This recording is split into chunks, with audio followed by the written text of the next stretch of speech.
Sup, my fellas. Don't forget to leave feedback, and enjoy the story. A powerful cosmic shockwave after the explosion destroys other planets. There is a story that one day, a god created a new eccentric world, created solely to get rid of boredom. The violet eye watches with a stern gaze, emitting a bright light as it does so. Then it is said that the deity called this world the abyss, and then he slowly began. Monsters fall through a crack in space. It is explained that the god began to fill this world with his creations, so the struggle and war became desperate. The fighter fights with a mutant with a grin. There is a story that the ways of survival have become inevitable. There is a desperate battle between people and monsters, while everyone, of course, wants to survive at any cost. Coins are poured on a huge pile of gold and jewelry. It is said that you need to fight, kill, survive, and then God will reward because he likes it. Chess pawns are destroyed on the board, suggesting he didn't have anything more interesting than that. Slain monsters, pierced by arrows and spears, lie unconscious on the ground. The blade is stuck in the stone floor, blood dripping down next to it. A giant monster in the shape of a dragon appears before a wounded man. The dumbfounded fighter feels the mutant's mighty paw capture him. Blood begins to pour out of the mouth. Screams of pain are heard. Gradually, the sighs turn into mad laughter. A dying warrior lies on the ground, declaring that they are just dumb creatures who do not understand that they are doomed anyway. The dragon forms a giant white sphere in its mouth. Closing his eyes from the bright light, the soldier thinks that those guys would probably have coped. The warrior raises his hand with a glowing magic sign. A girl in yellow armor clenches her fist, claiming that the last death squad has been wiped out. She turns to her comrade in arms and says that there are only 4 of them now. Ares, the queen of the Valkyries, declares that this is all that remains of humanity. Keldian, the second of the 4 members of the death squad, holds his staff. Kante, the third of the team, is silent with his arms crossed. They all turn to the soldier sitting nearby. Hansu lowers his head with a sad look. He is told that they are the only ones who can save humanity. He is silent with a stern look, looking down. Bright magical orbs hover around the rings, talking about the space-time crystal or Kenial, a great artifact with mystical power that can return to the past. Desperate people are drawn to it. It is said that this is the last hope of humanity, destroyed in 50 years after falling into the abyss. A member of the squad goes forward, claiming that only one person can go back in time. The other holds his blade, asking what to think about, because it is obvious who will go back. Kante says with a confident grin that the strongest of them is needed, and everyone probably knows who he is talking about.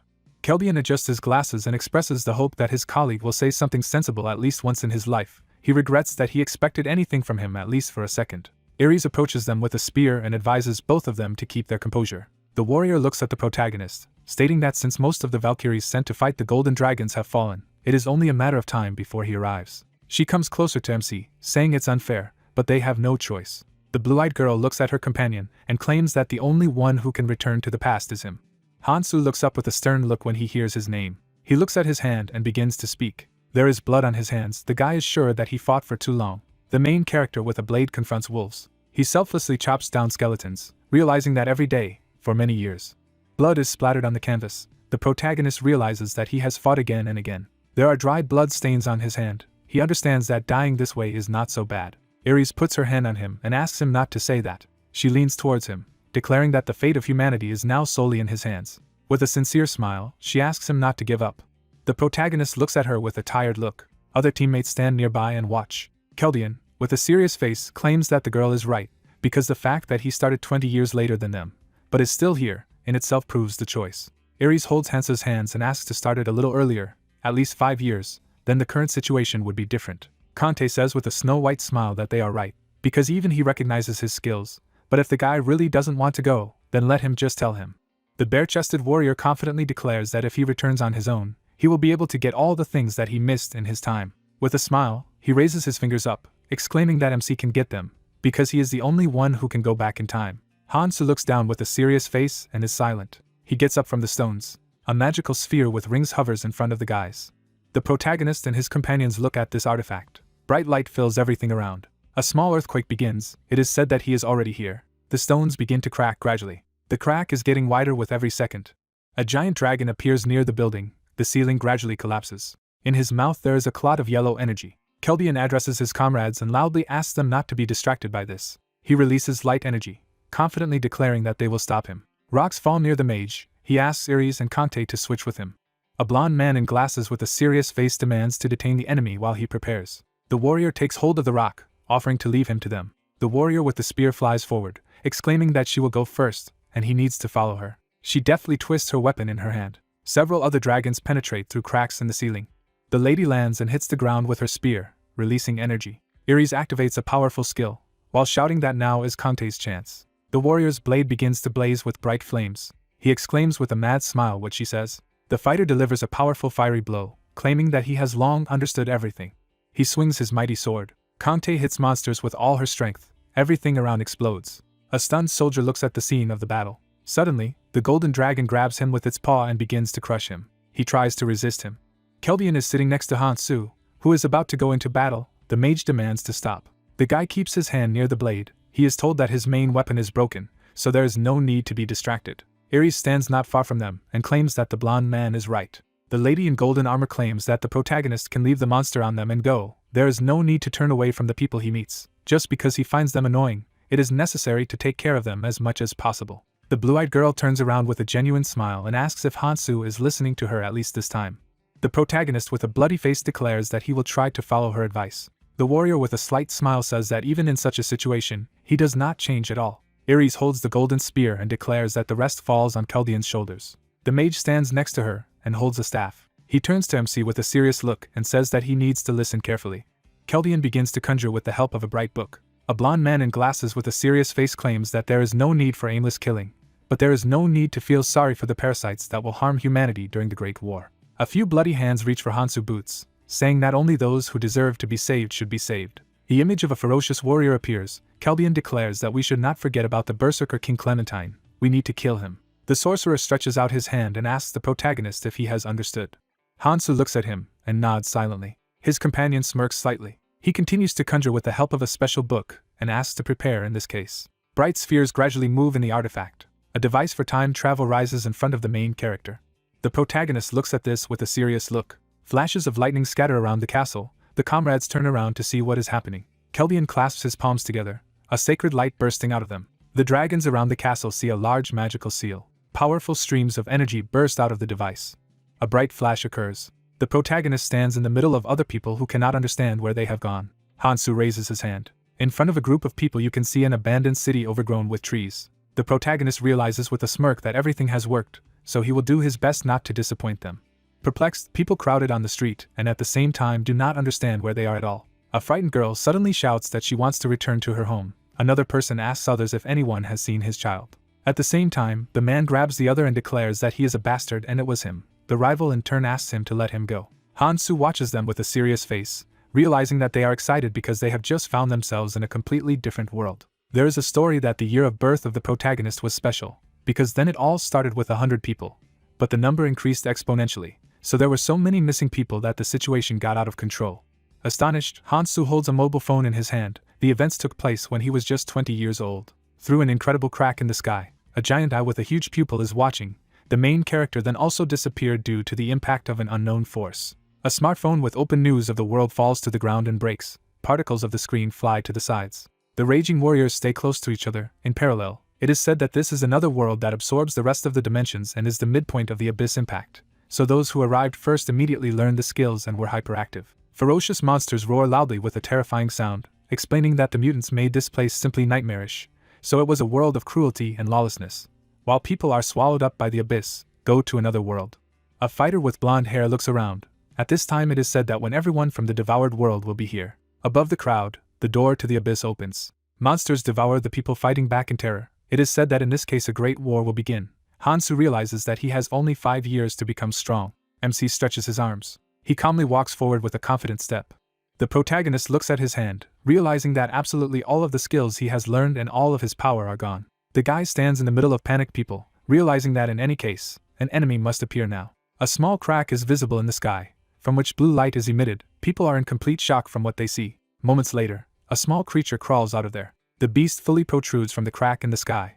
Amazed people see an unusual flying creature above them. He has bright yellow eyes and a bizarre appearance. The animal coughs slightly. The horned assistant introduces himself as Fairy, stating that he has come to give the survivors a brief briefing on what is going on. The discouraged people open their mouths, listening attentively to the monster. The flying creature asks everyone to listen to him with a smile. The protagonist remembers with a stern face that this briefing is a complete lie. A memory arises in which people beat each other up in rage. Hansu is sure that this is just an encouragement to fight and kill each other. Fairy spreads its little paws and happily welcomes everyone to the other world, while claiming that everyone will be granted an amazing opportunity. A disgruntled person points his finger at him and angrily demands to return him back home. The animal with sharp teeth earnestly asks to wait for the end of the briefing and keep quiet until then. The disgruntled citizen, gritting his teeth, notices that Fairy's tone has changed, at which moment he exclaims that it turns out that everyone has been granted infinite freedom. A cunning animal with a grin talks about laws, orders, morals, ethics. Fairy sinisterly asks people if they have dreamed of a world free of all rules. A heart beats in a person, which radiates powerful energy. The monster assures that all physical limitations will disappear, and regardless of their occupations, they will be able to grow endlessly in strength. Featuring a ferocious fighter and a deadpan sorceress, Fairy claims that everything is as if they are the protagonists of the film. A smiling monster asks if the chance to become what they dream of is not wonderful. The animal shows its paw and wants to demonstrate to them what needs to be done for this. The discouraged guy feels something strange and tries to understand what is going on. Suddenly, his body splits into two parts. Other people are horrified to see this. The poor man falls to the ground unconscious. A scream rises. Fairy laughs and apologizes for not liking noisy chatterboxes. Frightened people run in different directions. The monster snaps its fingers at the same second. The girl is crying in horror. There are the same desperate people around her. Enraged, Fairy exclaims that he warned them that he didn't like noise. People froze in place and hear the question that those who are alive will make every effort. The beast smiles sweetly, noticing that silence has settled again, so he will continue. A white crystal hovers near its small paw. It has a sign on it. It says that this is a wound that can be received by killing living beings. Other stones of different colors are floating in space. It is said that there are 8 other types that look similar, and their appearance is random. Also, the rune is colorless. But if you work hard and grow, you can get better crystals. The monster raises a white rune, stating that it will increase their power. Hansu stands in the crowd, hearing the question of who wants to take her. The startled man sees MC raise his hand. The main character with a stern face holds his hand above him. He realizes that he hasn't used them for a long time. The surprised monster holds out the crystal. He flies up to the protagonist and exclaims that he is a great enthusiast. The smiling animal asks him to stretch out his hand. Hansu holds a crystal above his palm while the monster claims that it is cool, because runes change the law. The flying assistant confidently declares that his muscles had a limit of 117 kilograms. The mutant tells with interest that now this limit is at the level of 122 kilograms, and that's not all. The main character with an extremely serious face listens to him, realizing that it is boring to hear what you already know, while Fairy expected a completely different reaction. The horned beast suddenly flies to the side, and explains that runes have completely different effects depending on their type. That is, they are full of abilities that cannot be explained by science. Frightened people look at the bizarre beast, which in turn asks if they want to try, because he wants to show it again. The horned monster sighs and declares that in this case, they will stop there. Powerful energy hovers around the fighter's fist. The instructor asks you to remember one important thing, that no matter what ability or stat the rune improves, it will not be something bad, and to become stronger, you need to collect as many runes as possible. Crystals hover near the surviving people. Fairy in his conversation means that this is definitely necessary if the people want to survive. The frightened guys look at him silently. Suddenly, the guy starts running forward. People are violently pushing and threatening each other with reprisals. At this time, a horned little monster is in the air and watches the bacchanalia taking place. The enthusiastic guy reaches out his hands to the white crystal, noticing that he has caught it. Grinning, Fairy's assistant says that judging by the hero who took the rune, they don't really need instructions. Desperate people are saddened to hear that in this case he will take the rune. The animal points to Hansu and says that if you touch your right ear, the protagonist touches, hearing that in this way you can find out how many runes are available. The amazed guys see system windows in front of them. They are asked that people are very fond of counting things. The protagonist calmly looks out the window while the flying assistant claims that on average, the characteristics of people are 10, and that's all you need to know.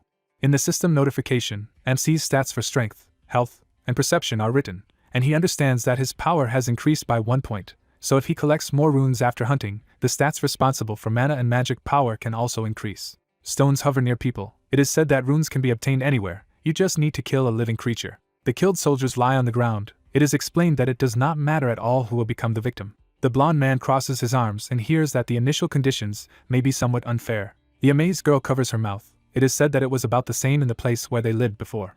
The joyful monster smiles, assuring that he will give them something that can make them happy. Surprised young people hear that they need to forget about the past and enjoy a new life. The frightened guy sees a large knife in his hand. Fairy says that as soon as he leaves them, the training will begin, so it is worth giving it his all. People turn around in horror, noticing something wrong. In front of them stands a crowd of ferocious mutants with spears and clubs.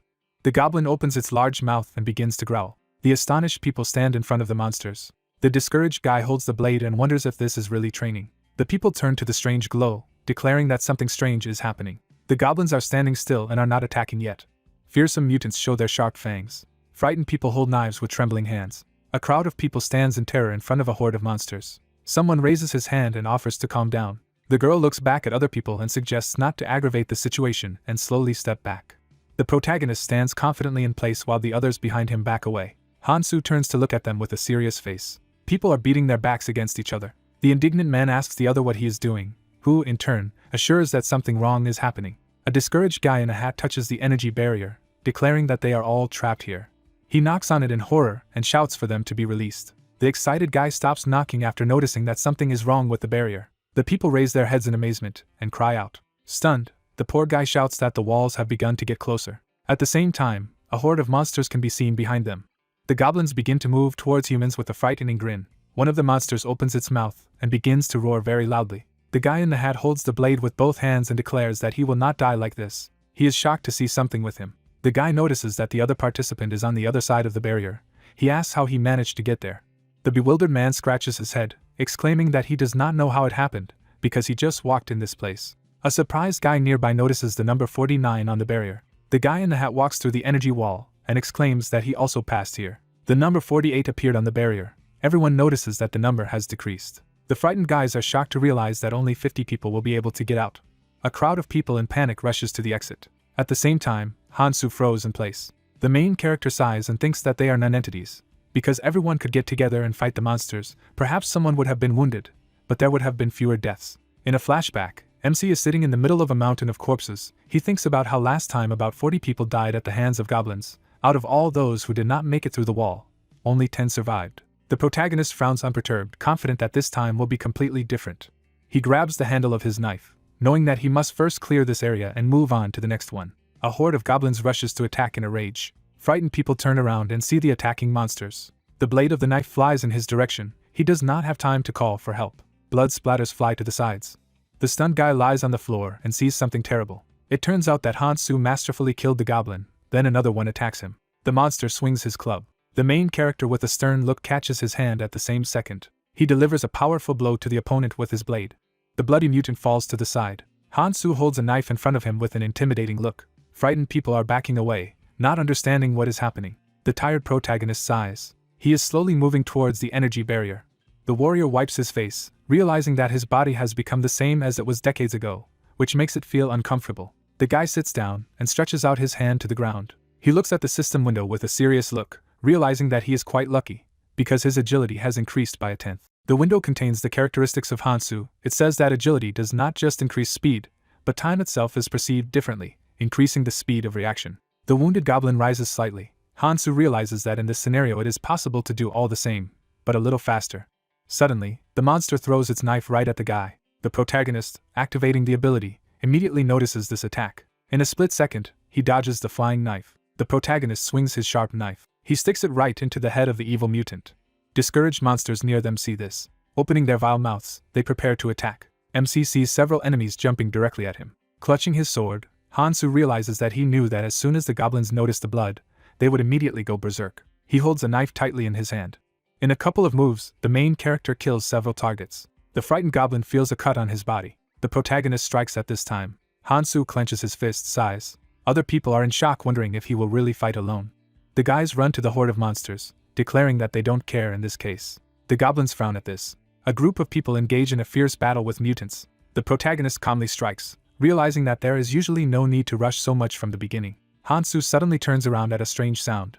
With a stern look, he blocks a powerful attack. The protagonist counterattacks, realizing that now there is absolutely no time to be distracted. A metropolis overgrown with plants is shown. Ruined buildings are all around. MC thinks that if you count only this location, a lot of people were kidnapped, and if you count the missing from all over the planet, the number is immeasurable. Brave people fight monsters. It is said that first years who get here will be protected in the training zone. The yellow sphere sparkles brightly. There is a story that as soon as these 3 months in the training zone are over, fighters with cunning faces smirk. It is said that everyone will be thrown into battle with those who have been here for 2 or even 3 years. Hansu delivers a slashing blow, realizing that this is just a chance. He reaches for the white crystal, and a growl is heard nearby. The protagonist clenches the stone in his fist, realizing that this is a chance to become at least a little stronger. He stares at the shining crystal and remains silent, thinking that Keldian made the right choice by sending him here. Corpses of monsters and people lie on the ground. Smoke is in the air. Surprised people are sitting on the ground. Someone says that it is simply incredible. The stunned guy looks up, wondering if MC really killed so many goblins alone. Monsters lie on the ground with no signs of life. Hansu has his back to them. The main character lowers his head. There are mountains of corpses around him. Wiping the blood from his face, he is simply called a crazy monster. Fairy exclaims enthusiastically. He looks at the protagonist and states that they did a good job, because they most likely worked hard. People look with hatred at the animal, which notices that there are quite a few of them left. The flying assistant removes the barrier, asking about what people probably now know how to survive. Smiling, he waves his hand, flying into the crack along the way. The monster wants to just continue eating in the same vein, while he still has things to do in other areas. Disgruntled people below begin to swear and shout that he should just go to all four corners of the world. Hansu scratches his head and looks out the system window, realizing that compared to what it was, it's not all bad. The pop-up window reflects the characteristics of the main character, whose strength has increased to 14, agility to 11, health to 10, and perception is 11. He realizes that this is not enough, but it is quite good for training.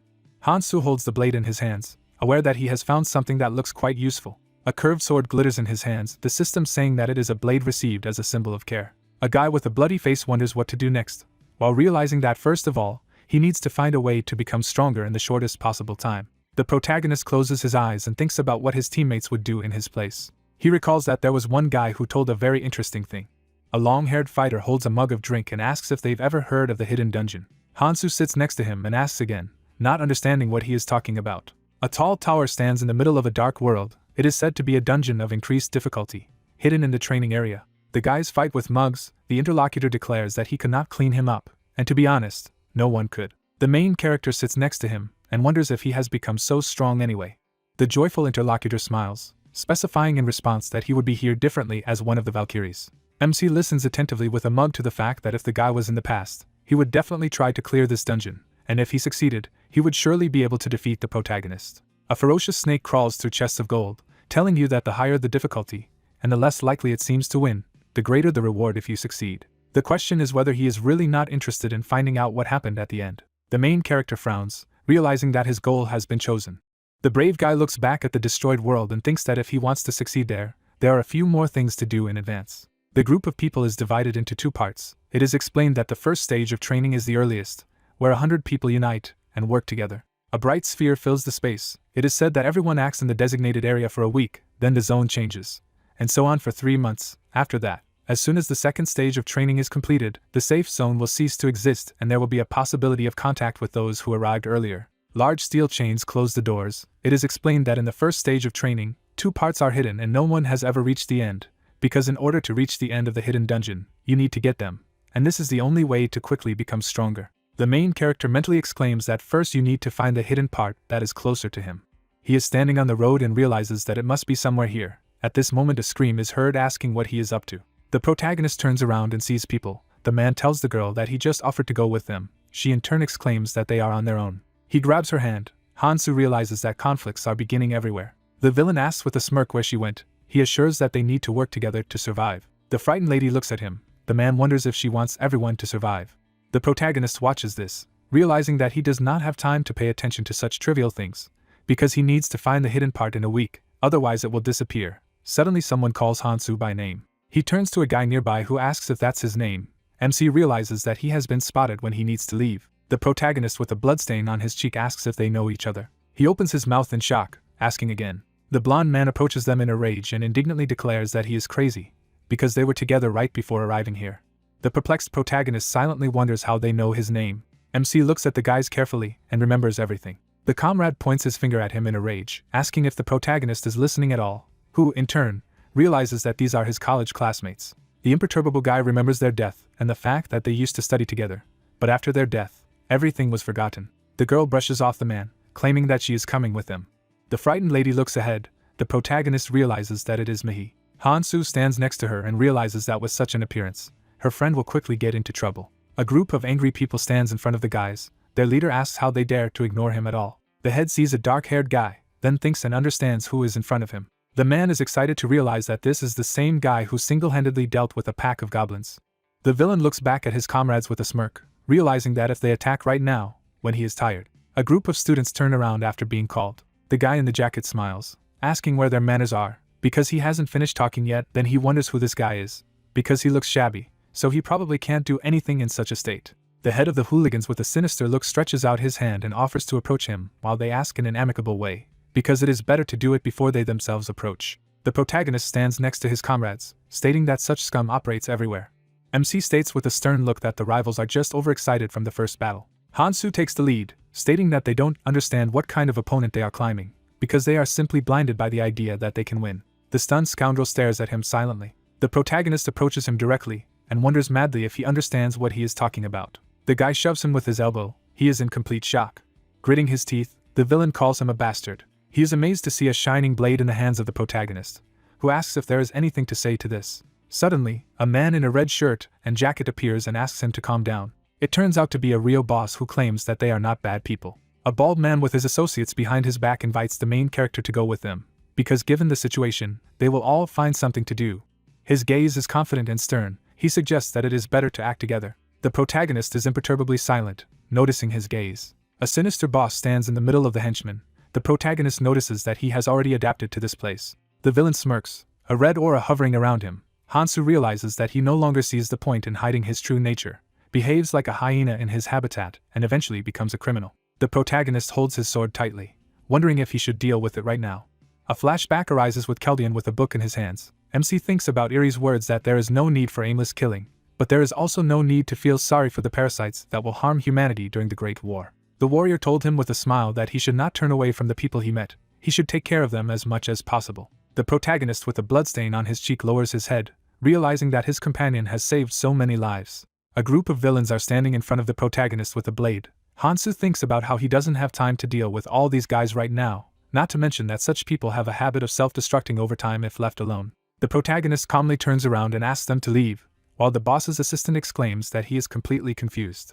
The bald head stops his henchman, who is indignant. The boss stands in the middle of his subordinates, stating that they need to focus on the goal of establishing order in this place, which is where strange monsters are. Desperate people hold their heads. Fairy smiles evilly. The man understands that he also needs to deal with this devil, but at the same time there is something he likes. The boss confidently declares that only the strong rule here. He wonders why they don't take such a chance.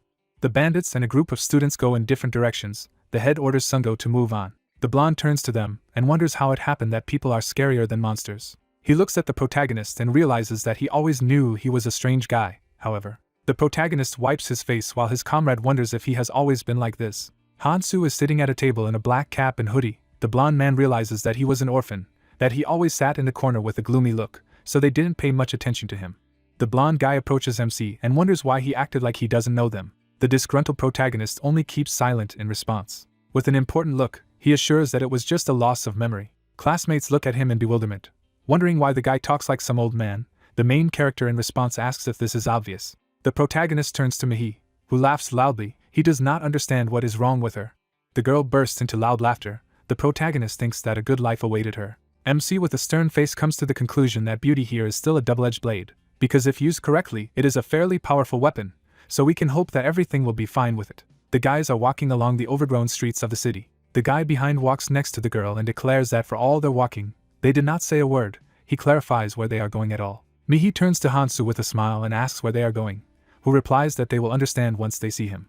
The discouraged blonde opens her mouth, noticing what has appeared in front of them. The guys stopped in the middle of the street. The protagonist at this moment thinks about his first goal. The main character looks forward with a serious face. 6 students are standing in front of the descent from the steps. MC realizes that this is the subway station where the hidden part is located. The sign, which is overgrown with green plants, flaunts the inscription about Gangnam Station. The heroes were standing at the stairs leading down. Mihi looked at the brunette in surprise and asked, "Why are they at this station?" Covering his mouth with his palm, Hansu squinted at her and thought that he couldn't waste time explaining every little thing. If it weren't for Erie's words, he would have gone alone. Bringing his fingers to his face, he thought that he had no choice. Then, without turning, he replied that he was led by a premonition. He thought that instead of lost memories, he received superpowers. The heroes who followed him were shocked, and the guy thought that on the other hand, they had recently seen Fairy. Should we be surprised at superpowers? The blonde turned to the man in alarm and asked if he was sure that they should follow the hero. Turning around, the brunette said that he was not forcing him. Closing his eyes, he continued that he was the kind of person who respected other people's preferences. If they wanted, they could just step back and watch from the sidelines. Taesung gritted his teeth in displeasure, thinking that no matter what the hell was going on here, he was angry with the way he showed off. Hansu was the first to go forward, and the blonde man thought he was tormented by vague doubts that this guy really knew something. The guys looked around, going down the stairs. Putting his hand on the brunette's shoulder, Taesung asked if he was sure that they were going to the alternate place. It was a little creepy here. He replied that no, they were going to meet the friends who lived here. Grinning, the blonde asked again, He looked to the side and asked, "What do you have to be to live in such a place? Are these his acquaintances?" The guy in white sneakers stopped. Standing at the entrance to the station, Hansu told everyone to stand. Blue eyes looked forward. The guy took out a knife, and he, who had been asking what happened, suddenly screamed. Taesung abruptly turned at her cry for caution. The blue-eyed guy waved his knife ominously. Taesung threw up his hands and shouted. He saw the knife digging into the ground next to his body and asked what was going on. The blade sliced through a small monster. The blonde looked at the killed insect in shock and heard that this dungeon was made in the image of a subway station, and these green beetles were getting out after feeling vibrations from the surface of the ground. The two parts of the monster were lying on the ground. Hansu continued that they hate sunlight, so they don't usually crawl out. The cut monster now has a white rune. Picking it up, the brunette said that if they were bitten by that drooling mouth. Holding the rune in his hand, he said that their flesh would poison them in no time. Let them mean it. If they were bitten, they would pass out and die before they could do anything. The comrades were shocked by what they heard. Then words were heard that he would show an easy way to cope with them. A sharp blade plunged into the monster's mouth. The rest of the characters also plunged knives into insects. Hansu looked at the group of heroes and thought that the four of them might be useful. But then he turned his gaze to the guy with the headphones, doubting him. Coming closer, Hansu told the guy that if he was not sure of himself, he should walk on whole tiles. If he saw a crack with earth inside, he should just pierce it with a blade. But he should take care of his hands. Mehi wiped the sweat from her face and said that she thought it was just to hit where the ground was rising. The blonde agreed, saying that it was like hitting a mole in a game. Sangjin, closing his eyes, held a knife. The ground was rising behind him, and he was mentally telling himself that he would cope and succeed. Suddenly, the monster opened its round mouth, attacking him. Hasu resolutely pushed the guy aside, blue rays cutting the monster's body apart. The debris fell to the floor at the feet of the hero. Sangjin, who was sitting behind him, thanked the guy with a smile, and he thought that everything was clear with his fighting qualities. Without answering, the brunette walked on, thinking that he would end up being nothing more than a liability. The guy with the headphones lowered his head. Taesung approached the hero with a smile and said that he had a feeling that he knew in advance what would happen. Well, if he told him. Hansu recalled what he had already said. Confidently turning back, he declared that this was his superpower. His comrades were discouraged. Staring at him, there was a suggestion to concentrate on hunting. Cut pieces of monsters lay on the ground. Hansu held a white rune in his hand. Shifting his gaze to the others, he asked why they didn't pick up runes. Mehi, who was standing in front, said enthusiastically that they had decided that it would be better if he picked up the runes and protected them in return. Arching her eyebrows, the girl said that it wasn't like they would look like Supermen if they took runes for themselves. Putting his hand in his pocket, the hero looked at her, hearing if it would be better to give them to him in exchange for the fact that he would protect them. Hansu exhaled. The heroes looked at the guy who said that their loot belongs only to them. If they want to travel with him, let them at least follow the basic rules. He imagined travelers in cloaks walking under the scorching sun, and thought that those who had been wandering through the song for decades had all become a set of basic rules to help coexist. He squeezed the crystal with his fingers and thought that his prey belonged only to him. During group hunts, things were distributed according to needs and contribution to the common cause. Imagining the handshake, the brunette thought that in a crisis, a relationship based on goodwill. Then he imagined how one person stabbed another, and finished the thought that they often fall apart.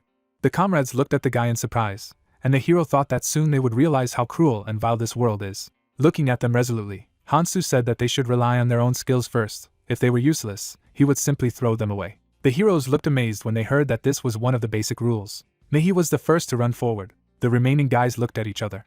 Hansu stared at them silently, thinking that they would soon get used to it, and would not need to explain such obvious things. His hands reached for the white rune. The hero thought that soon they would fight for them like dogs for a bone. The heroes picked up crystals around the station. Suddenly, the guy noticed something ahead and asked to look at this strange rune. Taesung held the purple crystal with a sly smile, and thought that instincts were telling him. The notification announced that it was the essence of the Akral troll tribe. In the palm of his hand was a purple rune with the image of a lizard. He thought that if he took this rune, he would gain superpowers. The blonde man squinted at the hero and thought that he had said before that they had to distribute things, so he would put him in an awkward position if he made a fuss now. Holding a purple crystal in his hand, Taesung asked he had found this rune, so he could take it for himself, right? He wouldn't go back on his words, would he? Hansu nodded silently, which surprised the blonde, who thought it was unexpectedly easy. The hero clutched the crystal in his hands, and Hansu thought it was the essence of the troll tribe, a pretty good rune to start with. He imagined his body being covered with protective scales, and thought that this skill gives protection and regeneration. Both of these stats greatly contribute to survival, so the rune is very popular. Besides, it is passive, increases appetite, but food can simply be taken away when you become stronger. He imagined crystals of different colors and thought that the strength and level of skill was determined by the rank of the rune. He introduced two characters in white uniforms and thought that clever people with a variety of magic have hundreds of different skills. Imagining the man with glasses in front of the book, he thought that Keldian had gained more than 1,000 skills. The guy stood with his hands in his pockets. He looked ahead carefully, and thought that his situation was completely different. Colored crystals lay on the floor. The man reached for the orange rune with his hand. Holding it, Han-soo shielded his eye from the glow. Then he clenched his fingers into a fist. Aries held the green rune, saying that as she thought, he had a skill limit. Covering her face with her palm, she said that it was equal to 7. If they had known before, he could have learned stronger skills. The brunette sadly lowered his head as he sat in front of the runes, and thought that he only had 7 skills. This was a fatal limitation, but he had a strength incomparable to this weakness. The guy remembered how he was surrounded by a bright blue glow, and thought that this was an endless evolution of the skills he had learned. The lizard essence that only gave rapid regeneration later became equal to the art of immortality Kante, and a swift dash became the level of Culbion's signature skill Space Break. A bright flash lit up the hero's face, who remembered that Ares had given him the nickname 7 Stars because of his unique ability. He remembered walking beside his smiling comrades, and thought that it was this ability that had allowed him to stand in line with them. He had caught up with them, despite being 20 years behind. The guy remembered standing in front of the symbol-covered spheres, and thought that this was the main reason why he had gone back in time. Looking ahead, Han-soo thought he shouldn't make a mistake now. Looking emotionlessly into the distance, the guy mused that Ares had said to be careful when choosing 7 skills to learn.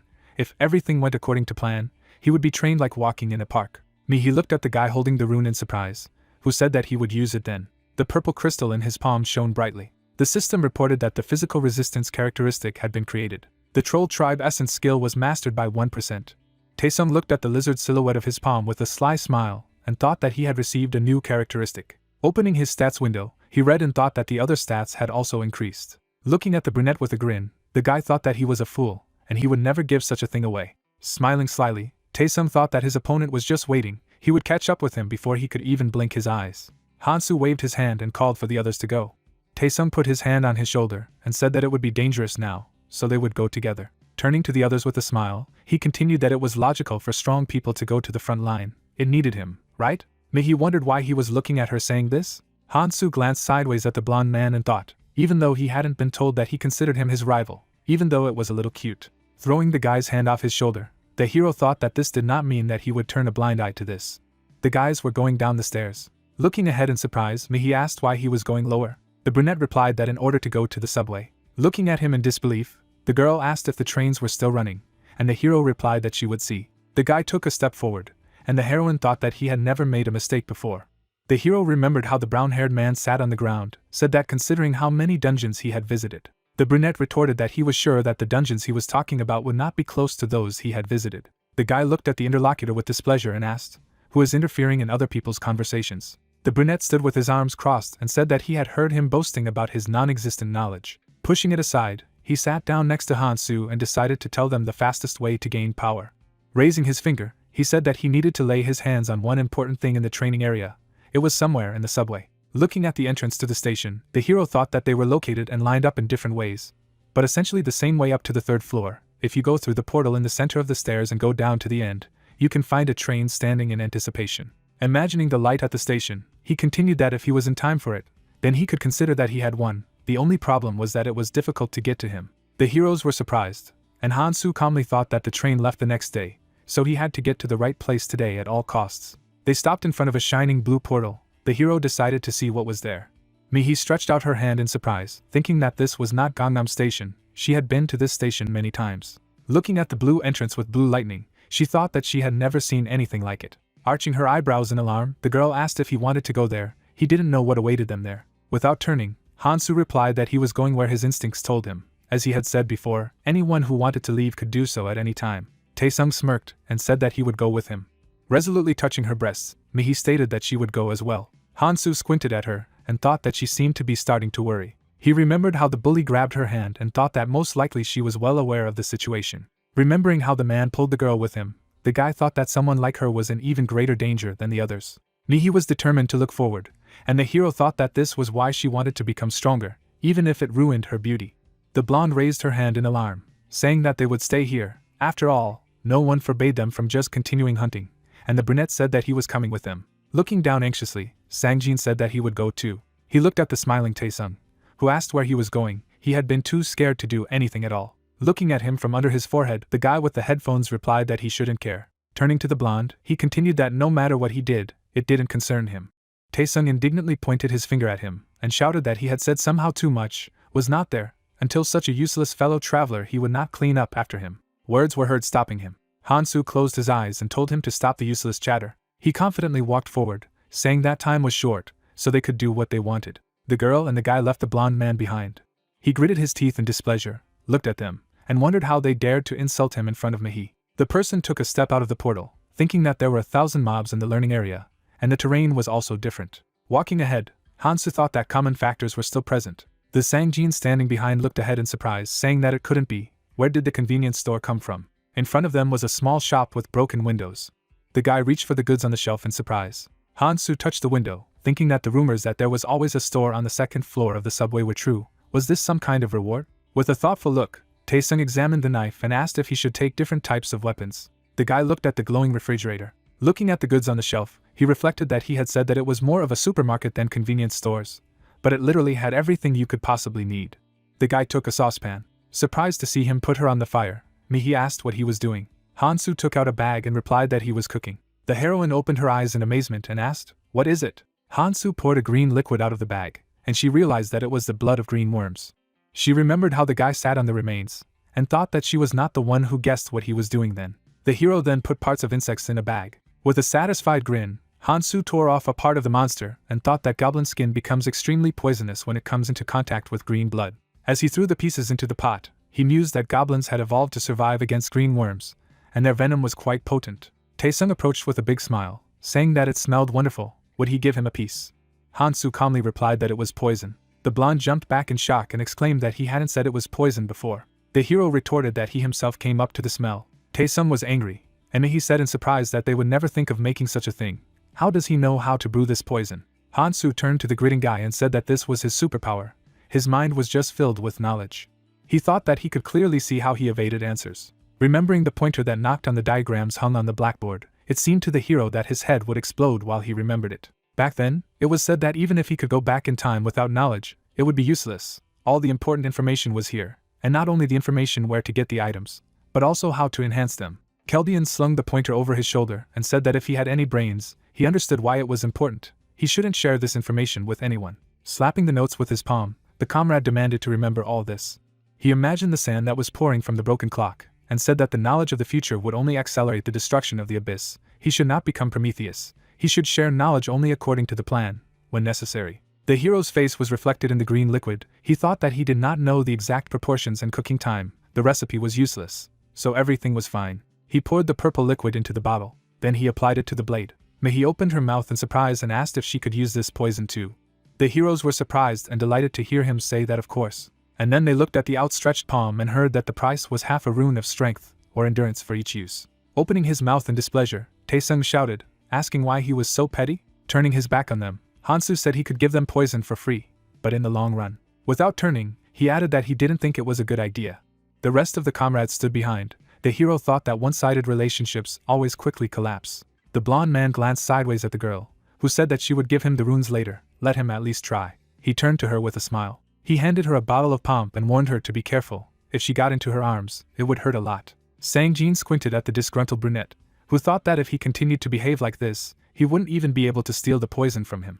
The guys were standing in the store. Pointing his finger, Taesung asked if he could use the poison and then give him the runes, adding that he could too. The blonde took the bottle from the girl, saying that, of course, he would be the first, and the hero thought that he should begin other preparations. There was a backpack behind the guy's back.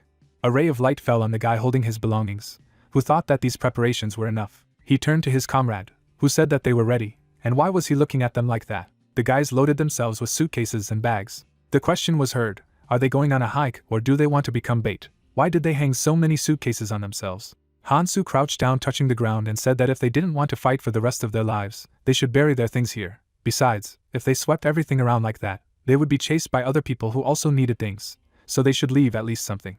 Looking at the brunette who turned, the girl thought that at first it seemed to her that he was just silent. Looking at him admiringly, she thought that he turned out to be more than an excellent fighter. The girl stood holding her hand. The question was heard, why didn't he get superpowers? She removed her hand from the buried things. Remembering the announcement of missing people, she thought that hundreds of millions of people had disappeared until yesterday, but none of them had been found. She would have to survive here for the rest of her life.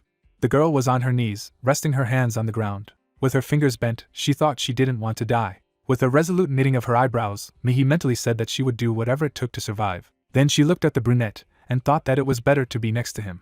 Hansu watched as she came closer with a slight smile. The heroes went on together. The disgruntled guy grimaced and said that he was acting as if he was the center of the earth. He then threw Sangjin's backpack, demanding that he take it too. Catching up with his comrades, Taesung called Hansu and told him about the superpower he mentioned. Confidently looking ahead, the hero asked if they could get the same. Turning his head in his direction, the brunette replied that it was possible. The comrades asked again in amazement. Then, their faces became happy when they heard the confirmation. Turning away from the others, Hansu thought he was saying that among all the people who had disappeared into this world, some had developed superpowers that they had not had before. Displeased to imagine the blonde, he remembered that Keldian had said to be careful. Among all those who had entered this world, there were a few who had superpowers that they did not have in reality. The abilities were quite diverse, the most dangerous among them. The distinguishing features had allowed people to survive, compared to the rest, great progress. So he had to get rid of everyone who would be useless to him. Hansu looked gloomily ahead and thought that he should get rid of them, and the blonde man wondered what was wrong with him. Smirking, Taesung said that he had become quite rude. The brunette shifted his gaze to him and heard the suggestion that he was still mad at him because he was mad at him in the beginning. Stepping forward, the hero replied that this was not what he was used to. He had just already said everything he wanted. The guy imagined his comrades and various monsters, thinking that for the last 5 years before going here, in battles with the growing number of monsters, the hope of the locals was gradually replaced by despair. There were abrasions and scars on the guy's face then. Now he looked away, thinking that despair had drowned out everything, and he was silent. Taesung standing behind him looked at him, and wondered what he had probably gotten hit on the head during the battle. Why was he acting like this? Gritting his teeth in displeasure, he looked away and thought that if it weren't for this superpower of his, he wouldn't be making a mockery of himself next to him. With a smile touching his chin, Taesung thought that he would wait and get stronger, then he and Mihi would start dating. He would get rid of Sangjin and command Hansu. Suddenly the guy waved his hand, stopping his comrade. Crouching on his knees, the hero reached for the floor with his hand and thought that this was slime. Examining the substance on his fingers, Hansu thought that, judging by the type of mucus, it did not belong to a sword-shaped snail. He imagined the silhouettes of a snail and a monster and thought that this one did not have a pungent sour smell, and he also did not see dried giblets anywhere, so it was not a cut zombie, so there was only one option. Something crawled on the floor, leaving a trail of slime. The red-eyed monsters opened their mouths the moment Hansu guessed that they were land mermaids. His comrades watched as the guy sat down, touching the floor. Touching the slime with his fingers, Hansu mused that these were definitely the footprints of a land mermaid. The black creature was crawling, leaving a trail, and he thought they were slow, but once they got a dose of paralyzing poison, it wouldn't be difficult to gut them in a second. The red-eyed monster opened its toothy mouth. The guy smiled slightly, thinking that he had a plan. He stood up. The surprised blonde demanded to stop behaving like a know-it-all. Approaching his comrades, Hansu called them after him and said that he thought they would be surprised by what they saw. They should help him. The heroes looked at him questioningly. A cloth was sticking out of the bottles of liquid. Hansu poured the powder into it, thinking that they didn't have gasoline. Well, that'll do. The girl looked at the bottles in surprise and said that this was a Molotov cocktail. Did he make them because he had found them earlier in the store? Taesung picked up one of the improvised explosives and asked, "Is this also part of the superpower? How convenient." As Hansu opened his backpack, he saw him smile and suggest that he probably liked it better here than his homeworld, in the sense that he could do whatever he wanted. With a smirk, the blonde man squinted in his direction, saying that if only he had such strength. Hansu stared at the guy, and while in his head, Kelbian was advising him to just kill him, and Ares was screaming, "That's it, that's it." Taesung asked why he was looking at him like that. Did he say something wrong? Without answering, the guy closed his eyes and exhaled. He drew a man with a bottle on the ground and said that he would tell the plan. Let them listen carefully. After drawing a few more figures, he continued that one of them would throw a hammer, after which the other three would come forward and attack. His comrades watched him draw on the dust, explaining that the person in the vanguard gets priority in the distribution of runes. Touching his chin, Taesung said that this meant that he would be in the vanguard. After all, someone competent should go ahead. Hansu saw his comrades raise their hands as he asked who would throw the explosives. Mihi and Sangjin squinted at each other and heard the request to decide who it was. The brunette awkwardly looked away from the shining girl and thought that arguing with Mihi was somehow awkward. He squeezed his eyes shut, ignoring her pleading gaze, and Hansu decided that they would take turns throwing. The shadows of the guys were visible on the floor. The heroes walked along the corridor. The guy wondered how far they had gone. However, he could not say that he wanted to turn back. Looking at the comrades walking in front, Sangjin thought that he went with them because he didn't want them to abandon him. But they really don't mind? The guy with the headphones was anxiously clutching a Molotov cocktail. Mihi held the straps of her backpack and trembled with excitement. Taesung looked at her in surprise. Then Hansu, who was standing in front, told them to be careful. They were coming. The heroes stopped at the station when they heard a noise. The girl opened the bag when she heard a request to throw explosives in the direction of the sound. She set fire to the fabric with a lighter, thinking that she shouldn't be a burden. The fuse lit up, and she thought she could do it. Then she threw a projectile forward. The fire was approaching the neck of the bottle. The mermaid's eyes burned red. The bottle fell to the floor and broke. The silhouette of the monster disappeared into the bright flames. The girl standing behind exclaimed in surprise that she could do it. Hansu ordered the others to go on the attack and reminded them that they were spitting parasitic poison. They had to be careful. Opening his mouth in shock, Taesung watched the guy fight. Looking at the stones flying out of the monsters, he thought that this bad person wanted to take all the runes again. The mermaid approached the blonde, who thought that he could not lose to him all the time. Stretching out her hand, she attacked. Taesung closed his eyes as he attacked the mermaid with his knife and shouted for her to fall behind. Then he opened one eye and cursed.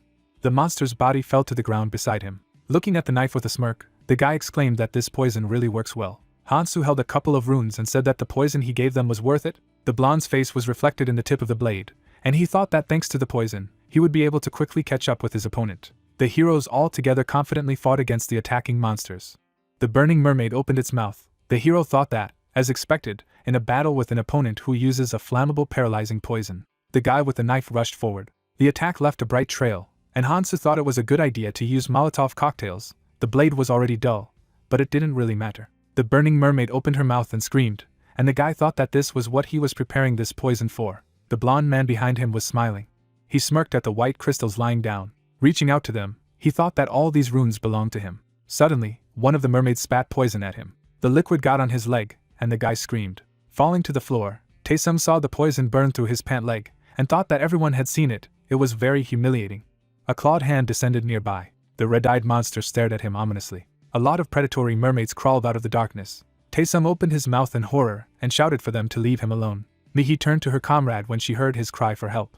She opened her bag, surprised to say that she had run out of Molotovs. Turning to Sangjin, she shouted that they should switch. He asked to wait a second. Gritting his teeth, he tried to knock the fire out of the lighter. When the fire appeared, he saw the face of a mermaid in front of him. In fright, the brunette dropped the bottle and screamed. Taesung was shocked to see her smash on the floor. Then he frowned angrily and shouted, calling his comrade names, shouting that he had said to quit, not to screw up. Frightened, Sangjin closed his eyes, covering himself with his hands. Then, stunned, he saw the monster's body split into two pieces. The hero held a knife and ordered him to calm down and follow the plan. Hansu stood next to the fallen guy and continued that then there would be no problems. The heroes were surprised to see him turn away and tell them to rest and take their runes. Taesung sat on the floor and said in relief that he thought he would die here. He looked at the hole in his pant leg and said that thanks to his skill, he had already healed. Looking in his direction, the hero said that if they increased their stamina, they would rest and regenerate faster, and then hurried them to take their runes. The blonde looked at the crystals divided into piles in surprise and thought, this was all he got. This guy was so strict in the distribution. Sangjin also reached for his runes. The shadow hid the face of the gloomy blonde man, who thought that he could take these runes as well. A sly smile appeared on the guy's lips, and he called his friend. Sangjin turned to the blonde man who asked, does his family have no conscience at all? He abruptly grabbed the brunette by the throat. With a sly smile, Taesung lifted him off the ground. Sangjin squeezed his eyes shut, gritting his teeth. The guy squeezed the offender's hand and gritted his teeth, panting.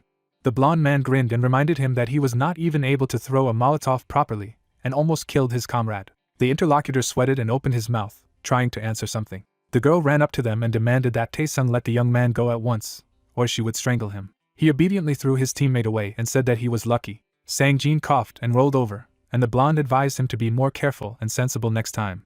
He grabbed him by the hair and added that the guy seemed to have forgotten his place, but he had better just follow the others for the rest of his life and not show off. The blonde man reached for the runes with a smirk, saying that he would take them for himself, but then a blade stuck in front of him. The guy rounded his eyes and asked what the hell. The main character looked at him indifferently, and replied that this was not his lot. Taesung turned around and exclaimed that giving the trophy to this donkey was like throwing it in the trash, because it had done nothing, and it was possible to cope without it. He frowned and asked if he was wrong about something. The brunette narrowed his eyes and reminded him that the distribution should be fair, and it was not for him to interfere with anyone's means of survival. The interlocutor turned away and muttered irritably that he would regret this decision later. Hansu looked at the victim of bullying and recommended that he learn to defend his share himself. The young man began to collect his runes from the ground without answering. The girl looked at the main character puzzled. She smiled awkwardly and asked if they were annoying him. Mihi gripped the strap of her bag and muttered that she thought he might be by watching them fight all the time. The interlocutor did not look at her, answering that everything was fine, and he would not complain about what they were bad at. The companions walked forward, and the girl asked if this meant that the guy would travel with them to the end, but there was a feeling that at any moment, he could leave them. The interlocutor stepped forward. The brunette didn't turn around, saying that they were the ones who decided to follow him, but they were doing well, so don't let him worry so much about it. Mihi looked after him anxiously. The main character walked around the monsters and thought that most of the runes dropped increased strength and endurance. And you can't ignore the characteristics of the body. And not to say that this is a bad decision, given how important strength and endurance are now. He sat down and picked up the stone, remembering that he just needed such characteristics. A screen appeared in front of him, stating that his strength was 25.3, stamina was 24.5, and agility was 14.1. The brunette raised his head to the silhouette. Fairy smiled and exclaimed that the sum of his body's strength and endurance had exceeded 50, which was his first achievement. The guy grinned, and his spun asked why this creature had come here. The creature looked at the hero and remembered that he was the first to raise his hand, and he was also so fast. He flew around him and added that they had always loved those who tried their best. Fairy leaned on the brunette's head and said that he would like to give him a small gift, as the most active traveler. The girl came closer and raised her hand. She was trembling all over, but muttered that it wasn't fair. After all, they had different physical characteristics from the very beginning. The demon looked at her and noted that there was no need to be afraid. He would not even touch her. Fairy flew closer and stated that they don't kill someone just because they don't like them. Then he approached her ear and added that there were always exceptions, and she could be one of them. The girl turned pale and Fairy laughed, saying that it was just a joke that would never get boring. He poked the participant and asked again what she was saying there. Mihi's eyes widened in surprise when she pointed out that she was also incomparable to the others in some ways, but that she wasn't in a hurry to get rid of it to be on par with the others, so life had always been unfair. The demon returned to the main character and said that he had to stop wasting time, he should be rewarded. The brunette narrowed his eyes, already knowing what it would be, and the admin said that the prize for overcoming a certain number and a combination of physical characteristics was 3 runes to choose from. He snapped his fingers and asked what he wanted, maybe dexterity or healing. The hero looked at the stone in the palm of the demon's palm, who noted that the latter was just a consumable, but it was able to heal a hole in the belly and save from most poisons, just to spare life.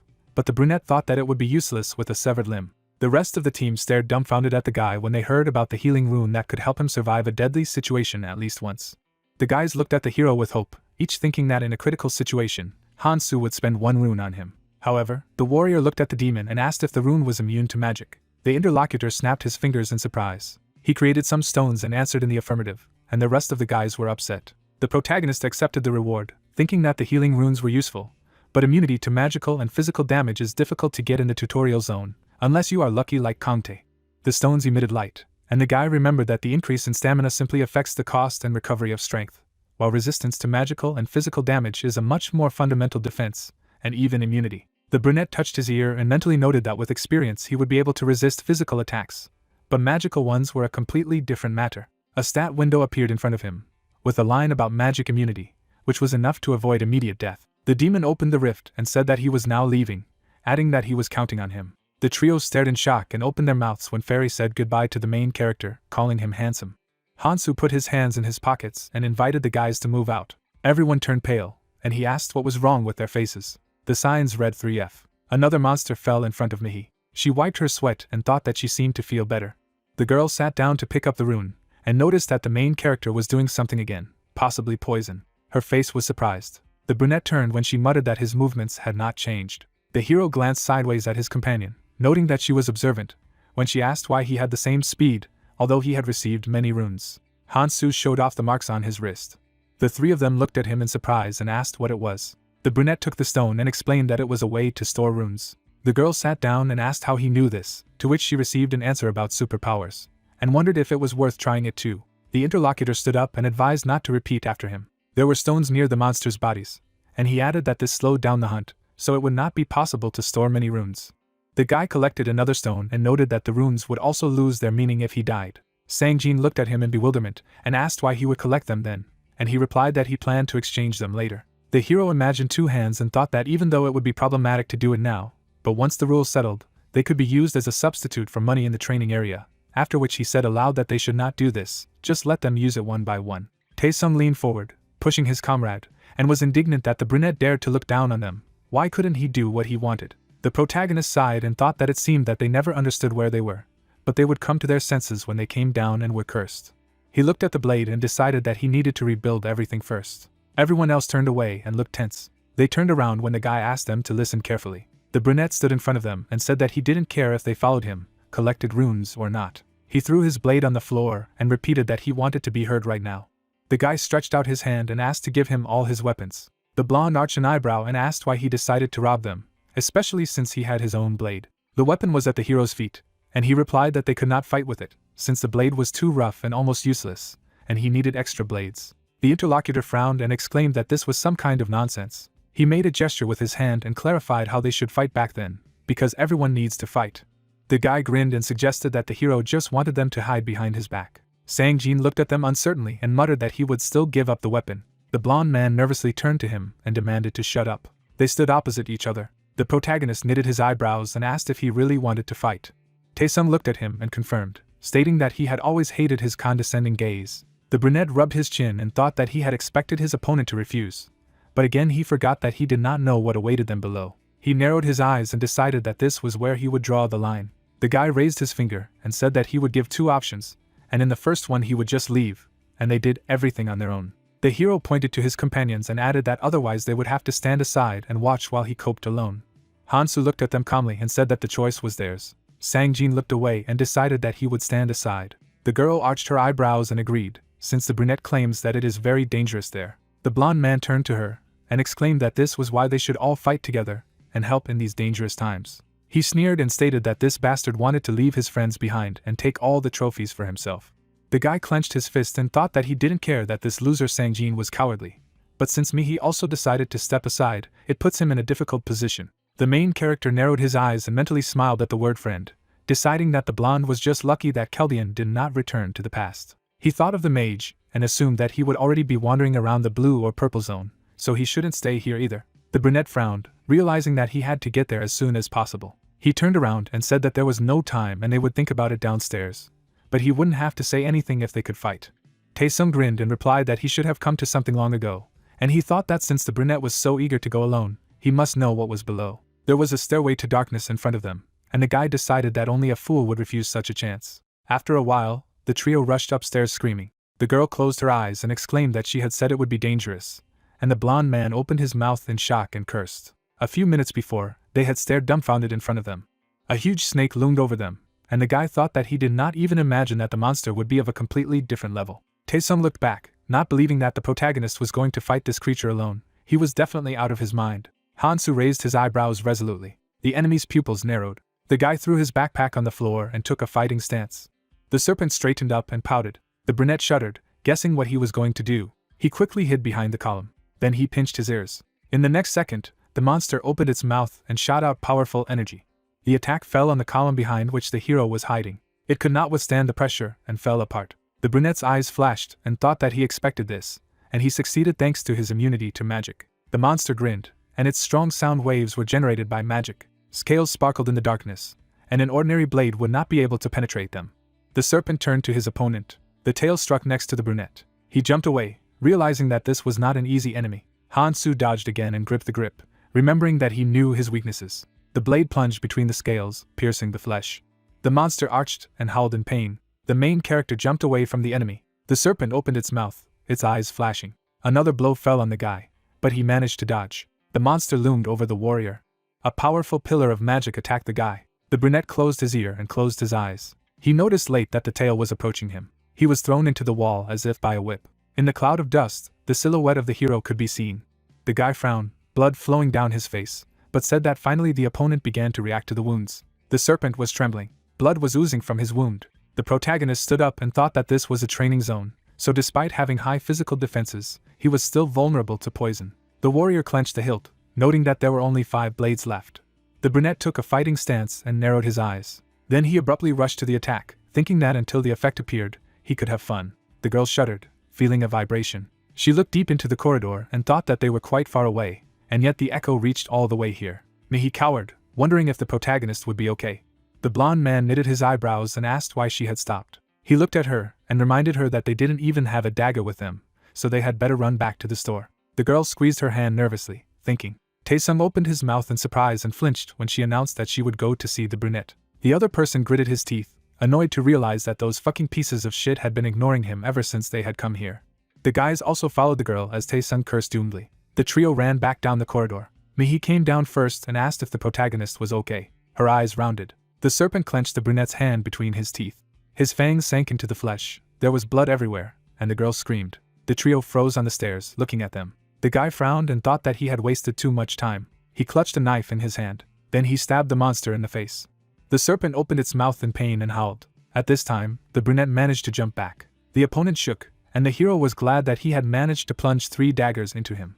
Hansu touched his hand, noting that he had been bitten badly, but thanks to the stats, the wound should recover quite quickly. He introduced different monsters and thought that in the later stages, they showed increased resistance and healing abilities due to their evolved characteristics. But these poisons were pointless as they were ineffective, and using abilities made things even more difficult. The hero clenched the blade and admitted that in the early stages, the paralyzing poison was quite effective, and he wouldn't have been able to last so long without it, and now it was much easier. The snake rolled its eyes and collapsed to the floor. The guys ran up to him, and the girl asked if he was okay. The brunette turned around and asked if they were still there. Mihi looked at him and replied that she had come back because she was worried, but it didn't seem worth it, and then clarified how his hand was. The guy threw his backpack over his shoulder and assured that it was just a scratch that was already being restored, so there was no reason to worry. Taesung stared at the monster's corpse in shock, not believing that the young man was fighting this horror alone. He looked after the hero, realizing what a huge difference there was between them, how to compete with such a person at all. The brunette crouched down beside the corpse. He looked thoughtfully at the trophy. In his hand, he had a rune-shaped needle snake shockwave. The others glanced at the guy as he pondered that the reward would be quite useful, but he needed a magic rune to use it. Taesung crossed his arms and noted that this rune looked quite strong. He was jealous that the guy would use it, but the main character said that he was not going to do it, thinking that he did not want to spend his limit of 7 skills on such a thing. Sang-jin put his hand on his chest and asked to give it to him then. The blonde man shoved him in displeasure, and exclaimed that he would not even be able to use it for its intended purpose, so it would be better for him. The young man rubbed his chin and muttered what he already had. Taesung frowned and asked if he thought he would be useful with this rune. The girl stood between them, trying to separate them, while one said that this would help him stand on an equal footing with the others, and the blonde man was furious. The main character looked at them and asked that they got a job. He waved his hand and noted that there was not a word to give it to them. It would be better to sell it, at most to give a discount of 5% as members of the team. The trio stared at him, dumbfounded. The blonde man knitted his eyebrows and was the first to clarify whether it was possible to take it in installments, to which the brunette replied that if someone vouched for him, then let them do it for each other. Mihi looked around when the hero wondered if they had decided. The girl put her hand on her chest and replied that she would take it then, since guys do not trust each other. Mihi accepted the stones from the others, and the protagonist remembered that he had previously noticed her pick up a magic rune, although she tried to hide it despite knocking it out of the monster herself. The brunette squinted at her and decided that this was not surprising, because the more cards you hide, the better, and this is her method of survival, which makes the girl more ambitious than it seemed at first glance. Mihi approached him and told him that there were 3 runes of agility and perception, and 7 runes of strength and endurance. Hansu handed the stone to the surprised girl and said that he would only take 6 power runes with a 5% discount. She smiled and replied that he was very kind. The guy turned around and asked them not to think that he was just rude, because the fact was that if they got used to getting everything for free in such a place, then they would not have long to live. The girl knitted her eyebrows and lowered her gaze when she heard that nothing in this world is given for free. The brunette moved forward, deciding that it was time. He looked at the crystals in the corner, thinking that since there was a needle-like snake here, then there must be deposits of Zeterium nearby. The stones radiated a slight glow. The guy broke off one of them. Sang-jin and Mihi watched him with interest, assuming that he was using his superpower again. The guys peeked out from behind him, wondering what kind of material it was, which looked like metal, but was soft. Hansu silently stood up and walked between them. Then he began to cut open the monster's body. The guys watched with anticipation, wondering what he would do this time, and the blonde man asked in bewilderment what they were doing. Organs fell out of the snake's carcass. The blonde approached the main character and asked if he was making a new poison, and the guy replied that it was something else. He stacked the ingredients next to the pot and thought that the scales of the needle snake were quite strong, but not suitable for using as a weapon, so he had to create it himself. The brunette remembered the entries in the combo book for crafting weapons that could be made from monsters and materials in the tutorial area. He imagined himself on the battlefield and thought that the needle had a limited range, which made it difficult to inflict secondary damage, such as bleeding. However, if you knew the weaknesses of the enemy, then by inflicting pinpoint strikes, you could turn a disadvantage into an advantage. There was a blade on the floor in brown liquid, and the guy noted that the tip was a little blunt, but it was homemade. There was no other choice. Hansu stabbed him. He smirked, his product glowing as he thought that he needed at least that level of power. Considering how long it had taken the alchemists to calculate the combos to create the best weapon they could get in the beginning, it was worth it. The hero continued to sharpen the blade so that he could break through the defense of the monster that would have to be defeated to get the second hidden part. The guy imagined a creepy creature. The brunette wrapped leather around the handle. Then he looked at the sword contentedly. The blonde man stared at the hero, who muttered that if he came across the coca lizard, he could create a better weapon. But the needle snake was also not bad. It was unlikely that he could find a better blade than this. Taesung knitted his eyebrows and rounded his eyes. He pointed his finger at the blade and asked me to buy this thing with all his runes. The sword gleamed in the hero's hands, and the guy thought that it must be better than what he had. The pot was empty, and the brunette replied that it was an unusual weapon and he would sell it to him. But he couldn't make another one since he had run out of materials. The interlocutor frowned and gritted his teeth, irritably noting that the guy had spent everything for himself. He ruffled his hair and decided that there must be something better ahead. He just had to be patient. A train has arrived at the platform, and this is presumably their last destination. The doors opened, and the blonde thought that it was strange that there was electricity here, and the know-it-all had quieted down, so there would probably be no battles, and he would soon be able to receive the reward. The trio flinched when the brunette asked why they were coming in. Everyone froze and asked again, and Hansu said that the car was only for one, so they needed to get off. He turned around and repeated. Then he sat down on the seat, and Sangjin asked if he was mistaken. The young man looked around and muttered that there was so much space that it didn't look like just one could pass. The blonde man frowned and exclaimed that after everything they had been through together, why only Hansu had the right to choose. The brunette sat patiently and was silent while the guy shouted that it was only thanks to them that he got here. He got up and asked again. The guys looked away awkwardly, and the hero thought that this was a pitiful sight, although it was good, of course, that they wanted to seize the chance, but did not take into account one thing. The brunette swung his blade and said that there really was no rule, that only he could be here, because there were no rules in this world. He slammed the handle on the floor. Then he straightened his arm and said that they could leave now, or stay to argue with him. The main character pointed a gun at them and added that if they found a lawyer, they could try to write a statement against him if they wanted. Hansu grinned and offered to choose one of the two.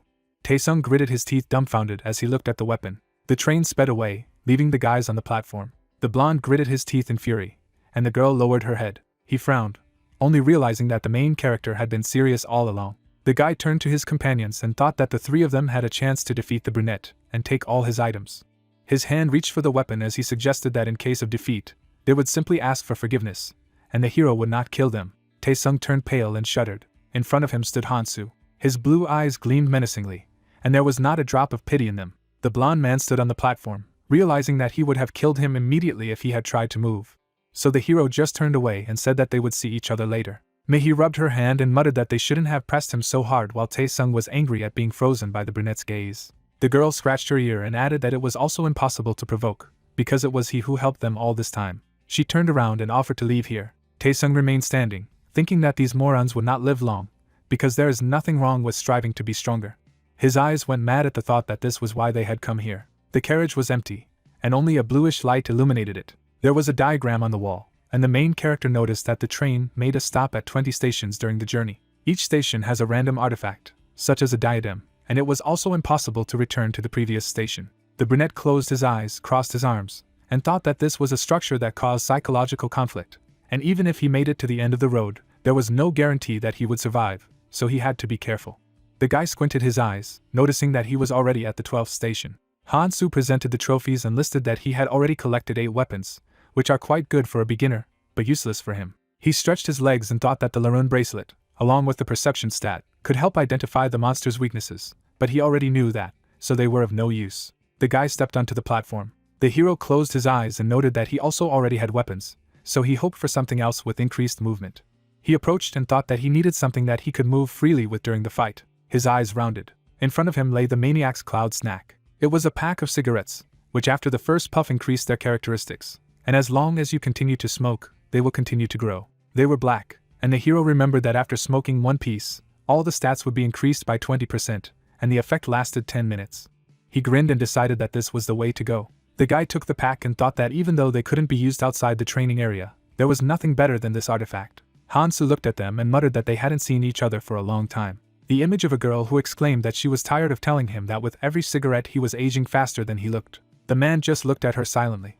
She stood in front of him, so fragile, but brave. The girl took the pack and said that they were spoiling it. The interlocutor smiled and added that if she continued to smoke this filth, she would spoil her beautiful face. Hansu turned around and mentally asked her not to worry. This time they were different. The train doors closed. The main character got off at the station, where he said goodbye to his companions, and noted that they seemed to have left. He walked beside the snake's body and thought that there were still 4 days until another hidden artifact appeared, so he had to decide what to do for 2 days. The guy introduced the stones and noted that he could focus on hunting and mining runes. Then I opened the system window and thought that there was also an option to try to complete the remaining tasks. The hero glanced at the pot and muttered that he had completed a couple of tasks during the journey. He put it in his backpack and thought that he didn't know what he would get, but he would try to complete missions with good rewards. The brunette rubbed his chin thoughtfully, imagining the crystal, and remembered that among the tasks there was one with a promising reward and a quick one, where the sage stone with a clumsy mage as a follower increased all the user's stats by 10, including his own, and healed mortal wounds. The brunette climbed the stairs, thinking that the reward was good, and this kind of artifact was rare not only in the training zone, but also in the red zones, but whoever completed it must be a psycho. He introduced Andy Aaron, a member of the death squad who was summoned to the abyss along with criminals while volunteering in prison. The woman looked around in puzzlement, but even the most trusted people who were with her betrayed her as soon as the training began, and anger revealed their abilities. Her eyes reflected greedy grins. However, 7 days passed, and Aaron was left alone among the corpses, tearing each one to pieces and eating their hearts. The girl grinned in madness, although she wanted to commit suicide, and then this task surfaced. The main character rubbed the bridge of his nose and thought that this did not suit him, so it was better to skip, especially since it conflicts with his goal to save as many people as possible. The brunette shuddered, remembering that it was night and there should already be a task with a good reward. A system window appeared in front of him with the image of a bag of food of a selfish and rich person. The guy moved forward, deciding that he had to complete this task first, and he also needed to make sure that he had enough stamina, otherwise he would be too busy to take time to rest. Hansu came to the store, muttering that he had to eat first, but it was empty. Empty bottles and packages were lying on the floor. The things he buried in the ground were also stolen. The main character froze in irritation and muttered that these scoundrels dared to do such a thing. He chuckled and offered to see how brave they were. The buildings on the street were overgrown with moss. Men loaded boxes into a van. One girl closed her eyes and complained that she hadn't even had time to take anything for herself in a hurry, and those bandits had taken everything. Mihi arched her eyebrows and muttered that they might be strong. Sangjin narrowed his eyes and added that there are too many of them. They are superior in number, although their characteristics are lower, and Hansu has not returned yet, so it is better not to get into trouble. The two students squinted at him in surprise, noting that it was the first time they had seen him so talkative. The girl rubbed her chin and wondered how these people could find out where the convenience store was, because it seemed to her that they still had time. One of the men turned around, noticing them. He grinned and waved his hand. The students were dumbfounded. They rounded their eyes, and the girl asked if he had just waved, and the blonde replied that they were just trying to provoke them. Taesung knitted his eyebrows and said that there was no point in answering them. It was better to get out of here. The guy turned around and added that he needed to find resources and food elsewhere. He was sweating and thought that this idiot should have waved at him, but still the job was well done. Some time ago, the men turned to the stranger. Taesung came out of the shadows and suggested that they check the subway if they needed food. The blonde man smirked and said that it was better to take it right away before the others came, and he could show them the way. The students stood in front of the bandits and thought that the main character would have to fight with these guys for food, and it was not easy to defeat such a crowd, so he would have to ask him for help. Sungo pointed his finger at him and asked why he could trust someone who was so obviously trying to pit them against Hansu. The interlocutor grabbed him by the collar and demanded just to follow him. The man frowned and was indignant at this behavior, because their brother had once helped a student, but a fist appeared in front of his face. Sungo flew back and screamed. The blonde man grinned and said that the three of them were not even his equal. Why would he make a trap for such weaklings? The interlocutor grabbed his broken nose and shuddered. Taesung stood in front of the bandits, telling them to think carefully and not miss the chance. Mihi looked out the window. She opened the door and called the main character, whom she noticed on the street. The girl smiled and thought that he had just returned, but he was already feeling very relieved. The blonde man grinned and decided that there was no need to be nervous, especially since no one knew that he had set it all up, and even if he was caught, he would just find a way to excuse himself. Hansu entered the house, and Mihi told him that they were in trouble because when they were coming back to pick up Jizian and Youngju, some people took all the things from the store, and he replied that he noticed it on the way here. The brunette walked over to the table and asked how much food they had left. There were a couple of packs of cereal and water with bars near the backpack, and the girl replied that they tried to collect as much as possible, but it didn't work. Taesung looked at the hero slyly and said that anything happens, but since he has returned, they can go and demand everything back. The guy shrugged his shoulders and added that it wouldn't be easy to deal with all of them alone, but he would be so helpful. Hansu didn't turn around, but only chuckled, suggesting that he eat first. The interlocutor grimaced and frowned, outraged by such a reaction. He slapped the table and said that it was somehow wrong. The blonde man grinned and asked if he had no shame at all. The protagonist knitted his eyebrows when he pointed out that they risked their lives for this meal, so why not offer something in return? The guy made a gesture with his hand and said that he would think about giving him something if the hero offered something good. Mihi looked at him in surprise and said that they were collecting food for everyone. The blonde man knitted his eyebrows and was indignant that they were offering to give away the provisions for which they risked for free. Taesung chuckled and added that even among friends, there should be honesty, and Hansu didn't lift a finger for it, while they were doing their best, and someone had said that they shouldn't expect anything for free. Jizian and Youngjia silently looked away. The blonde man grinned and thought that this was his chance to win everyone over to his side, and then the hero would cease to be a problem for him. He looked back at the brunette, wondering how long he would behave so annoyingly. Hansu straightened up and muttered, "What a pity!" The brunette turned to the interlocutor and admitted that he had nothing to give in exchange for food. What to do then? The guy came closer and suggested that the hero must have collected a lot of all sorts of things without them. The two students looked at them questioningly and asked again. The blonde pointed at Hansu and told him that he had just come out of a secret place where he must have found something good, and that he should share it with them. The guy smirked and demanded to share the trophies, since he didn't care to go with them. He held out the bar and added that it was better not to be silly. Hansu glanced at him silently. Then he sighed and noted that the interlocutor had learned his lesson well. The guy stood up and thought that he needed to act more subtly, although not surprising, given what he sees in the rest of the equals. Taesung arched an eyebrow, and the hero thought that wasn't the problem. After all, it wasn't like he had taken them with him, because he needed them, even the runes from them. The protagonist turned around, and the blonde man asked where he was going, and Hansu mentally turned to Iris, for whose words he came here. The brunette looked away indifferently and decided that he had done everything he could. He imagined Kante, who had told many people that they got on his nerves, and he thought that he couldn't even imagine such a thing, how a friend could say such a shame. The main character opened the door and advised them to take care of themselves and save strength for the future. Mihi and Sangjin looked after him. The blonde smiled awkwardly and suggested not to fight and not to escalate, because before that they somehow coped without any problems. She looked at her friend and decided that they would bring the hero back. Taesung frowned and said that he could go, why stop him? Hansu went outside, and the guy thought that he was still acting like an arrogant asshole until the very end. The blonde man narrowed his eyes and said that he was pretending to be who knows what, but if they gave him anything for free, he would crawl back on his own, and they didn't want such a bastard. Mihi flinched when the guy asked where she was going. She stopped, and he asked if the girl had left them to go after the asshole. Mihi ran up to the protagonist and asked if she could go with him. The girl looked at him hopefully. The brunette didn't turn around, saying that he couldn't take her with him. The interlocutor let go of him and muttered that she understood, but the guy suddenly said that he had already told them about it. Hansu turned his head slightly and said that it was up to them to decide whether they wanted to get to him. Mihi smiled happily, and her cheeks flushed slightly. Taesung stomped his foot and shouted that she couldn't leave. He frowned and reminded her that she hadn't received her runes from Sangjin, thinking that he was willing to let anyone go but her. The young man behind him straightened up and said that everything was fine. Sangjin knitted his eyebrows and stated that he was coming with them. Taesung squeezed his shoulder and asked if the guy understood what he had just said. He looked at him menacingly and added that he couldn't do that, didn't think his father would let him off the hook. The blonde nudged him and asked if a stray dog dared to crawl away from his master. The interlocutor shook off his clothes and asked what he would do. He turned away and reminded them that they couldn't even go outside now, and the others didn't know if they were alive, since he was the one who would say something to his father. The blonde's eyes widened as he heard that none of this mattered at the moment. Sangjin frowned and stated that he no longer had any reason to obey him as before. Taesung stared at him dumbfounded, remembering that he had done so much to break the young man. He looked after the guys and shouted that they could go anywhere, because they still had all the food. Taesung clenched his fists and declared that sooner or later they would return here to him. The trio walked through the city at night. Sangjin exchanged glances with the girl and noted that they didn't have many supplies in their bags. The main character approached the window of some store. He threw on a new jacket, muttering that it would have been useless anyway. His companions looked at him in surprise.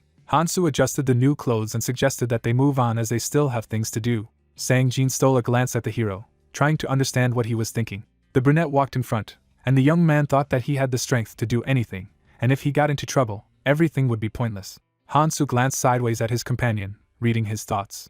The protagonist looked at the sky and thought that this was not surprising, given that he did not know about the moon. The brunette smiled and said that it was almost midnight. The girl stopped and asked again. Her eyes rounded. She pointed up and muttered that something was wrong with the moon. The bright yellow disk was enormous.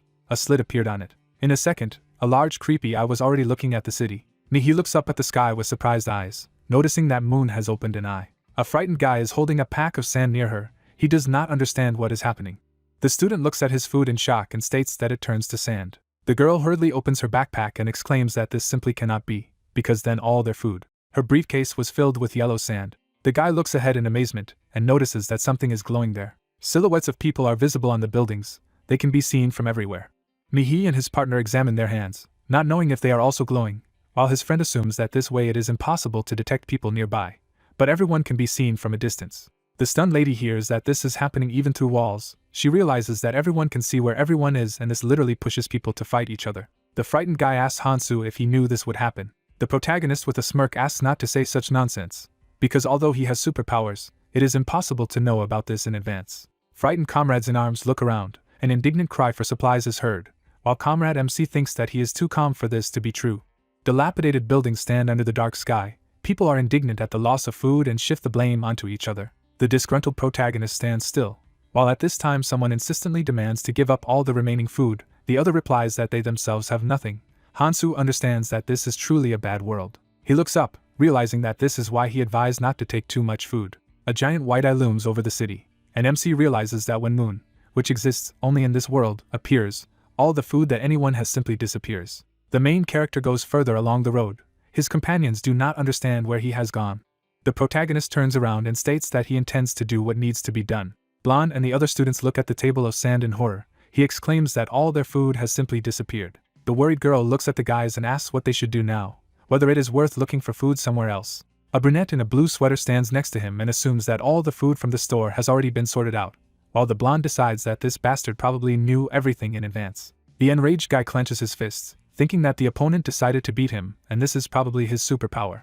A stunned blonde exclaims to Taesung that something is going on outside. On a dark street, glowing silhouettes of people are visible. Sunggo angrily asks where this kid is that fooled them. After all, how dare he deceive him? Then he gives the order to find him immediately. Taesung watches from the window, aware that if they run into them as a group, there will be no chance of winning. He wonders if he should run away now and attack them when they disperse. An excited companion suggests that they go to Hansu. The indignant blonde man points his finger at her, and asks if she really offers to return to this bastard who left them here, if she has any self-respect. She, in turn, screams in rage, asking if he has a plan of action and if he really thinks that they will cope, because sitting still will not change anything. The lady looks enthusiastically at the guy next to her and asks him to think it over, stating that if they can't find them, they will go after Hansu. The girl says that they can then offer him their help. The brunette next to her laughs and claims that they won't fight if there are too many of them, so most likely they can somehow come to an agreement. Taesung is discontentedly silent, realizing that they are right, because a temporary union is not such a bad idea. The blonde smiles slyly, realizing that he does not like it, but the opportunity to make him his debtor is too tempting. Then he says that his friends are right, because he needs to go and help. He leaves the building at night and states that in this case it is necessary to move quietly, and they will not be noticed. He also notifies that he knows the direction, so they just need to follow him. Suddenly, a green vine tangles his legs and he stumbles. Taesung falls to the ground, not understanding what is happening. A green plant is attached to his legs. The blonde screams that he can't take this thing off. The frightened leader stretches out his hand to his comrades and asks them to drag him. A mysterious man appears nearby, asking if they are sure they will be okay if they drag him with them. The boss and his bandits stand opposite and assure that they are unlikely to be able to escape. Then he invites them to come closer, because he just wanted to talk to the guys.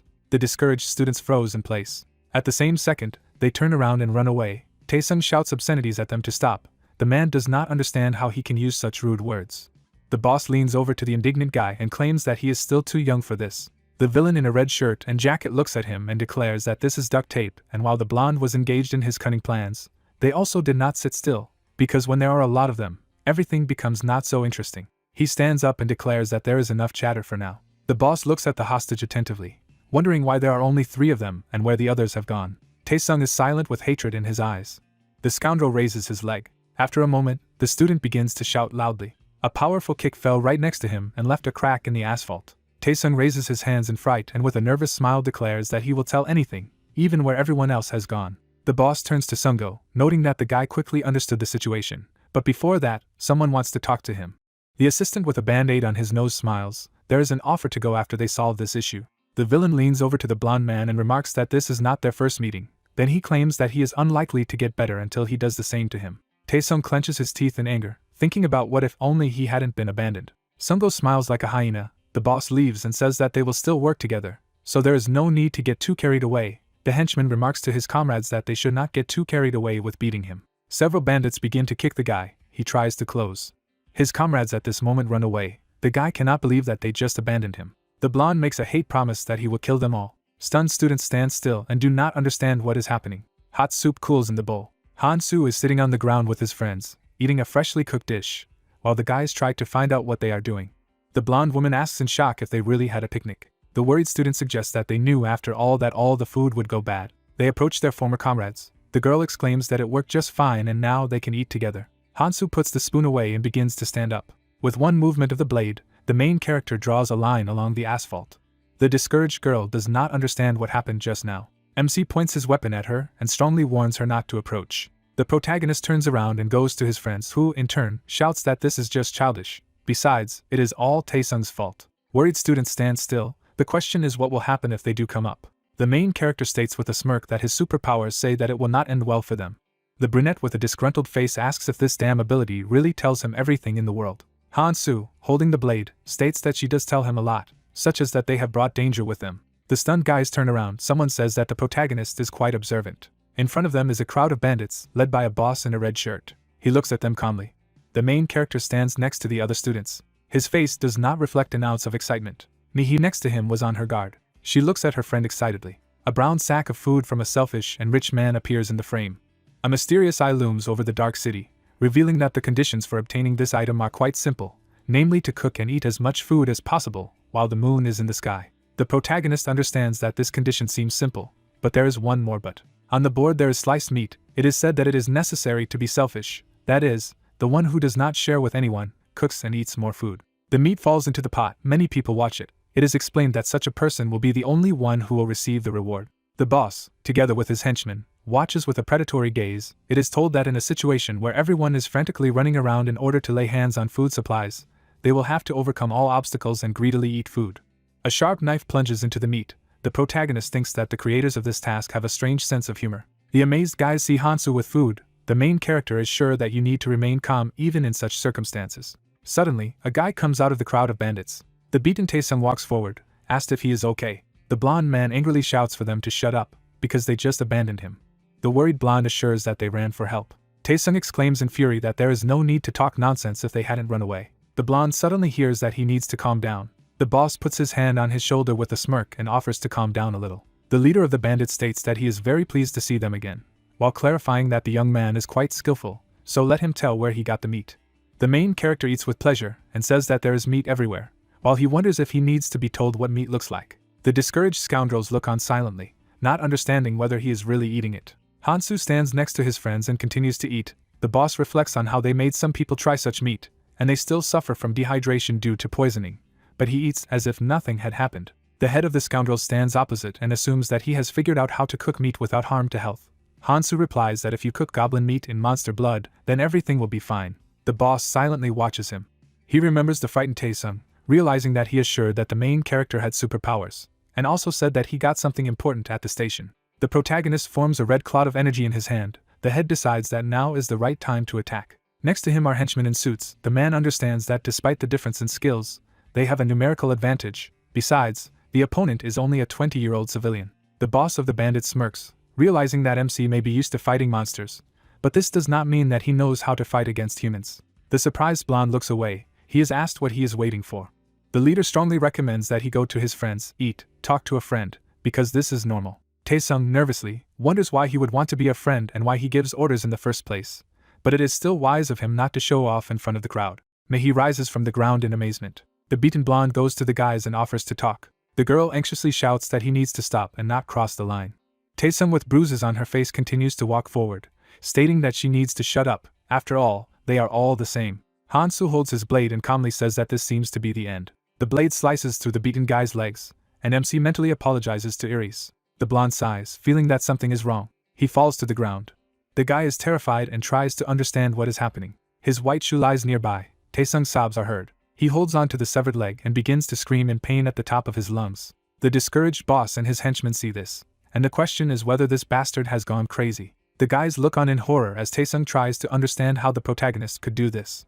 He closes his eyes in fear. The victim shouts in rage that all this happened because of a piece of meat. The protagonist's frightened partner watches silently. The beaten blonde man lies on the ground and shouts that they should be more careful, because he did such a thing just not to share food. Han-soo with a blade stands in front of the bandits. While the victim shouts that he will kill them all for the runes, the blonde shouts that it is better to kill him right now, because they will not be able to deal with him later. The head of the scoundrels with a stern look calls to prepare for battle. The assistant objects in fright. Sungo with a serious face reflects that the boss is unlikely to be mistaken, because the protagonist does not intend to fight them now, but if he becomes strong enough in the future, he will defeat them with ease. The bandits have taken out their sharp knives. The assistant realizes that they have a weapon with them, and because of Moon's radiance, he will not be able to run far, so it is necessary to get rid of him right now. The main character watches them with a predatory, imperturbable gaze. The villain wonders what a student has to go through to look like this. Han-soo sighs with a stern face. He stands in front of a group of bandits, while thinking about how Iris and Keldian often quarreled even after they decided to work together.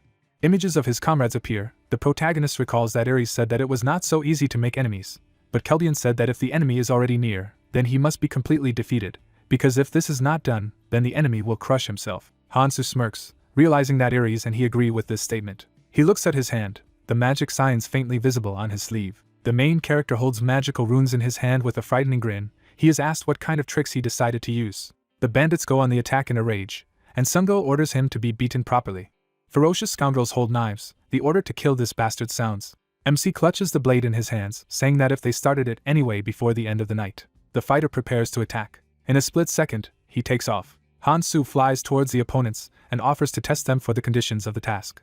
Sungo frowns as she watches him and wonders how he moves so fast. MC delivers a powerful blow with his blade, warning that it will be very painful. The villain flies aside. The protagonist continues to chase the other. In the middle of the darkness, sighs of pain are heard. Stunned, the boss of the bandits sees his subordinate being killed. The leader is surprised to understand whether the protagonist has really absorbed all the runes, because if everything continues like this, the boss pulls out a knife and in a rage orders no one to run away. He states that there are more of them, and they should take advantage of this. Suddenly, the protagonist appears in front of him, thereby interrupting his speech. The scoundrel with an angry face asks if Hansu really expects him to back down. At the same time, the main character comes closer and advises you to think about it.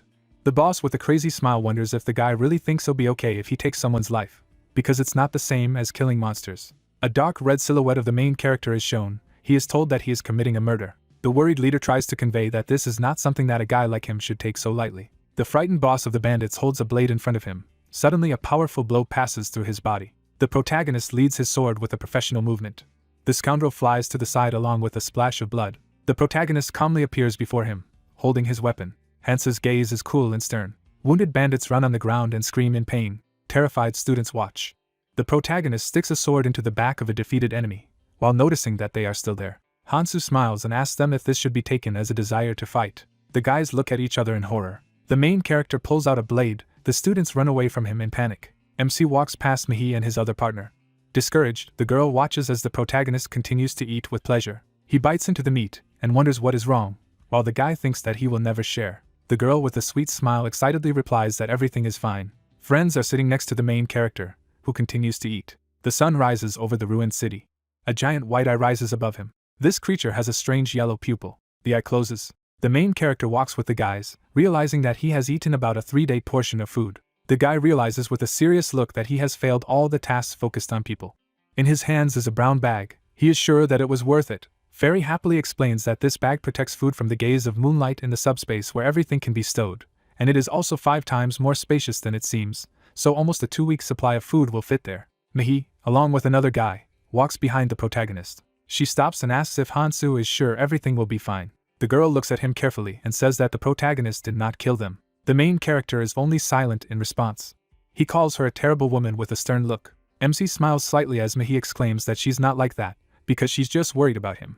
Hansu stands with her back to them as she thinks about how it's not surprising that the guy didn't do it, because there's nothing they can do even if they manage to get up, just because they're going to get stronger. The group of guys goes forward until the girl realizes that she doesn't have to worry about the others now, but if he kills them, he will get their runes and become stronger.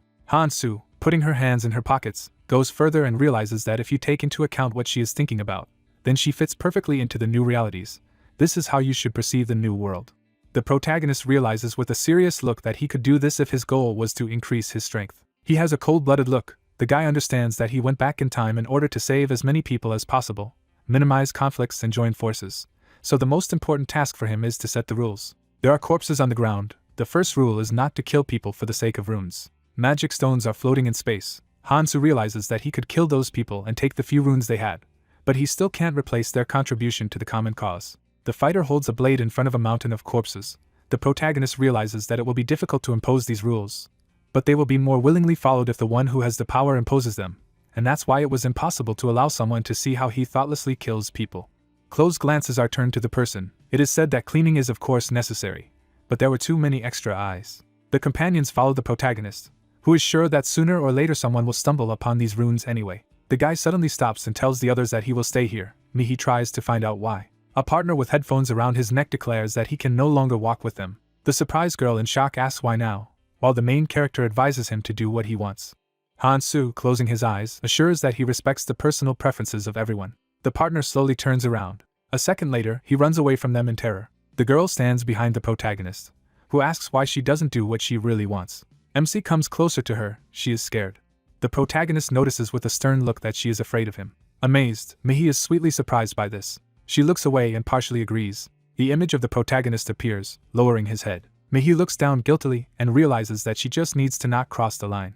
She looks up at the guy and claims that he won't let her come back if she leaves now, so he will follow him to the very end. The main character looks at her without showing any emotions. The girl is excitedly silent. The protagonist turns around, realizing that she still has great intuition. They are approaching the dungeon. The main character says that in this case they can go further.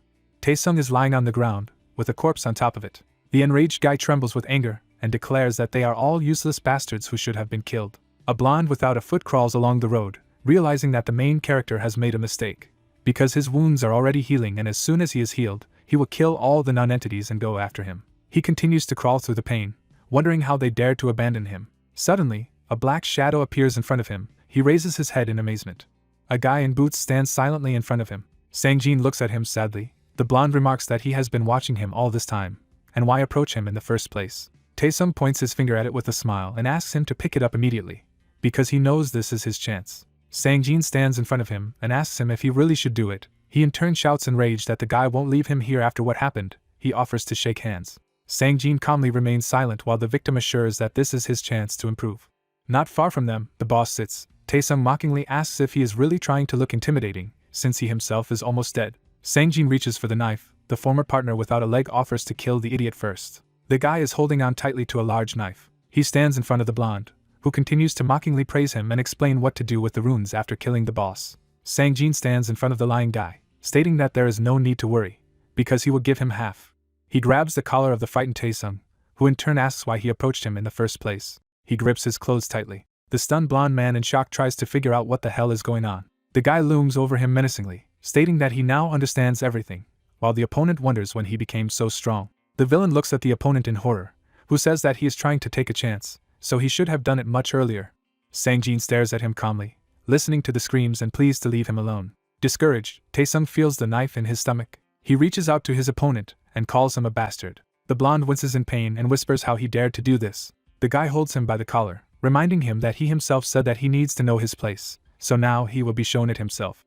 Sang-jin looks at him intimidatingly, saying that he is nothing on his own and that he has enjoyed using his father to bully him all along. Taesung slowly begins to fall down, insulting his killer along the way. The guy only laughs in response. A bloody knife falls to the ground. The hero sits next to his victim. He wipes his tears with his hand. The guy is kneeling next to the bloodied blonde. He is mentally trying to pull himself together. The shining rune lies next to the knife. Sang-jin is sure that this is nothing for him, just another step. The wounded boss stretches out his hand, offering to discuss everything and unite. The leader begs for mercy, assuring him that together they will become stronger, while Sang-jin understands why Han-soo did not go after him. The guy looms over the bald man and wonders how pathetic he was in the eyes of the protagonist. The mad Taesung looks at him in a flashback. The guy is sure that he did not want to protect him at all. A frightened Sang-jin lies on the ground. He thinks about what if only he was brave enough to fight by his side in a dangerous situation. He looks forward, thinking that he could be stronger instead of fearing the protagonist's power. The guy with a surprised look thinks that he could have stayed on his side. Runes of different colors hover over his palm. He is sure that if he were strong, he would not be rejected. In a flashback, Taesung puts his hand on his head. He realizes that some things have changed compared to the past. The poor guy sits in a corner not far from the bullies. He realizes that he was afraid every time, and all because of one person. Sang-jin with a straight face claims that he is going to prove himself, to become as strong as Han-soo. The guy is holding a knife in his hand, realizing that if he uses these fools and catches up with him, then in this case, even the main character will look at him differently. Several birds circled in the air. At one of them, she opened her beak and shouted. The girl paid attention to them. She took a deep breath. Then she shouted in their direction. They fell to the ground. Mihi turned around when she heard something. One of the birds pounced on her. A bright trail divided her. The parts fell behind the guy's back.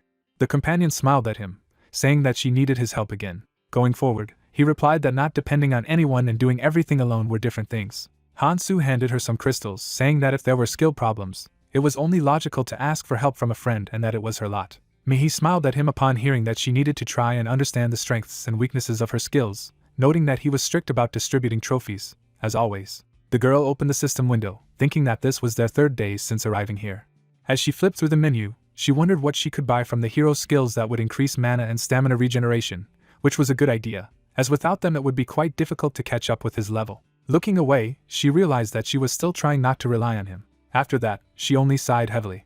Hansu looked at his stats, saying that he could have upgraded them to 42 himself. Looking at the system message, he noted that the best cultivation method was to keep all the stats roughly at the same level, and he didn't even have to think about exchanging runes, as Mihi had low strength and stamina.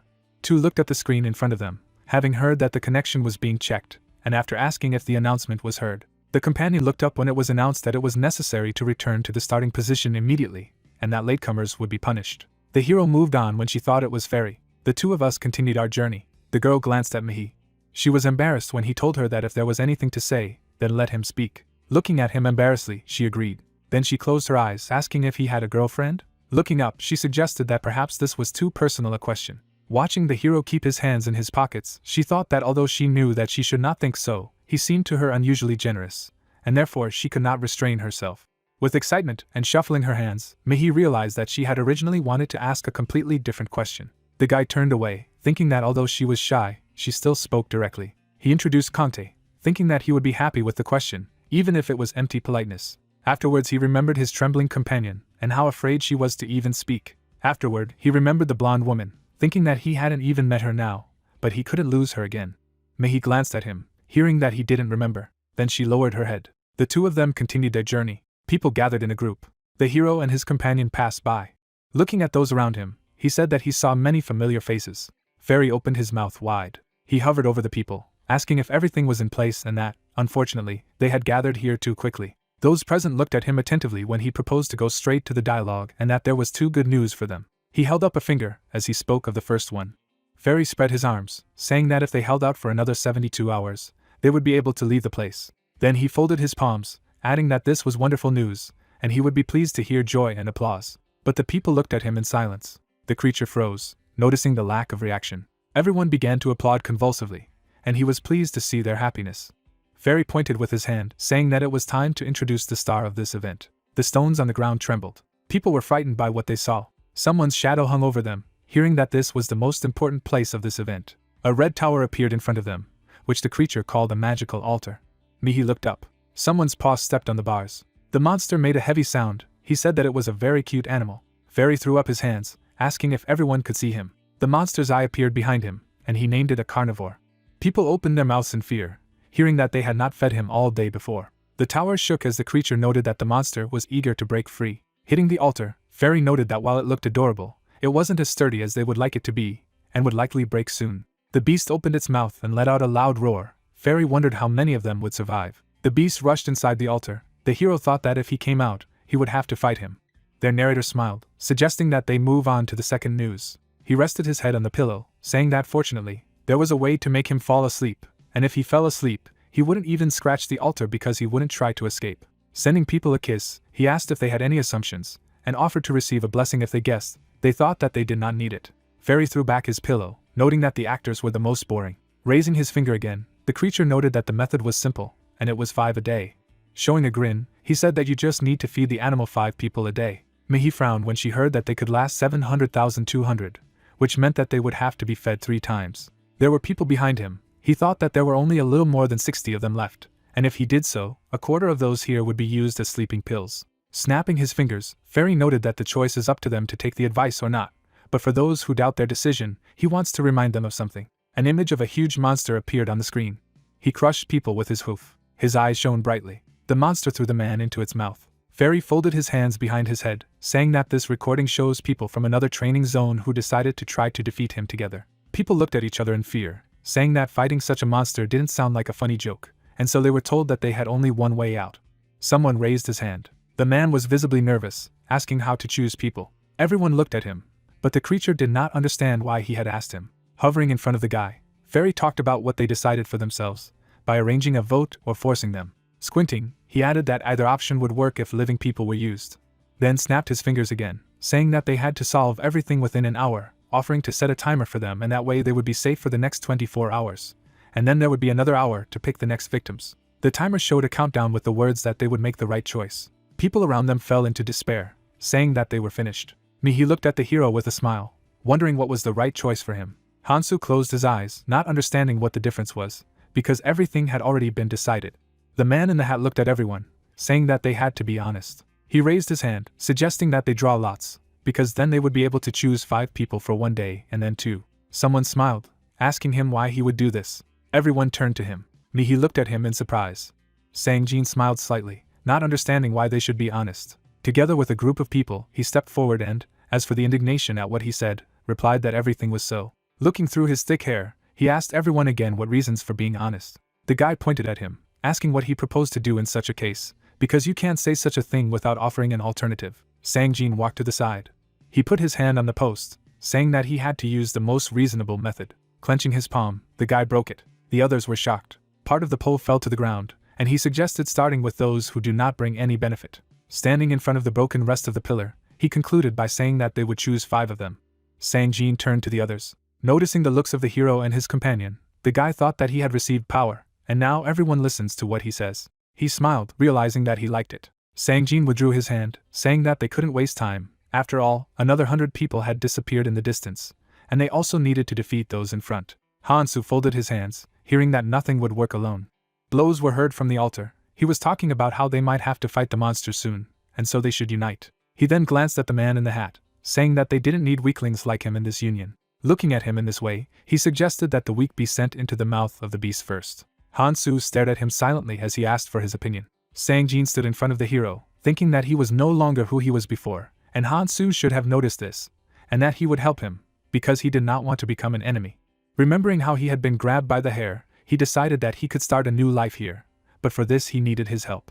The guy was a little worried, but still he was sure that the hero would make the right decision, because his judgments were perfect. Han-soo lifted his palm, noting that he couldn't say it was a bad method. Putting his hand to his face, he suggested another option, following which, perhaps, they would all survive, so there was no need to sacrifice anyone. The interlocutor looked at him in surprise, not understanding how this was possible at all.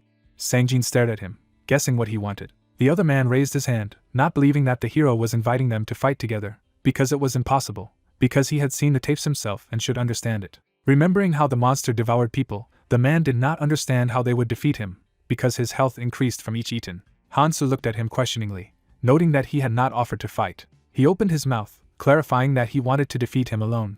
Smiling, the hero replied that this is exactly what he meant. Someone was surprised, and someone got angry, saying that it was funny. People gathered, discussing how he could handle such a monster alone, and hoping that he really could.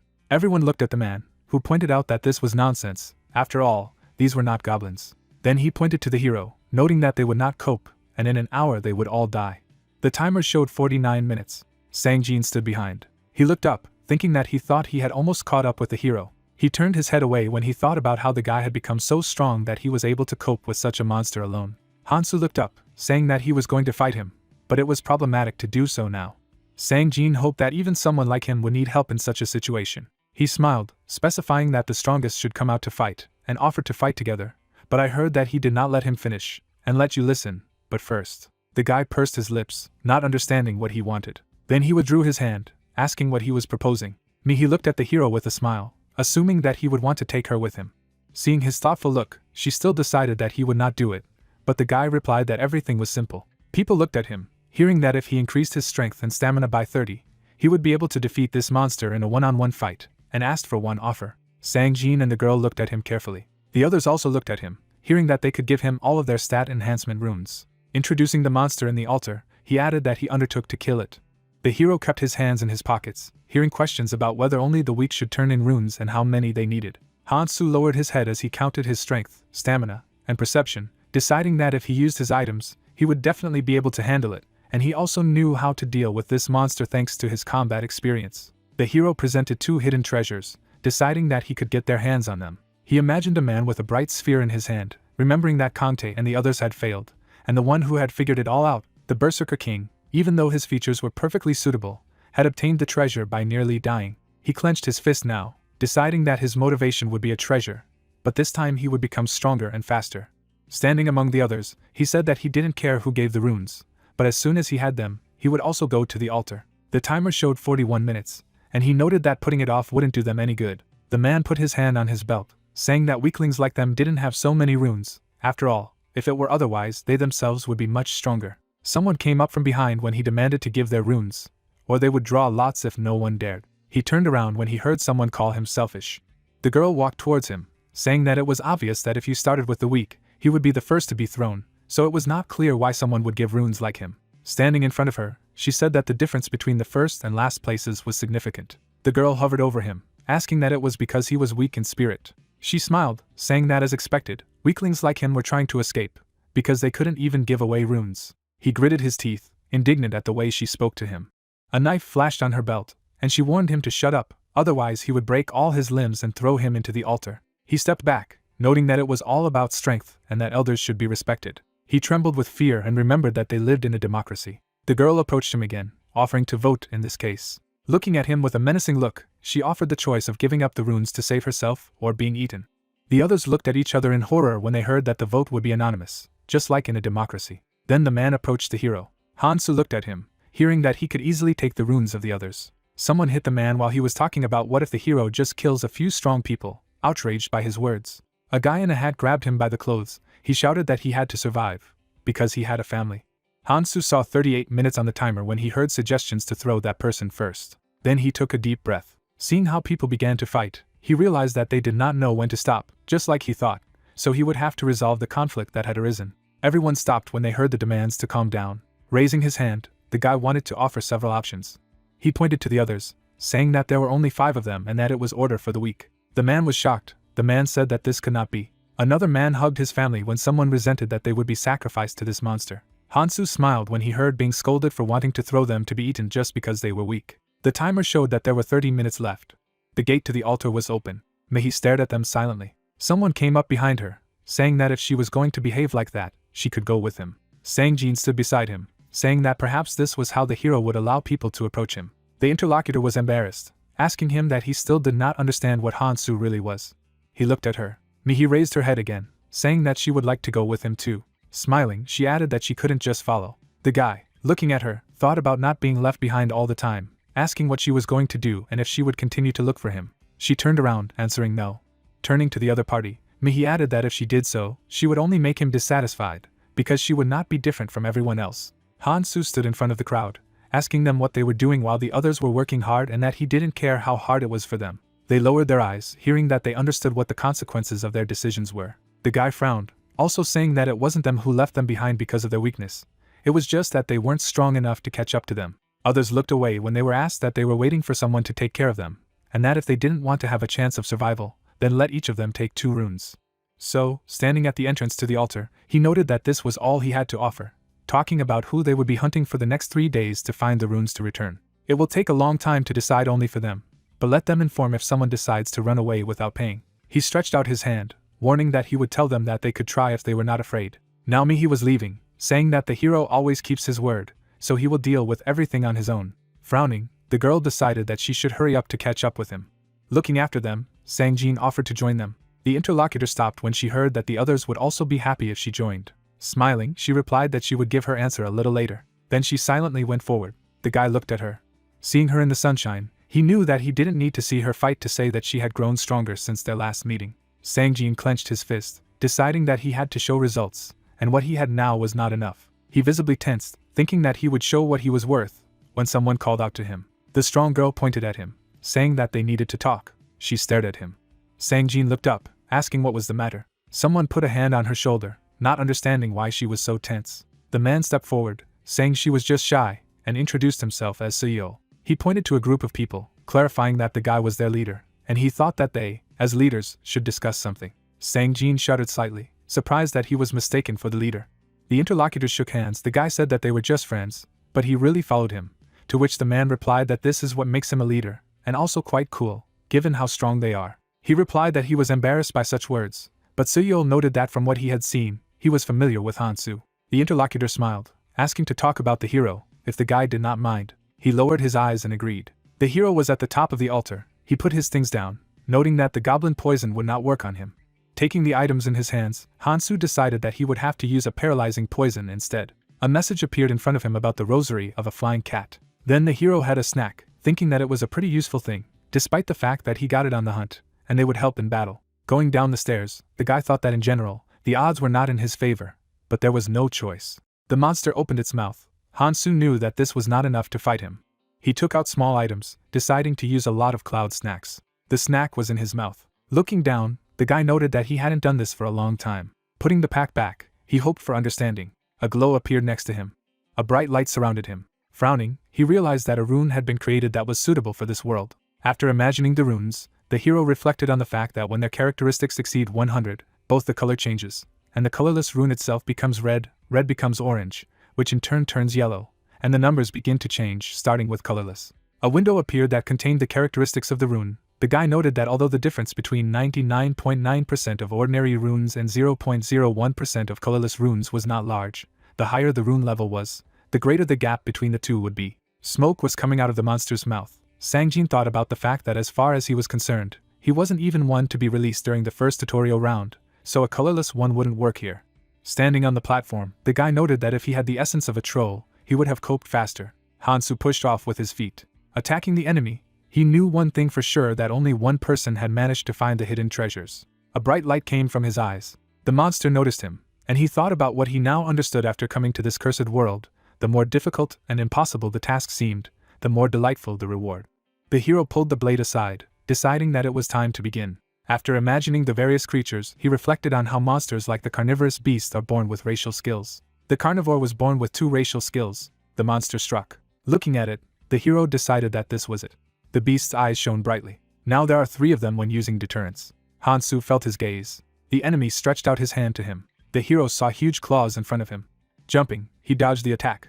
Then he landed behind, thinking that this skill makes the prey freeze in place from fear. And then the beast devours the prey and restores its stamina with the help of carnivore. Wiping the sweat from his face, the guy decided that his behavior remained the same, and he was glad that it had not grown in strength. The monster opened its mouth and roared, but he thought that after carnivore, which restores him, a skill is layered, he usually uses a blood-drinking swamp that sucks blood from his body. A red eye flashed quickly. The monster struck again. The hero thought that he could not cope with this. He looked away, deciding that the eye was making only small holes. Feeling a shiver under his feet, he noted that he knew the most effective method. After imagining the nerve endings on the monster's body, Hansu decided to limit its mobility. The clawed paw went back to him. The guy dodged the attack, realizing that it was simply useless to strike with a needle on such a skin in random places. Waving the weapon, the hero decided that he could hit his nerves with a needle with poison. His attacks left bright marks in the nerves between the joints. The blade plunged into one of them. Opening its mouth again, the beast roared. Hansu decided that this should be enough. Smiling, the hero decided that he could wait until he could not move. There were 12 minutes left on the timer. The sounds of the struggle reverberated throughout the altar. A bright flash appeared near the guy. With quick movements, he stepped back. Hansu stopped, sliding along the ground. The monster was staring at him. He applied his gaze again. Several stones flew past the guy. The monster raised its paw.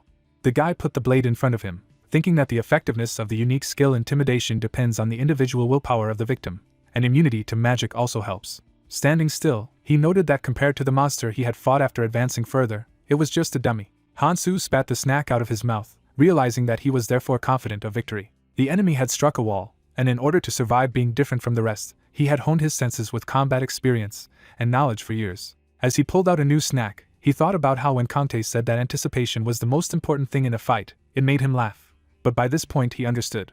As if seeing the monster about to move, he noted that he could see everything now. Another blow passed next to him as he thought that he could see where the monster was moving and where it was aiming. The claw cut a few hairs, and he realized that it was not easy after all. Blowing the smoke out of his mouth, he said that if he hadn't increased his strength and stamina, he wouldn't have been able to attack or dodge like he does now, thinking that fighting inside the altar was the right decision after all. High walls surrounded him as he thought about what if you count the time left and the cloud snacks.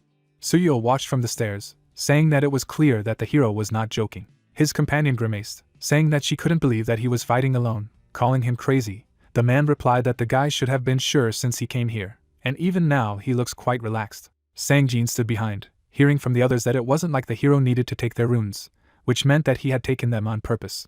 Then I came to the edge when someone clarified that they were going to do what they came for, intending to go down quietly. Sangjin brought it to his mouth, shouting to the hero that they had come to help. Hansu looked behind him. Suyo froze in place in confusion, and, hearing the guy shouting that they were already coming down, asked him what he was doing. He grabbed him by the shoulder, reminding him that they wanted to go down quietly so that the monster wouldn't notice them, to which the monster replied that the hero should know that they were there. Sangjin put his hand behind his head, and when he heard that if he yelled like that, the monster would know about their presence, he replied that he hadn't thought of it. Suyo gritted his teeth, trying to answer that this really happens. Then he turned away from him and cursed. The latter, looking behind him, added that he was really sorry. Hansu smiled as he noted this. Walking next to his companion, Suyol talked about how they couldn't screw up because of that guy. Looking at the stairs, he decided that there was nothing to worry about. Seeing the monsters strike, the man spoke about how once they relaxed after defeating the beast, they would get rid of both of them, as the two of them wouldn't have time to pay attention to them. As he continued to descend, he thought that the most important thing was that he had seen a hero fight.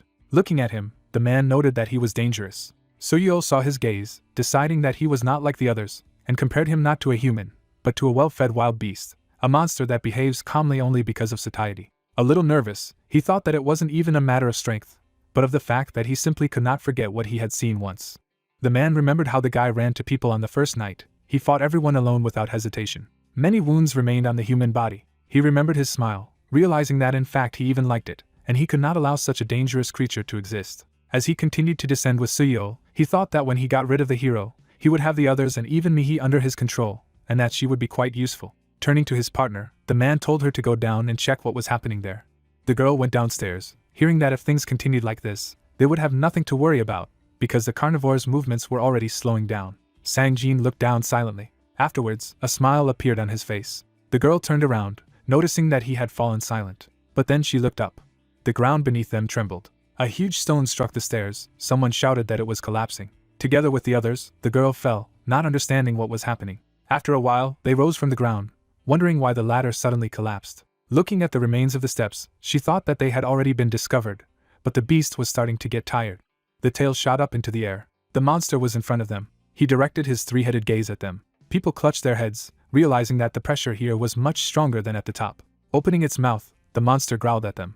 Gritting his teeth, Suyol thought that everything was all right, and although he suddenly failed, Hansu was still here, so everything would be fine, and began to look for him. His companion pointed to the hero, asking what he was doing upstairs. Suyol turned around, saying that the hero should help them defeat this monster, and that together they would quickly deal with him, worrying that he had given up when the job was almost done. Hansu looked behind him. Blowing the smoke out of his mouth, he replied that he was going to do so, but they had ruined everything, because now this monster would regain all its stamina.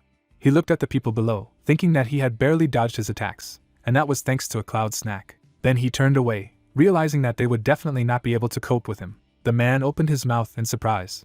Hansu took the flag in his hand, checking how much paralyzing poison he had left, thinking that once the monster was done with them, it would be quite difficult to continue the fight. As he climbed the stairs, he decided that he needed to plan a second run, telling the others that if they could kill him, then let them do it themselves.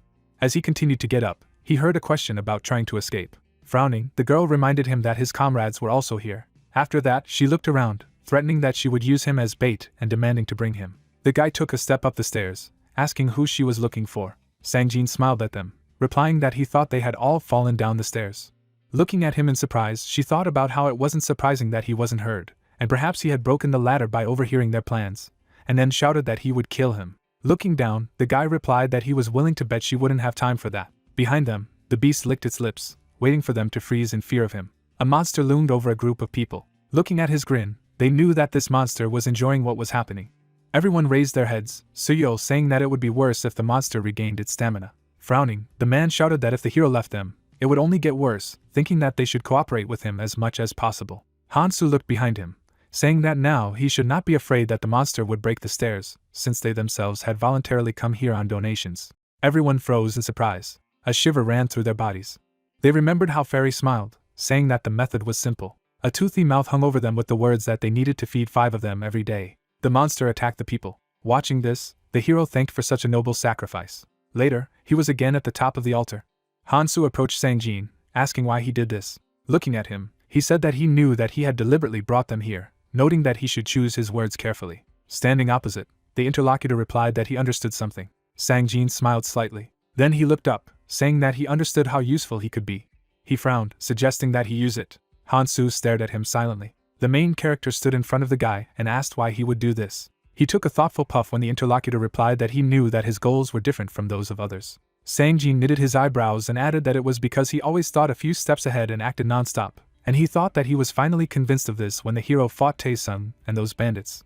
He remembered the defeated men and the fact that, despite the unconditional victory by superior forces, Hansu had not killed any of them. They then looked at the guy with hatred, and this could lead to problems in the future. And then the altar appeared. The main character even then looked calm and could easily get rid of everyone by force, but he did not do it. The guy knitted his eyebrows and said that he didn't know why he didn't kill people, it wasn't in his character.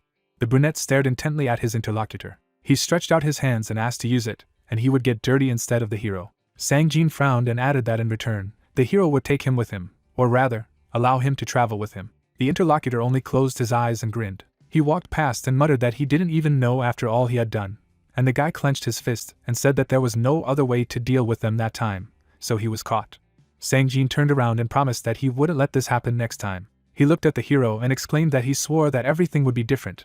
Let him just think. Hansu was standing with his back to him, and the guy thought that people would constantly get in his way, just because of how he stood out, so those that the hero could not let go in front of him, the assistant would do his best to remove so that the brunette could concentrate on his goal. Sang-jin narrowed his eyes and decided that in return, he would follow him and become stronger, just like Hansu himself. He looked at the hero and hoped that he would allow him to follow him on the way to the goal that the guy was pursuing.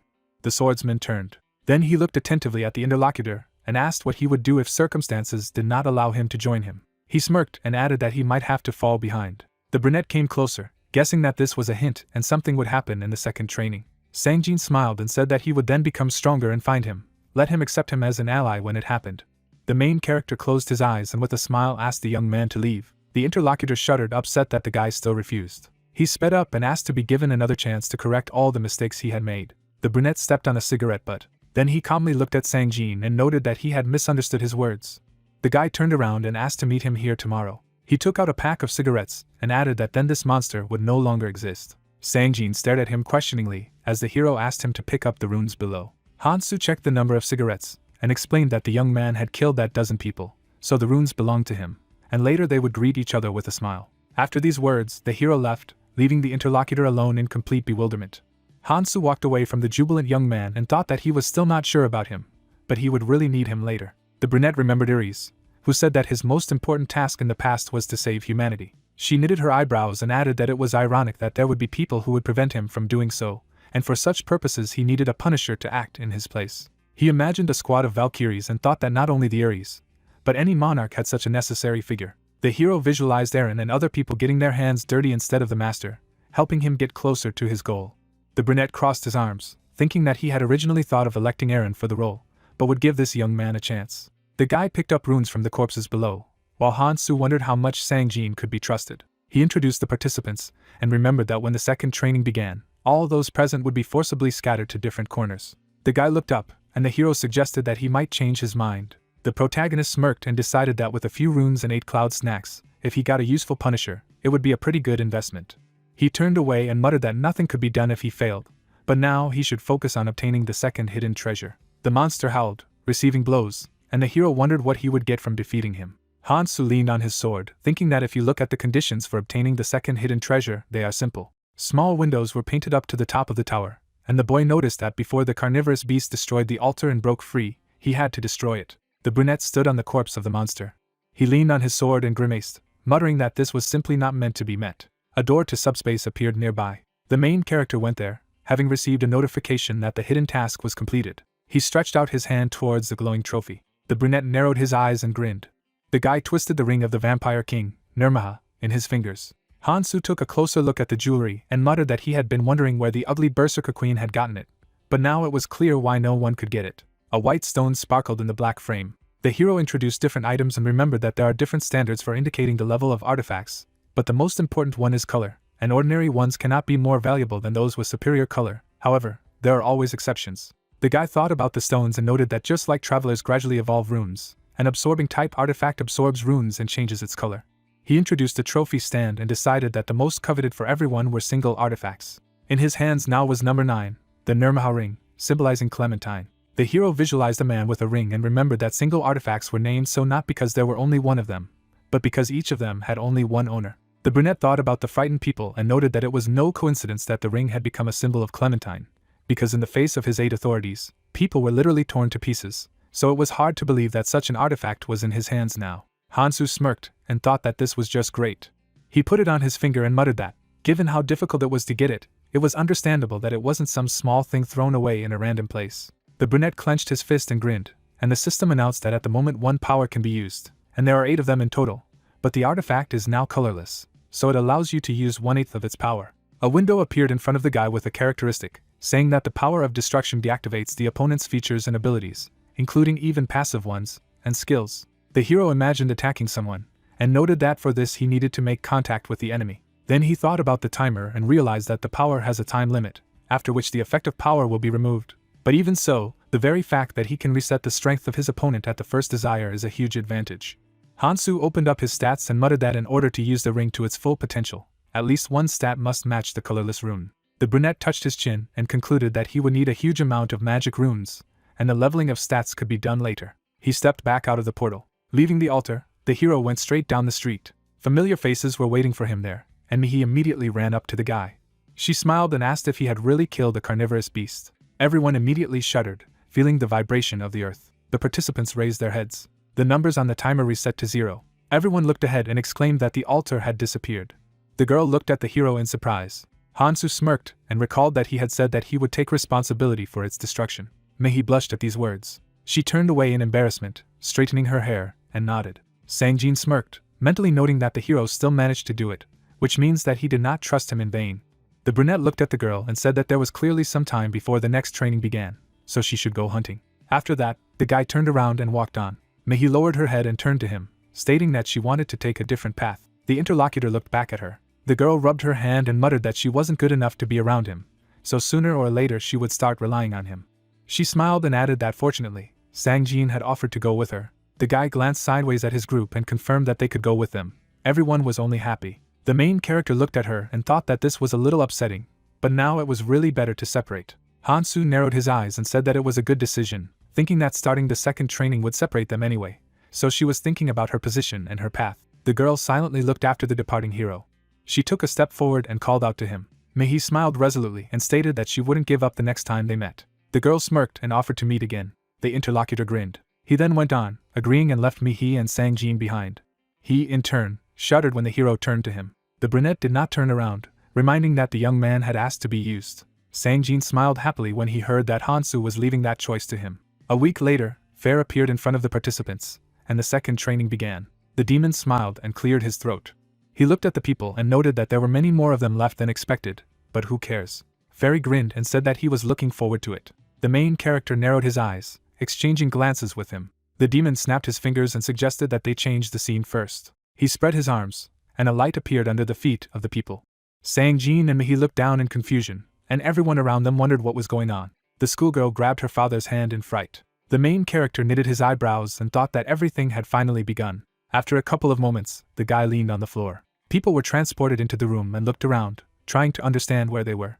The brunette was standing next to the frightened schoolgirl, and a voice suddenly asked if everyone was here, and if it was necessary to arrange a recalculation. The men frowned in bewilderment, and asked again. Everyone's eyes widened and froze when they heard that from now on, they had to make sure that no more than 7 people remained in one room. A group of people looked at each other, and the admin announced that they would continue as soon as they were done with the task. Barnacle clattered and muttered that there were 8 of them, while the voice said that each room would have different situations, but everything should start the same way.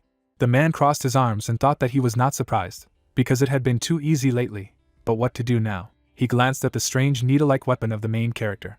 Hansu looked calm, and he recognized him. The man frowned and mentally noted that he hadn't seen his abilities in person, but had heard that he was indeed a worthy partner. The dark-haired woman stepped forward and said that in any case, those who remained would have to act together, and some would have to leave.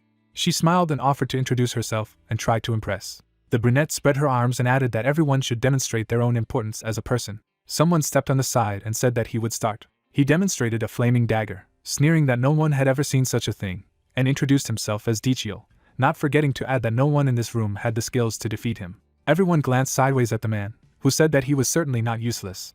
The protagonist narrowed his eyes, determining that it was the chi art skill. The man's body was engulfed in red energy, and the brunette remembered that it was a rune skill that allowed him to use magic to increase stats, as well as strengthen the weapon by enveloping him with his power, making it a pretty good skill. Dichio stood there, exuding confidence, and the guy thought that in this location such a skill is not very effective, but better than nothing. Barnacle Kongmin raised his hand and said that his healing skill was also important. The man with the goatee crossed his arms and said that his name was Hanchio, and he had a fighting skill. The man in the suit arched his eyebrows in fright, standing in front of the woman and the girl, and asked for an exception for the family, not to kill them. Everyone looked at him in silence, but did not answer. The brunette narrowed her eyes when Dichio reminded her that she hadn't introduced herself yet, even though she had proposed. She smiled and introduced herself as Jimin. The brunette moved forward menacingly, stating that she would show her ability right now. The blonde man shuddered nervously, and asked why he was so close. He pointed his blade at the woman, warning her that she would regret it, but the opponent only smirked, releasing her energy. Blood stains appeared on the blade. The girl quickly found herself behind the warrior. The others turned pale and stared dumbfounded in their direction. The man and his family also shrank and gritted their teeth. Jimin leaned over the corpse and muttered that she was lucky. She picked up the red stone with satisfaction and said that there was no guarantee that this rune would fall out, and she would take the skill anyway. The girl pointed to the remaining trophies and offered to divide them among themselves. Hanchio was sweating, realizing that she had just killed a man in one fell swoop, and decided that he should be careful with such a madwoman. The main character crossed his arms and sighed. He looked at the girl and thought that she had made life easier for people who had no skills. The couple and daughter looked frightened, and the brunette noted that those who died in his past life are now alive. Everything has changed. Hansu grinned and noted that now the development of events is only more interesting. A demon appeared from the wall and stated that they were the first to reach the number of 7 people, so they had to explain the task to them. The participants suddenly found themselves in a huge location with suspension bridges and flying islands, and Fairy said that they should climb up the path of elevation for 3 months and reach a dormant volcano in the center of the 2nd floor. The devil flew over them and added that once they completed this training, the world of adventure would fully open up to them. The band looked up, and Fairy hurried to say goodbye to them, wishing them good luck. The protagonist moved forward across the bridge and the others followed. Hanchio smiled and said that everyone would be together for a while, so it was worth making friends. He frowned, noticing that the brunette had gone ahead, and asked what was wrong with him, where he was in such a hurry. The man in the suit rounded his eyes as he looked down and called out to everyone. Behind him, the bridge was collapsing. Everyone immediately rushed forward. The hero turned to look at his teammates, out of breath.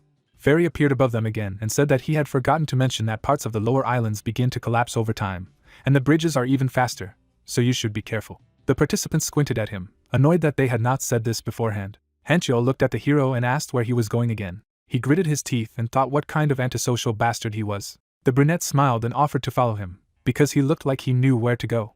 Hansu moved forward calmly. The group walked through the sunny forest. The hero walked in front, and the others tried to keep up with him. Everyone was sweating, and Hanchio pointed out that they had been wandering around here for hours, and there was no bridge up to see if the guy knew exactly where to go. The man looked ahead questioningly, thinking that it was as if they had already passed here.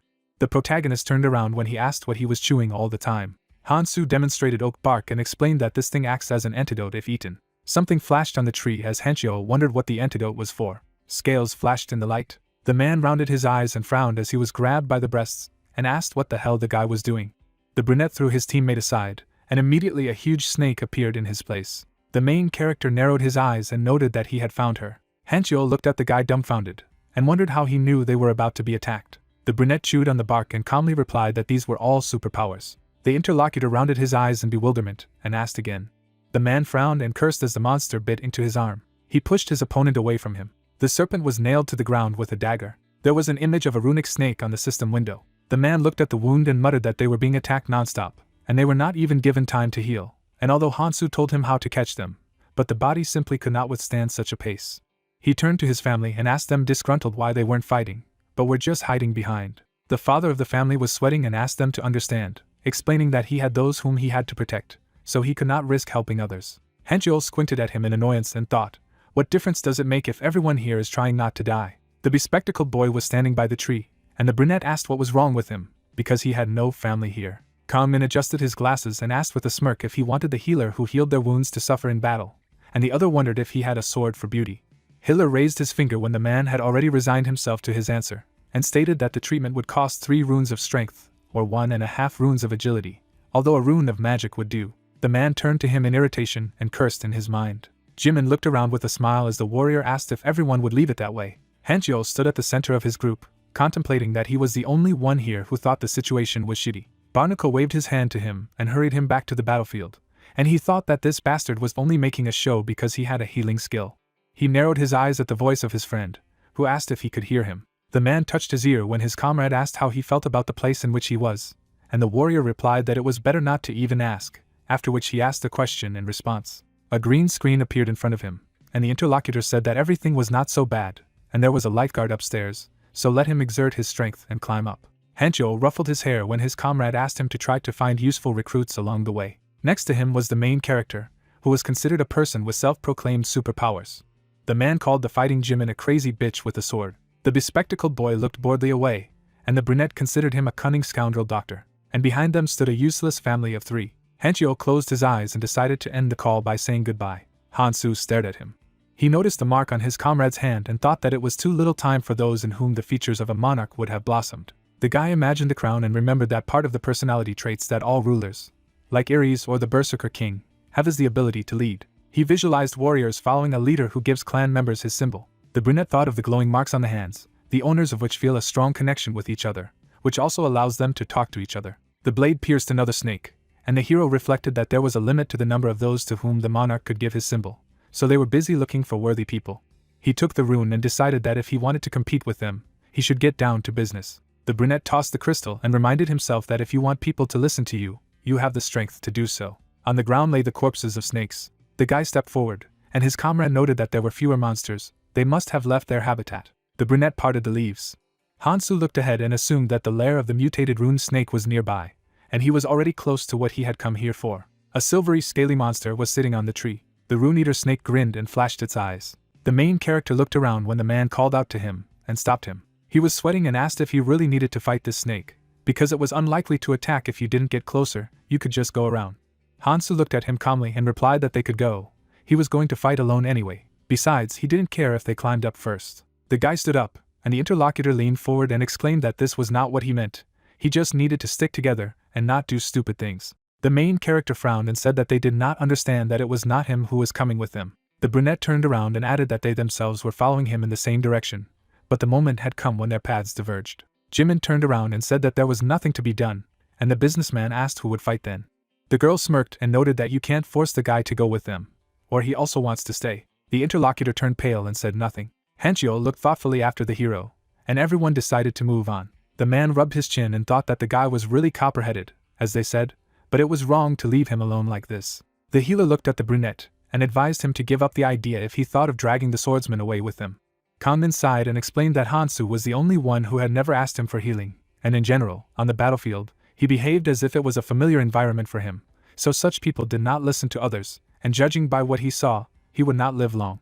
Hanchio looked around one last time with regret, because the guy was quite talented, but quickly decided that it would be difficult to command such a guy anyway. The main character deftly jumped to the side, and the snake bit into the tree. The monster grinned, spitting out the bark, and the brunette noted that it avoided him when the magic rune was active, and attacked when the others were active, with the exception of the agility rune. A new symbol lit up on the enemy's forehead. Hansu jumped and stabbed his opponent several times with his sword. The monster loomed menacingly over him, and the hero thought that he was faster and stronger than the snake in the subway, but no match for the carnivore, and when attacked, it activated the resistance rune, and the damage was negligible. The brunette took a puff, thinking that a long-term battle would not put him at a disadvantage, but it was an unnecessary hassle. He stood in front of the snake, remembering that the way to win was simple. He just had to focus on the trees in the middle of the open area, which were the lair, ignore the monster and attack this particular place. The brunette swept past the monster abruptly, realizing that the enemy would defend his lair instinctively, forgetting about self-defense. The snake immediately rushed at him, flashing its eyes, and the guy noted that it had been caught. He braked sharply. Then, several quick attacks swept through the monster. The guy turned around and lowered his sword. The enemy collapsed behind him, and Hansu muttered that it was faster than he expected. In front of him, the egg of the rune-eating snake gleamed in the sun. It moved slightly. The main character took it in his hand and applied the stone. The shell cracked. A yellow eye appeared from it. A tiny snow-white cub wriggled in his palm, and the guy noted that she was incredibly small compared to her adult relatives. But this baby had a special trait. He handed the crystals to the snake, remembering that it eats the runes and immediately spits them out. The cub began to devour the stones, and could eat any 3 runes, and then spit out the 2 desired by the owner. The hero put his palm for the crystal, thinking that it would seem wasteful to give 3 runes in exchange for 2. Hansu stroked the baby with a smile and muttered that the others could accumulate runes as much as they wanted, and it was more important for him to get the materials he needed, and now it was time to focus on increasing his magical and physical resistance. The snake slipped into his sleeve when the brunette said that she could rest, and thought that she could achieve her goal with her, but it was time to move out. The father of the family opened the map and asked to be patient when his daughter asked where they should go. The man looked at the map in a panic and thought that it was not very detailed, but they could not go mindlessly, not knowing what would happen next, and where they would find a safe place now that they had abandoned them. The woman touched her husband's shoulder and exclaimed that she had heard some noise, pointing in the direction of the bushes. The frightened man shielded the family and assumed that it was a monster or another traveler, but in any case, they should stand behind him. The main character appeared in front of them, and they muttered with relief that he had returned. The brunette came out into the clearing and asked what they were doing here. The businessman smiled nervously and wondered if the guy had managed to escape from the monster, to which he received the answer that the young man simply caught him himself. The main character shook his hair off the leaves, while the interlocutor was in shock comprehending what he had heard, noticing that there was only one small scratch on the swordsman, and very little time had passed. The head of the family flinched when Hansu asked where everyone else was. Some time ago, the man looked dumbfounded at the group and asked again what else the phrase, "Get out of here," means. He smiled nervously and pointed out that it was dangerous to split up like this, and there was no reason for them to separate. Hancheol arched an eyebrow and noted with a grin that he was going to travel comfortably, hiding behind their backs. The brunette looked around and added that her friend was right, because now that there was no big player, it would be even more unpleasant to go with annoying people, and the healer grinned and muttered that he didn't care who he received runes from, but still preferred to travel with strong ones. The man closed his eyes and gritted his teeth, straining out that the other participants had said the same thing and went the other way, blocking the way so that they would not follow. But how could people be treated like that? The main character turned around abruptly and said that they had to go, because they had already spent too much time. The woman looked at her husband sternly and suggested that they should hurry too. The family followed the guy. Hansu was leading the way. He suddenly turned around and asked what they were trying to do. The interlocutor sweated and recalled that the brunette said that he had never walked with them, so let him not pay attention, and they just walked separately, on their own. The hero turned away and closed his eyes, allowing them to do what they wanted, thinking that it sounded pretty straightforward, but it didn't make any difference, because he would have to fight alone anyway. Hansu swung his blade several times, slicing through monsters in his path, and thought that the fights were not easy, but thanks to this, his stats were in good condition. He lowered the snake in his palm closer to the stones. The kid began to swallow the runes, and the brunette muttered that it was a wise choice to increase his resistances first. The guy tossed the crystal and revealed his stats, noting that it made it easier to fight. The family watched him from behind the bushes while the brunette thought that he had to get food from the rest. The schoolgirl looked at the main character enthusiastically and said that he was getting stronger and stronger, which was just incredible, and her mother hugged her knees and muttered in relief that they were lucky that the young man did not care about them.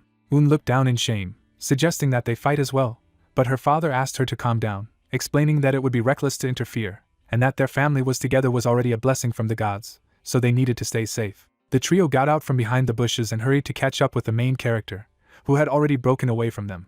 They looked ahead dumbfounded, and the girl asked where he was going now. Hansu approached the entrance to the tunnel. He walked inside, and a shadow fell on his face. His companions followed him, looking around. They approached a group of other participants, and the man asked if they had been walking here all this time.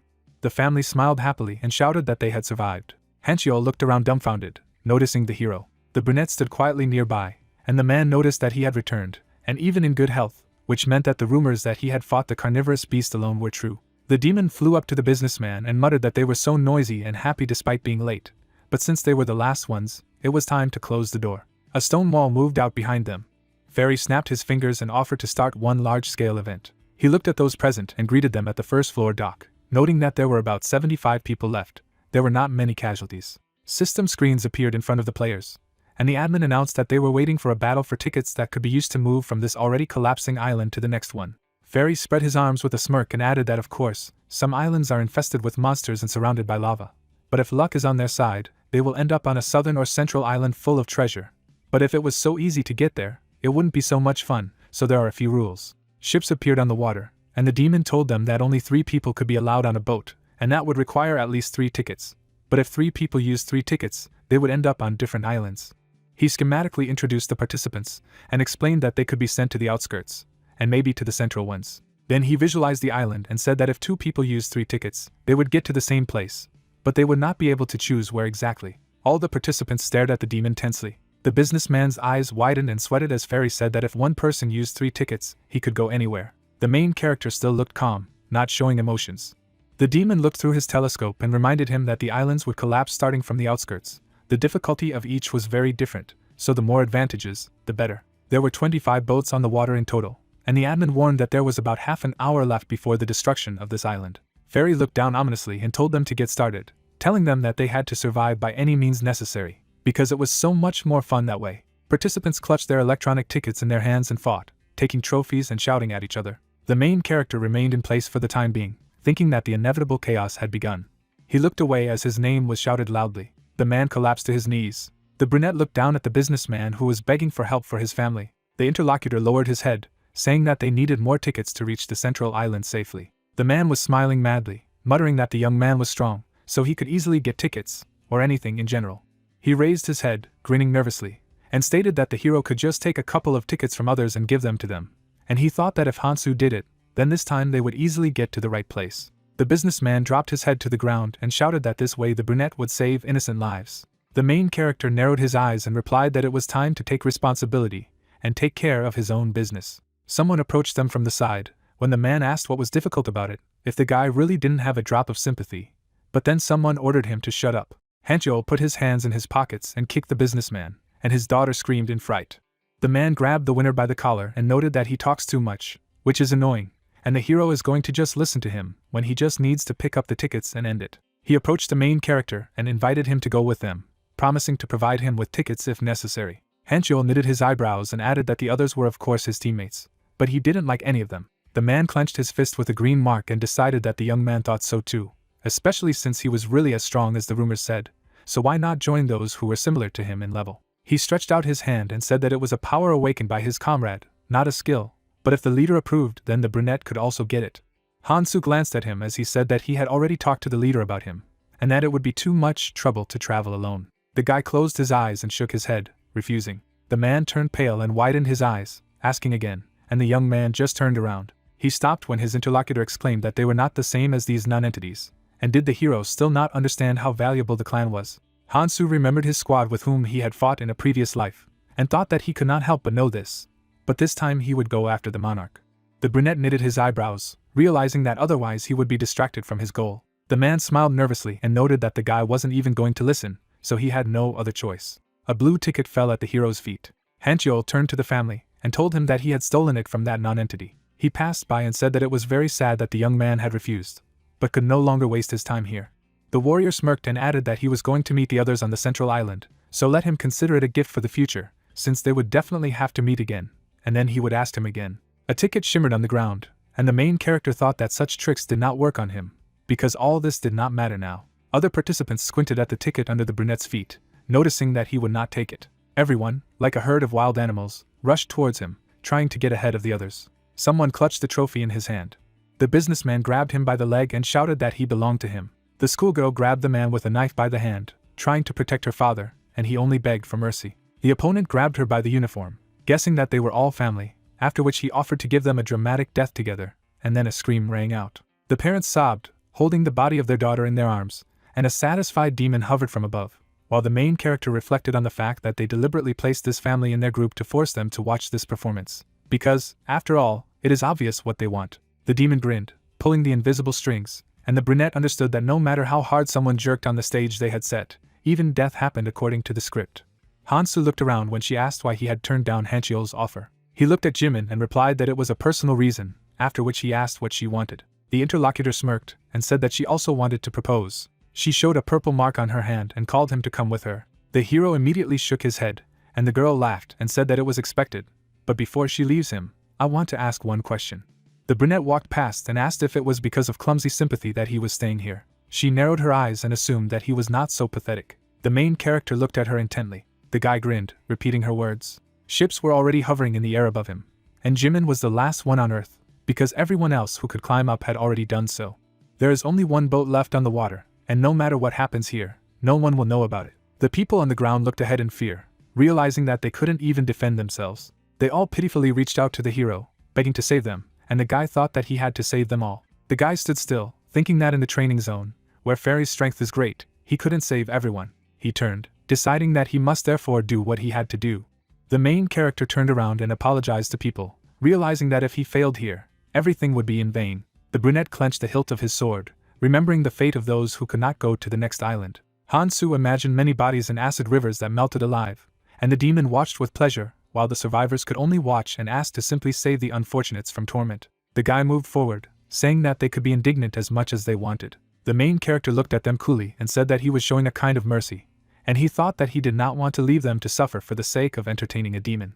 Hansu was looking at the clouds while sitting in the boat. He handed the runes to the snake, saying that it was simply amazing, but it was a pity that it ended too quickly. The demon hovered around him and muttered that this was expected from a rising star, but he shouldn't worry about it, they never just chattered. Fairy smirked as he vanished into thin air and said goodbye to him, adding that he would look forward to their next meeting. The brunette lowered his gaze and decided that he would not regret it.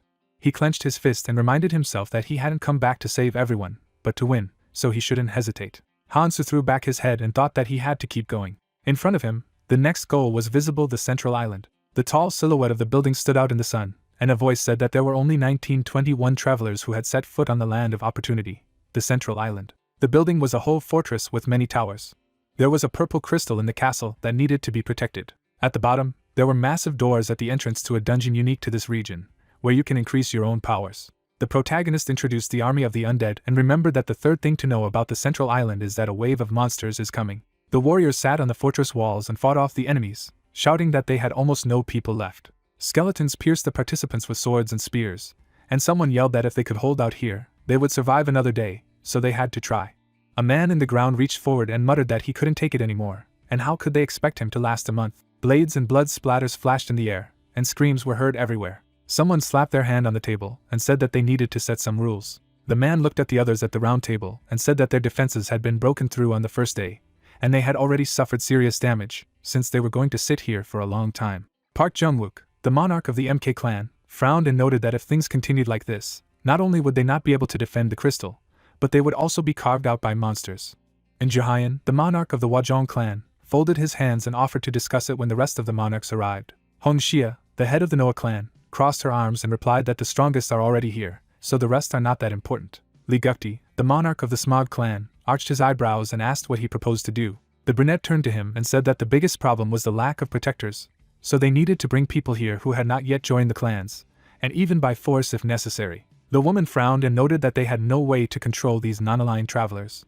The interlocutor narrowed his eyes and replied that he would have to put pressure on them. However, he did not think that words would help them in any way with this lawless mass. He put his hand on the table and reminded them that the next attack would begin in 3 hours, and they couldn't guarantee that they would survive this time as well. Would they just let it happen? To which Gukti offered their clan alliance to join forces with them, but where was the guarantee that they would succeed? Everyone was sitting at the round table and discussing that increasing the number of people going to the dungeon was a serious matter. Since their numbers had increased significantly, they were equal in number to the clan alliance. He introduced the travelers and said that these people had formed a ridiculous group called the Basement Alliance, and given that they had begun to be active, they were already out of their control, and the question was whether the alliance of clans, sharpened solely for protection, would be able to cope with them. Jungwook looked away and offered to send the clans from the front line to the dungeons, but Jahyun jumped up and asked how they could defend the castle then.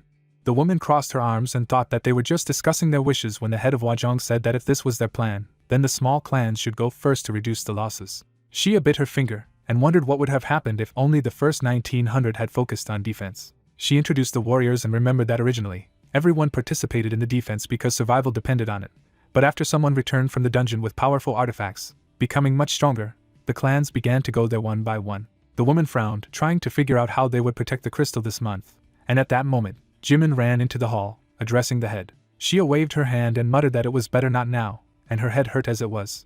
But the brunette said that she had important news. She had received the news that some man was now fighting the Basement Alliance. The interlocutor rounded her eyes and asked again.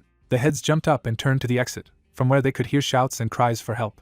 A man stood on all fours and said that he planned to hunt for 2 more days, and then switch back as soon as he got stronger, and even asked to solve everything in words. A blade flashed in the air. The blade plunged into his shoulder, and the man screamed. The main character held a cigarette in his teeth, declaring that the man was fired, and from tomorrow everyone was fighting upstairs. They would work off their idleness. The interlocutor trembled and asked him not to approach him, thinking about the fact that he clearly felt that his rune stats were superior, so why couldn't he defeat this guy? Hansu, with a snake on his shoulder, reached out and stated that he needed his weapon. Kanmin peeked out from behind the crowd, recognizing the brunette, and a man grimaced and was indignant that the young man was in order. He took out a knife and rushed to attack, and the hero mentally noted that the blade had a skill that increased its cutting properties. Hansu raised his hand with the ring and decided that it was a pretty good artifact for a colorless rank. He suddenly found himself in front of the enemy and stabbed him in the chest. The opponent gritted his teeth, not understanding why the knife skill didn't work and couldn't even pierce him. In the next second, he received a powerful blow to the face, and several teeth left his jaw. The man collapsed on his back, and the hero muttered that it was quite tiring to fight them without killing them, but there was nothing to be done because they were an important resource. Everyone present turned pale when the brunette asked if they would listen to his words. Hansu smirked as he took a puff and muttered that the cigarette was the last one left, but that would be enough. The clan leaders stared in shock, watching him from above and trying to figure out who this guy was. Everyone was sitting at a round table, looking at the main character. The monarchs looked at him intensely and were silent, and some knew about him in absentia from their wards.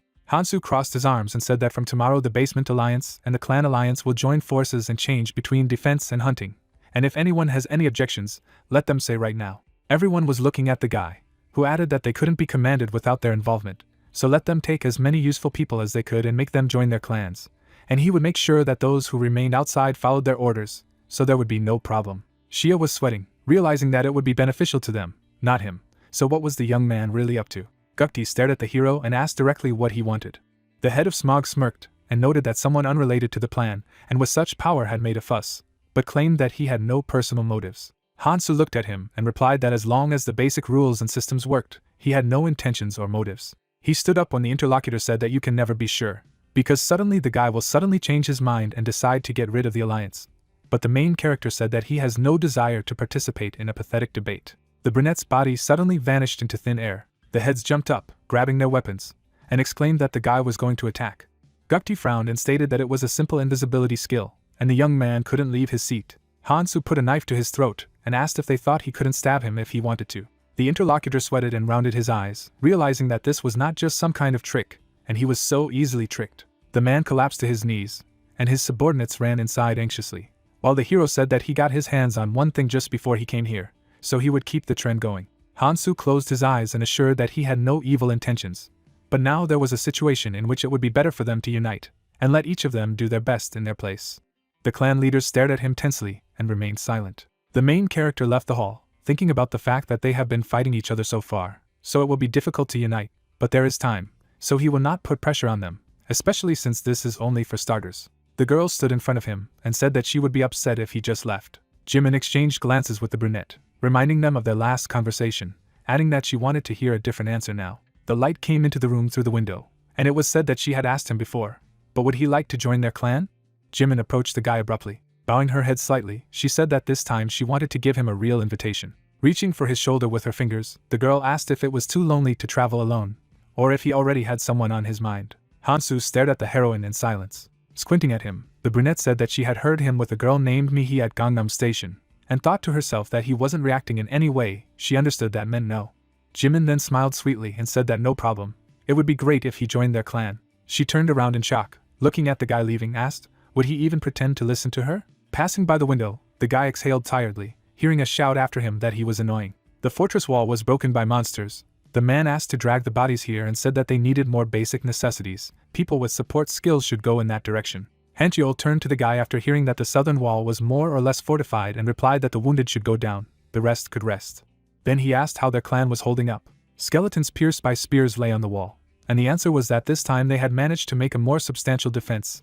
They had enough people for all the posts without exception. Wounded people were sitting on the ground. Words were heard that those who joined from the Basement Alliance were initially reluctant to cooperate, but they did their job well. Opening his mouth, the brunette said that thanks to them they did not suffer serious losses, replied that given the thin ice they had to walk on, they could not afford to be idle. Mountains of fallen skeletons lay everywhere, and it was said that given the monster guarding the defenders' positions, did they have any other choice? Hansu wiped the sweat from his face, and the guy said that it was incredible to see how he dealt with so many enemies alone. Hancheol smiled stiffly, remembering how he had called the hero and thought that if this guy had any manners, he could call him to the clan, but it was not for him to judge. Standing at the tower, the man thought that at such a pace they could repel attacks over and over again. A cry was heard that there was a gap in the air. Fairy's smiling face appeared in the sky. The creature waved his hands with a cute smile, saying that they were all waiting for him. Had they rested well during these 2 days? The heroes looked at him in shock, thinking that the appearance of this devil was a bad sign. Fairy clapped his hands contentedly, saying that they seemed to be bored, so they will start a real fuss from this day on. The battles will involve demons. These are powerful creatures, but don't let them worry too much. He imagined purple crystals against the background of the demon and said that indecisiveness, which had not been encountered before, did not give anything, but killing the demon would bring many crystals. System windows appeared in front of the heroes. The mentor continued that this was their chance. They could exchange these crystals for amazing artifacts in a store exclusive to this place. Sam carefully looked at the system window that appeared, hearing that not only artifacts, these crystals could also be used to buy life-saving tickets to leave this place. In front of him was a system window with a crystal store. In one of the slots, there was information about going beyond 600 crystals. The question was heard, do they want to leave this place as soon as possible? The gray-haired guy opened his mouth, saying that if he got the crystals, he could leave this place. The second said that it was written that up to 5 people could go. An ominous red portal appeared in the space, and Fairy told them to do their best to mine the crystals. A hand with sharp claws appeared from the portal. Then, a smiling, toothy demon crawled out of there. Throwing back his head, he laughed loudly. Fire burned on the monster's body, and a cry was heard that he was coming in their direction. The guys looked gloomy, saying that someone had to come out and meet him first. They didn't even know how powerful this demon could be. Suddenly, the heroes turned around, hearing a shout to everyone to step back. Hansu jumped swiftly into the air. The demon's head was staring at him. Then he blocked the sword blow with his hand, leaving a bright flash. A shining red orb appeared in the demon's palm. He threw it at the guy, but he managed to jump away, thinking that this was expected of a demon, albeit a degraded one. Looking intently ahead, Hansu mused that he couldn't inflict lethal damage on him with normal attacks and had no cloud snack left. He had improved his defense and resistance by changing the Rune Eater. The smiling monster stood confidently in front of him, and the guy thought that his attacking abilities were not that great. A blue glow surrounded the hero's legs. He thought that now he would have to use the artifacts obtained in the dungeon. The system reported that lightweight boots increased the wearer's speed by 1 minute. Moving rapidly from side to side, Hansu thought he would bet on speed. He jumped up, swinging his sword, and he attacked sharply, leaving a bright trail. The brunette looked at his opponent resolutely. Then, with a sharp movement, he crossed his chest with a blade. A bright ball was forming in the palm of the demon's hand. Waving his hand, he threw it at the hero. There was a powerful flash of explosion. Hansu covered himself with a shining sword, applying the first power of his ring. The system reported that destruction would instantly neutralize any skill or power upon contact. The figure standing on the wall said that he was confronting the demon alone. Looking thoughtfully ahead, Hanjiol asked how much stronger he had become. His comrades told him to get ready, they shouldn't miss their chance. The guy looked at the captain and asked if he offered to join the battle. He wasn't sure if that would be the best solution. He replied that if they didn't, others wouldn't miss the opportunity. Jungwook was the first to jump off the wall, shouting at the others to attack. There was only one demon, he would take it. Jimin stood next to Xia and said that she didn't like it either, but maybe they should join in. She replied that no, she would wait for now. Tilting her head slightly, Xia said she wanted to see what Hansu was capable of. The heroes approached a guy holding a sword. Another group of people was approaching from behind. Squinting, the guy saw that several more people had approached from the other side and thought, what impudence. Looking carefully ahead, the brunette mused that he could use his racial skill any second. He couldn't afford to be distracted by the rest of the travelers. A huge demon towered in front of the hero.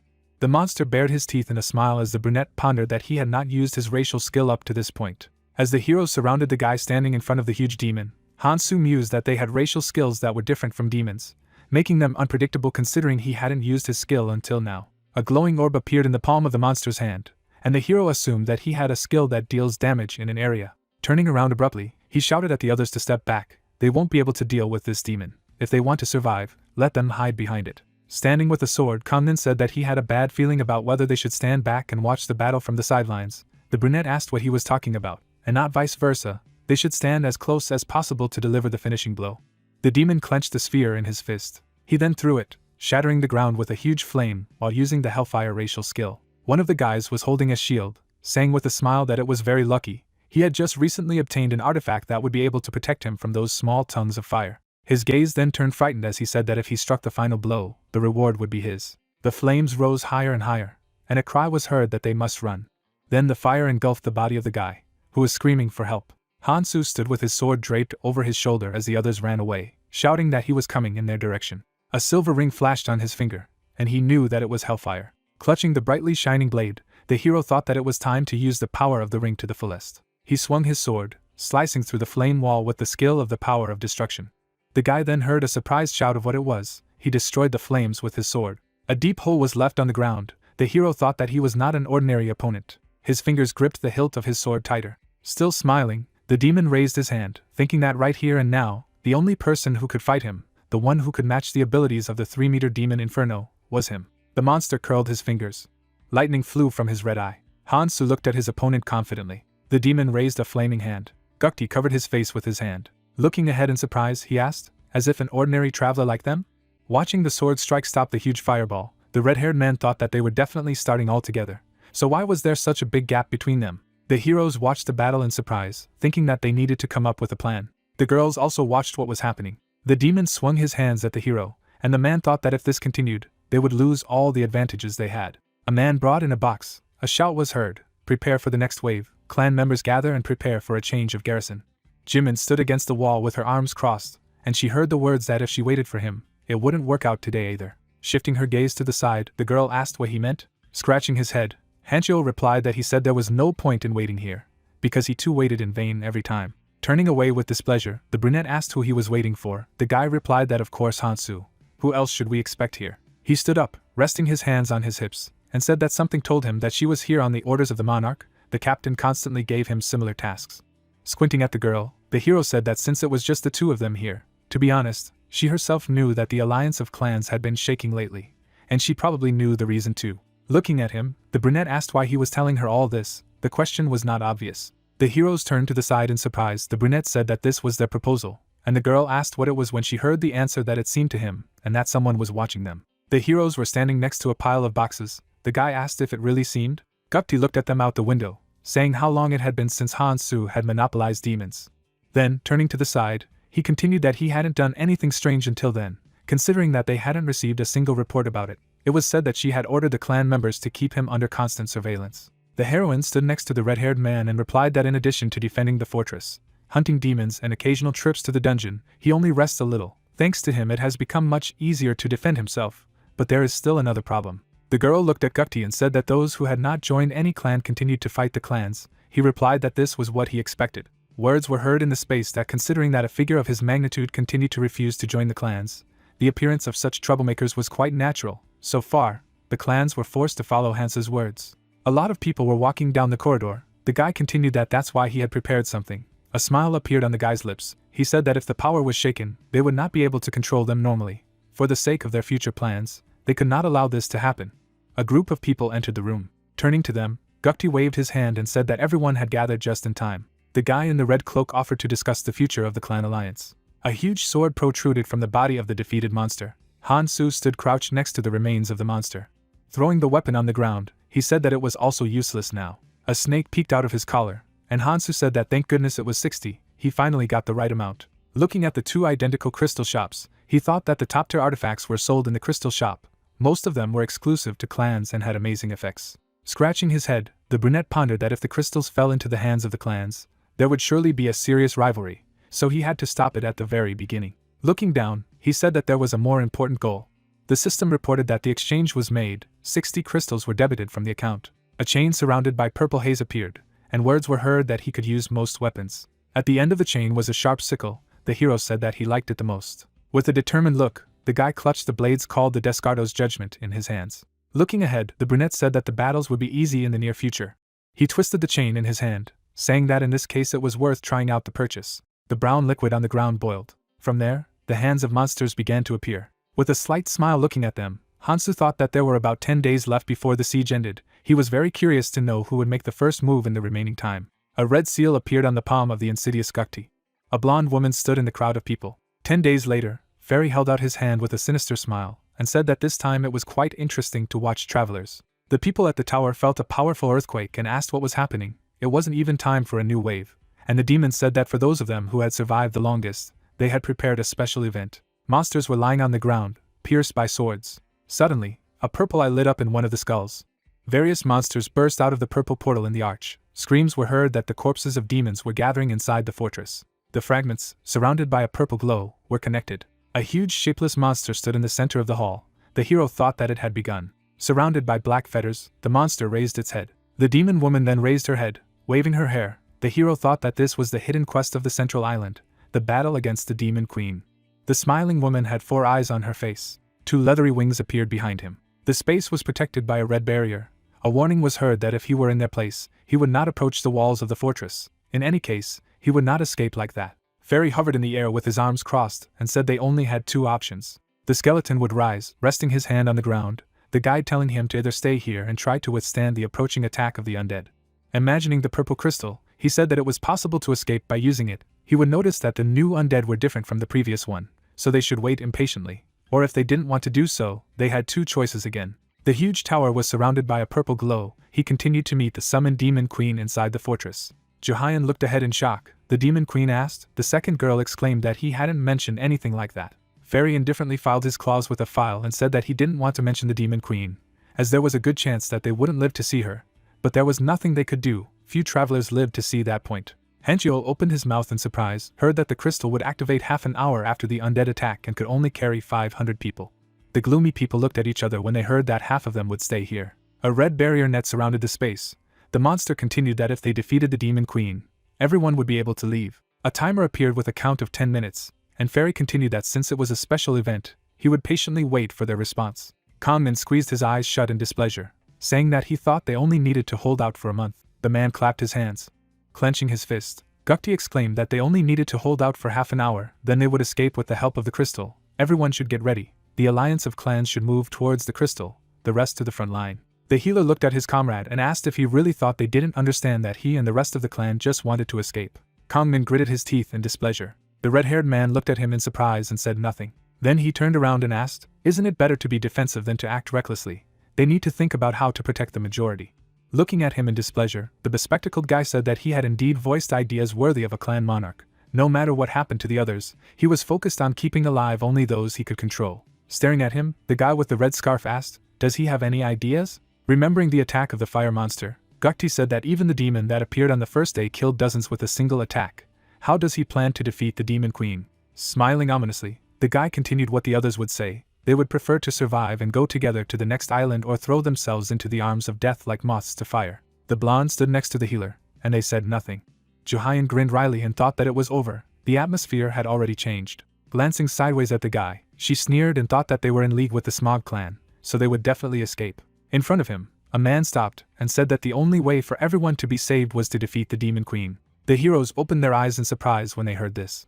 Hansu stood confidently in front of them, saying that in the end, if they defeated her, everyone who survived would be able to escape. The hero thought that he was interfering again. Gukti threw up his hands and asked if he was sure he would survive. Hansu sighed tiredly and answered vaguely. He stood in front of the red-haired man along with the others and said that if they headed towards the crystal, more than 500 people would undoubtedly die. The blonde looked to the side and told the hero that in this case, they would follow him. Crossing her arms, she smiled broadly and said that they can't trust these clan bigwigs anyway. There's no reason to team up with them, doesn't he think so? The participants raised their fists and shouted that they would crush the demon queen and save everyone together. The guild leaders were standing with Xia, and it was said that they would join then, adding that they would also fight with Hansu. A yellow seal appeared on the brown-haired woman's hand. She thought that given the way things were unfolding, she would have to stop him, even if she had to use force. Now it was important to break their morale. If a battle broke out, everyone would fight for their survival. Looking at the brunette standing next to his comrades, she thought that they needed to ambush him. Hansu abruptly shifted his gaze and asked him to postpone his plans and kill him. A curved blade on a chain shattered the ground next to her foot. Pulling the sickle back, Hansu said that he was afraid she would not be able to cope with the consequences. The heroes looked at him in amazement. The girl looked at Gukti, who said that he was suggesting that they should team up and wait for the right moment if they had time, and it wasn't that they didn't expect something like this. Looking wildly ahead, he thought that he would have to follow his plan for now, but they still had a chance. The heroes were standing in the same group. The words were heard that it seemed that everyone had made a decision. A large purple crystal could be seen nearby. The man asked for a minute of attention. Hansu moved forward, saying that it was necessary to set the record straight. He swung his weapon. Long chains surrounded the purple crystal. Cracks began to appear on the stone. It then shattered into many small crystals. The guild leaders looked on in shock. Hansu confidently held the hilts of his blades when he heard the shocked question of what he had done. The guy in the black suit said that since they were going to the fortress, they wouldn't need it anyway. The thought of being able to escape would only weaken everyone. The heroes opened their mouths, saying that he was right, from now on only forward. Then, belligerently, they raised their fists and shouted that everyone was following Hansu. They would kill the demon queen. Holding out his bladed hand, Hansu asked not to follow him. Without turning, he asked me to look forward for my own good and fight for my life. The timer has completed its countdown. A ray of light could be seen from the open door. Hanchio looked to the side and said that he couldn't believe that it was Hansu, the fortress they were in. The situation had completely changed. By the stone walls there was a candlestick with candles. A lot of candles were located along the wall. The heroes stopped at a long corridor. The girl looked ahead frightened. The demon queen touched her finger to her lips and said that they had been walking towards her for a long time. They had come all this way to have fun, so she couldn't just let them go. Shocked, the heroes turned around when the door slammed shut. They felt space sway. The system reported that the fortress had been sealed. Debris flew down. The characters were shocked to see how the floor crumbled under their feet. Monsters' hands appeared from the crack in purple flames. The guy shouted that something was crawling up. The toothy monster opened its mouth and screamed. The brunette looked at him in horror. He rushed to run when the monster pounced and asked for help. Words were heard asking him to stop panicking.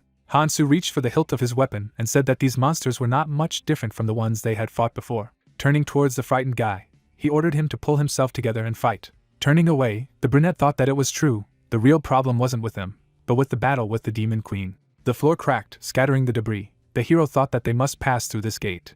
Darkness appeared ahead, surrounded by two shining whirlwinds. A shout was heard that these were pillars of fire. Everyone needed to step back. A huge black armored monster was clutching a sword. It was the demon gatekeeper. His eyes burned red. A crowd of participants stood in front of the monsters that appeared. A cry was heard that demons were coming out of the fire. The monster had black armor on its body.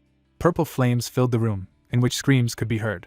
Hansu raised his hand to protect himself from the wind. Shifting his gaze to the side, he said that they had 2 enemies. They needed to split up and take care of them. The support should step back, and those who were good at ranged combat should come forward. Jungwook looked at the brunette, who continued that those who are not skilled enough should take care of the flanks, adding that a reckless dash could set them up. Ignoring this, Hansu moved forward, telling the left side that he would launch the attack first.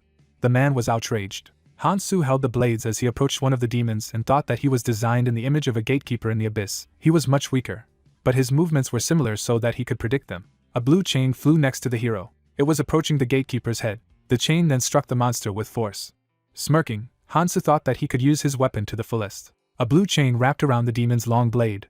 The hero thought about the fact that the chains stretch for tens of meters and can use suppression. The blue links glowed brightly. The demon felt a powerful energy. The blue chains then wrapped around his body as well. Hansu thought that by tying someone down with suppression, they would draw on the opponent's magic and cast a curse, lowering their stats. The other end of the chain was wrapped around the hands of the brunette, who thought the use was wasting his magic, but it was tolerable. A ring flashed on the guy's finger, and he asked his comrades, will they continue to just stand and watch? The heroes looked at him dumbfounded. Jungwook then sneered and said that they couldn't just stand by and shouted at everyone to get ready to attack. An image of a green logo appeared next to him. He ordered the name of their clan to be glorified.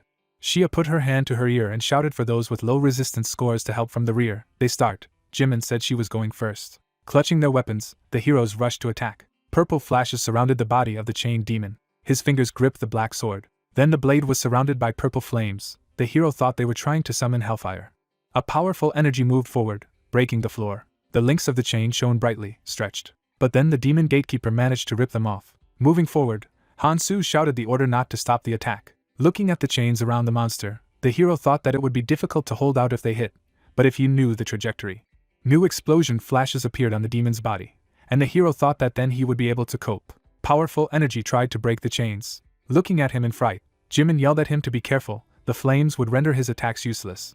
Hansu approached the monster that was erupting flames and thought that he just had to get rid of it. The guy was holding on to his arm, burned to the muscles.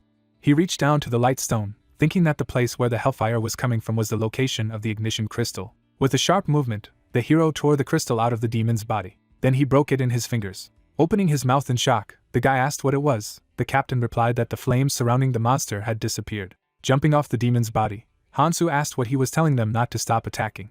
Confidently looking ahead, he continued so that they wouldn't worry about it and just continue fighting, but he wouldn't be able to use the flames anymore. The heroes shifted their gaze to the side, hearing the warning of danger. Then he jumped sharply, fleeing from the purple volley. Jungwook opened his mouth in surprise, exclaiming that it was a demon that the non-clans were supposed to fight. Wounded bodies lay on the ground.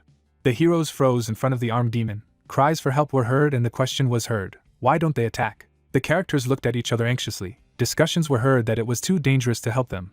Whether Hansu should deal with this problem as well, what should they do? Surrounded by a purple haze, Gukti said that since they had flinched anyway. Turning to his comrades, he continued that it would be easier for them. After taking a step, the man turned to Hansu and asked if he was lucky enough to feign misunderstanding after sending people to their deaths. It was all his fault. It all came to this because of him. Pointing his finger at the brunette, Gukti said that he was the one who dragged them all into this, so let him take responsibility. Hancho held off the monster's attack with his sword and asked if he could stop chattering and start fighting. The leg struck the demon in the forehead. Turning to the side, the brunette shouted that they were the ones who were not doing anything right now. Gukti slyly waved his hand and said that he thought he was standing aside because he was weak. He would show that he was different from chatterboxes like them. The guy grinned at the sudden movement. Hooded warriors ran past the guy who shouted for them to see the special forces symbol. They surrounded the demon gatekeeper, who had outstretched his arms. One of the warriors struck him in the leg with his sword. The archer aimed several arrows at the monster. The demon fell to his knees, and words were heard that this was unbelievable. Hansu glanced sideways at his comrades and told everyone to go to the other side. A ring flashed on his finger. He promised that he would figure it out here. The monster swung, throwing his hands behind his head. A sharp movement of the sword left a trace. Hansu jumped, holding his blades on the chains. The guy swung his sickle, and then landed, leaving bright beams of blows on the demon's body. Juhyan opened his mouth in shock, thinking that he was single-handedly dealing with monsters that would require dozens of their warriors to fight. Waving her hand, she asked what he was doing. The demon swung his sword at the approaching warriors. A cry was heard to finish him off. Hansu looked ahead carefully, thinking that while he wouldn't create a bond right just to show strength, He needed to focus on the current battle for now. Hansu threw the chain forward. She surrounded the body of the surprised demon. The guy approached, squeezing her sharply. The comrades resolutely rushed to the attack. Hansu stared ahead silently. Attacking Jimin had a wild smile on her face. The chain was clamped around the demon's neck. He pulled the chains, the hero tore it off. When I landed, I watched it fall behind. The hero wiped the black blood from his cheek. Gukta looked at him with displeasure. The guy was standing by the monster's body. Groups of people stood opposite each other in a broken room. Juhyun handed the monk a crystal and said that they could use the shards and crystals to buy worthwhile artifacts in the shop. Smiling, she said that they had grown the special division with the help of the clan's alliance, so strengthening it was a priority. Gukti replied that he thought the clan would use the trophies first. Holding a purple shard in his hands, he said that he might be a temporary commander, but the special forces is a clan aviation squad, so don't worry. Jungwook turned to him and asked when the members of the alliance managed to create such a group. She replied that from what she knew, they kept it a secret. Squinting to the side, she continued that they had managed to take control of their unruly monarchs and form a full-fledged alliance, which must have greatly contributed to this. Hansu touched the system window with his finger, and she heard saying that she didn't think the reason for creating the squad was very bothered about it. The heroes approached the guy, and the man said that it seemed that the alliance was trying to run over him. He replied that Jungwook should not worry, he fully understood what was happening. Shia looked at the guy in surprise and asked if he had a plan. He asked him to just watch until they took action. There was a small snake sitting on the guy's shoulder. He said that he had already made some preparations. Jimin and Henchiol approached their comrades, who said that now they would have to fight on the front line, so it would be a little easier. Now that they were in front, they could not stand aside.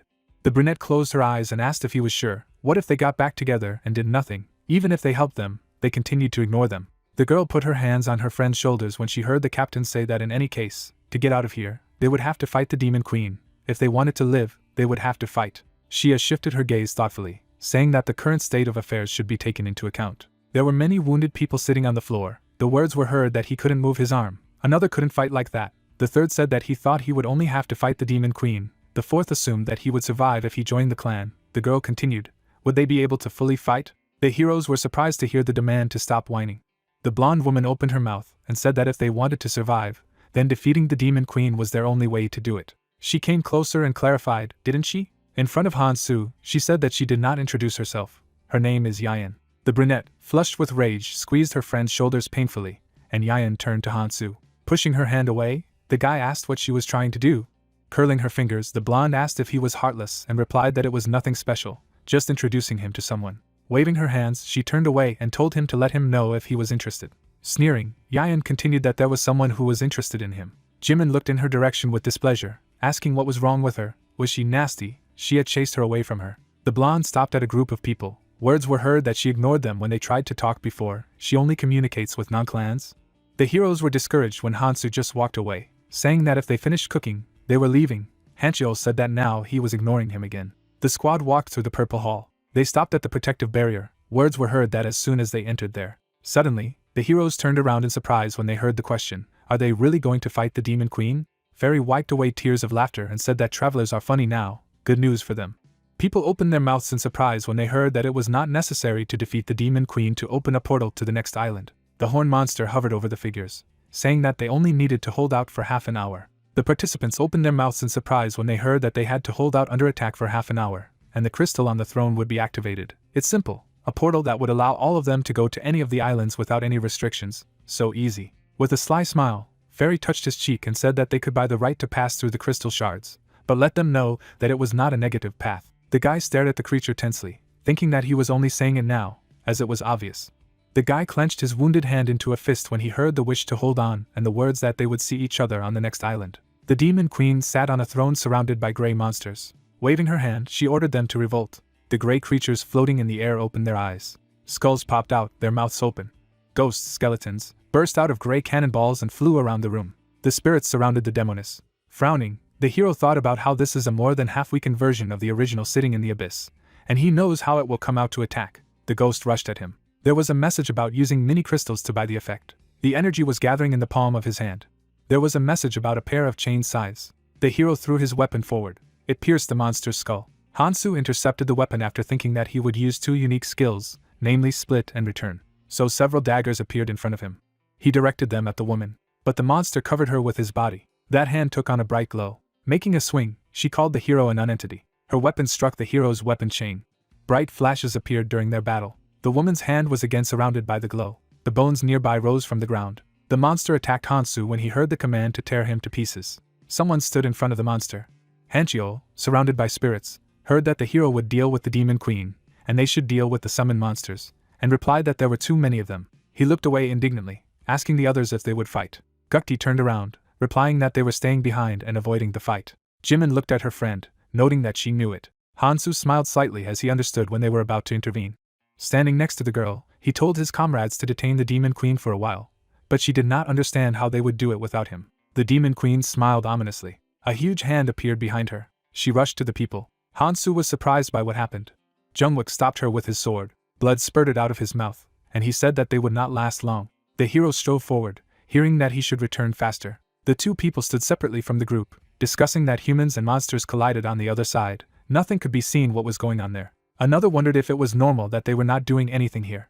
The other was bleeding from his mouth when he offered to help a little, and by time, he fell to the ground. Someone took a bloody knife from his back. People asked him what had happened. Gukti smiled ominously as he replied that they should strike while the others were distracted, doing it right now. The others rushed into battle as he added that it was time to get rid of the others. Jahyun withdrew her hand, saying that they would not leave it like this, telling her comrades to accept the fight. Turning around, the girls saw that they sat on their knees and could not move. The opponent replied that he was ready for this. People in dark cloaks rushed at them. Frowning, Jahyun shouted that the battle was not over yet, and that they would all die like that, just like the opponent's clan. Looking at her, Gukti replied that it didn't matter.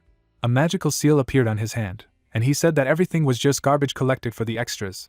Those who chose death screamed at the monarch. The girl was shocked, not understanding which monarch he was talking about. The blade headed in her direction, saying that it was time to disappear. But something struck the knife. The weapon plunged into the ground. Hansu picked up a knife, noting that the guy finally showed his true face. He stood behind Jahyun, noting that his opponent's tactics had not changed at all. Gukti pulled his hand to the side, not understanding why he was here and not fighting the demon queen, but decided that it didn't matter since he was already too late. A group of people rushed forward. They surrounded the hero, who thought that the monarch of disguise had finally manifested himself, and that he had to eliminate the black monarch at all costs. Jungwook and the others fought against the monster. Gukti said that even if they couldn't defeat the hero, they just needed to detain him, and the demon queen would soon kill the rest. The guy stood in front of him, shouting that he was willing to sacrifice himself, and even if he died, he would take Hansu with him, to which he replied that he was a little wrong. So, looking at him, the guy replied that he was not going to get in his way and was even ready to propose. He smiled, asking if he was ready to listen to him, because this time the proposal was not the worst. Silently he looked at him. Several explosions were heard. The sword in the man's hands trembled. He wondered when the hero would return. After avoiding the beast's attack, he shouted that he had lost them. Someone pushed off the ground. Hansu was above the monster. He bound his mouth with chains. A moment later, the chains broke the monster. She asked him about where he had been all this time. He replied that he was preparing for what was about to happen. The girl looked at him in surprise. The comrades noticed how Jimin flew away, receiving a blow. The demon queen spread her hands, saying that she was getting bored. A huge hand clenched a fist. Hansu dodged her punch. The blade flew out of his hand. Several more followed. They all rushed towards the demon queen. The chains bound her. She screamed, her mouth wide open. Then I gritted my teeth, indignant at how he dared. A dark aura surrounded her. The hero stopped his comrades with a gesture. Hanchio glanced at him, asking why he was stopping them. A bright sphere appeared in front of them. She knocked Hansu off her feet. The guy covered his face with his hand. Black smoke rose to the ceiling. The group stared at the rising smoke, not understanding what was happening here, and wondered if the hero was dead. Looking at this, Shia said that there was no way he would have died so easily. Jimin put her hand on her shoulder, saying that he was there. Hansu jumped out of the thick smoke. They wondered when he managed to climb up. Several daggers appeared in his hand. The hero threw them forward. The daggers got caught in the chains. The chain on the demon queen tightened. She fell to her knees. The hero struck, leaving a bright mark. Smiling broadly, she laughed. Her eyes were shining brightly, and she said she liked it. Then she tilted her head. A huge hand appeared from behind. Looking at the chained demon queen, the hero thought that she might be planning to release her magic and use the energy she had gained to fight him. Having tightened the chain, he decided that he did not plan to tighten it. A bright object appeared in his hand. The guy thought that there was enough strength here to end this fight. Hansu clenched his fist. Several bright spheres appeared in the huge hands. The guy rushed forward. The spheres headed for him. The hero repulsed them with his weapon. The hand on the queen's back began to change. It has greatly increased in size. Seeing the monster in front of him, the hero demanded that a two-handed sword be handed over to him. Hanchio threw his weapon. The hand was above Hansu's head. The blows were inflicted by the rappers. The comrades froze in amazement. His hands lay motionless. Hansu broke out from under them. The demon queen gritted her teeth, not understanding how he had managed to do it. The guy was climbing up his arm. Jumping up, he tucked his sword behind his back. The woman sent a ball of energy into him. Hansu struck her. Blood spilled on the floor. She lowered her head, indignant at how he dared. Seeing how the arms were losing strength, the others assumed that it was all over. Looking at the crystal, they didn't understand why it wasn't moving. Putting his hand to the wound, the hero replied that this was not the end. The demon queen smiled broadly. She looked up, saying that she hadn't felt such pain in a long time. The burst of energy threw the hero back. Stones were scattered from hitting the wall. Gathering the energy in her hand, she said that she would now use all her strength for him. The light flashed on the blade of the spear. It hit the queen's hand. Shia froze after the shot. Looking at her, she noted that there was still a little thing left. The spirit rushed to her. Jimin appeared in front of him. The girl looked back, noting the good work and that they had bought some time this way, so they had to retreat. Gathering immense energy, the demon queen said that they could try to escape if they could, but she would soon make them all disappear. She then pointed with her hand, saying that they could now receive a reward for her entertainment. Hansu sat on his knees. He looked ahead. The beam struck the ground. Everyone was thrown into the air.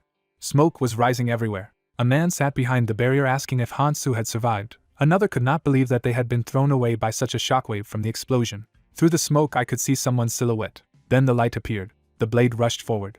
It pierced the queen's body. The hero lowered his head when he heard that someone was surprised that he still had the strength to attack even after such a wound. Holding his hand in front of him, he replied that he could finally get some peace and quiet. The demon queen sneered. Taking the blade from her chest, she said that she didn't even think that such a weak attack could harm her, calling the restrictions useless. The comrades looked at her as they heard about what could have happened if she had more time and could use all her strength. The crystal began to glow brightly with the message that the conditions had been met. Its radiance became brighter. A notification appeared that the crystal portal was opening. Hansu got back on his feet when he heard that he had defeated the demon queen and that they had succeeded, and that they could all move on to the next island. The queen's body trembled. Flames appeared around her. The hero raised his hand, thinking that both of her hearts must have been destroyed. He looked ahead in surprise. Surrounded by flames, the queen said that she had just begun to enjoy herself and they could not stop there. Her face contorted, and she added that even if she had to pay for it, she would still bury them here. The four hovered over her, as she said that before her fake body was burned, she would be done with everyone. Fairy pointed it out, saying that it was enough. A huge hand grabbed the queen, saying that she had to use her true strength in the training area. The demon was smiling, saying that violations lead to punishment, so she will disappear from here. Continuing to point at her, he said that he did not give permission for this. A huge hand held the queen. The demon said that any independent actions were unacceptable, and therefore he took her according to the rules. She stuck out her tongue, answering that he had brought her here, and now he forbade her to use her powers, and that she would not leave it like this and would kill everyone. Taking a close look at her, Fairy noted that that's why he hates dealing with half-breeds. Blood splattered everywhere, demanding that she be silenced. People looked at what had happened with disgust. The demon wiped the blood from his fingers with a grin, saying that there was a small misunderstanding, but there was no reason to worry. After all, he had already fixed everything and it was time for the reward. Fairy threw away the rag, congratulating them on defeating the demon queen and that few had been able to participate in such an event. Afterwards, he flew up to the hero, adding that there is only one reward for defeating the queen, so he will give it to the one who contributed the most. Something dark appeared near Hansa's hand with the message that when used, all or characteristics would be fixed at 99% for a day, but then dropped to 0.01%. Fairy threw up his hands, saying that he would take care of the rest and that to use the crystal, one would just have to think about the island they wanted to move to, adding that he would be waiting for them there. The hero looked at the reward, thinking that with this he had achieved everything for which he had gone to the central island. Afterwards he felt the energy, reflecting on the fact that it was definitely poor energy. So, holding the award in his hands, he realized that he still had a long way to go. The guy turned to his comrades, who noted that all efforts were for the sake of one award. One of them smiled when the other told Hansu not to worry because everyone knew he had saved them, and added that there was no one strong enough to try to take the bounty away from him even if they wanted to. Shia straightened her hair, assuming that the Smog clan would clearly not be silent, although they were suspiciously quiet now. After all, they hadn't even come out when they fought the demon queen. The girls were standing behind Hansu. One of them suggested that they deal with it now, to which he replied that it was probably already over. Hanchio, surprised by the phenomenon, looked at him, clarifying what it meant. The man glanced at his hand, noticing that the tattoos had disappeared, which meant that the monarchs had disappeared and, most likely, they were dead. Shia frowned, surprised that the clan had betrayed them, and couldn't believe that they were using SW to kidnap the monarchs. A slight smile appeared on the hero's face. The man stood in the midst of the defeated enemies, thinking that the cleansing was complete. A dark cloak hid his face. People left the portal a few minutes ago. Gukti glanced at the tower, saying that he didn't know exactly where they were, but apparently in the right place. He then turned around, musing that his task as a monarch of disguise was to disrupt the work of the monarchs of the central island and then kill them. But his life and the heads of these monarchs should be enough to cover up the disobedience of orders. The others brought the people to their knees. He thought about how it was easy to set traps while the monarchs were afraid of Hansu, and now he could give his clan immense power. Earlier, the hero held out the crystals, saying that he could use the situation to rise by controlling the clan members, turning their monarchs into SHD members. Though he knows this himself, given that he has already created squad. Hold the crystals, the guy said that just don't make trouble, and he would turn a blind eye to what would be done to them, thinking that he was a fool, because they made a deal only to avoid conflicts in a crisis situation. One of the squad members noticed something when he said that they needed to stay in touch since they were in the wrong place. The dagger plunged into his ally. He asked who was there, noticing that he did not feel any presence. Together with the girl, they looked around, hearing someone's voice that he had really come, although the unknown doubted and noted that he had not prepared in vain. Gukti frowned, shouting that the enemy wasn't showing up, which meant there couldn't be many of them, and they should have the advantage. Looking at the ground, the guy did not understand why his legs did not move, noticing that he was being sucked in. Others were also unable to get out, having heard that this was a temporary effect and that an unknown person had buried the trap artifact. A silhouette of a man appeared behind him, saying that the artifact would activate after a certain amount of time, and that it was useful to know who would be where. Turning around, the guy only said that this could not be. He was stabbed in the back, asking how he knew where he would be. Juhayan opened his mouth wide, begging for mercy, promising to do everything in return. The unknown person covered her mouth, answering that he did not need it. Then he hit the ground, adding that it did not have what he needed. The attacker removed his hand from her face. Standing among the defeated, he remembered the words that he needed to wait for the people from the central island to come and kill them all. Taking off his mask, he noted that when he first heard about the central penalty and the tower, he did not even know what it was about. But the interlocutor, as always, was amazing. He remembered how the man had stood with his back to him, reminding him of the request to use him, that if he wanted to do everything right, he could say something. Hansu turned around, saying that if he could endure what he was told, then the person could become much stronger than those who had started on the same terms, and he should go to the place he was told about.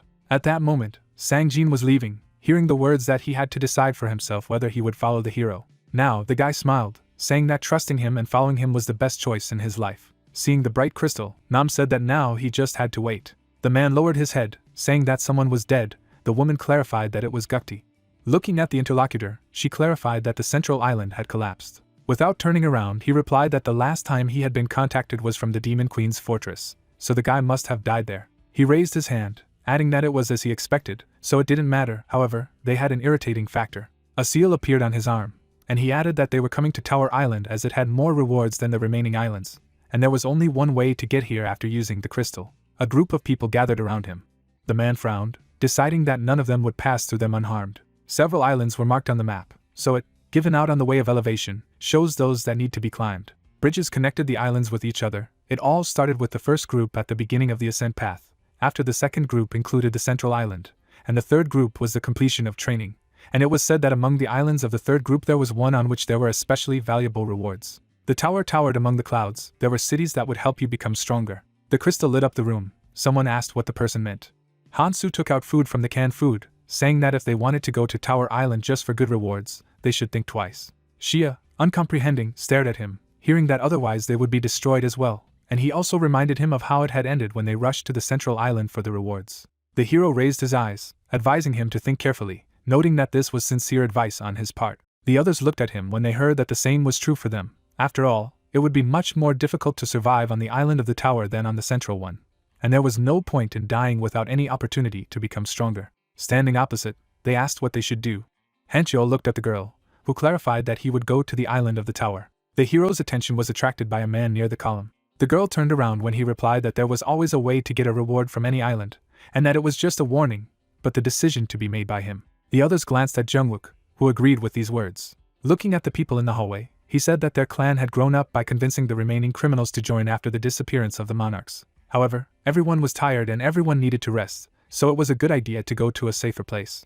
Then he held out his hand to Hansu. With a smile looking at him, the man thanked him for everything, adding that thanks to him, they were able to survive. He turned away, answering that they would see each other if he was alive. Jungwook turned to his comrades, agreeing with this. Jimin watched the scene, asking Shia that it was time for them to pack up as well, who replied that the hero had told them not to go to Tower Island, and she believed that nothing bad would happen if they followed his advice.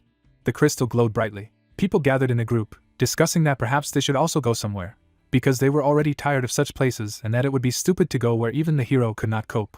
He stood up, leaving the Kazakhs to go, and he still had things to do, to which Jungwook replied that then they would go first. Standing in front of the portal, he wished everyone to survive. The girls passed by. A friend offered to say goodbye to Hansu, but she did not want to. Shia turned around, saying that she didn't know about saying goodbye, but they would see each other again. Hansu stood in front of the crystal. Then he looked at the girl, asking why she did not leave. Yayan withdrew her hand, suggesting that he go first. After all, she wanted to check something. Turning around, the guy replied that if she wanted it. He disappeared into the portal, saying that they would see each other on the next island. The girl watched him disappear. Then she straightened her hair, saying that people were whispering, so she didn't know where they were going, but at least someone would go the right way. The man watched the crystal, saying that it had been a long time since receiving that message, asking if anyone had gone here. Then he stretched his hand to the blade. The others were hiding in the woods, and he told them to get ready. After that, he moved forward, adding that he would deal with it first. The man was approaching the portal. He lit up brighter. He knitted his brows. Yayan appeared from the portal after hearing that she needed to duck. A bright trail of hair fell from her head. Crouching, she said that it was a rather active greeting. He asked why she came alone and where the others were. The monarch put the weapon on his shoulder when he heard that she had deliberately waited until everyone had left, and only then had she come here, surprised that no one had come. He, looking at the interlocutor, replied that it was, asking if she was sure that she had stayed until the very end. The girl followed him, replying that she had definitely seen them all leave, and there could be no mistake, but she couldn't believe that everyone believed that lover of chains. Yayan remembered the hero and his words that it would be much more difficult to survive on the Tower Island than on the central one, noting that he said it loudly, as if he was going to change everyone's mind. The man furrowed his brows. Then he put his hand on the tree, angry that both monarchs fled, frightened by his words. The tree shattered into pieces. Lowering his hand, the man added that the hero was getting on his nerves. The gun fell next to the guy. He said that they could not kill any of them, and it was pointless to look for a portal using his people. Then he turned to the girl, asking if she knew why he was doing this. She raised her hand, answering that she was teaching how he fought on the front lines. It looked like he wanted to protect people. After all, he didn't even kill anyone. The interlocutor lowered his head, deciding that Hansu would be an obstacle to his plans. Then he approached the woman, demanding to tell the clanmates on the other islands that if they noticed him, they should get rid of him. She objected, because he was strong as a monarch, going to offer something instead of a direct attack. But he walked past, saying that the hero doesn't kill people and that if they rush at him, it might work, so they shouldn't hold back. Then he grabbed her by the scarf, demanding not to forget about their goal and reminding her of what other monarchs had done. The woman lowered her eyes, saying that it was necessary to remove any possible obstacles in advance at all costs for the sake of those they had lost. After letting her go, the man told Jayan to describe the hero's appearance and the weapon he was using. They would head to the tower. Raising an eyebrow, she clarified whether he would wait, to which she received the answer that he did not like to wait. They went in different directions. A portal appeared near the crystal. Hansu came out of it. He tilted his head, noting that everyone had left and that if that man was as he remembered him, then he wouldn't wait, and so he could pass. Sangjin was standing behind the tree. He flinched when asked how long he would be hiding. The guy took off his hood, saying that they had not seen each other for a long time. Everything he did was as said, to which the hero clarified whether he had brought what he had promised. Sangjin held out a sparkling object, noting that the interlocutor was still the same, said that he had brought the earrings to the family of relatives, but that he did not know how the hero was going to use them. After putting them on, Hansu noted the good work and that he was now heading to the next island. Sangjin was embarrassed by what he saw. Seeing how the hero changes, the guy clarified that it was because of the artifact, to which he replied that it would be difficult to detect him with this. Afterward, he glanced to the side, saying that they could now go to the tower. The moon illuminated the tall tower. People gathered on the first floor of the main hall. Gathered in small groups, they discussed which side to take, deciding that it was better to go where there would be fewer others. The guy in the hat walked by, saying that he was lucky to get to the place that seems to give out the most awards, noting that there are fewer people here, not understanding what is happening. He noticed a girl standing nearby, saying that by this time, that demon should have already appeared, otherwise it would be sarcastic to explain everything, but he was not here. The girl was standing next to Sangjin, and he thought about the fact that she looked familiar. She looked at him. Hansu walked towards him in a disguised form. The earring flashed in reality, and he asked the guy that he was constantly looking at him. The hero put his hands on his belt, asking if he wanted to say something. Someone noticed them when the guy asked if they had met before and if they were together. The stranger smiled, saying that if there was no one else in their group, then he could join. The hero peeked out from behind the interlocutor when he wanted to answer that they were not together, and agreed. Later, the group gathered near the portal. Someone remarked that they had enough people to go. The bespectacled guy closed his eyes sternly, saying that everyone was looking for their clanmates and teaming up with them, so it wasn't easy to find someone to go with. Happy that he had succeeded. A number was noticed above the portal. Someone said that there are restrictions on the number of people in one room, and the higher you climb the tower, the more interesting rewards you can get. Blue Hair looked up, not understanding what he was talking about, and clarified that they just had to go inside. Afterward, he turned around, adding that they didn't just enter the room, but defeated everyone else who came out and took the rewards. And that should be obvious, because they weren't here to overwhelm their friends, so there was no need to talk. The girl folded her hands when asked how many of them would survive. The hero stood behind when the guy said that it was possible to tell who was going to die soon and suggested that no time should be wasted. He glanced at the group. Later, they fought the big ants, saying that it was best to hit them one at a time. One of them pounced from above. Before she could dodge, the girl fell to the ground. The guy in the hat came to the rescue. Looking at them, Hansu thought about how the earrings of the family of relatives cut his stats in half, and he didn't plan to fight in such a state. Still, a knife appeared in his hand. Thinking that he should assess his level, he threw the knife forward. It pierced the ant's head. After that, Hansu attacked another. The blow nailed the monster to the ground. Taking out the blow, the hero thought that if it were not for the weakening, he would have coped with them with his bare hands. But now he needs support with weapons. The girl behind thanked him for saving him, saying that it was amazing to defeat such a huge ant with such a small weapon. The interlocutor looked at him with delight, saying that he must have fought a lot on other islands. Hansu stood with his back to her, hearing that he must have seen many people stronger than himself, and that there were some very strong people she was looking for, and she had also heard that he was helping people and using weapons on a chain. The comrade looked at her strangely when he heard that she really wanted to meet him. Getting up from the defeated enemy, the hero asked to stop asking meaningless questions, saying that he needed to move on. The guy in the hat frowned slightly, noting that a little conversation would not kill them, not understanding such a reaction. The interlocutor added that the man had done a lot on the central island. She smiled as she said the name Hansu. The hero moved on when the guy repeated it. The comrades went after him. The interlocutor said that he knew him in some way. Because they started together, the girl admired the fact that they were comrades. He lowered his eyes when she asked how they met, and said that she had heard a story from travelers about how powerful he was, wanting to know if he knew where the hero was now. Smiling in confusion, he replied that he wasn't sure about it, because he was always busy with something, thinking that if the rumors were about a strong guy named Hansu, it must be his acquaintance. Looking at the hero in the guise of a girl, he thought that she somewhat resembled him. Afterwards, he remembered the guy. Thinking that at first he thought that he could only talk, he asked him about who told him to fight.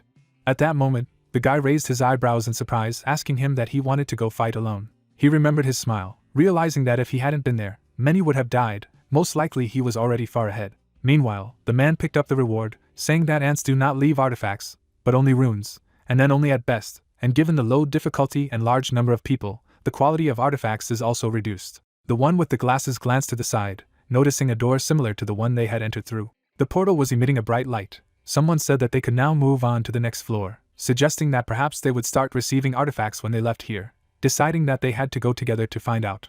The guy turned around when he heard a scream. Blood was dripping from the weapons. Someone had said that the fewer people there were, the higher the rank of the artifacts, so if they all went there, the artifacts would be disgusting again. There was a trail of blood on the speaker's face, and he said that there was no point in looking for a room with the fewest people if you could kill everyone and take all the artifacts for yourself. Then he struck another person. Blood spurted to the side.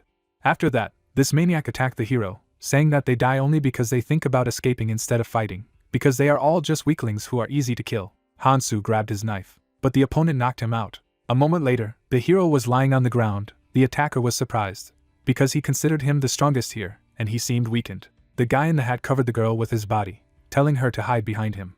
She stood up from behind her when he told her to run back at his signal as fast as she could. His eyes grew larger when he heard the order to stop in place. The girl pointed a crossbow at him, saying that if he moved, she might miss. The arrow hit the man who threatened them. The guy smiled broadly, calling her amazing, glad that she took advantage of the fact that he was distracted. She replied that it was the first time she used a crossbow and therefore she was not so good. The interlocutor pointed the crossbow at him, when he objected that it was an excellent shot. After hitting him in the head, she replied that she wanted to kill them with one shot. Then she leaned over to the artifact, saying that now that she got rid of everyone, it was worth seeing if she got good prey. A seal appeared on her hand, and she told the monarch that there was no guy with the chain in room 10 on the first floor, but as a consolation, she took care of all those who remained. Hansu was getting to his feet, hearing that if she caught him, it would be a great gift for the monarch, and she would also let him know if she found him on the next floor. The girl turned around in surprise when she heard the question about what if he was here. A chain was already flying up to her when she wanted to object. The chain bound her. The hero brought a knife to her neck, asking if she was looking for her. She was shaking with fear, saying that she had definitely seen him fall unconscious. Looking into her eyes, the hero replied that his acting skills were not so bad, warning her not to mess with her monarch. Hansu put his finger to his mouth. Assuming a serious look, he told her to be silent and that he would convey his greetings to her monarch. The girl fell to the ground. There was a stain of blood under his feet, but he noted that she was the only one who had been sent here. Glancing at the snake, he added that he hadn't expected them to give up so easily. Afterwards, he glanced to the side, saying that sooner or later they would meet. He shouldn't be impatient after thinking about what he had heard in the learning zone in his previous life. He imagined the man with the mug, musing that the hidden dungeons were not separate entities, and the tower islands had their own structure. Then I remembered the gray walls, thinking that this is a structure for climbing to the next floor, and it is necessary to go through dungeons, which means that they can be outside the third floor. So, looking away, he concluded that this was the ultimate goal of the learning zone. Later, Hansu took on the appearance of a girl again, standing on the second floor of the main hall and thinking that he should do a couple of things. Glancing at the ring on his hand, he noted that his current artifacts were outdated, and apart from the growing artifact, the effectiveness of the others was already too low. He then glanced to the side, realizing that new artifacts were about to appear to replace the colorless ones. A group gathered at the entrance. The hero thought that it was worth using the directions that Conte gave him. Seeing the number above the entrance, someone said that only 50 people can leave the first floor and they need to hurry. Fairy appeared above them, greeting everyone and saying that he would explain about the room on the second floor separately, but noted that everyone had been waiting for a long time, so they would start. Thus, imagining a chest and a dense forest, the demons spoke of being a treasure island, and must say that their insight had led them to the right place. Of all the rooms on the second floor, this is the largest. They need to defeat the guard guarding the treasure. An orb appeared in his hand when he said that they would need to be brought to the center of the island, where they could be exchanged for artifacts, and that their time was limited to 2 weeks. But it was not that simple, because otherwise it would not be interesting. The people frowned when they heard that only those who had exchanged treasures for artifacts, and those who had them could leave this room. In other words, those who did not have them would die. A lot of windows with numbers appeared. Fairy added that there is only one treasure, so they either get 50 artifacts and save everyone, or choose 20 or even 1, but only a few will survive. Numbers swirled around him, saying that the fewer artifacts, the higher their rank, hoping that they would make a wise choice. Messages appeared in front of the people when he said that there were 128 guards in total. He marked them on the map. Hansu glanced at the girl nearby, thinking that these were quite difficult conditions and he was wondering how she would cope. Someone stepped forward, about to offer something. The girl threw up her hands, saying that it was possible to divide into 5 groups of 10 people, and each group would have to find and destroy 20 guards per day. She smiled, hoping that everyone would handle it. People looked at each other, clarifying that she was suggesting that the clans should work together, and that people would be at a disadvantage without them. The hero thought that strategically this was not a bad idea. The guy looked away. He pointed at the people next to him, saying that they agreed and that it sounded adequate. After all, if someone failed, it would be their own fault, noting that their clan had already split into groups. Hansu thought about the fact that the two seemingly strongest set the tone. Another group of people talked about how they had no choice but to follow the strong if they wanted to survive, but that when they found the treasure, they would let everyone know and immediately go to the center. People dispersed into groups. Someone was looking for 5 more.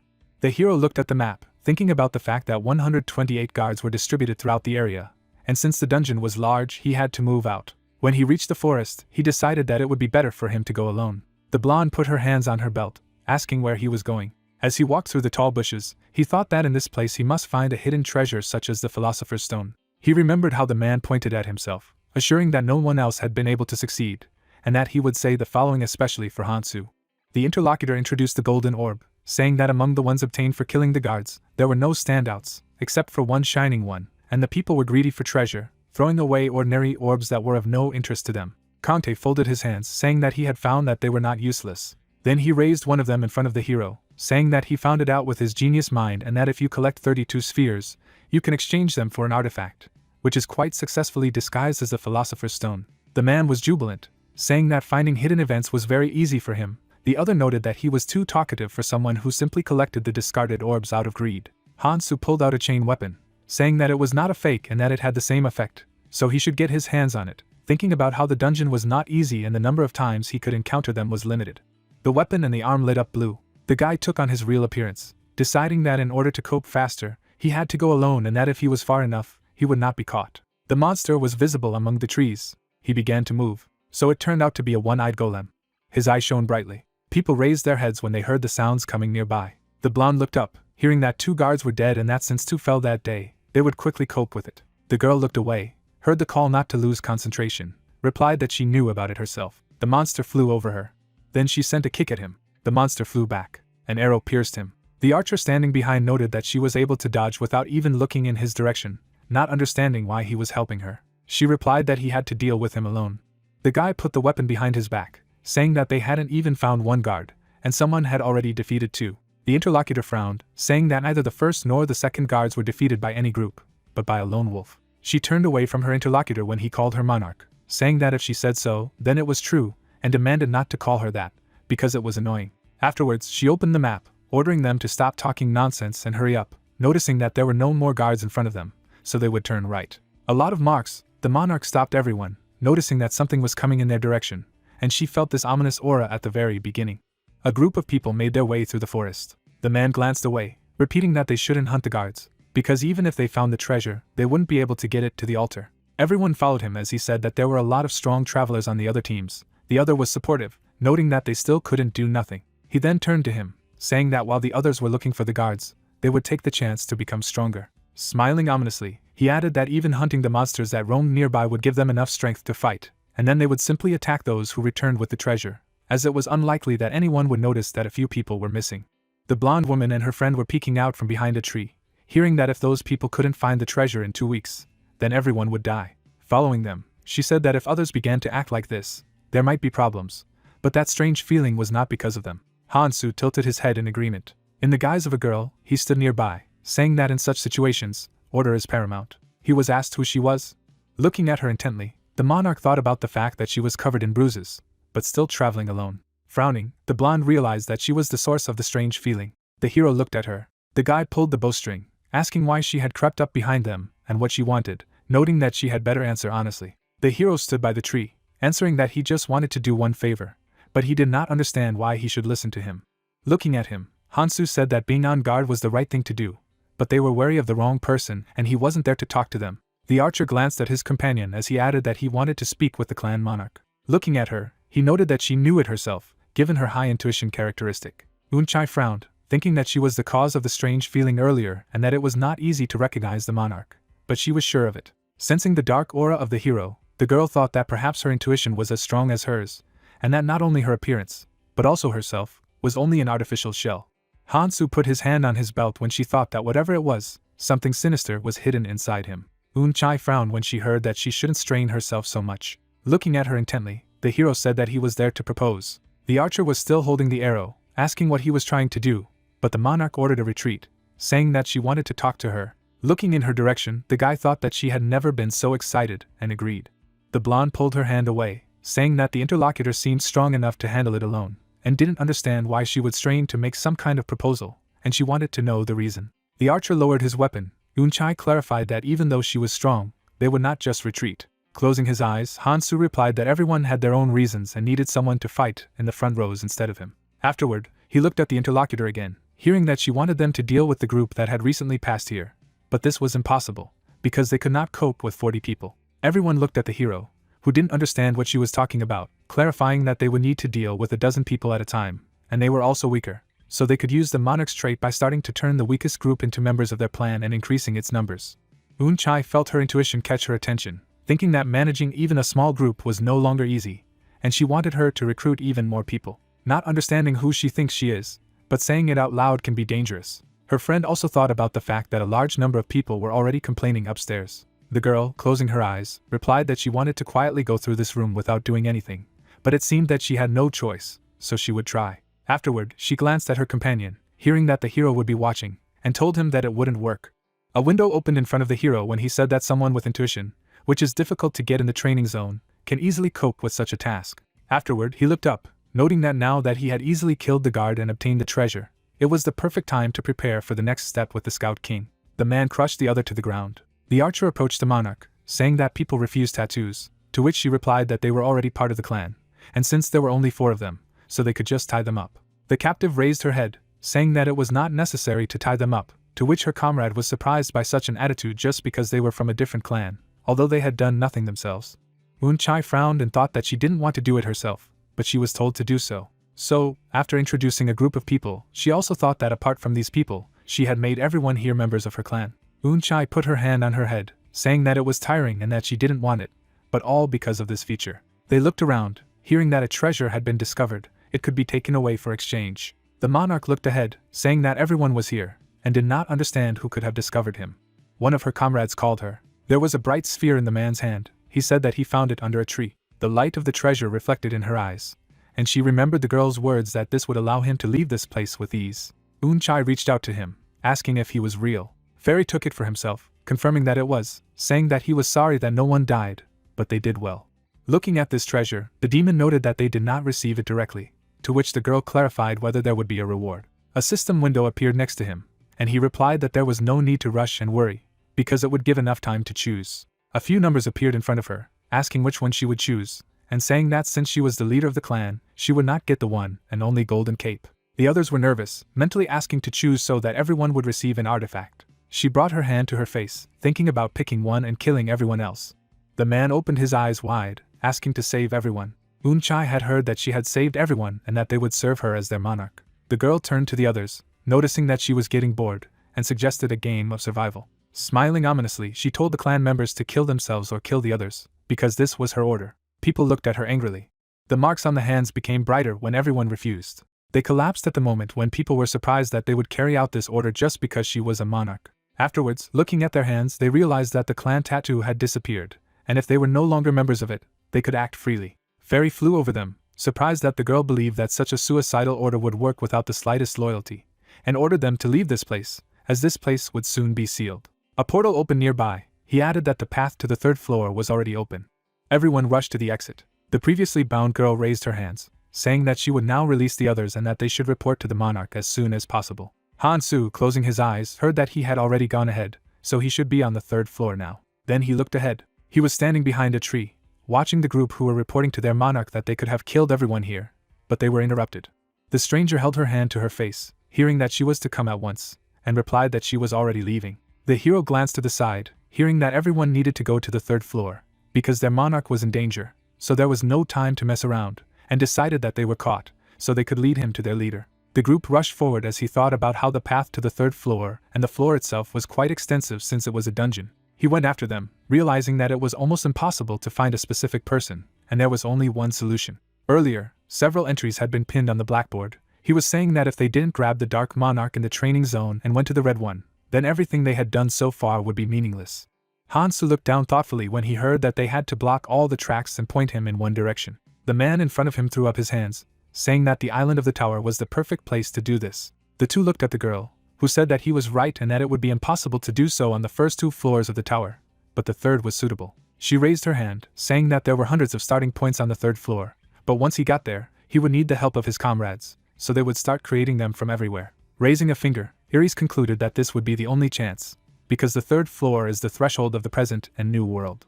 Anna introduced the various monsters, saying that this place depicts the environment of the next red zone, and it is different from the real one, but it still looks like the monsters inhabit a different level there. So, holding her finger, she said that they would lure him out, and that would be their plan. Kangtae lifted his head from the stack of books, adding that if the monarch felt that he was being followed, he would immediately hide, so they would have to strike when he felt safe, but he was very careful, so he would surely try to bring his true comrades to the red zone. The man put his hand on the hero's shoulder, saying that he was strong and although not as strong as him, but nevertheless he was not easy to defeat, and therefore the guy probably wanted to know what needed to be done to get rid of him. A red crystal appeared in his hand, which he called a worthy imitation of the Philosopher's Stone. Han-Soo thought that his final preparations were complete. Now, in the guise of a girl, he looked up, noting that he had to deal with the mad dark monarch here on the 3rd floor first. But he left the portal, saying that they would finally get a good look at his face. Then he rushed forward. Chai and the others were hiding nearby, offering to follow him. The sky was lit up by a red sun. The monarch glanced away, demanding that the others be contacted and told to go to the 3rd floor immediately. He and the others were surrounded by monsters. This place was filled with intense heat and poison. The monster opened its mouth. They constantly appeared here. The man lowered his head, saying that this was only a preparation for another world. His comrades rushed into battle when he thought about the fact that they had been told they would not interfere, and it seems that this is the case. The monster kicked the ground. Then he let out a roar. The man plunged the blade into his mouth. This is how he held back the onslaught of enemies. His feet slid on the ground. He gritted his teeth himself. With a swing, he managed to cut the monster. After that, the monarch put his foot on him, hearing his worries about the pace of advance, and replied that he could not retreat. He had to stay close to him if he wanted to survive. He raised his hand, adding that they would not be overpowered, and that the monsters should not allow themselves to be pushed back.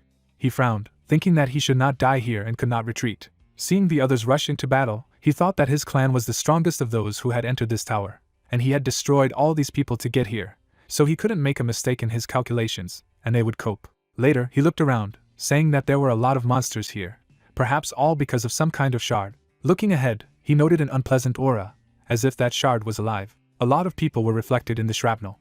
Standing in front of him, he thought that there was someone inside. Fairy smiled at the beautiful view and said that this place could be a good tourist attraction, although of course there is something besides beauty. His smile became more sinister, and he suggested that he take a look, because there were sure to be familiar faces there. The man looked up, hearing that if someone had passed through the training zone, then anyone could be found here. Then he put his hands on this cross. He saw the silhouette of a girl. She stood with her eyes closed. Bringing his trembling hand to her, he recognized Sojong. Falling to his knees, the man regretted that he had not become a monarch earlier. He remembered the streets of the city, and the words to leave, as well as someone's request not to leave them. Sojong held out a trembling hand, asking to be saved. The man wanted to rush towards her, but the other stopped him, ordering him to protect him. That monarch put his hand on his chest and, hearing that it was his daughter, replied that it was his job to protect him, and not those useless non-entities. Later, he held his daughter in his arms, hearing that if his monarch knew that there were such monsters here, he would send them forward as cannon fodder, and it could be assumed that his daughter died honorably for the monarch. Glancing at him, he replied that if he had known that their monarch would treat the girl as expendable, he would not have joined the guild, to which he ordered him to shut up and move, as they had little time while the monsters were distracted. But the man struck him, hearing that he could not resist orders. Drops of blood remained on the knife with the words that even if such a person could become a monarch, then he could too. So he stood over the body of the murdered man. A seal appeared on his hand. He thought that receiving the title of monarch was a sign from above, his fate to kill such people. Afterwards he squeezed his trembling hand. The man took a deep breath. Tears flowed down his face. He thought that thanks to this ability, he would rule all monarchs for the sake of his daughter, and would not stop until he found his son. His hand trembled in front of the crystal, and he talked about how he thought he would never see it again. Seeing a multitude of people, he thanked the Lord for giving him a sign, did not ask how he could deliver it, believed that he could resurrect her. The demon folded his hands with a smile, saying that this was just a replica. Where they were jumping made a copy of this information, placing it inside the cross. He held up his finger, adding that although it was only a copy, it had the same memory powers, and it could mean something to him, noting that it took ingredients to create something new. The girls looked at each other when they heard that they needed to stuff someone alive inside, and the man thought about how his son could also be, like all the dead, inside this cross, and wondered how they would find people to sacrifice. A mad smile appeared on his face as he said that he saw only one, thinking about how Sojong would return if he sacrificed the weakest. His comrades looked frightened when he thought about killing one of the people here, but he looked up again when he heard that it wouldn't work and that obviously he couldn't use the clan members. Fairy lay down on the rock, saying that it would be too easy, but they wanted a more interesting show, so they wouldn't be able to come back later, so they had to choose carefully, noticing that while they were talking, more people entered the floor. He struck the crystal when he heard that there were so many people left in the tower that it was worth guessing sooner. He arrived crushed by the fact that nothing could be done despite all the way here. He burst into tears, saying that he had only gotten a chance to see his daughter again. Then he covered his face with his hand, hearing the appeal to himself. The women turned around, and one of them said that people were climbing up here, and their comrades who were climbing up here were defeated. The man smiled ominously. There were several dead people lying on the ground when he said that they needed to be captured alive. Another one fell in front of the hero. Hansu wiped his face, noting that he would not be able to smoke. Then he glanced away, noticing that they had finally arrived. A group of people appeared nearby. Lee walked in front, and Vera already thought that this was one of those who should be removed on a par with the Berserker monarch. By imagining the man with the scars, Hansu knew that it would be a problem to even list his crimes, and of course these crimes were from his past, but they would soon be carried out. The hero stood in front of a distraught dark monarch who was unable to resurrect his daughter and, focusing on the search for his son, would be dragged away by the abyss. A group of armed men stood in front of Lee in their desperate attempts to find her son, committing a massacre tired of being a killer far above current levels. Hansu took on his true form, deciding that he would have to finish him off here, but he would still save his son, and it would be better that way. The girl opened her mouth in surprise, recognizing him as the one with the chain. The monarch threw up his head, shouting that it was luck. Afterwards he leaned over, saying that the one they wanted to kill had come here himself, which meant that it must be a gift for Sojong. Lee looked up, saying that the hero's meaningless life had finally gained meaning. The guy looked at him carefully. The opponent rushed into battle. The ground beneath them trembled. The man paid attention to this. Hansu also looked down. Something burst out of the ground. A huge worm opened its mouth. Looking at the monster, the monarch said that if this creature went berserk here, then they could only flee. He glanced at Yayan, ordering him not to let the guy with the chains go back, but she interrupted him, saying that there was no need for that. The chains bound the monster. Hansu tugged at them. The worm was torn into several pieces. Pieces fell to the ground, and he said that the obstacle was removed. The hero grabbed the weapon, saying that if the man did not go to him, then he himself would go to him. After that, he rushed at the monarch. He gritted his teeth, thinking that this guy had destroyed his monster, and ordered the others to attack him. People pounced on the hero. A smile appeared on his face. One of them was stabbed in the chest. The hero was swinging his chain around him. Angrily watching what was happening, Lee recalled the rumors that the guy did not kill, noting that it was a lie, to which his companion added that Yayan's information was useless. The chain rushed forward. The girl blocked her with her sword. Afterwards, she glanced at the monarch behind, asking why the hero didn't use any abilities, as he definitely didn't have any useful skills. Lee grabbed his weapon, replying that he would trust again, offering to hit his opponent with numbers, saying that if he didn't have powerful defensive skills, then they would be able to overpower him, telling him to prepare to use the skills. Hansu saw the people approaching, heard that warriors with onslaught skills should lead the attack without letting him move. In a moment, the guy was above them. Looking at him, Yayan noted that he was good. After that, she put the sword behind her back, offering to dodge it. A blade appeared in the hero's hand. He blocked the girl's attack, deciding that if he couldn't dodge, then he would counterattack. Wounds from the blow appeared on his body, and he noted that it was quite severe and that such an exchange would sooner or later lead to his injury. 3 more pounced on him, hearing that they were succeeding and they needed to continue pressing. Hansu threw them back with a chain. Artifacts flew out from one of them.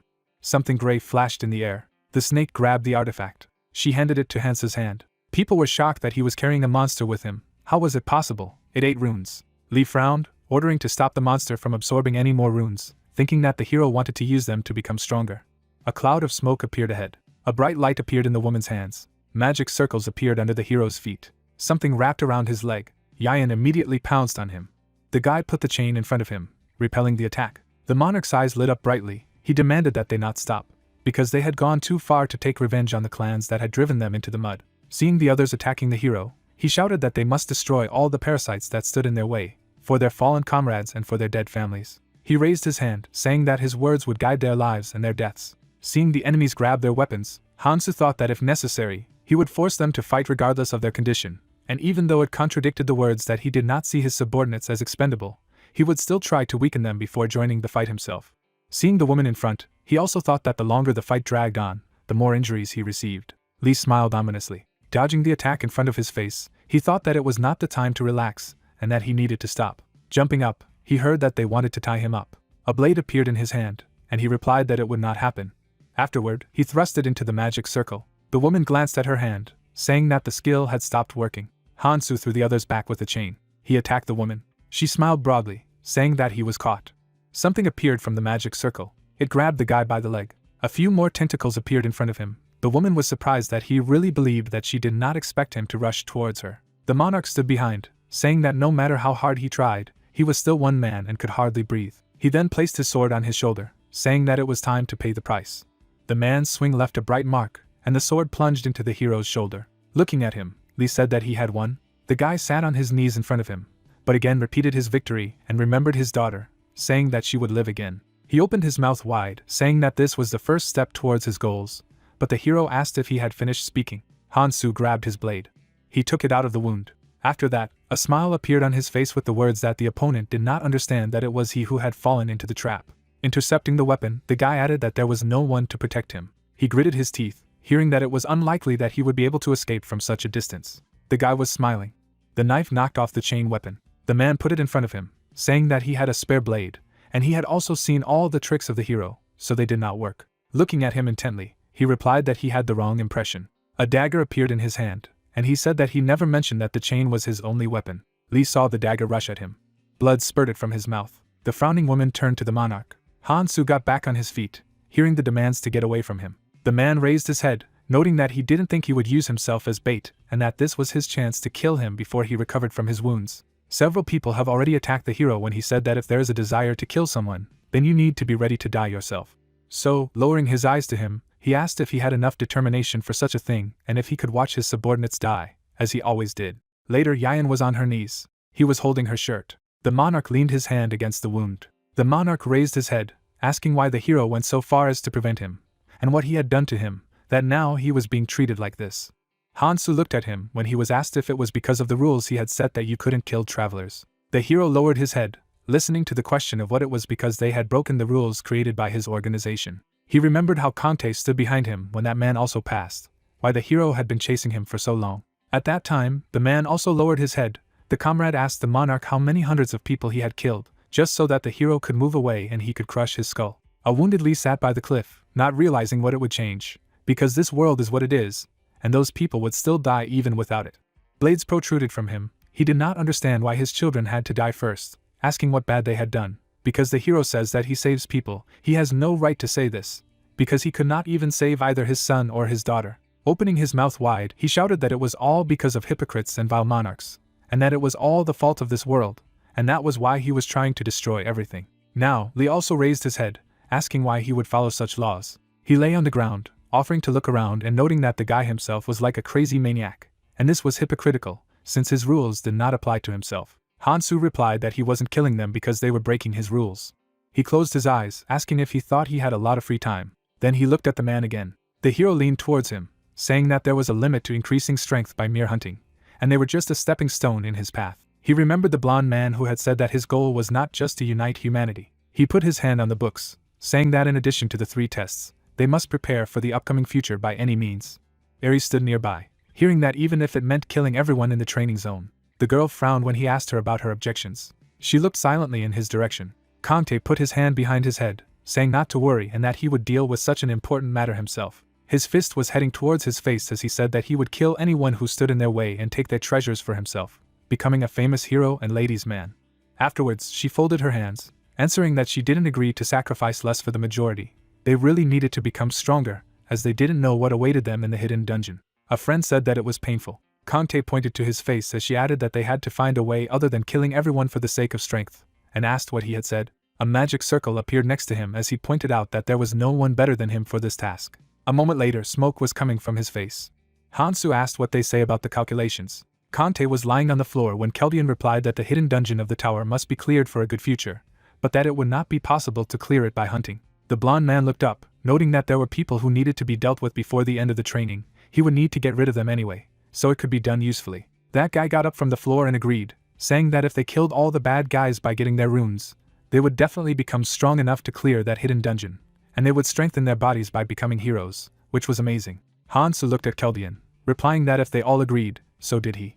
He put his hand on his shoulder, asking him not to complicate it. The guy looked at his ring as he talked about anyone who would stand in the way of their goal. He was now looking at the man on the ground, telling him that he had tried to kill him. The hero saw his reflection in the blade, saying that it went over heads to get here, and now he pretends that he did not deserve it, but it would be better to think that this is the reason they collided. When the guy put a knife to his throat, Lee replied that he thought he was a hero, but in fact he was different, thinking that they got involved with the wrong guy, and what he foresaw happened much faster than he expected. Hansu averted his eyes, hearing a request to look after his son if he found him, and that he had the same red eyes, to which he replied that he did not have time for that. Looking at him intently, the guy added that if his plan succeeded, then everyone, including his son, would live. Afterward, he ran the blade across his neck, adding that he did not understand what he was talking about. Hansu glanced at the red sun. There was silence all around. Un-Chai folded her arms over her chest. The girl lowered them, screaming, not knowing how long they would have to guard the place. The archer turned, saying that she could just leave, but she said that she felt as if there was something left, and that it was her instincts. They were approached by a hero in the guise of a girl, when she said that she wanted to follow her, but she was caught, and if necessary, they would ambush her. To this, he replied that he had left them for a reason, asking if they had defended the place well. Un-Chai turned around, replying that they had also captured those who had come after them. Hansu folded his hands, thinking that she hadn't seen anything, even though he was going to kill her if she noticed, but it was already over and she wouldn't get anything even if he went there right now. Then he turned away, noting the good work and saying that they could go with it. Together with the others, they stood still, surprised that this was all. The archer looked after him, suggesting that the monarch leave, because if they returned, they could find another way, but she replied that they would go ahead because she wanted to find out what happened there. Fairy clapped his hands, saying that it was simply incredible. The light reflected off the cross. It said that there was another traveler here, and it was getting more and more interesting. The demon looked down with a smile, suggesting that we start. Un-Chai and the others were staring at him. The girl was surprised to hear the words about the use of the cross. Hansu logged out of the portal. He assumed his true appearance, saying that that appearance was no longer useful. People dispersed along the corridor. It was a place where separated travelers gathered after passing through all the rooms from the first to the third floor. People gathered in groups. It was a training area on the fourth floor. The hero glanced to the side, thinking that he was getting closer to completing the task of reaching the island of the tower. A crowd of fighters is standing near the red water. The events take place on the fourth floor in the training area. There will be preparations for going to the red zone. There are boats on the azure water. It is explained that it is possible to create boats on the river to reach the islands necessary to advance to the red zone. A giant crocodile opens its mouth near another monster. It is said that materials can be obtained by hunting animals and monsters roaming nearby. Someone asks the children if they understand what's what. Fairy raises a finger and states that it's not that simple, as the rank of the boat created will depend on the material used. The smiling monster uses magic and explains that if you manage to make a boat, you can sail away with anyone. He admits that a large boat is better than a small one. They will also provide a list. In addition to the basic materials, some key materials are also important. Their description and other information are indicated in the list. A group of fighters goes out into the green forest. They are told that now they need to start preparing to leave the training zone and enter a new world. The stunned guy opens his mouth, stating that there is a forest behind the wall. He turns to his teammates and exclaims that they need a boat large enough to hold the entire clan. The protagonist stands behind a man who claims that their clan will help, because now they need to work together. Someone behind Hansu suddenly declares that he came late than expected, while MC muses that he needs to find that place. Sangjin in outfit looks at the protagonist and says that they arrived quite early and have been collecting materials ever since. He clarifies if the guy has finished what needed to be done. MC looks in his direction and says that he did it. While asking if he remembers what was said, Sangjin replies that he will prepare what he was told on the first floor. The companion with a slight grin asks if the protagonist will return to his previous appearance. The main character replies that he no longer needs to disguise himself. The enthusiastic guy smiles when he hears that he probably needs to go, because it will take a lot of resources for a large ship, and they are limited. Besides, there is not much time left. Sangjin states that Mihi and the clan will take care of it. Soft sunlight falls on the plants. The question about the girl is heard. A bright arrow hits the neck of the monster with horns. It screams in pain. The warrior holds her bow tightly. It is said that he found her on the first floor of the tower, and she has changed quite a lot. Mihi turns around with a serious look. Holding a bow, she exclaims that she needs support. Sangjin is surprised to see a snake thrown to him as he reveals that the girl will be happy to see the protagonist again. The amazed guy examines the pet while Hansu states that he doesn't need the snake anymore, but he can find a use for it, because he is busy right now, so he will go. The protagonist has a weapon attached to his back. He says that they won't have many opportunities to get together and talk like this, as the red zone following the tutorial is much more dangerous. Sangjin puts his head down, stating that he has become stronger thanks to MC. Sangjin smiles slightly and says that they will definitely see each other again. Hansu turns around with a stern face and is silent. Without saying a word, he turns around and walks on. At this time, the guys come out of the portal. Sangjin thinks that he was expecting some kind of answer. The blonde stands next to the guy and exclaims that they were too late, because they lost too much time near the cross. In response, with a serious look, he asks that they did not need to take one young with them. The lady, in turn, asks to be quiet, because they can be heard. An astonished Sangjin takes note of this. Someone runs out of the portal and apologizes while the guys ask him to leave, because it's time for them to go. The long-haired man, frowning, declares that he was worried about his daughter. The blonde with a serious face says that their guys are guarding the rear, so there is nothing to worry about. She clarifies that in any case, he still does not remember anything. The man raises his hand and replies that he does not know what this place is. He was jogging with his daughter. Closing her eyes, the girl displeased says that she understands, while she thinks that she wanted someone strong to go ahead, but did not expect that the resurrected would lose their memory. She goes forward and states that the twins need to follow behind. She needs to talk to Fairy, which gives them instructions. Sangjin is standing nearby at this time. He carefully observes their actions. Hansu walks with a weapon in the middle of a sunny forest. He calmly looks ahead, realizing that there is not much here, because most of the monsters are in the center of the training zone. The diagram depicts unknown blocks, says that inside the tower, each floor and each room has its own surroundings. There are places that look like the real sky or underwater space. He touches the blue barrier, realizing that everything here is artificial. The main character with swords on his back touches the wall, stating that in this way, everything has an end. His gaze is stern and thoughtful. He realizes that they make it look like the tower ends with a fourth floor, but in fact there are 5 of them. The light falls through the cracks into the square. It is explained that there is a dungeon in which there is a hidden treasure. He clenches his blade, stating that under normal circumstances, it's not even easy to get to him, which means Hansu calmly stabs with knives, deciding to use the ring's credibility shattering. Bright sparks fly from the rapid movements of the blades. He realizes that in order to punch a hole in the wall, which depicts the wall of the floor, a crack appears in the barrier. The main character realizes that he will take advantage of this hole. A hole is formed in the wall. It emerges from a crack in the stone wall. The main character calmly declares that if he cannot climb from the inside, he will do it from the outside. A tall tower hangs over the dense forest. The protagonist looks back at the marks on the walls, saying that the hole closed quite quickly. It would be difficult to do this without a ring. The main character opens the system window and looks at it carefully. The pop-up window says about his stats of strength, agility, stamina, perception, magic, physical and magical resistance. He realizes that this is too ineffective, because he raised his stats by only 0 using the runes received after the attack of the Black Monarch. Hansu diligently climbs the tower, realizing that he has not reached the minimum, and now everything depends only on his ability to hold on. He grips the stone slab tightly with his fingers, gradually climbs up. Sweat drips from his face. The guy realizes that this is his goal. A bright yellow substance hovers near it in space. The system says that the entrance to the dungeon of the 5th floor is performed. The protagonist grabs the hilts of his weapons, thinking that if Ralph is to be believed, it is not known what is inside the dungeon. Several swords are stuck into the floor. The protagonist takes out his blade, getting into a fighting stance. Frowning, he looks ahead and thinks that he needs to win at all costs. A bright glow fills the tower. A golden dragon appears opposite the main character. In the system window it is written that a monster is being created, according to the intruder's memory. Hansu opens his eyes in shock and does not believe in what is happening. A flashback arises with a ferocious monster that terrorized people. Ares fights alongside the others and asks the boys where they are. Keldian, holding a staff and a book, exclaims that all of humanity is playing for time for them, so they need to hurry. Kante delivers a powerful punch, saying that they can't hold their positions anymore, they need to go through the crystal ball. Eren fights with a tired look next to his partner. It is said that the command remains on her. Hansu, tired, lowered his head. He was summoned. He is kneeling in the middle of the battlefield and holding the blonde in his arms. Her face and hands are bloodied. The protagonist with a beaten look asks why she did this, because if she had not tried to protect him. In the memoirs, the partner bravely stood up for him. He reaches out to the running blonde and calls out the name Kiriel. A bloody hand touches his face, sighs are heard. My partner says thank God through the pain. The blonde with a slight smile declares that the guy is alive. The protagonist feels her gentle touches and says that she can't stop here.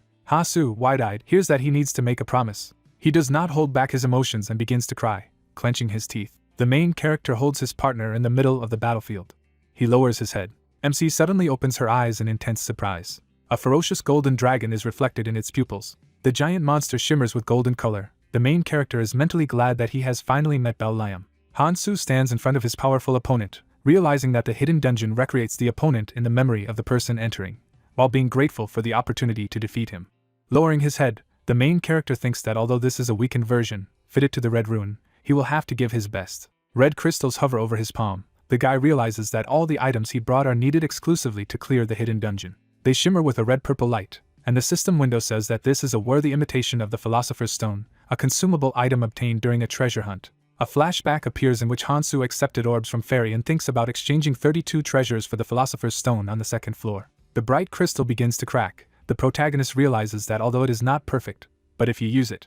The frantic fighter clenches it in his fist, realizing that the numerical values of his runes are at the bottom of red. MC brings another rune to his mouth, thinking that if he used the Jade Demon Essence, it would have been worth killing the Demon Queen for the sake of the artifact alone. The calculus falls under the pressure of his teeth. Events occur a day after ingestion. In the system window, the characteristics of the main character are written, and they go off the scale up to 100%. The unflappable protagonist emits bright lightning. The system says that all parameters increase to 100%, but this lasts only a day, after which they drop to 0.01. Hansu claims with a sly smile that he was chasing the red rune just for the sake of it. The golden dragon swings its powerful paw while the protagonist promises that he will kill it. Huge stones fly to the sides. The protagonist glides on the ground, emitting a red aura. He holds a sword in his hands and uses the ring of the first power. A powerful energy envelopes his blade. The system speaks of the power of destruction, which is at 99%. Hansu runs towards Bel-Liam, swinging his blade. He deals a powerful blow to the dragon's flesh. The astonished guy sees his sword shatter into pieces. A small scale flies away from the dragon. The protagonist realizes that his attacks are not deep enough. A bright cloud of energy forms in the huge mouth of Bel-Liam. Frowning, MC tries to understand what is about to happen. The bright sphere of energy grows larger. He notices its strange breathing. The strongest flow of energy from the ears towards the protagonist, who does not understand what is happening. Suddenly Hansu smirks. On the ground, in the middle of the jungle, lies a dead lizard. The fighter jumps on it. Mihi runs up to him with a bow in his hands and shouts that this was the last kelk in the area. The warrior carries the severed part of the monster in his hands and declares that they have collected slimy bags, so they can start building a ship. Mihi looks at his teammate carefully, and says that it would be great if Hansu was with them. Sangjin looks down with a serious look and says that even if MC hadn't gone somewhere, it would have been difficult for him to go with them. Mihi asks again, confused, not understanding what he is talking about. The strongest attack flies towards the protagonist. Sangjin at this moment says that they are still in his shadow. The protagonist himself thinks that the situation is different from what it was then, but still found himself in a similar position. He takes off in a second, realizing that this time he can dodge. Concentrating, the protagonist flies past the turbulent flow of energy. The golden dragon looks at him fiercely. Hansu takes up the small blade, knowing that a conventional weapon will not pierce its scales. A sickle and dagger are shown, explaining that Decrato's judgment and fairness were originally dual weapons, revealing their true power when used in pairs. A confident protagonist, holding a dagger in his hand, the system window says that this is an improved version. Sharp spines emit lightning, the second power of hemorrhage is used. Bell-liam, its mouth wide open in pain, feels the spikes around its neck. They pierce the scales, blood spurts to the sides. The MC holds it with the help of these chains. The protagonist pulls it on and deals more damage, realizing that the upgraded version gives strength at the cost of durability, and the dragon's aura is strong, so it won't be possible to hold it for long. The protagonist diligently holds the weapon, wondering if this chain will hold.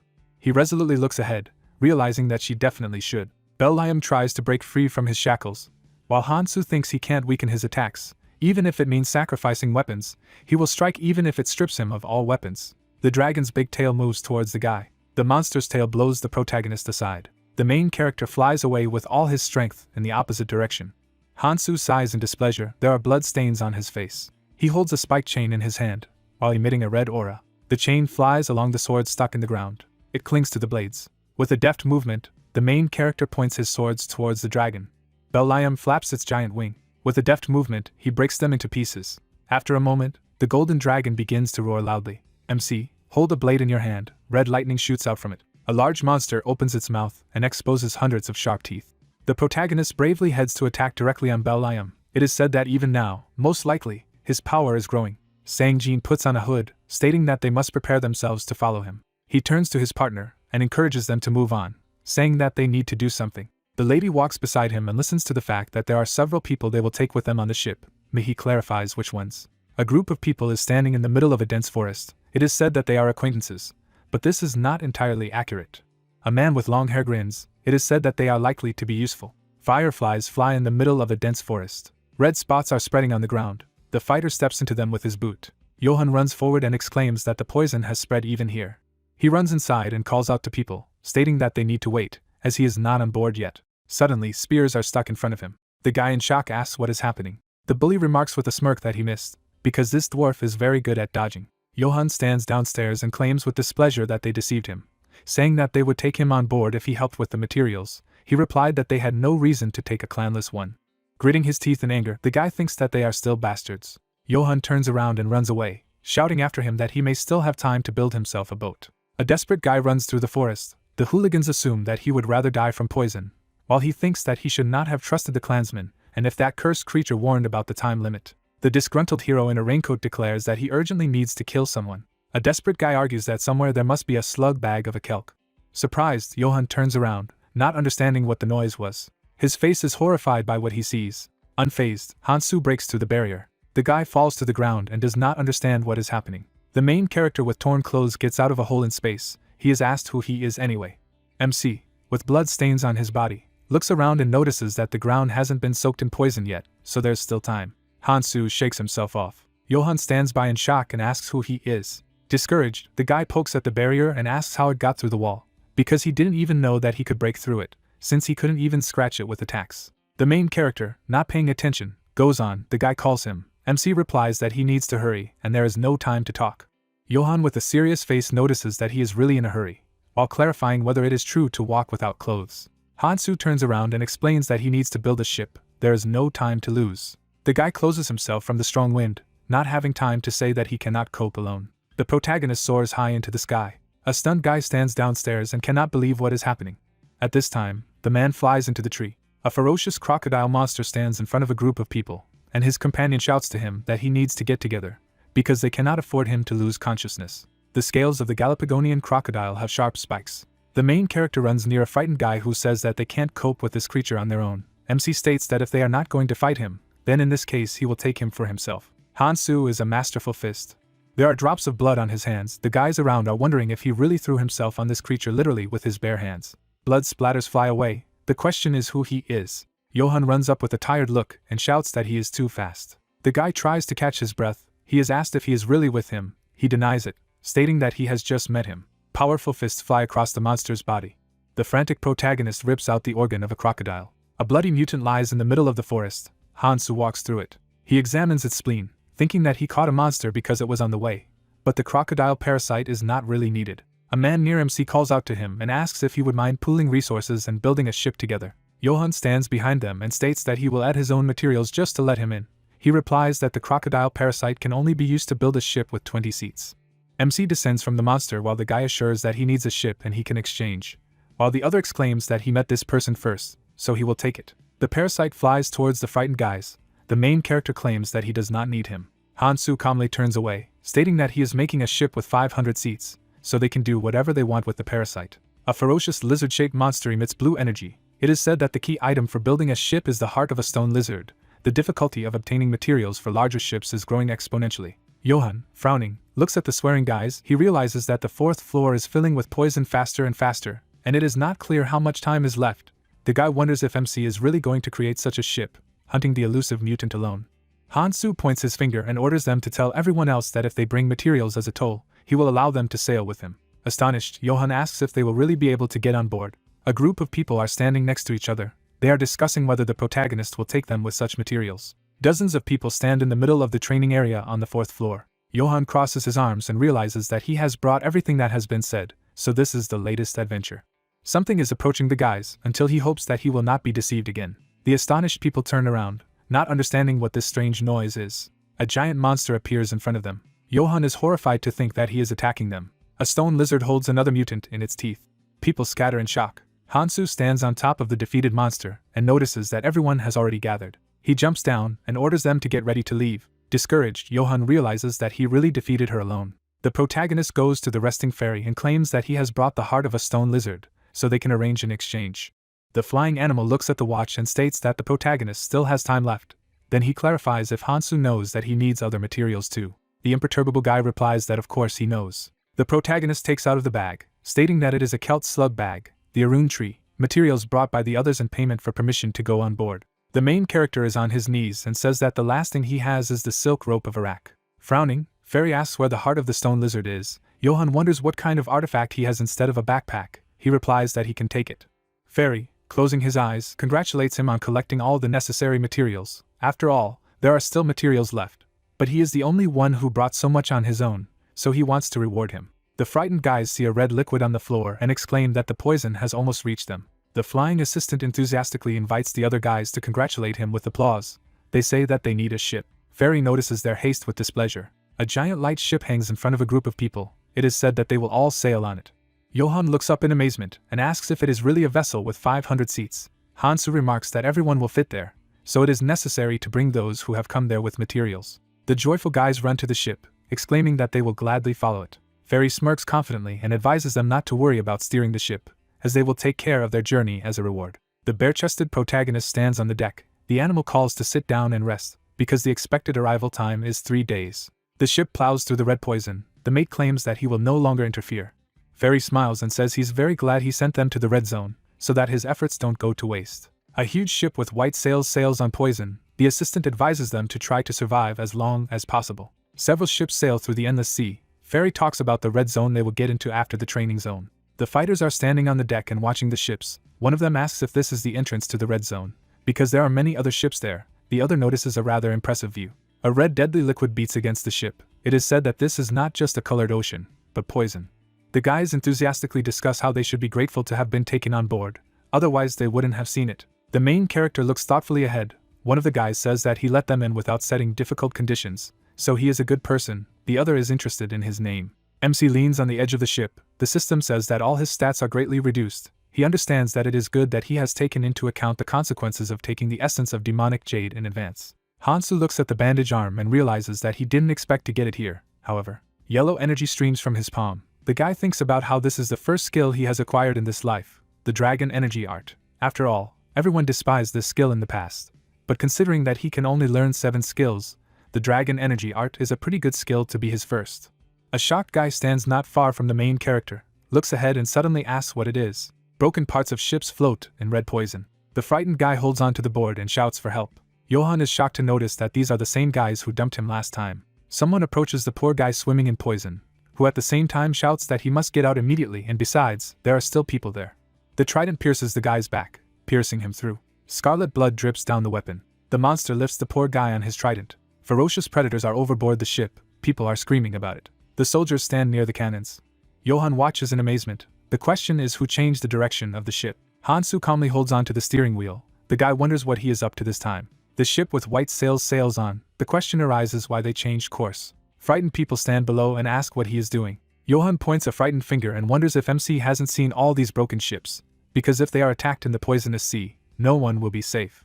The main character calmly looks at them while they ask him why he thinks that he can save everyone alone. Because this is impossible, they will simply die here. And why is he trying to save everyone around?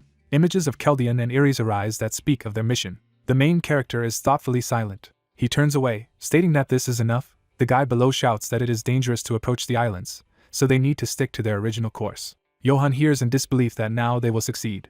On the edge of the side, the vile hand of the monster appears. The frightened guy sees the fighters who climb onto the deck. In shock, he tries to understand when they manage to climb in. The enraged fighter shouts that they wanted to sail away without them. He remarks that they only managed to survive because they swam towards the protagonist's ship. The villain, furious, takes Johan by the collar and intends to see how he will cope with being thrown overboard.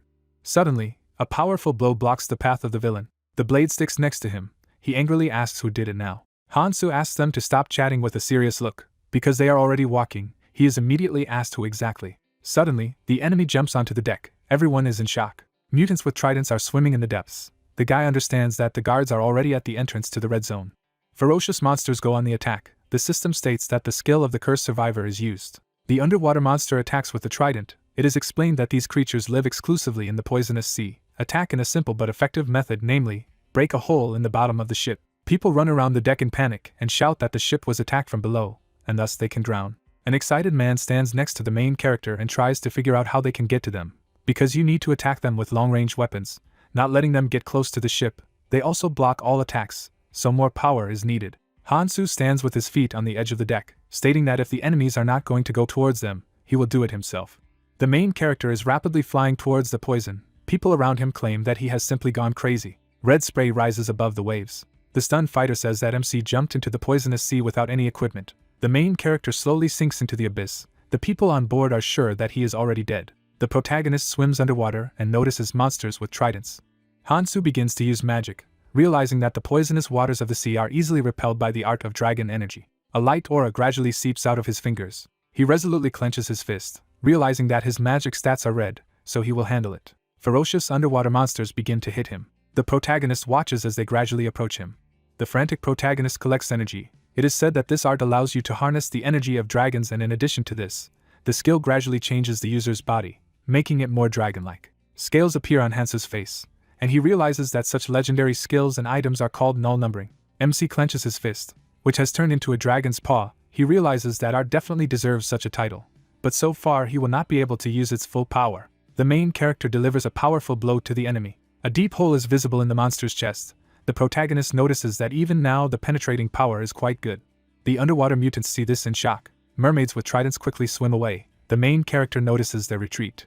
Hansu forms clumps of energy in his hand, knowing that if he lets them go, they will simply wait for the next opportunity to attack. The protagonist jumps from one mutant to another in a matter of moments, striking blows. He decides that he does not have time for such games. Hansu swims in red water. A mermaid with a weapon rushes at him. Turning around, he notices this. The protagonist clutches his weapon. He skillfully pierces the mutant through. The blood spreads in different directions. Clots of scarlet blood move underwater. The main character holds a trident in his hands. Opposite him is a monster with a severed head. Hansu frowns from lack of oxygen. The corpses of killed mermaids are floating around. The guy looks at the ship and assumes that there are problems there, so it is better to return as soon as possible. A group of guys is standing near a hole in the ship. One of them says that the water must be stopped. The other notes that if someone sees a monster in the hole, you need to kill it immediately. Splashes of red poison fly towards the frightened guy. He calls for help, because the monster has made its way to them. The trident deftly stops the sword's blow. It turns out that it is Hansu climbing onto the ship. He advises them to watch where they are brandishing their weapons. The discouraged soldier asks how he was able to return, because there is not a single scratch on him. MC wipes his hair, wondering if they really thought he couldn't do it. There are logs nearby. He is asked why he is so calm. Because he has just made an even bigger hole in the ship. He replies that he knows it.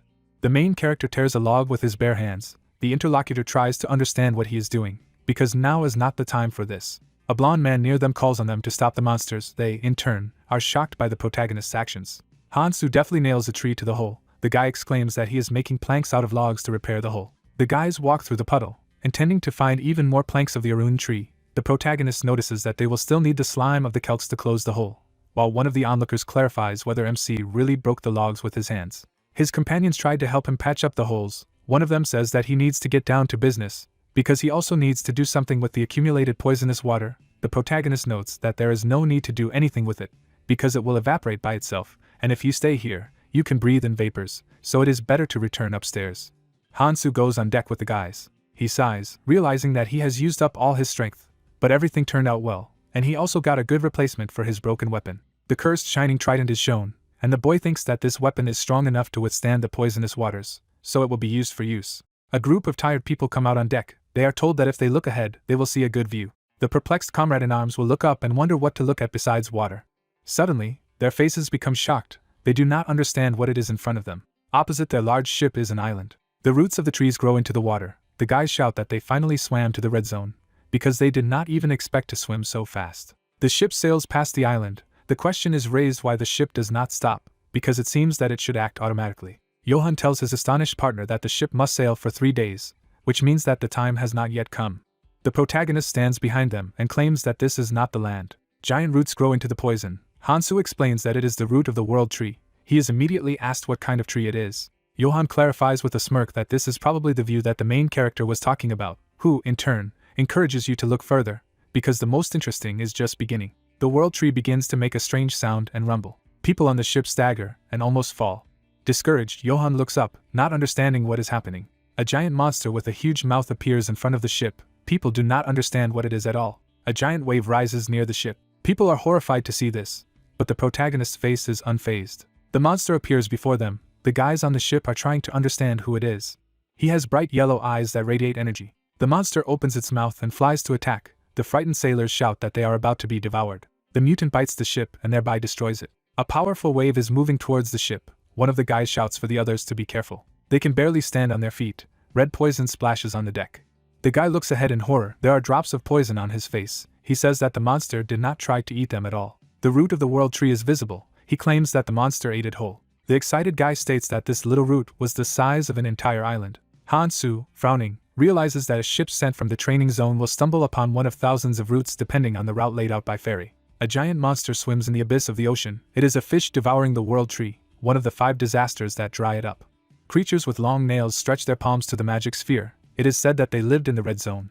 A giant tree rises above the ground. It is said that in an attempt to preserve its species from environmental dangers, it was created using magical genetic engineering. The ferocious monsters are shown in a terrible guise. It is explained that they could not stop the 5 disasters and Elfenheim began to turn into ruins, so it seems that these mutants were created for the sole purpose of destroying this tree. The warrior holds a sword in his hand. The protagonist realizes that in the past he failed to protect the world tree, but now, he needs to do his job. As the mutant swims across the red ocean, MC thinks that the creature has swallowed one of the roots and is now slowly starting to move on to the next one, so it is necessary to start at the root on the edge of the region, away from where they were originally headed.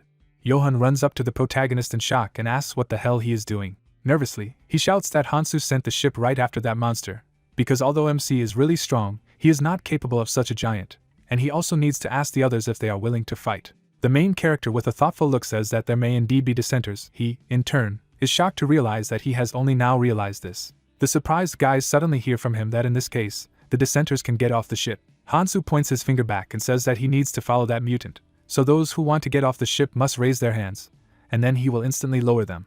The ship sails slowly through the red water. There is a continuous deadly poison around them. The roots of the tree are visible in the water. The ship sails closer. The events take place at the world tree, at the roots of the edge, at the top, where the roots begin. A group of guys look ahead. One of them asks if this is the destination. A large snake has entangled the trunk of a tree. The system says that it is dying. The soldiers are standing in front of it.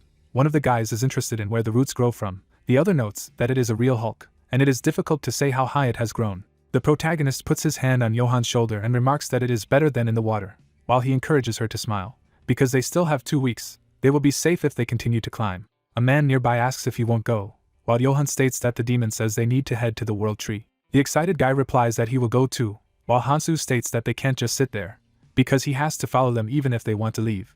Closing their eyes, the protagonist advises them to hurry. He says with a serious face that the fish of calamity will come to eat the roots in 2 weeks, so it is necessary to find the man. He takes up arms, intending to do something. The trident sticks into the planks and destroys them. The protagonist says that they can't let the others use the ship, so they will have to destroy it. Hansu stands on the shore, assuming that they are already at the cross. Johan walks behind a group of fighters, wondering if he really won't go with them. Thinking about it, the guy goes further and realizes that MC is unpredictable, but it would be calmer if he was with them. The partner in turn notices something on the left. An overgrown cross rises above them. One of the participants in the journey turns around and shouts that this cross was definitely made by someone. so you can approach it. Johan raises his hand and says that since he was made by someone, it may be a trap, so it is dangerous to go there with the whole group. The guy offers to send a small squad, because in any case there are no clans among them.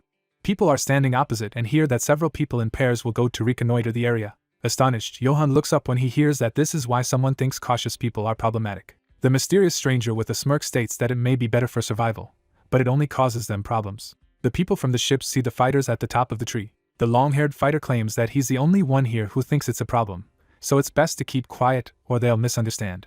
The fighter lands hard, claiming that he always pushes conversations onto him. The guys took up arms. The stranger says that there are 148 people here, because it's amazing that so many clanless people were able to reach here. The fighter is on his knee and says that he is from the Valkyrie clan, part of a group of assistants. Eren, wearing a white and gold cape, introduces himself by name and declares that they are their new saviors. Johan wonders in amazement what he means. The long-haired fighter introduces the demons and says that after training, those fairy with strange bodies are not known to interfere or give guidance. The fighter scratches his head and states that, of course, they are watching them from somewhere, but they won't help, so the guys can follow Eren and his comrades in arms, while people start a discussion about how there seem to be few of them, so they can deal with them. A couple more land behind the warrior, one of them saying that no one will follow him after such words. Minchel, a member of the group of assistants, stands next to Pam and introduces himself, and the old lady by name, while he assures that he will explain everything normally. The dark-haired fighter looks at them carefully and states that they are assistants and have received orders to help the travelers who came from the training zone, at which point they are asked who gave such orders. The edge of the weapon hits the ground with a thud. The image of a young warrior arises. The grandmother talks about Ares, the monarch of their clan, who left her assistants 20 years ago when she went to the Orange Zone. An elderly woman stands next to her comrades in arms and understands that it is hard to believe them, but they are here to help people adapt in the Red Zone. A lot of people are standing in front of them. The grandmother claims that this is the end of the routes, and they are quite far from the World Tree, so they will need help. The guys talk to each other about the fact that they are not hostile, and that there are much more of them, so everything will be fine. Eren closes his eyes and states that beginners don't listen at all, so they just need to follow them. Minchel says with a smile that he doesn't know how to listen, because he didn't hear her say that everything needs to be done properly. A confident Johan steps forward and says that they will follow them, at which point an argument begins. Eren looks at her with a sneer and listens to the stray dog understand what they are saying faster. He replies that if the girl is so smart, then why can't she do everything herself? Because for the weak one she talks a lot. Johan at this time tries to stop them. They turn around in amazement when they hear a request to stop swearing. The old lady with a serious look orders not to waste time here, because there are duties assigned to them. Pam goes further and offers to take a group of people where they need to go. Eren turns around and says that you shouldn't pounce on them just because there are more of them. Johan, nervously, hears that 30,000 helpers have been here for years, so if the guys want to survive, there is no need to fool around. Eren thinks with a sly grin that beginners are very easily intimidated by numbers, but over time they will realize that there are creatures whose names alone are terrifying. Surprised, Johan turns around, at which time it is explained that the Red Zone has its own rules. For example, no one touches newly arrived newcomers. Eren raises his hand and asks him not to pay attention, after being asked what the strange noise is nearby. Not far from them, you can see heavy splashes. Someone is talking about a person who is fighting there. The assistants look around. One of them declares that so far they will not be able to cope with anyone here. Minchel, wide-eyed, notes that this skill looks very familiar. A battle can be seen in the distance. A dark-haired girl asks why this woman is fighting. Her partner clarifies what kind of woman she is. Explosions are visible in the middle of the roots of the tree. The protagonist blocks the punch with his hands and slides on the ground. He has bloody bandages on his wrists. He does not understand why she attacked. The girl with the monocle is furious and demands to shut up. She has a bright magic sphere in her hand. The warrior says that he has just finished training. She swings her magic hand, shouting that he didn't know the place. Frowning, the pink-haired lady claims that he also dares to talk all sorts of nonsense. The woman stood and stared at the sea monster, muttering that it was finally here. Her monocle reflected the fish of disasters. The pink-haired woman lowered her head. She clenched her fist and wondered if she no longer had the right to seek revenge for her parents. The woman looked up, remembering that she thought it was necessary for her and her relatives, who would also be dragged to this place sooner or later, said that she would finish all the business and follow. The wind ruffled her hair, and the warrior mentioned her master. The girl saw herself as a stranger among other people, because she is called crazy for declaring that she will kill the fish of disaster, since no one wants to risk their life in a battle with a monster that is bigger than a whole mountain. But maybe the train has really already left. The main character climbed higher in tattered pants. Sophia turned around abruptly when he clarified her name. She stood in front of the guy, asking how the newcomer knew who was in front of him. The brunette stuck a trident into the root, and the interlocutor thought that she did not see its exact characteristics. But it only looked like he had arrived in the Red Zone, and it did not look like he had good weapons or objects, or at least clothes. Hansu knitted his eyebrows and said that he wanted to discuss something about fish disasters. The woman rounded her eyes in surprise when the guy added that he needed her help. She narrowed her eyes and muttered that she hadn't seen him here before. The interlocutor stood in front of the hero, asking if he was Quadratus. The brunette smiled and held out his hand, deciding to take Conte's advice, and said that it would be beneficial for her as well. The pink-haired one turned pale when the hero pointed out that she didn't want to worry any longer about whether her relatives would get here or not, and if they killed the fish of disaster, it would increase the chances of her family's survival. Sophia suddenly charged, asking how he knew about it. The guy jumped away, dodging the attack. The interlocutor gritted her teeth in fury. The brunette looked at her in bewilderment. An explosion rang out, raising a cloud of dust. The woman clenched her fist and swung. The hero dodged the blow again. He touched her shoulder, leaning on it. Then he pushed off and rolled over in the air. Sophia frowned, releasing her energy, and asked how he dared to interfere in her life. A magic circle appeared above her head. The attack was approaching the guy. The main character knitted his eyebrows, surprised that she had reached this technique, which means that he seriously infuriated her. 3 jade balls of icy light flew towards the brunette. Hansu clenched his fist, concentrating his energy, and thought that he was still not good enough in the art of dragon energy. It would still come back to haunt him, but the risk was worth it. His body was engulfed in golden lightning from applying a special technique of the dragon energy art. Steel scales appeared on his face, the beginning of the transformation of the first level view. Ice needles pierced the ground. Blue crystals formed on the roots, and the woman said that the 3 jade balls of icy light were a skill that instantly froze anything she touched. The main character stood, encased in ice, and she said that he could not escape from her attack, which freezes even the air. Sophia frowned and added that she had beaten him so that he would not die, as she still needed to hear the source of his information. Her eyes widened as the young man apologized. The ice began to crack. The brunette smirked, his eyes flashing, and noted that she wasn't the only one who had excellent skills. The guy swung his clawed hand, activating the first power of the Manhwa ring. He struck the ground with the power of destruction. The shock wave shattered all the ice and forced her opponent to cover herself. The woman narrowed her eyes, not believing that he had just dissipated her skill, and wondered if it was possible to obtain the transforming art of energy in the training zone, and how dense the mana protecting it was. The pink-haired one waved her hand and muttered that she couldn't lose. She remembered standing among her teammates who said that if she didn't follow them now, she would be left behind, wasting time on the unkillable fish of disaster. Sophia held out her hand, creating magic circles, and shouted that it was impossible. It soared into the sky along a monumental air road. The woman opened the spell book and concentrated. A yellow light emanated from Alice's book, and in her hands woven the spell of solidification. The warrior straightened up, and a glowing weapon appeared above her. Sophia knitted her eyebrows and shouted that she hadn't stayed there to be looked down upon by the likes of him. The attack was rapidly approaching the main character. His eyes flashed, and he took a fighting stance. Golden lightning bolts appeared around his hand with the ring. The guy swung his paw sharply, destroying the air route. The brunette landed on the ground, and his opponent also fell. The scales began to disappear from his face. He looked back at the interlocutor and asked if she wanted to continue. The woman gritted her teeth in irritation. Then she straightened up and replied that there was no point. Hansu looked at her and asked why she had decided to turn back. The interlocutor frowned and asked not to hold her for a fool, noting that his special technique was still far from perfect. The hero introduced stones, unique weapons, and magic, reflecting on the fact that there are 3 components that determine the rank of the art of energy: scaling and strengthening the rune, the strength and effectiveness of the mana barrier, and special abilities, and depending on it, the art of energy can vary significantly in strength and method of application. The woman narrowed her eyes and thought that she had planned to push him to the brink of death, but considering that he was able to withstand her attack without getting a single scratch, his art was already among the best by Red Zone standards, so there was no point in testing him any further. The pink-haired woman squinted at the guy and said that she realized that he was strong, but how he planned to kill the fish of disaster. An image of a monster popped up before her eyes, and she told her that people had surrendered after she had devoured more than 1,000 people, and that she was considered more of a natural disaster than a monster. The woman clenched her fist and added that there were even idiots who were praying to this monster, and she was already tired of fighting alone, and he had better leave before he finished like her. The pink-haired one turned around and muttered that it was a waste of time. The brunette looked down and said he wouldn't have come to her if he thought it would be easy, but he had a plan. All he needed was her help. The interlocutor stopped and said that she no longer intended to continue this stupidity.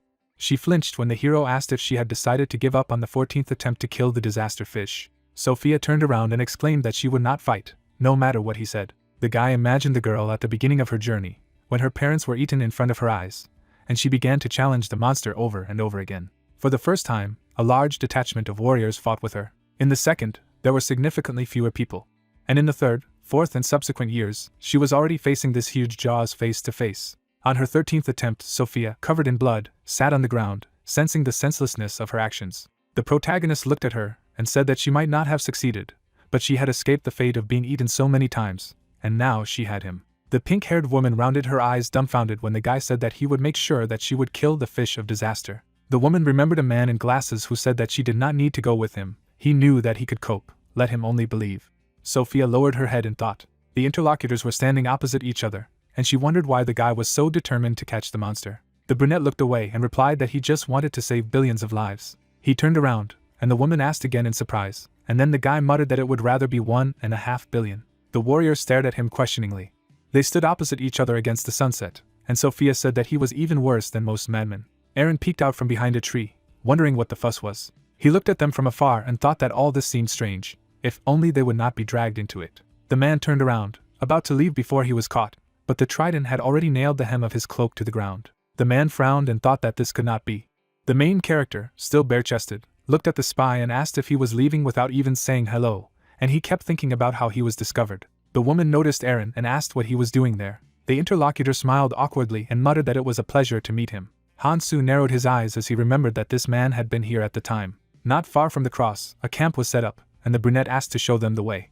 People were already crowding around the tents. Johan looked around and noted that it was full of people. Minchel looked to the side and explained that the refugees from the end of the route need to move constantly, and if the fish of distress start eating the root, they will have to leave too, so they tried to keep the number of people in one place to a minimum. He turned around and said that in the central building they would be briefly told about everything and help to settle in the upper city, after which he asked if they were hungry. Johan looked at the plate and exclaimed, "Is it really normal food?"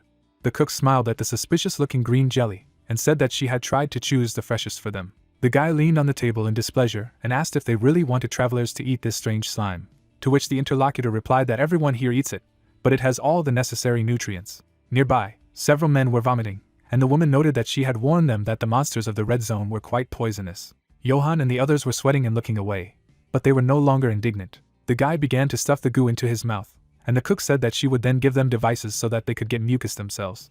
Minchel waved her hand and said he'd leave the rest to her, and she nodded. The brunette noticed the main character along with his comrades. He looked into the tent and asked when his friend managed to return, and also brought with him the guy with whom he had fought earlier. Aaron sat with a displeased look and sewed up his torn raincoat. At his friend's question, the man frowned and exclaimed that this mad bastard had a fight with Sophia, and he remembered that the interlocutor was going to go on reconnaissance and not get caught. Aaron closed his eyes with a sigh and asked how the others were doing, to which he received the answer that everything was as expected, and these were much stronger than last year. They looked at the crowd and noted that the harsher the red zone became, the more powerful the people who entered it became, and there were some pretty strong personalities in this group, and if it weren't for the fish of disasters, there might have been the same number of people in each arriving group. The men introduced the monster, realizing that the adventurers, who need time to get used to the roots, need to live closer to the center, since the outskirts are constantly being devoured by the monster. Minchel knitted his eyebrows and said that the fairies knew about it, which was why they had changed the difficulty of the training so that only the strong would come. Aaron rubbed his chin and muttered that rumors about a guy who could fight back against Sophia were already circulating, and the newcomer himself might soon show up. The man stepped on the root with his foot. The stranger in the unbuttoned shirt put his hand to his forehead and took a closer look. He grinned and flashed his red eyes. The woman approached the main character and asked if he had received a device for extracting mucus. "Otherwise you can't survive here without it." But instead of answering, the guy asked where she was. The interlocutor arched an eyebrow in displeasure and said that he needed to drop in somewhere, and then handed him the clothes. The pink-haired woman turned away and explained that she had obtained it in a hurry, but it was still better than nothing, and then muttered that she was still worried about the attack on him, because they were going to work together. The woman closed her eyes in embarrassment when she decided that the brunette would start changing clothes right there, and he calmed her down, assuring her that he was just checking the size. He smiled and thanked his interlocutor. Sophia cleared her throat, covering her face with her hand, and replied that she just didn't want to see him half-naked, but she had to go somewhere before she went. A yellow banner fluttered on the center for helping new arrivals.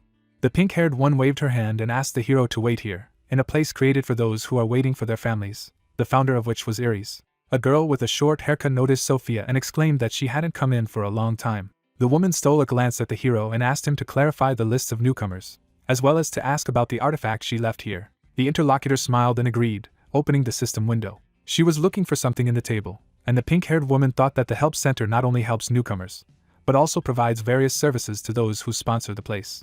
Sophia looked at a printed list of those recently rescued from neighboring routes, but it takes about a couple of days to check out the others. The woman lowered her head, wondering if her family had already arrived, but immediately pulled herself back, reminding her that she should focus on the fish of disaster. The pink-haired woman shuddered and turned around when the main character offered to discuss matters if she was finished. Hansu, who had already changed into his new clothes, looked at his ally resolutely and said that they had 13 days and 18 hours left, which was not much, so they had to move out. The interlocutor looked at his new image with embarrassment and asked what his plan was. The brunette knitted his eyebrows and replied that she would take him inside, and he would use his special weapon on the weak spot of the calamity fish. The woman stared at him and asked if this was really all. The pink-haired woman turned pale and wondered if she should just leave and not get involved in this. She followed the guy into the street and said that this creature really could not be killed from the outside. But everything was not so simple, to which the brunette replied that there was no reason to worry, because you could go on a ship. Sophia looked at it and said that she had a 30-seater. But the brunette replied that it would not fit, so they used it for 500 seats. The interlocutor opened her mouth in surprise and asked if he had left it there. The guy squinted at her and muttered that he was not a beginner, and she would see everything herself, to which the woman reminded that he was just a beginner, it seemed. Hansu turned around and suggested that they agree that he had superpowers, and in the meantime, since he had a ship, he needed to collect materials, so it was worth splitting up. The pink-haired woman shuddered when the hero added that everything would go smoothly if you trusted him. The way the guy stood and spoke reminded her of her teacher. She smiled at the memory. Then she turned around and said that she would collect materials over there, so don't let her give up for now. The brunette caught the axe thrown to him, as the woman noted that his weapon would soon break in the red zone. The hero glanced at the gift, and the pink-haired woman assured him that it was better than his trident. Hansu looked down and thought it was just like when she had taught him how to survive. In a previous life, Sophia also gave him axes as his first weapon, being his teacher. The brunette tucked them behind his back and decided that some things never change. The warrior opened the system window and said that she had already figured out what materials would be needed to hunt the disaster fish due to its peculiarity. And the boy replied that he knew about her library, so the woman asked if he really had any abilities. She flashed her eyes and confirmed that she can visualize any type of information, and although she does not know everything, she knows more about the red zone, although it does not help to understand the main character. Hansu looked around with a smirk and said that then he would go to the outskirts, clarifying the readiness of his partner. The interlocutor nodded decisively, realizing that it was time to finish with this monster once and for all. The sorceress swept over the island along the airway, thinking that in order to create a poison capable of killing the fish of disaster, they needed to collect all the necessary materials. She looked away, remembering that she would have to lure the apon out of its nest to collect its fluids. The woman twitched when she heard the noise. The warrior turned around and put up a magical shield, blocking the attack. She looked at the man and asked what he was doing. Jang Gaesa smirked as he held the green sphere in his hand, and noted that she had a beautiful body as always, and maybe she wanted to go for a walk. The interlocutor grimaced and wished him to leave the world of the living, saying that she was too busy to bother with such garbage right now. The man arched his eyebrows and said with a grin that they were too close for such a thing. Chains sparkled around his neck, and he added that this was also part of her charm.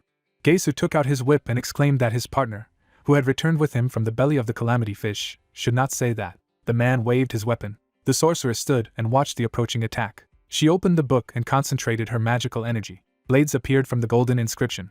They fell into the ground, trying to stop the attack. One of them interrupted the attacker's crooked line. Another blade flew past his face, cutting off a strand of hair. The sorceress looked at him contemptuously and declared that she hated people who fought without knowing their place. Gaesu sweated and muttered with a smirk that it seemed to be inevitable. A pink blade flashed in the air. The man jerked the bandage on his forehead. Underneath it was a third eye bright red. The woman shuddered. The blade froze in the air, a centimeter from the target.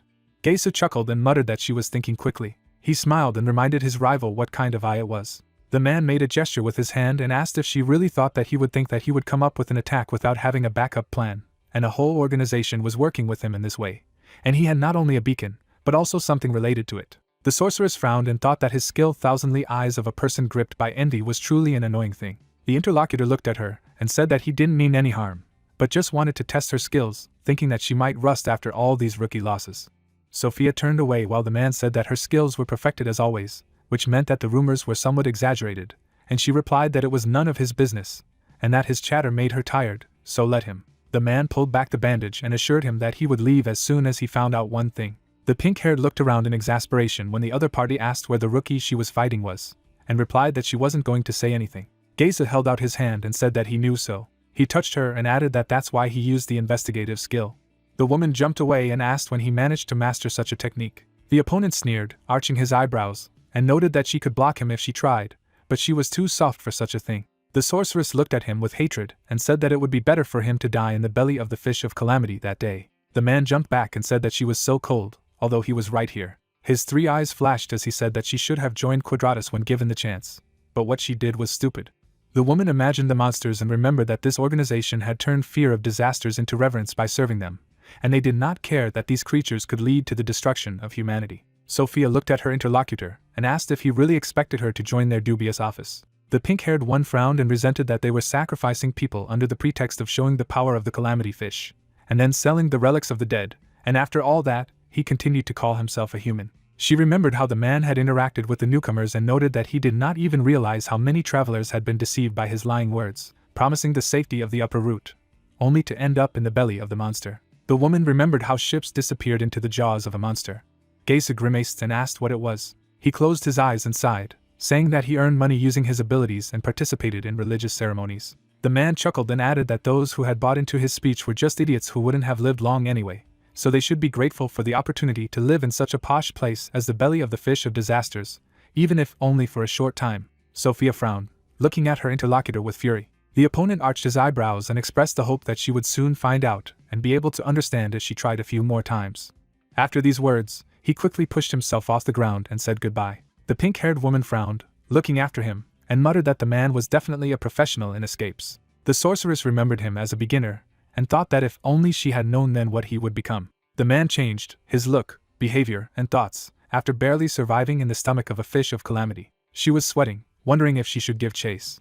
The image of the main character popped up before her eyes, who asked to forget about everything and focus on collecting materials, then apologized to him, muttering that she would have to leave it to him. Hansu was rushing along the routes. He narrowed his eyes. To his left, the sun was sinking below the horizon. The brunette looked to the side and remembered that the most important thing for killing the calamity fish was the sclerosing solution, which was the result of the Magi's comprehensive knowledge, that is, the perfect poison against the monster. He landed on the ground, thinking that he needed to get the main ingredient first, namely the heart of Kukulza. The guy knitted his eyebrows and muttered that it was necessary to find a valley located, presumably, between the middle and extreme roots. The hero stood in front of the entrance to the cave in which the creatures hide, fleeing from the fish of disaster, burrowing into the root and making a nest inside. The brunette stepped into the poisonous water, realizing that the rest of the ingredients of the sclerosing solution were relatively easy to obtain, but finding Kukulza at the root was not easy, so he was lucky. Hansu strode forward with determination, feeling that he was near. He gripped the handle of his axes. The weapon sparkled from the use of the dragon art of energy management, the enhancement of magic. Bubbles appeared on the surface of the slurry. A herd of Kukulza burst to the surface with a furious roar. The main character abruptly rushed into the attack. He swung his weapon, slashing the first enemy. The monster fell back into the water backwards. The guy pushed off from the root of the tree. Hansu moved quickly, taking turns defeating enemies and getting closer. The brunette landed on the red water. The hero looked at the cracked axe and noted that the weapon would not be able to withstand powerful chi arts for long, so he would have to adjust his attacks until he got a decent blade. Another monster loomed over him. The guy frowned and looked around, his eyes flashing. The enemy immediately got an axe between the eyes. Then he spread his paws and fell on his back. The next enemy was already rushing towards the hero. The axe sticking out of the monster's body began to glow. He flew back to his owner, hacking Kukulza along the way. Hansu deftly caught a weapon soaked in blood. On one side of the hero lay dead bodies, and on the other, new monsters approached. The creatures rushed into battle screaming. They jumped out of the water with the help of powerful tails. 3 opponents rushed at the guy with their mouths open. The warrior lifted himself off the ground to meet them. Several slashing blows fell on the monster. The main character wielded axes, shredding everyone in his path. He landed on the water. Pieces of flesh collapsed behind him. The brunette straightened up and thought that the ones he had just killed were juveniles, and the adult Kukulza was somewhere else, whether it was worth killing more. The hero picked up the crystal and muttered that since he was constantly using skills, a lot of stamina and mana were being spent, but for now, it was worth picking them up. The guy picked up the runes and put them aside. Someone was watching the warrior from the sidelines. Hansu managed to cross axes to block the surprise attack. He narrowed his eyes, looking in that direction. Then he swung his weapons, taking a fighting stance. The blades crumbled, and the hero thought that he was too hasty to use them in such a state. The enemy came out from behind the trees and was surprised to note that the brunette was able to block his attack. Geisa smirked and admitted that he had planned to stop if he died, but he was much better than expected, so don't let him get angry, it's just a test. The main character frowned when the interlocutor said that he wanted to propose to him. The man waved his hand and called the guide to join Quadratus, and there were some people who had their eyes on him. The brunette narrowed his eyes and paused. The man closed his eyes, saying that this was a great offer that it was a sin to refuse, but the guy had already attacked him. He managed to lean to the side and round his eyes. Geisa flinched and cursed. The main character looked at his opponent with an icy look and was silent. The interlocutor scratched his head and called him crazy. The man grimaced and was indignant that some rookie would dare to attack when he was talking. The rivals were facing each other, and Geisa said that the young man had just been trained, and was already confident in everything, which was why he thought that he could be attacked without fear for his life. He shuddered when the main character said that he refused. The brunette calmly looked at the interlocutor, and explained that such an offer did not interest him. The guy imagined the hooded men and remembered the atrocities committed by Quadratus. But the worst thing they do is their tourism, feeding the fish of disaster. The hero imagined the ship and thought that when the organization began its activities, the number of travelers from the red zone began to decrease. Many of them fell victim to the monster, and the members of the company simply watched, and the more brutal the spectacle, the more money they made from it. Hansu thought of predatory smirks, realizing that this is an industry literally built on suffering. The guy looked at the opponent and thought that he had to get rid of this organization as soon as possible, remove them one by one. Geisa frowned in annoyance as the young man said that he didn't know why he would listen to someone weaker. The long-haired man adjusted his bandage, muttering that he would like to beat him up, but they would go mad if they didn't bring him to them. He tore the chain from his neck and decided that his superiors would not be too upset if a newcomer lost a couple of limbs. The brunette grinned and replied that he would get the necessary information from him then, because the man would be able to talk without unnecessary body parts. The interlocutor took out a whip and offered to see if the guy could talk the same way later. The main character smoothly moved away from the blow. The man grinned and called him an idiot. Hansu looked at the wound on his shoulder. He took his hand, and the opponent clarified whether he had awakened a desire to talk. The long-haired man narrowed his eyes and thought that he was aiming at his arm, but it seemed that the attack had only scratched the young man, had he held off the blow too much. Geisa slammed his whip into the water and muttered that it wouldn't be of much use if broken too much, but it would be over soon.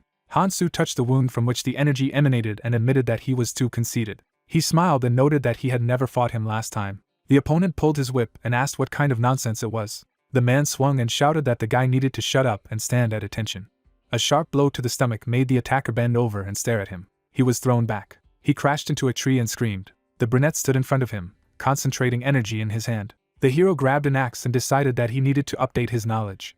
Hansu pointed a weapon at the enemy and advised him to cooperate. The long-haired man coughed and cursed. He remembered the silhouette in front of him and realized that he hadn't even had time to see the attack, whether this bastard really had colorless characteristics. The man smiled stiffly and lied that he just allowed himself to be hit.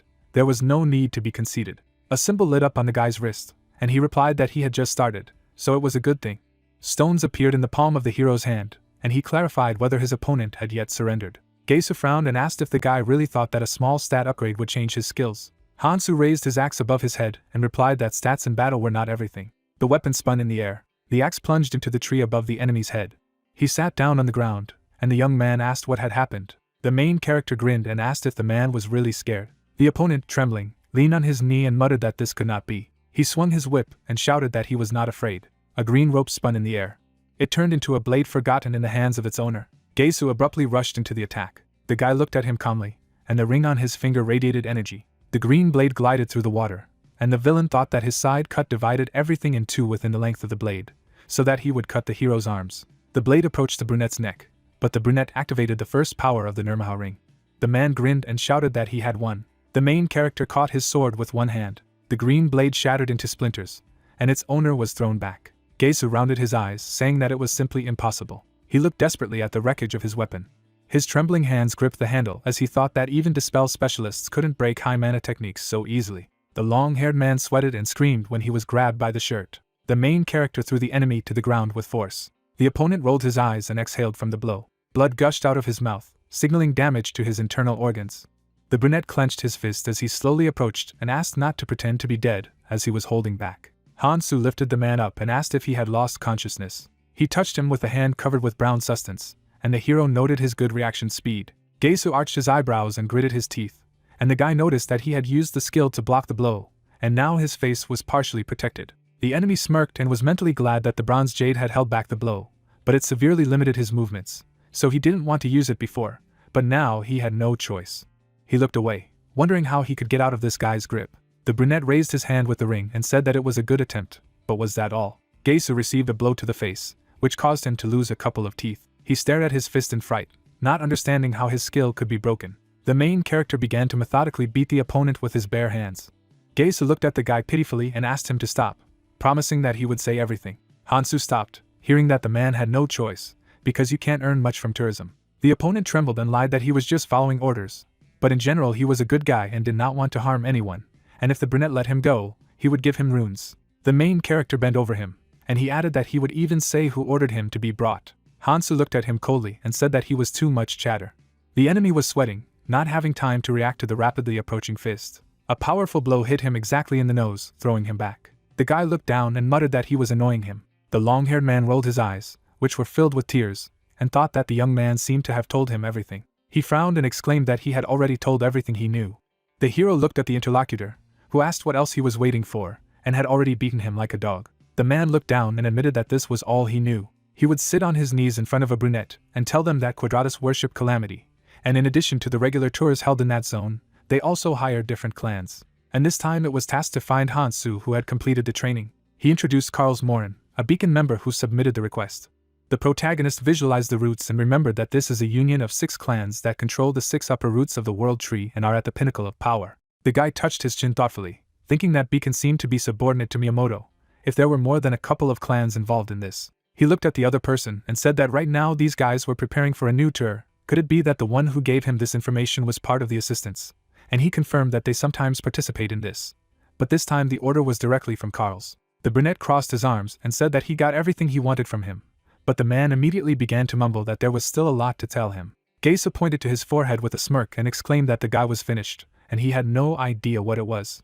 The long-haired man froze in shock when the guy said that this was the eye of 1,000 Li people gripped by envy. He rose to his feet and said that with this he could share his vision with other sentient beings, so the location had already been revealed to him. The main character turned around and emotionlessly muttered that he was very scared, and it was time to run away. The interlocutor grinned and asked if he was thinking that he would be able to escape from the commander of the beacon stormtroopers, and he thought he had used it recently, so he had to wait for the opportunity to do it again. But now he managed to establish a connection. Suddenly the guy hit him sharply in the gut. His silhouette blurred in the eyes of the man, who did not even have time to finish. He collapsed into the water, and the brunette muttered that it was harder to play with him than he thought. Hansu raised his green blade, deciding that he needed to find himself a new weapon, and the relic of the Forgotten was a rather pleasant find, also a one-time artifact of a mirror clone. A bird was flying in the sky. The protagonist looked at her and guessed that he had already been found, and although he doesn't even remember Carl's, it's very annoying to be distracted by all sorts of things. He looked towards the branches, noting that he had also been hearing monsters for some time. The guy smirked and decided that the Goethe's pack could be even better. They could be dealt with before reinforcements arrived. Clawed paws scraped the bark. Several creatures grinned and screamed. The Goethe's ran after 3 hooded men. One of the men running ahead ordered the use of a cover-up. A red haze engulfed their bodies. People climbed the tree while the monsters searched for them below. They were breathing heavily, trying to come to their senses. Cheng from Quadratus looked down and muttered that he thought they were finished. That's why he doesn't like to play the bait role, and a comrade asked how many Goethe's they still needed to collect, to which he was told that it would take a lot more. The man turned to them and told them that since they need to hold their breath to use the cover-up, it will be difficult to maintain it for a long time, but now they can take a little rest before continuing. He knitted his eyebrows and asked why this idiot was messing around with that newcomer for so long. Ching and the others lifted their heads, muttering that Geisa must be fooling around again. A glowing bird flew over them. The carrier pigeon landed on his hand, and the man noted that only one sentient magus could materialize such a detailed bird. He frowned. Then I got up and ordered to move to Lake Kukulza. An urgent message was received. The man opened his eyes as he saw the sky above him. Ching looked at him and asked if this sucker had really lost. Geisa stood up and was glad that he had passed out in a place where the poison was not so strong, otherwise his legs were almost burned, after which he asked where the newcomer was and learned that he was no longer there. The man looked down at his legs as he grumbled that the survivor of the Calamity Fish had suddenly failed to defeat one newcomer, who asked where his weapon was and what was wrong with the wound. The image of the main character popped up before his eyes, who said that he would give him a special gift, and in return he would take the weapon. Geisa clutched his head as he hurried him and muttered that the guy was definitely saying something else. The man was picked up, and Ching noted that they needed to return to the ship. He took the bird to contact the nearest operators and customers just in case. The messenger rose in the air, and Ching thought that his carrier pigeon was only capable of transmitting the simplest messages, but the meaning should be clear. Someone caught the bird and clenched it in his fist. The spell dissipated, and the man cursed. The masked man opened his palm and ordered the girl behind him to follow him. He landed on the ship, frightening his subordinate. Ching smiled nervously and muttered that the boss had arrived so quickly, but the boss only pushed him away. Geisa looked at the man in fright, who snidely remarked that the guy was able to return after he was beaten into meat by a newcomer. Carls looked down at him. The three-eyed man was hit in the stomach, and the interlocutor was indignant that he called him by name. He stepped on the victim and said that he didn't think Quadratus had become so incompetent, and how they planned to clean up all this mess. Ching broke a sweat and replied that they were taking responsibility. One of his subordinates looked to the side and shouted that the Goethe's, whom they had gathered in the valley, had escaped and were heading in their direction. A lot of monsters could be seen ahead. They grinned and growled, their eyes flashing. All these creatures were approaching the ship. Chung ran to the edge, dumbfounded, and remembered that once the Gotas started running, they couldn't change direction, and they used this feature to lure them into the valley. Carls pursed his lips and sniffed as the people around him wondered why the monsters had left the valley. He looked at Gase's wound, which was emitting purple smoke. The blade plunged into his leg along with the insult. The long-haired man bent over and screamed as his boss accused him of bringing something useless with him. Carls took out a bundle that artificially amplifies the smell of blood and said that if he hadn't used stalking Ronin, no one would have known. The commander rubbed his chin, thinking about the newcomer who had only recently arrived in the red zone, but was already using the monster's traits to lure them in.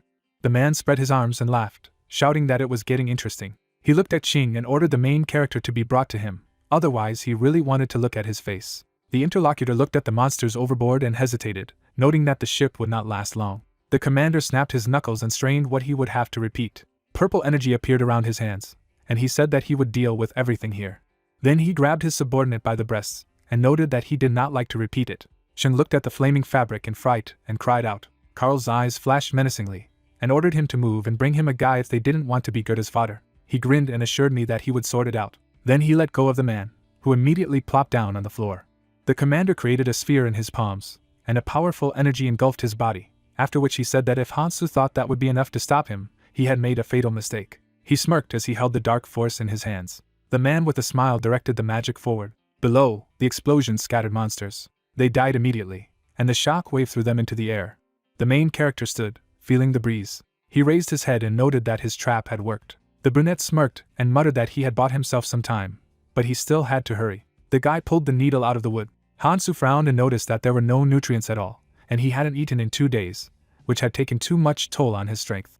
There were branches around, and the hero remembered that nutrients flow through the roots of the world tree, and some absorb poisonous waters, and some purify them and remove water. Among them were roots containing nutrients, and this was what the boy was looking for.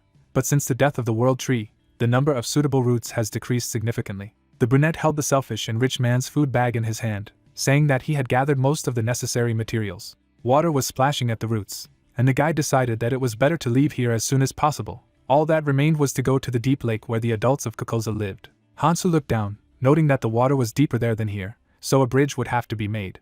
He was clutching black balls in his hand. The guy threw the KJ seeds, which absorbed poisonous water, down. At depth, they immediately began to sprout, and now large leaves appeared on the surface. The main character jumped from water lily to water lily, moving forward.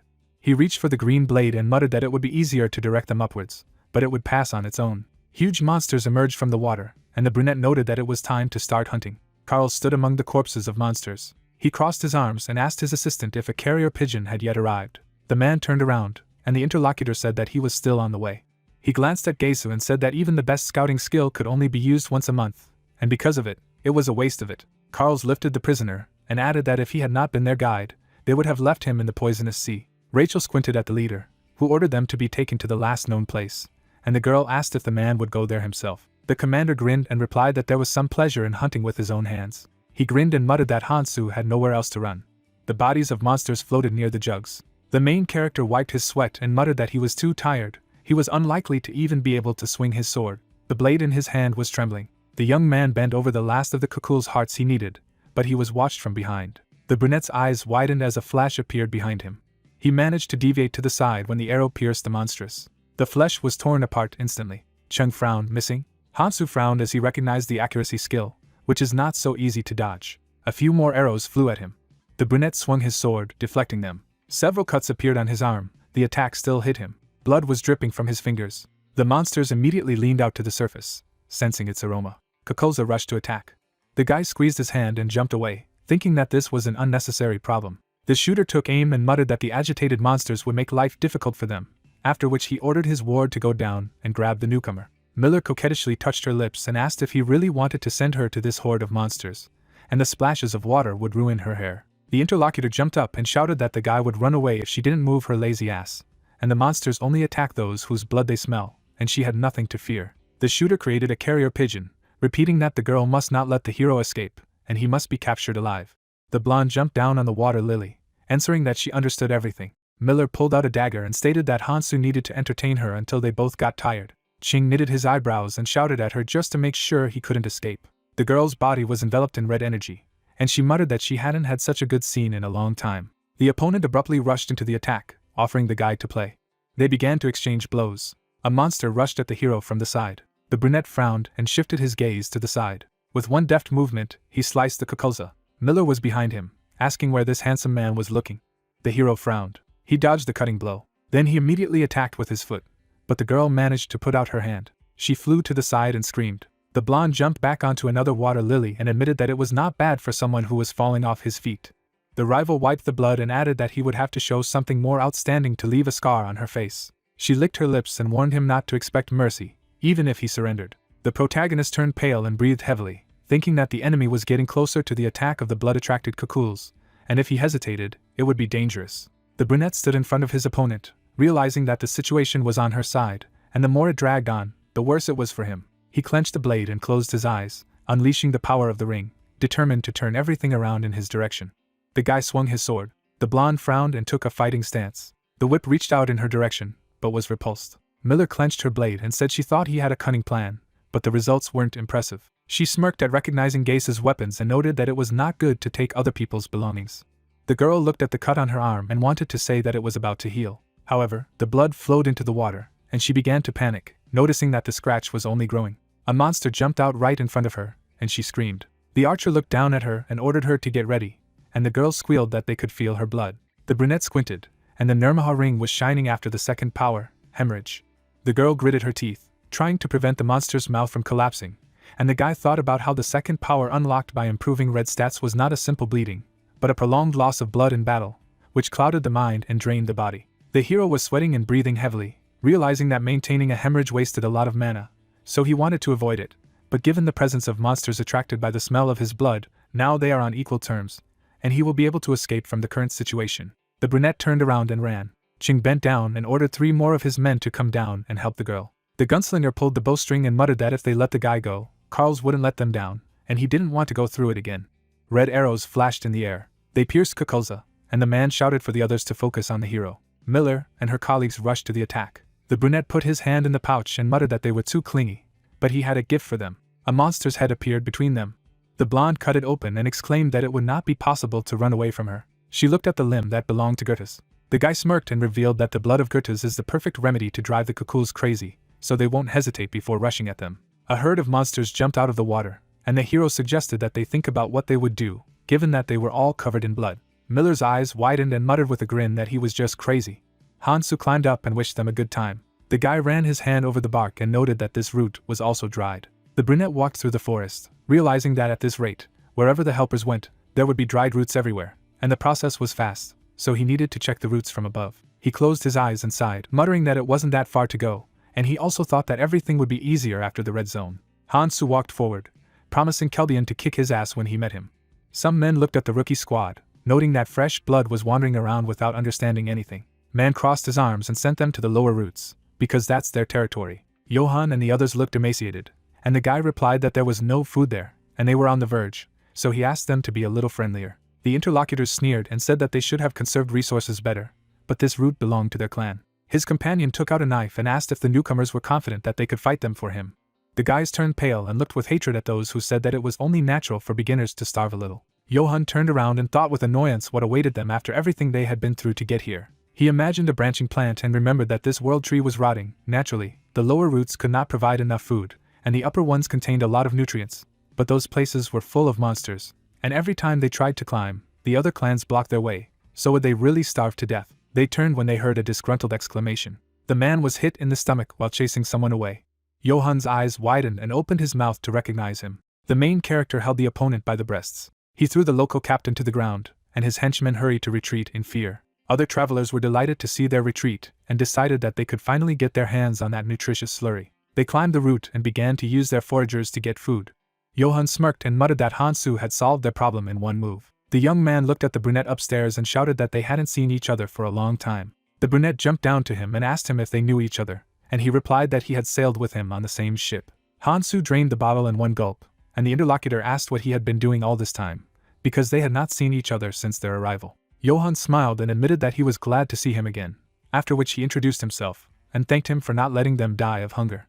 The main character looked at him, and replied that he just wanted to eat too, so let him join in. The brunette rubbed his stomach and exhaled as the other man muttered that he wanted to ask for something else. Johann knitted his eyebrows and stated that they needed that ship to get up, as all the paths were blocked. The hero turned away and refused. The guy followed him, exclaiming that he was begging him, because on the lower routes they could all die of hunger, and the fish of misfortune constantly attacked the tree. The brunette stuck the knife into the bark and replied that it was not a problem, soon everything would be fine. He plucked the bud and said that they would be safe here, so let them not even think of going upstairs. The young man shuddered in shock when his interlocutor announced that he would use the ship to kill the disasters that threatened the world tree. Han-Soo stared at the interlocutor and promised to kill the fish of distress with his own hands, so they should not worry about possible death. Johann turned pale and opened his mouth in shock.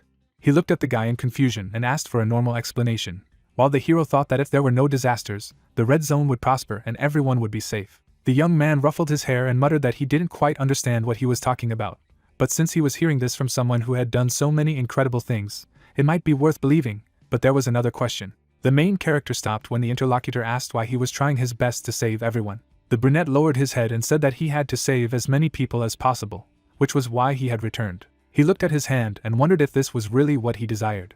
Johann smiled nervously and asked why Han-Soo had suddenly stopped. The young man caught a stone thrown to him. He reached for the hero, who explained that it was an imitation stone that could be useful to him. The traveler looked after the brunette puzzled, trying to understand why he had such an expression on his face. He squeezed the crystal and thought that the hero was simply incredible.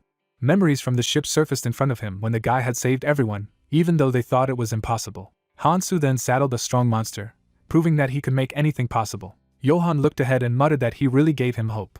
The brunette pushed off the ground. He quickly rushed forward, thinking that it was only natural to act for the sake of humanity's survival.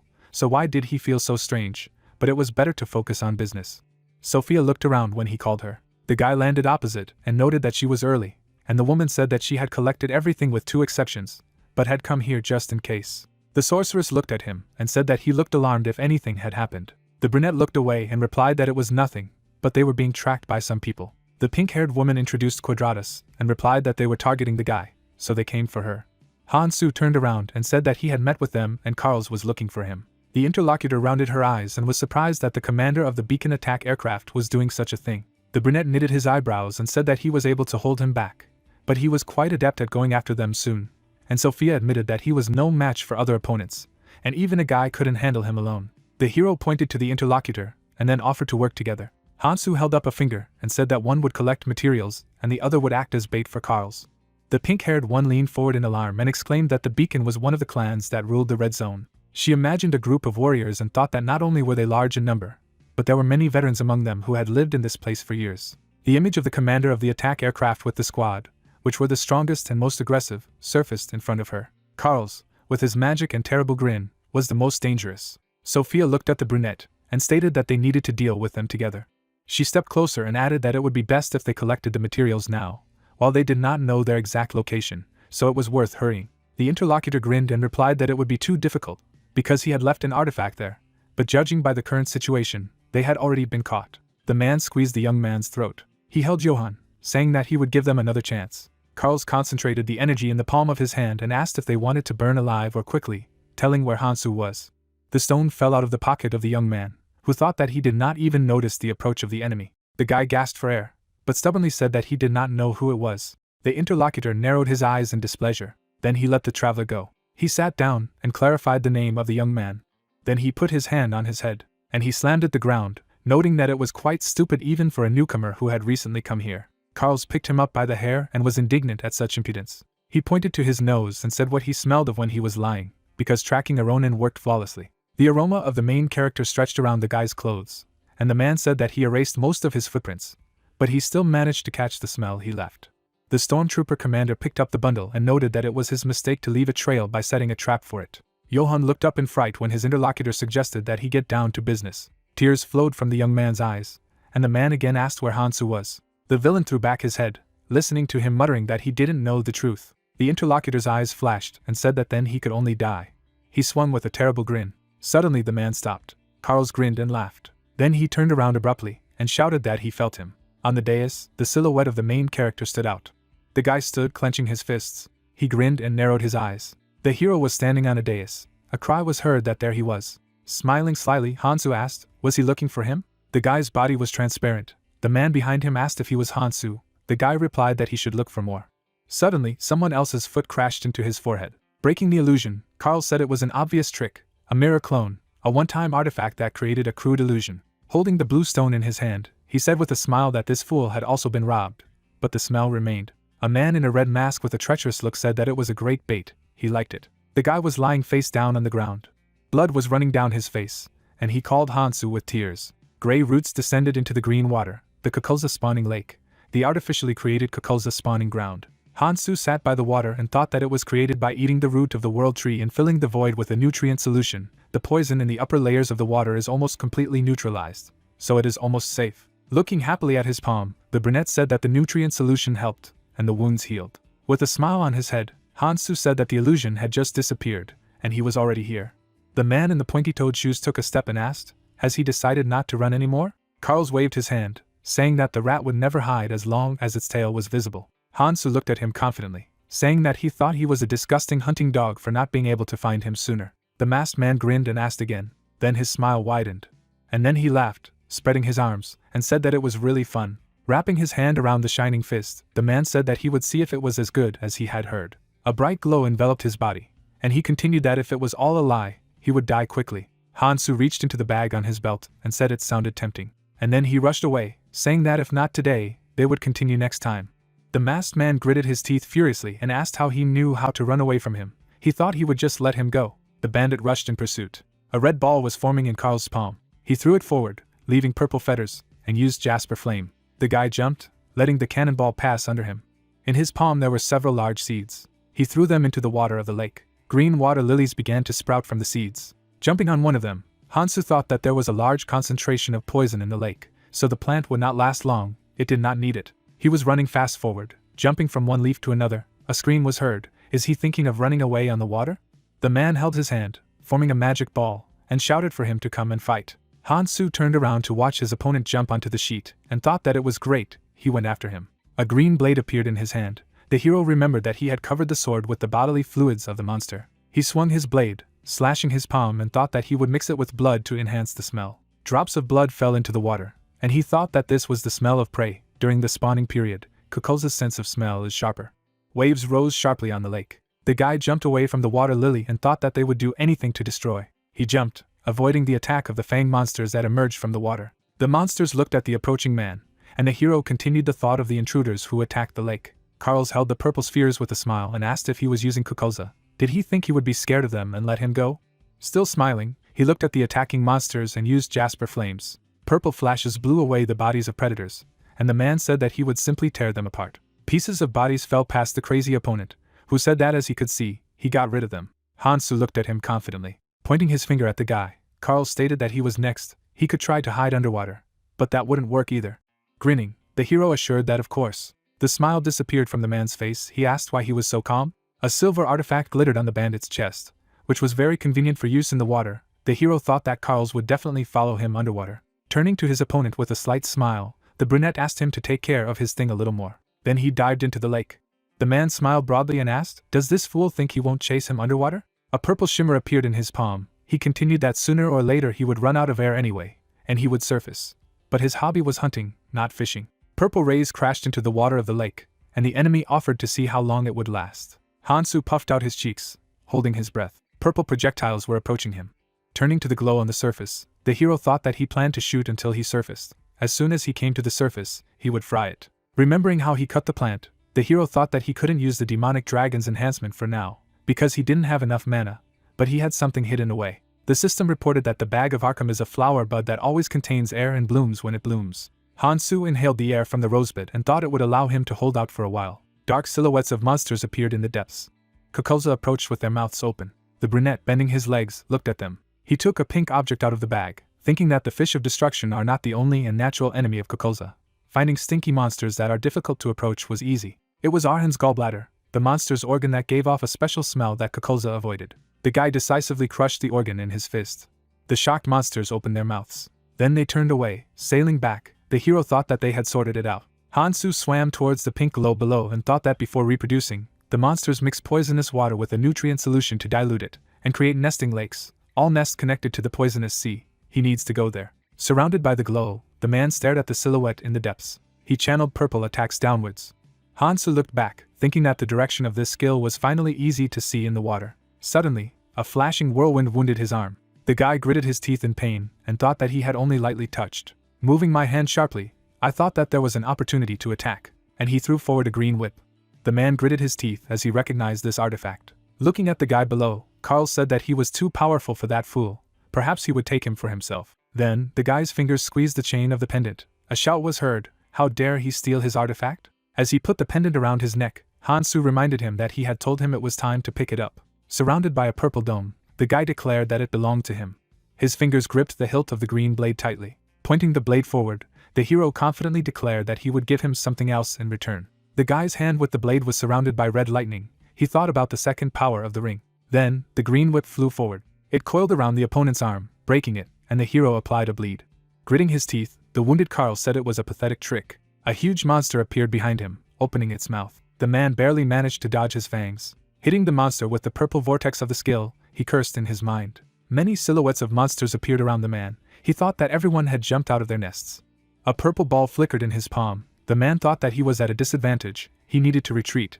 But don't let him think that everything would end there. Directing the energy of the purple vortexes downwards, the opponent turned around. The brunette watched him rise to the surface and said he was glad he gave up so quickly. Red runes floated in the water. The hero decided that he would gather everything he needed and go. He was approaching the pink light in the crevice and said that they were already waiting for him. Air bubbles floated among the pink glow. The silhouette of a girl appeared on the shore. The heroine stood at the very shore of the lake and thought that at the end of the route, if you think about it, she met him for the first time here. Turning her head, the girl with the eyepiece asked when he would come, although she had told him not to go against the maniac. But everything should have ended well. Anxiously touching the accessory, Sophia asked where he had left the ship. There was nothing like it here. The pink water of the lake was bubbling. The girl said that it was such a big ship. There must be a lot of people hunting. If he was late because he couldn't find his ship, there was nothing she could do about it. Suddenly, the water behind the girl rose like a wave as she said it was frustrating. But then they would just take her 30-seater ship. Sophia turned sharply. A large ship appeared on the pink waves. She set up a magical shield to escape the water. Raising her hand to her eyes, the heroine asked, "Where did the ship come from?" On the deck stood the figure of a man who said that it looked like he was on time. Leaning on the side with his hand, Hansu told them to go up. They were leaving. Colored waves washed the ship. He was sailing on a poisonous sea, illuminated by the setting sun. Sophia, who was standing on the deck, said that to sink the ship so that no one would find it. She did not even know whether it was stupid or brilliant. Hansu was holding red stones in his hands, and she wondered where he got so many runes. The hero replied that a friend helped him, although he didn't think it was on purpose. Now he would have enough mana. Instead of a crystal, there was a red haze, and the brunette heard the question of how he understood it. Holding a small seed in her hand, Sophia continued how to use the seeds. They are difficult to get as they only grow around Lake Kukulza. Looking at the guy at the helm, the girl said that it was impossible to tell from them that they were sprouting if they were thrown into the poisonous water. Apparently he had come to the red zone quite recently. The silhouette of the guy was reflected in the glass of the eyepiece. The heroine asked how he knew so much, and thought that his characteristics were very high. Surrounded by radiance, the guy had his stats, 13% red runes and 14% strength. She thought that was too much for a beginner. The guy sat down next to the ingredients laid out, and she thought that he was combining items in a way that most travelers in the red zone wouldn't think of. He seemed to know everything. Looking at the dry branches in his hand, Hansu said that the right combination of items helps maximize their power. He poured the brown liquid into a glass vial and proceeded to create new ones. The guy was holding a small flask in his hand and thought that this was the result of the long work of alchemists for the benefit of mankind. The system reported that it was a recipe for Red Zone 1 to 6014 solidifying liquid. Putting one of the vials in the bag on his belt, Hansu said that there was nothing special about it. But there were many ways to use it. It would be your key to their victory. The girl said about the poison for the fish of destruction. She didn't even think about it. The brunette turned to the interlocutor, who said that even her librarian's eye did not allow her to immediately unravel this combination, and asked what Hansu was hiding. Turning away, the hero replied with a smile that everyone was hiding something. Sophia looked at him in surprise when she heard about the 7 wraiths. She only stayed here to destroy the fish of destruction. Raising her hand, she heard how he knew, to which he replied that it didn't matter now. Looking resolutely ahead, the guy said that it was time to meet her face to face. The pink water surface was calm. Then parts of scales appeared from it. And then a huge pink fish of destruction surfaced. Its fins could be seen behind the ship. A vessel with white sails sailed on the water. Crossing his arms, Hansu asked how to get inside, and the girl replied that if there was no problem, she could enter through the gills. Shifting his gaze to the side, the hero attracted her attention. With his arms crossed, he looked at the girl and said that from now on, she had to follow his instructions unconditionally, otherwise he wouldn't take her with him. The pink-haired woman turned away and asked not to worry, she wouldn't be a burden. Then, turning around resolutely, the girl said that she didn't care what he was hiding if he could get rid of her. Sophia looked forward confidently. saying that this was her goal, and therefore she would cooperate with him. She looked at the guy who crossed his arms, who agreed and asked her not to worry. Looking forward with a confident look, the brunette said that he always keeps his word. The ship was approaching the brown slope. The hero thought that it was time to change the red zone and lay the foundation for the survival of future travelers. There would be no second chance. There was only one way, to do everything right the first time. Light sparks appeared in the sky above the ship. Spears with a red tip flew towards the ship. They attacked, raising waves. Sophia squeezed her eyes shut and screamed. Looking at the plant that had broken through the side of the ship, she shouted that they would be attacked. If nothing was done, they would drown. His foot stepped on the wooden side, and he heard the words that this rat had hidden such a large ship. Carl stood with his spear over his shoulder. With a wild smile, he turned and called Rachel.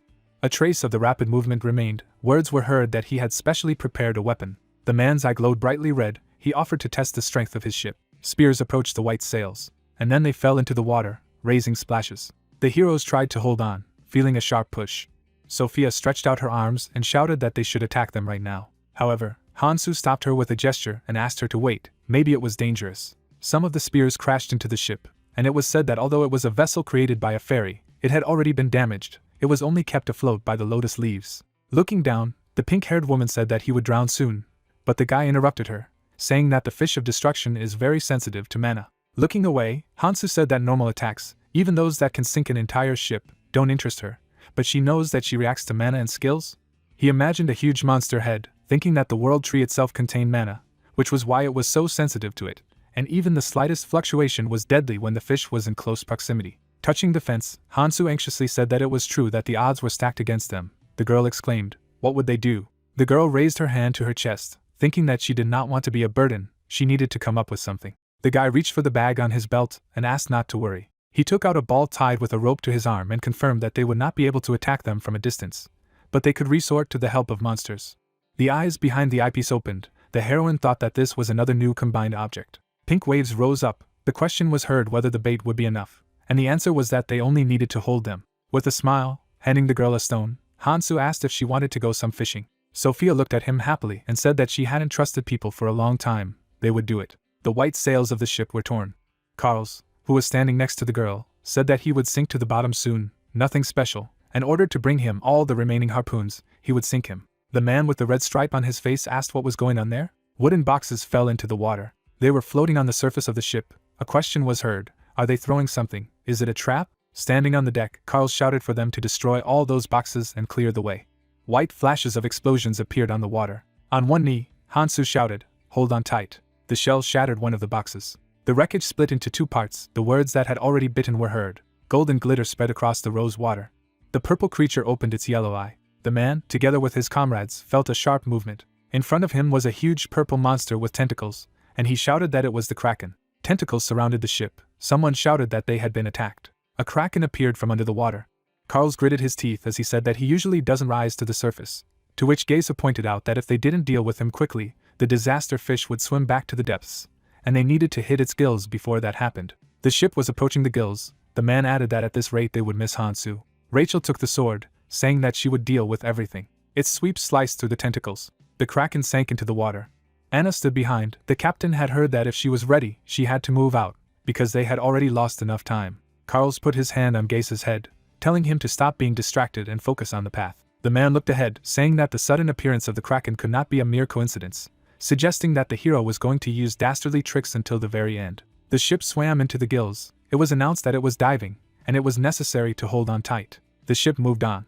The masked man looked around, saying that it was amazing that they remained dry inside the gills even though they were submerged underwater, to which the other replied that it was because the insides of the calamity fish were filled with magical power, and suggested that they look away. Ahead of him was a steamer, inside the gills. Looking there, Carls clarified that they just need to swim straight, to which Geisu is indignant, saying that they will be there when they reach the end of this passage. As the ship approached the passage, he added that this gigantic mass of flesh would noticeably shift before it closed, and they just needed to be more careful. Carls glanced at the girl who addressed him, saying that instead of chasing after Hansu, it is not better to focus on the tours. There was a group of people standing on the lower deck, and she added that she was sure he knew about the need to recruit promising travelers into Quadratus. The railing under his hand cracked as he replied that he knew about it, suggesting that she be patient, because they were inside the fish of disasters anyway. You can't just swim away from here. Then he withdrew his hand, saying that this guy could not do anything without a guide, and it would be a miracle if they stumbled upon his corpse. A lot of wrecked ships were stored in the stomach of the fish.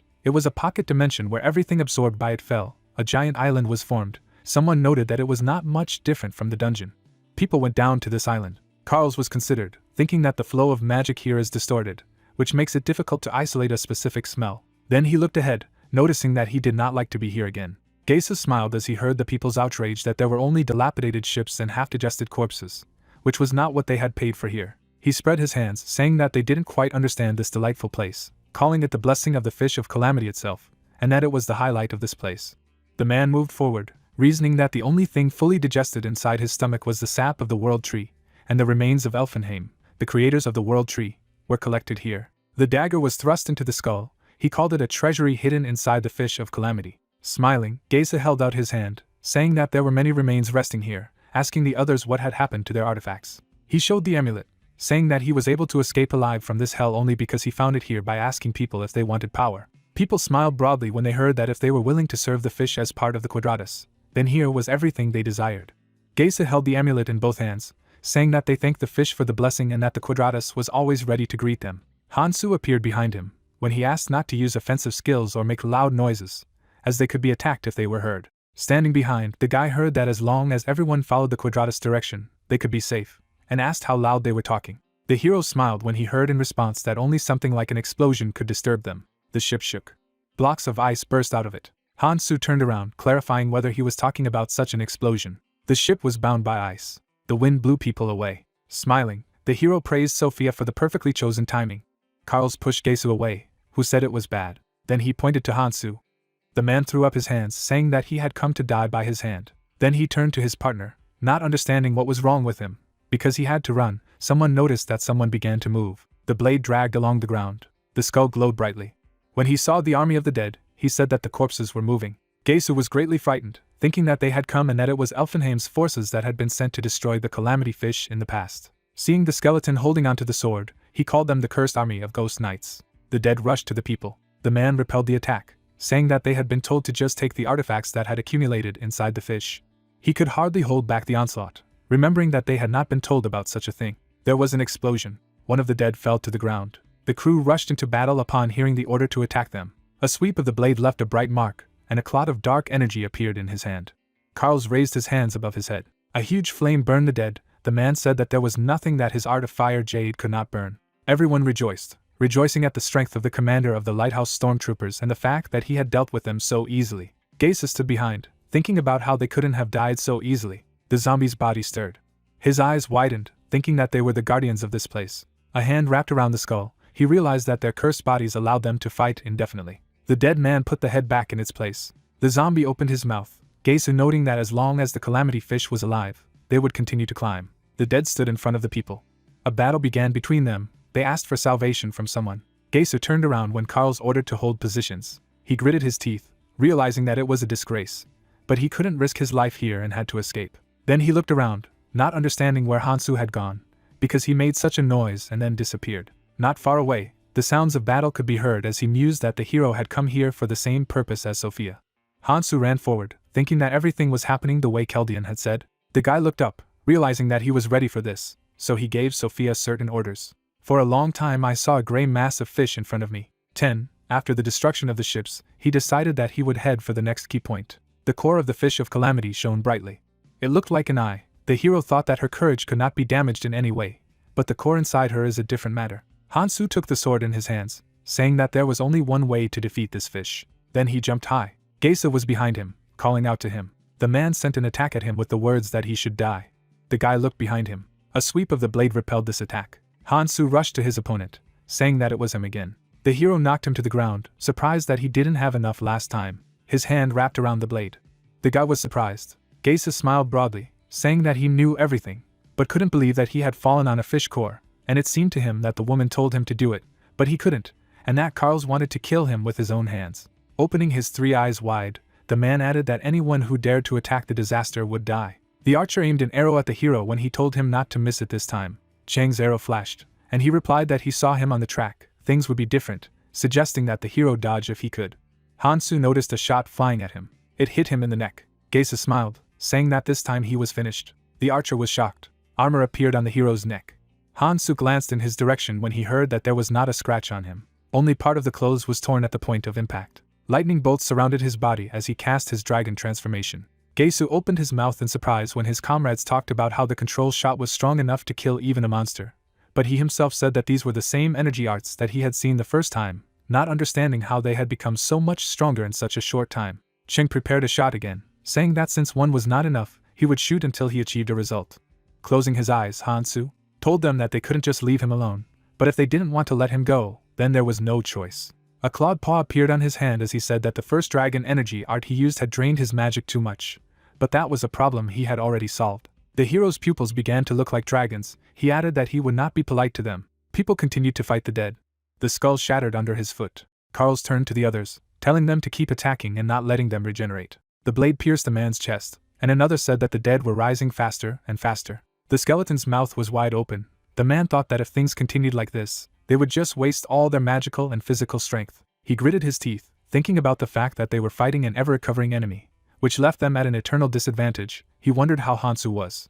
Figured out a way to use fish disasters in this way. Stretching out his hand to the people, he said that if they died here, they would end up like the rest, ordering them to use the feathers they had brought. A feather appeared in his hand with a message that it was a one-time artifact, which was a broken part of the leaves of the world tree, and when used, provided the opportunity to escape with others. The man holding it in his hands was saying that they couldn't, and no matter how hard they tried, they wouldn't activate. A girl appeared above them, saying that they would not succeed and that they could not just escape from the stomach of the fish of disasters. Sophia frowned, adding that the same goes for the ghost knights, as they are immortal inside the calamity fish. Carls looked at her angrily, saying that he wouldn't let her leave after standing in his way. Noticing him, she smiled slightly, surprised that he believed that people had done nothing before, while she was desperately looking for a way to kill the fish of disaster, would do at least something for him. The man spread his arms, hearing the suggestion to look for a way to be here instead of whining. Nothing works here, not even the clan connection. His grin grew stronger, saying that if he died here, no one would know about it.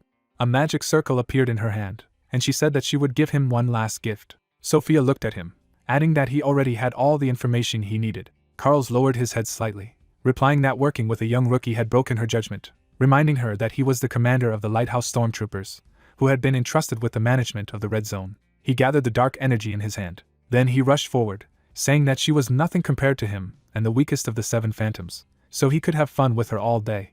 Magical charges headed in his direction. They flew past him, but he said that the girl could not hit the target, dishonoring the name of the ghost family. Sophia covered her face with her hands. An explosion sounded behind Carls. Smoke was coming near the girl, and she said that she was not aiming at him.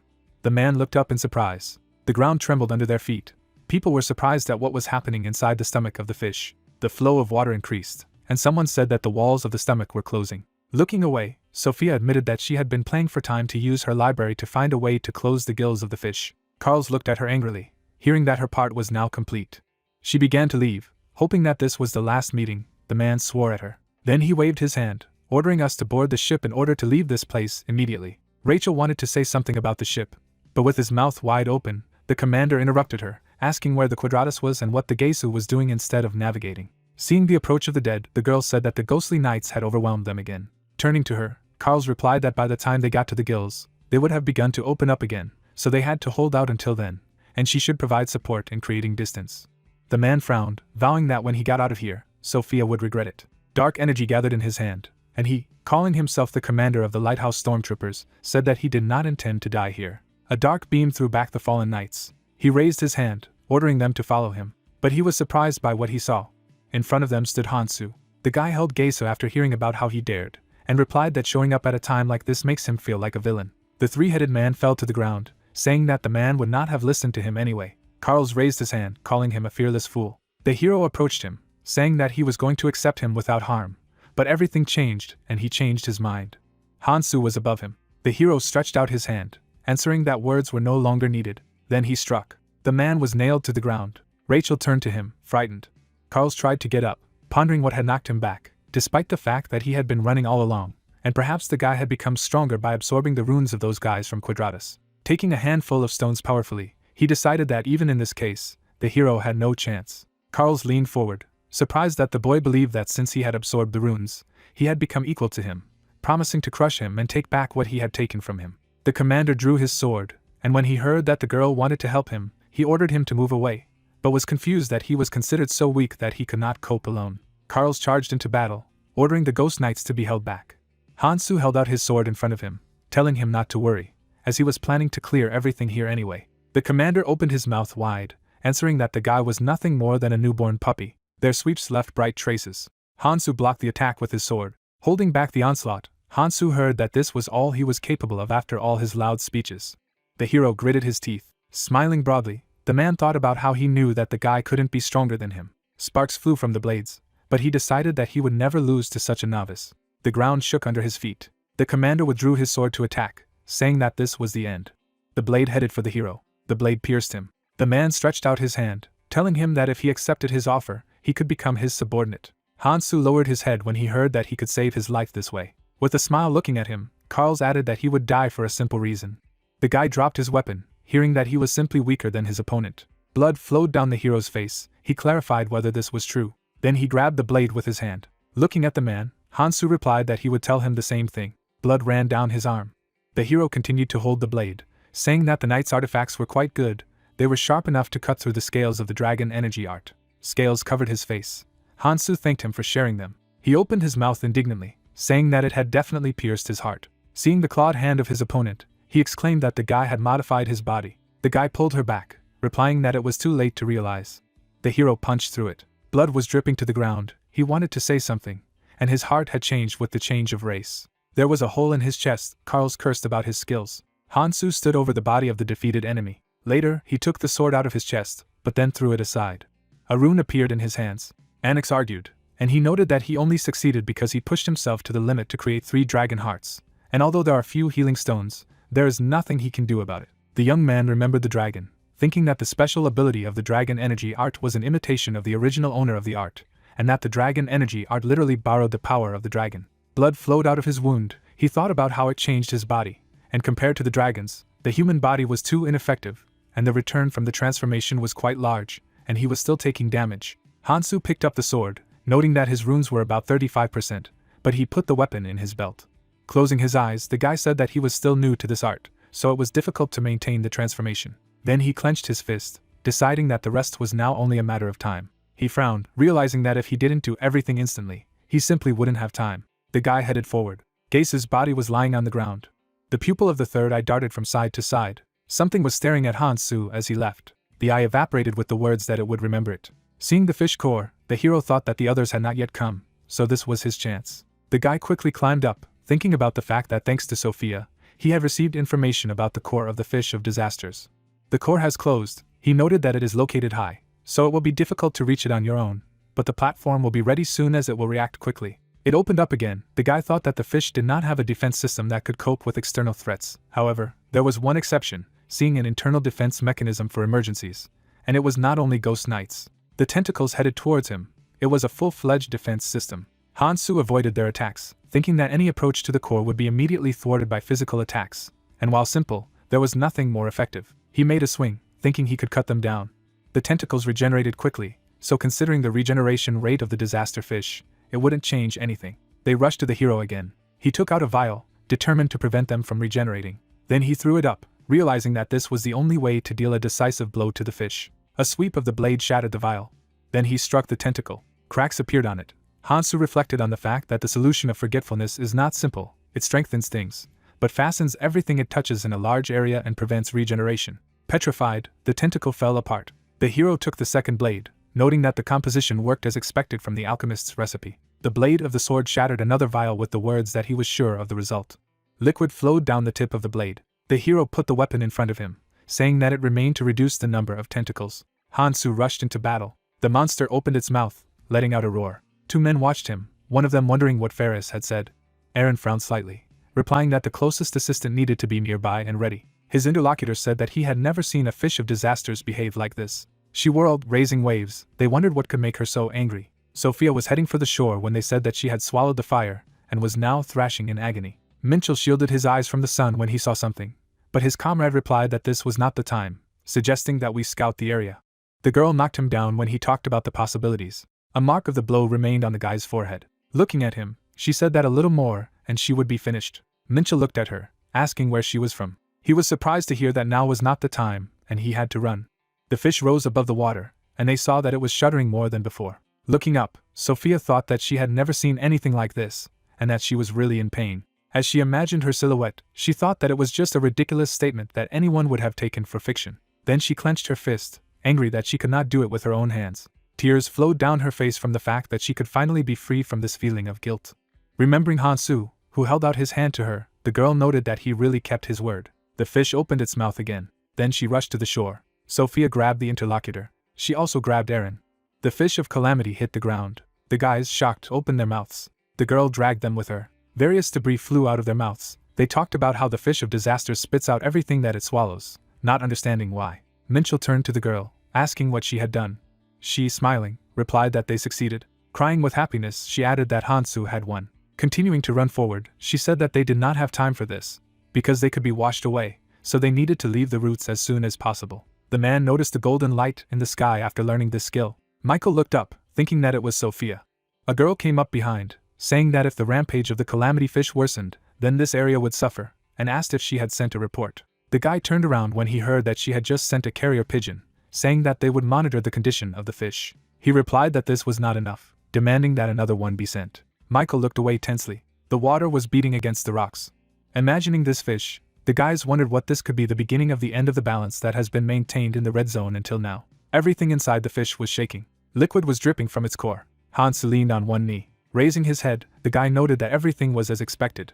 He looked at the core, realizing that holding out on human strength alone was exhausting. He then leaned on his sword, thinking that the load on his body continued to increase due to the use of dragon transformation. One of the tentacles had a dark aura. He noted that the main thing was that they were cursed with a skill that weakened regeneration. The hero took the weapon aside. He rushed into battle again, deciding that his only chance was a direct attack. Several tentacles rushed towards him. The hero cut them with a swing of his blades. After cutting off a few more, he approached the core. The blades pierced him. Hansu held onto his swords, saying that fish could still be in pain. There were many cracks on the core. The guy decided that it was destroyed, and the subspace that formed the stomach began to collapse. A red aura surrounded the sword. Having snatched the weapon with a piece of the core, the hero decided that it was time for the next step. Hansu floated through the liquid. Air bubbles floated by. He thought that the first step to guarantee the killing of the calamity fish was to destroy its nucleus in its stomach, and the second was to go inside it and through the artery connected to the nucleus to reach its heart. The hero continued to move deeper, thinking that at the end of the day, the third step awaits him, which will allow him to finish off this fish. Stumbling upon the dark aura, he wondered if he could remove the poison using the art of dragon energy, and that he would be able to breathe thanks to Ahab's breath. Tentacles reached out to him again as he thought that everything was going well. Hansu dodged one of them. Then he brought the blade to his face. The hero cut them, leaving bright traces. Still, he was stabbed in the back. The guy exhaled, feeling pain. He imagined his 3 hearts. Then he sliced through the tentacles. Hansu opened his mouth again, feeling pain. Waving his hand, he realized that he had no time to take a break, and he had to hurry. What he saw made him frown. There were many tentacles in front of him, much more than he thought. They rushed to him at once, and he decided to retreat.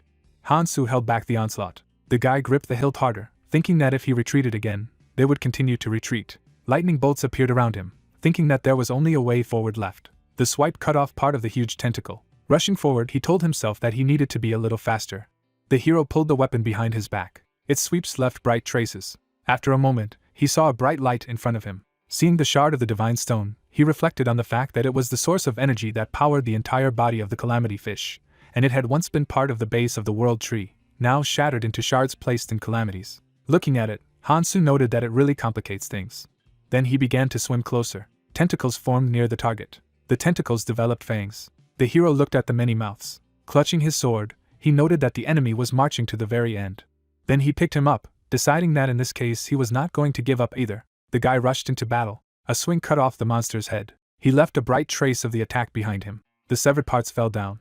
A tentacle grabbed his leg. Lowering his head, the guy was surprised at when it had time. Then he looked away. A lot of the same people headed towards him. The tentacles completely covered him with their bodies.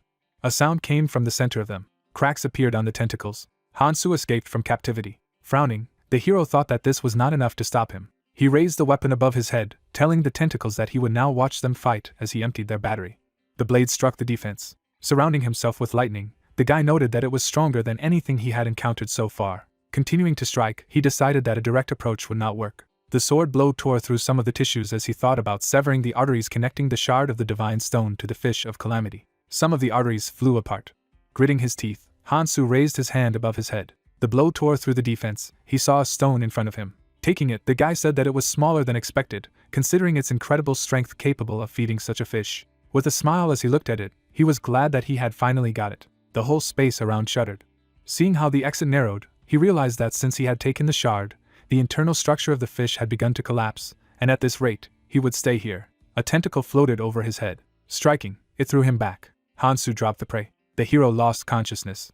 It went along with the flow of water. A small bird sat on the hand. Someone said that it was an order from a certain person to find Hansu, who killed the fish of distress. The body of the fish was lying on the shore. The man turned, calling for the deputy commander. He held his hands behind his back.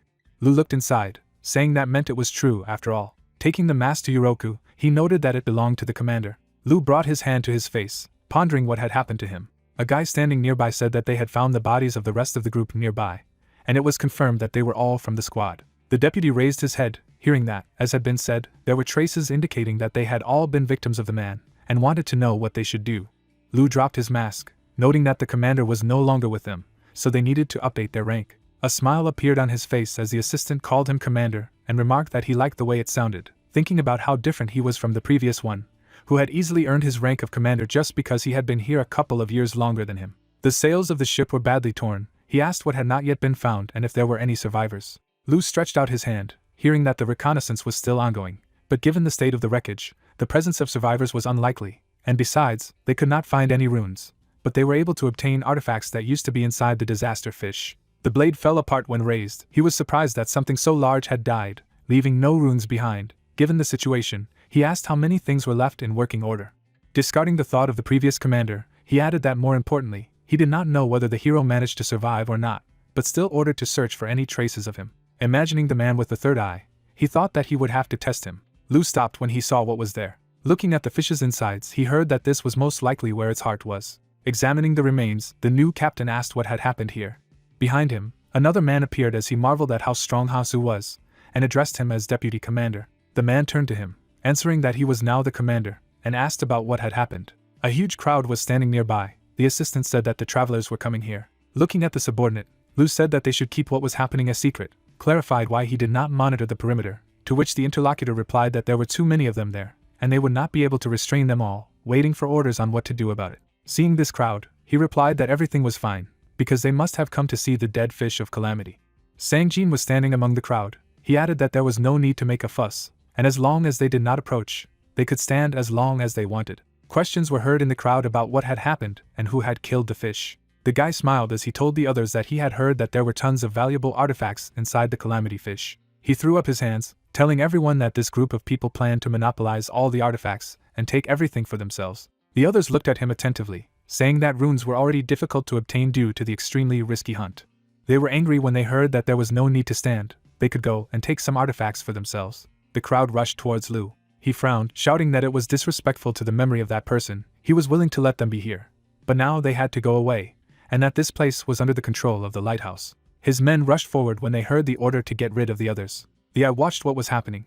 Then he flew away. The observer returned to Sophia. The girl held out her hand to him, saying that it was true. She asked people to gather in a crowd next to the fish to distract the attention of the lighthouse. Her observer had vanished in her hand, and she was surprised that there had been a riot there. Introducing the two guys, the girl noted that she had asked to spread some rumors, and that although she could not trust them completely, they were dissatisfied, but capable. Sophia tilted her head thoughtfully. She introduced Sangjin, then more people in cloaks, thinking that they were deliberately inciting those who remained. Thinking so much about the guy and his comrades, she wondered who they were. Then she looked up, deciding that it was even better for her, and it was a good thing that they had distracted the lighthouse, although they would not be able to hold out for long. After creating a bright sphere, Sophia said that she needed to use this opportunity to search, and she didn't have much time, so if they couldn't, one would create several. Several eyes flew around. She said that it was difficult to control such a number at once, but if she wanted to keep her search undetected, there was no other option. Clenching her fist, Sophia thought about the fact that 3 days had passed. After releasing the observers, the girl realized that this time she had to find Hansu, because he could not die so easily, and she was sure that she would be able to find him. The hero was lying by the water. A sound was heard among the wreckage. Someone's shadow covered him. Fairy looked at the guy intently, saying that this day had finally come. The demon waved his hand. He punched Hansu in the face. He did not react in any way. The guy immediately stood up when he heard that if he didn't get up, he would be kissed. The creature happily spread its hands, saying that he had woken up.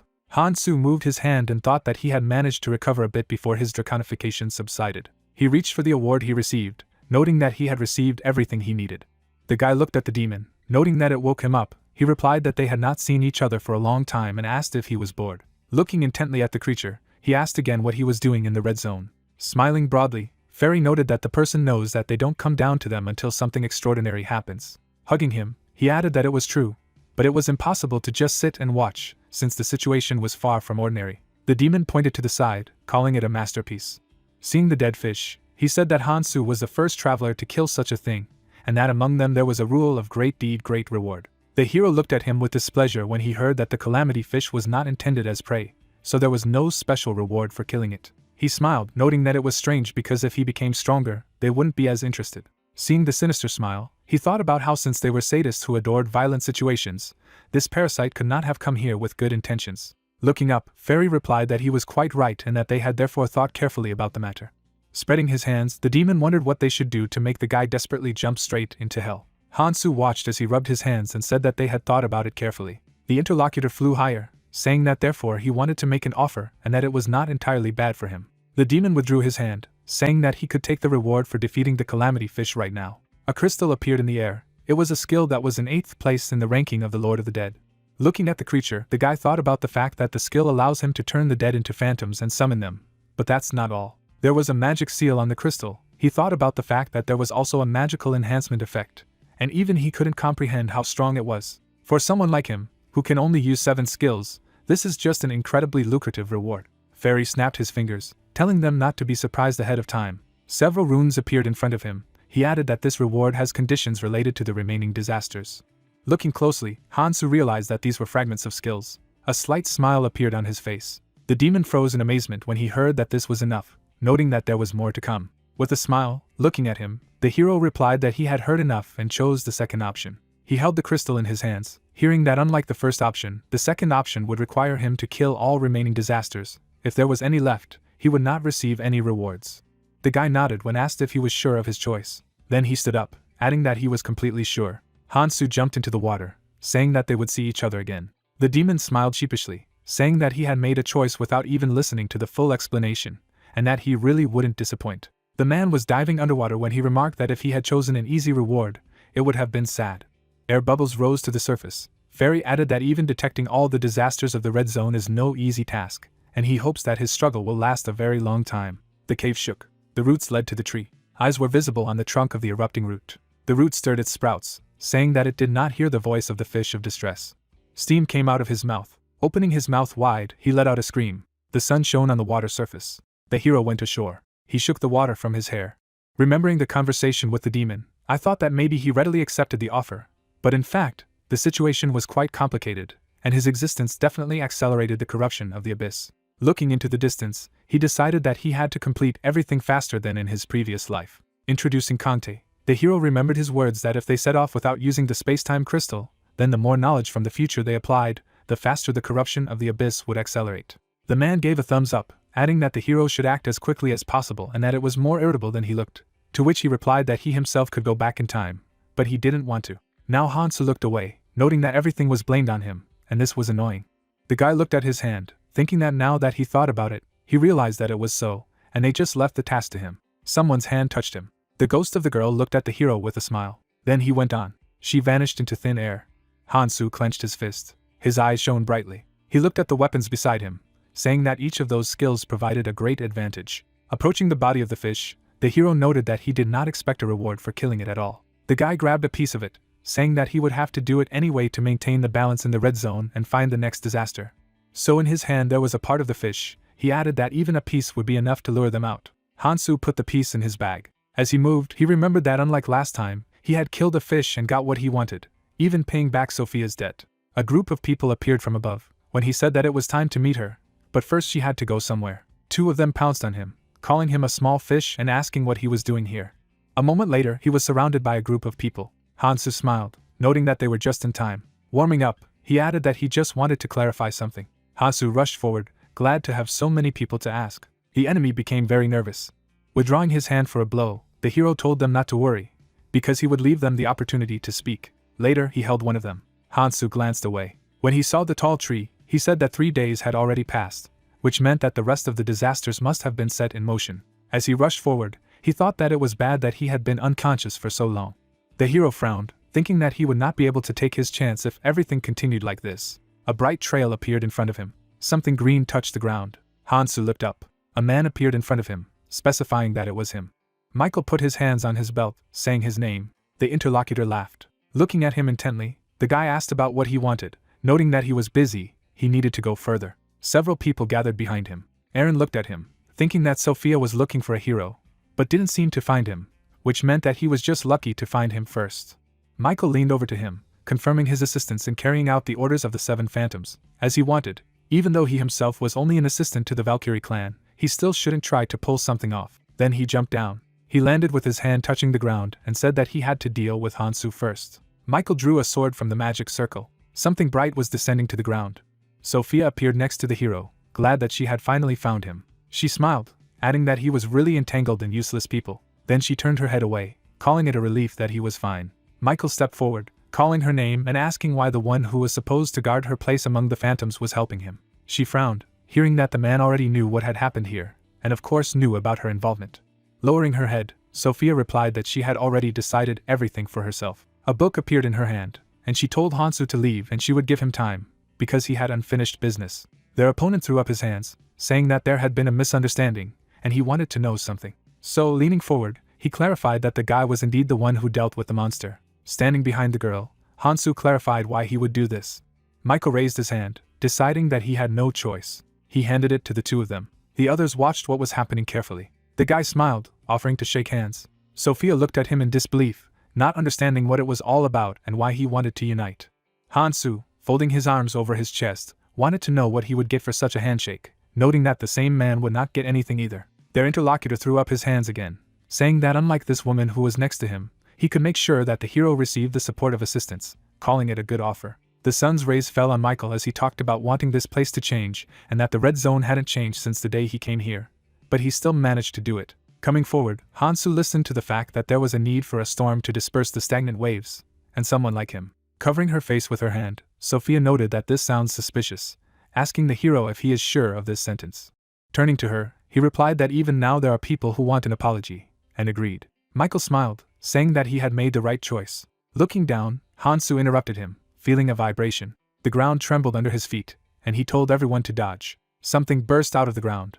The monster had a lot of spikes on it. The monster looked like a huge worm. Michael's eyes widened, wondering where this monster came from. The hero stared at the toothy maw when the system reported that it was the mouth of a demon, and thought that it was only the stem of the erupting root of one of the disasters, but it could suck up anything nearby, and due to its survivability, haphazard attacks would not even scratch it. People were running away from a few of the same kind when he thought there were quite a few of them. The demon's mouth pounced on the man. He only raised his hand. As people watched, Hansu reflected on the fact that this monster doesn't usually crawl to the surface without understanding why it's there. The hand withered. The man asked the commander to save him. Michael, shocked, opened his mouth. Someone grabbed his hand when he was shouting that if they stayed here, everyone would die, so they had to run. The hero held his hand, remembering his words that he wanted to help, and offered to go together. A slight smile appeared on his face, as he had long heard the question about where he wanted to go in such a situation, noting that now was not the time for jokes. Taking the weapon in his hand, he replied that it was not far. Turning back to his interlocutor, Hansu said that they were going inside. The lion tied the arm around Michael, who was surprised that the wood could be cut so easily, and did not understand his words about them coming in. The guy screamed when the hero dragged him with him. Hansu landed on his knee. Looking into the dark passage, he noticed that from the inside, the demon's mouth didn't look like what he had imagined. The comrade fell behind. He began to shout indignantly when he heard that he did not know how to land at all, asking whose fault it was. No one in their right mind would drag them like that, asking why he did it. The hero turned around, remembering that he had offered his help earlier. Getting to his feet, the comrade replied that this was not the help he had offered, and asked what he was planning to do here. Noticing the liquid under his feet, he noted that it looked like a nutrient. Turning away, Hansu replied that all disasters have one thing in common, offering to guess which one. Looking up, he noticed that the insides were moving. Tilting his head, the hero replied that he could say so, advising him to get ready. Dark silhouettes appeared ahead. The monsters opened their mouths. Gritting his teeth, Michael noticed that all the red zone monsters were running towards them. Turning around, he decided that it was too dangerous to fight such people, and it was better to escape. Looking at the monsters, the hero wanted to talk about the common feature of all disasters. Hansu grabbed the hilt of the blade. Lightning surrounded the sword when applying the dragon energy art awakening. Shrouded in lightning, the guy said that one should always look forward in the battle with them. There is no turning back. The wave cut through the crowd of monsters. Pieces of monsters flew in different directions. Shocked, Michael did not understand how he did it, and was so strong that he was used to moving alone. Parts of the monsters flew past Hansu when a comrade asked him if he was scared, but was told that he didn't understand. The comrade raised his head. Sophia appeared above him, saying that he had only recently met Hansu. Magic blades cut through the monsters. The hero turned to her, hearing that she could not believe that he had disappeared without saying a word, taking it for granted that she would follow him. Hansu turned away, replying that he knew well, to which she said that they had not known each other for a long time. Michael, who was standing behind, was indignant that they could talk calmly in such a place when they had to get out of here. The girl turned to him, saying that she had come to help the hero and fight with him. A shadow seemed to hang over him when he heard that if he was afraid, he could run. Frowning, the guy thought about how crazy they were. After all, this place endlessly creates monsters from all corners of the red zone, and it's not something that two people can handle. A crowd of monsters headed towards them. Sophia looked behind her back, feeling the wind. A hurricane swept past her, and she realized that it was the path of the wind artifact. Michael held out his blade in front of him, saying that no matter how stupid it was, he would give his word that he would help, and so he stayed for now. Smiling, he added that he wanted to see the true power of the seven phantoms, and also wanted to see the true strength of the hero with his own eyes. Looking at him from the back, the guy said that he managed to bring changes to the red zone, so he expects even more changes in the future. Looking ahead, the girl thought that even after a short conversation, she could understand that Hansu really did have such power. Everyone rushed into battle, and she noted that this force would change everyone and lead people. The sounds of the struggle resounded throughout the cave. Michael directed the wind. Hansu looked at him, hearing that they were still holding on, but they were gradually being pushed back, wondering how long they planned to hold the line, to which he replied that the number of monsters was gradually decreasing, which meant that the first wave would end soon. Then he looked at the girl, asking if she saw it. Her monocle reflected the light, and she replied that it was, and that from the moment she entered the room, she had been watching it with the help of the library. A divine eye appeared in her hand. An eye flew over the monsters. Imagining the monster, the girl thought that if the erupting root, the next calamity, had a fish-like structure, then attacking from the outside was pointless. Afterwards, she imagined the mouth, thinking that the demon's mouth was just a mouth-shaped organ of an erupting root, and it could only be damaged from the inside, and the real body of the root was under the world tree, and it was well hidden, so it was difficult to damage it. The monsters were reflected in her pupil, but she noted that if you entered through her mouth, she could find a path from which demons appeared. She looked forward, seeing everything through the divine eye and thinking that this was the only weak point connected to the insides. The eye noticed. Flying over the abyss, she said that she had found it. A horned monster could be seen below. Lightning appeared in her hand, and she said that she had found the right place, but the monsters were coming out of there, so her connection to the eye was lost. Hansu leaned over as she told him that other than this place was quite far away, so it would be difficult to pass through all the monsters. Clenching his fist, he replied that it was not a problem. His body was covered in dragon scales. He added that it would only take an instant. The pupils changed, becoming dragon. The comrade stood behind. Frowning, Sophia noticed that his art of body transformation had become even stronger. Then she glanced at Michael, who said that he even had the skill of the art of energy, and even capable of transforming his body. He did not understand who he was. The girl stepped forward, answering that the transformation of the body by the art of energy would not last long, so they should finish everything with one blow. After stopping, Sophia added that no matter how strong the hero is, he will not be able to cope with everyone. The girl opened the book in front of her, saying that she would clear the way for him. Hansu noticed his friend's smile. Smiling broadly, he said that he had requested help on the surface, and that although he did not know how soon they would arrive, they would help. The companion looked at the boy, who added that he could no longer stand there and watch them fight, although he was not sure if they would hold out until help arrived. A lot of monsters were heading towards them. The hero looked at his companions. He remembered his old comrades, thinking about nostalgia. Back then, his hair was blowing in the wind. He took the bag, saying that he would have to use what he had accumulated. The guy squeezed the crystal with his hands. The comrade was surprised, asking what he wanted to achieve by breaking it. A splinter flew past him as he replied that he wasn't just smashing it. Holding several fragments, he added that he uses particles. Hansu raised his sword above his head. A bright trail was left after the swing, and he noted that Gesu was good at spotting the right items. Holding the blade in front of him, he said that the task now looked doable. A deep mark was left in the ground. Others were surprised at the power of such a single blow, and that it was very different from the blade that Gesu used. Crystal shards appeared in front of his comrades, telling them to give him their weapons. The crystal touched the book and the blade, and there was a message about the resonance of magic power, and that it was a skill inherited from the artifact that allowed you to borrow your magic power. Looking at the remaining shards, Hansu thought that this was the purpose of this artifact, and that it was one of the most wanted relics of all those lost in the red zone. but of course, it was useless to try to activate it with a fragment of the divine crystal. They rushed into battle, hearing that they could not die. The battle continued on the surface. Monsters crawled out of the underground passages. Someone shouted that it was impossible to retreat, and that there had never been so many monsters around. Aaron turned around, asking if reinforcements had arrived. A carrier pigeon, Michael, appeared in front of him. Stretching out his hand to him, he saw that he was asking for help. Lou grabbed the bird and the guy asked him what he was doing. Clenching it in his fist, the man called them rats that make noise on his territory. Frowning, he added that he had already said that they were looking for Hansu. The guy looked away. Standing in front of him, Lou was talking about how this was the lighthouse's business, and that matters relating to disasters were under the jurisdiction of a certain person, so it was better for the assistants to leave. He turned away when Aaron replied that they couldn't leave because of the monsters surrounding them, and said that they didn't understand him, meaning that they were left with only what was on the surface. Smiling, the man added that they had plans for something more. Sounds came from the passage. Along with the others, another one came downstairs, saying that Michael was connected with the first officers, who asked what he was doing there. Looking up, the man pointed out that they had decided that they could do whatever they wanted on his territory, so they had to be responsible, and this place was under his jurisdiction, so they had to come out or else they would regret it. The cave shuddered when he said that there were limits to even bluffing. Stones fell from the ceiling. Looking around, he asked about the fact that the passage was closed and the walls were moving. Looking up, Lou said that he had never heard of a demonic mouth moving like this. Michael smiled, noting that it was harder to use skills here than on the surface, and he hadn't thought that such an important person would respond to his carrier pigeon. A monster appeared behind the interlocutor's back when he was indignant at these words. Hansu stood on the defeated monster. Lowering his eyes, he told him to be quiet and that if he wanted to live, he had to move. Turning to him, Lou thought that he was strong, but he was seeing him for the first time, and it seemed that this was the one who killed the fish of disaster. He gritted his teeth, realizing that the mailing was closed, then there was no point in losing his power here. His men rushed into battle, and he replied that he had no choice and ordered them to deal with the monsters. Looking at the carrier pigeon, Lou thought that he should explain the current situation to that person. Hansu could be dealt with later. After all, he had recently arrived here, but he was good at fighting, and his strength was growing rapidly, and it was obvious that he was becoming stronger thanks to Phantoms and Sophia. Behind him, I heard someone shouting saying that this was not enough. Frowning, the man decided that if he dealt with him, then the man would definitely make him the commander of the attack aircraft, and asked what the interlocutor was talking about. Hansu, who was standing in front of him, noted that he would not last in his current state. It seemed that the beacon was weaker than he remembered. A fist approached his face. Several shards of crystal glowed in the hero's hands. People looked at their weapons, asking what they were. Others fought the monsters, feeling that magical power had suddenly begun to pass through them.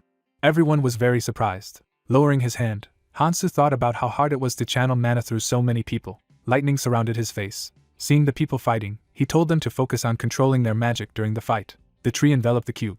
The roots squeezed him harder. Someone said that he could not take the whole plant yet. The monster's eyes shone brightly. Blue-skinned creatures appeared nearby, saying that they would get rid of the intruder. People continued to fight off the monsters when they heard that they needed to move forward. Lou smiled broadly, calling it amazing. Magic appeared in his hands. He thought about how he had never felt so helpless, and this was some kind of new feeling, and that Hansu was hiding such power. Flames surrounded him, and he shouted that this power was incredible. The ground trembled under his feet. He thought that he had to report it immediately, because most likely a certain person did not suspect the full scale of the hero's powers. Looking at the top of the cave, he also thought that even though the inside of the demon's mouth was covered with a stronger layer of magic power than the one outside, it was surely able to easily break through the wall of roots surrounding them on all sides. Rushing forward, Lou decided that if he could deal with Hansu and then escape, that person would look at him differently, and he wasn't the previous commander who died a stupid death. He prepared an attack, saying that he would sort it out. The monster grabbed him. Holding back his jaw, the man wondered why the flow of magic had suddenly evaporated. The crystals struck the monster. Lou landed on the ground, hearing that he could no longer be helped, so he had to displace the others on his own. Looking away with displeasure, he could not believe that he had been helped by the most dangerous of all phantoms. Lou turned away to the girl, asking what the assault team was up to, ordering her to hold positions and destroy the monsters. Sophia lowered her head. She stared at the crystal in her hand, thinking that she really couldn't help him anymore, because for some time now, the magical power that the heroes shared had become unstable. Looking deep into the cave, she wondered what was going on there. She remembered how she had previously approached a character who said that he would go inside. Sophia stared at him in fear, trying to stop him, because they hadn't even killed all the monsters yet, and it was too dangerous, to which she heard that everything was fine, because they couldn't last long like this, and the only way from here was forward. Standing with his back to them, he added that he could not leave the enemies behind, and so he left them to cover his back. Resolutely looking up, she thought that he didn't have to worry and would soon follow him. People with blue skin stood in front of a tree trunk inside the central area of the roots. On one knee, Hansu said that he knew that as soon as he headed inside, a defensive system would come out to protect the inside of the root. The hero gripped the hilt of his sword. He frowned, adding that in front of him were the last of the extinct race, the only survivors of Elphium's army. The guy rushed into battle. The enemy dodged the attack. Hansu attacked from behind. He turned. He raised his hand over the hero. Then he struck. The hero gritted his teeth. He could hardly hold back the onslaught, thinking that his movement was different since his body was still alive. The ring took on a bright glow. The monster took notice. Red lightning bolts spread from under his hand. Hansu thought about using Nirma's power in addition to the relic using the divine stone. The monster screamed, feeling pain in his arm. The guy realized that he had got rid of the defensive ability created by only magical power, and the attack worked. He removed his hand from him. Looking up, the hero saw that his wounds were not as deep as he expected, and he needed to concentrate more force. Someone's step was heard. Someone stood aside from the hero's fight with the giant. The unknown man stretched out his hand. The attack quickly moved forward. Hansu hid his hand from her. He was thrown back, raising a cloud of smoke. Echidron rose behind Fabian. Magic circles appeared near the sorcerer. The hero noted that, as expected, there were 2 dead generals of Elheim. Magical armor surrounded the enemy's body. He thought that the power he was using should have hurt them greatly, but they used the relic to block the attack. The dead looked at the hero, who said that these Elfheim defensive devices were originally used to guard the tree, and even though they fell long ago, they still work. Hansu wiped the blood from his face, adding that the effectiveness was amazing, because an average attack would not leave a scratch. Then he looked behind his back, noting that his arm was broken due to the last attack. A stats window appeared. He thought that it wasn't about the speed of development, because it was not bad, but rather that despite the rather high speed and the use of an analog of the red one, all this was not enough to protect against damage. Remembering how Michael and the others had fought, he thought about how he had distributed his power and left the others behind to sort things out, all according to his plan, and if there was a change, it would be only one. Grabbing the blade again, he thought about the fact that the generals of Elfheim were excellent at using relics. He had awakened his piece of divine stone, but he didn't yet know how to use them to their full potential like enemies, and he had to take the relics and divine stone to gain as much power as possible. Looking at the bright trunk of the tree, he thought that his target was not the generals, but what was more important was behind their backs, and who was behind their power. A hand rose from the ground. The dead opened their mouths. He realized that the second defense system had already been activated. The army of the dead headed towards him. The skeletons pounced on Hansu, though he said that if it was a battle of numbers, then he had come prepared. A lot of footsteps were heard. Sophia and the others rushed to help. People ran away at the dead. The man blocked the attack, not understanding what kind of monster it was, because they had just got rid of the bugs blocking the way here, when an army of zombies appeared, and they are quite strong. The girl opened her mouth in surprise, thinking of the fact that this army was in the stomach of the Calamity Fish, and had originally guarded this place. Lu fought the dead. He glanced away, thinking that he had noticed that something was wrong with the flow of magic, and who would have thought that a battle of such magnitude was unfolding here, and that if it continued like this, then the plan could be completely forgotten. The hero was striking the giant. The man did not understand how far he wanted to take this battle. Hansu makes a lunge. A deep wound remained on the enemy's body. Something hit the ground in front of them as he thought about doing damage, but the enemy was recovering too quickly. Hansu noticed the magic object. He immediately struck him. Looking at the dead generals in front of him, the guy said that their simultaneous attacks were a hindrance. Blood was dripping down his face. He thought about how if the battle dragged on, he would continue to use the art of controlling dragon energy. His body would simply not be able to withstand it, as he was using dragon power to forcibly heal his body while using magic power, and he felt as if his veins were about to explode. Looking at the root, he knew that he had only one goal, and the rest was distracting, and that was the central heart. Imagining many hands, the hero reflected on the fact that the Elphiums were creatures that in the past ruled the red zone to control the ecosystem, using their knowledge of magic, genetics and biology to create the world tree, and what became the basis of both the world tree and life in the red zone in general. The branches entwined the cube, a plant hidden deep under the roots of the tree, which, over time, due to disasters, ceased to fulfill its original duties. The spewing root opened its mouth wide. It was created to help the plant. The cube studied many energies, so over time it became angry and became one of the disasters itself. The giant struck without having enough power. All he can do now is stall for time. Hansu looked up, saying that this was most likely why he activated the defense systems. Echidron raised his fist. The hero thought about how the army of Elfheim, or rather the entities that exist solely to protect plants, 5 generals, and thanks to the preservation spells cast on the still-living remains, they became an undead army, retaining their destructive and regenerative abilities that they had at their peak.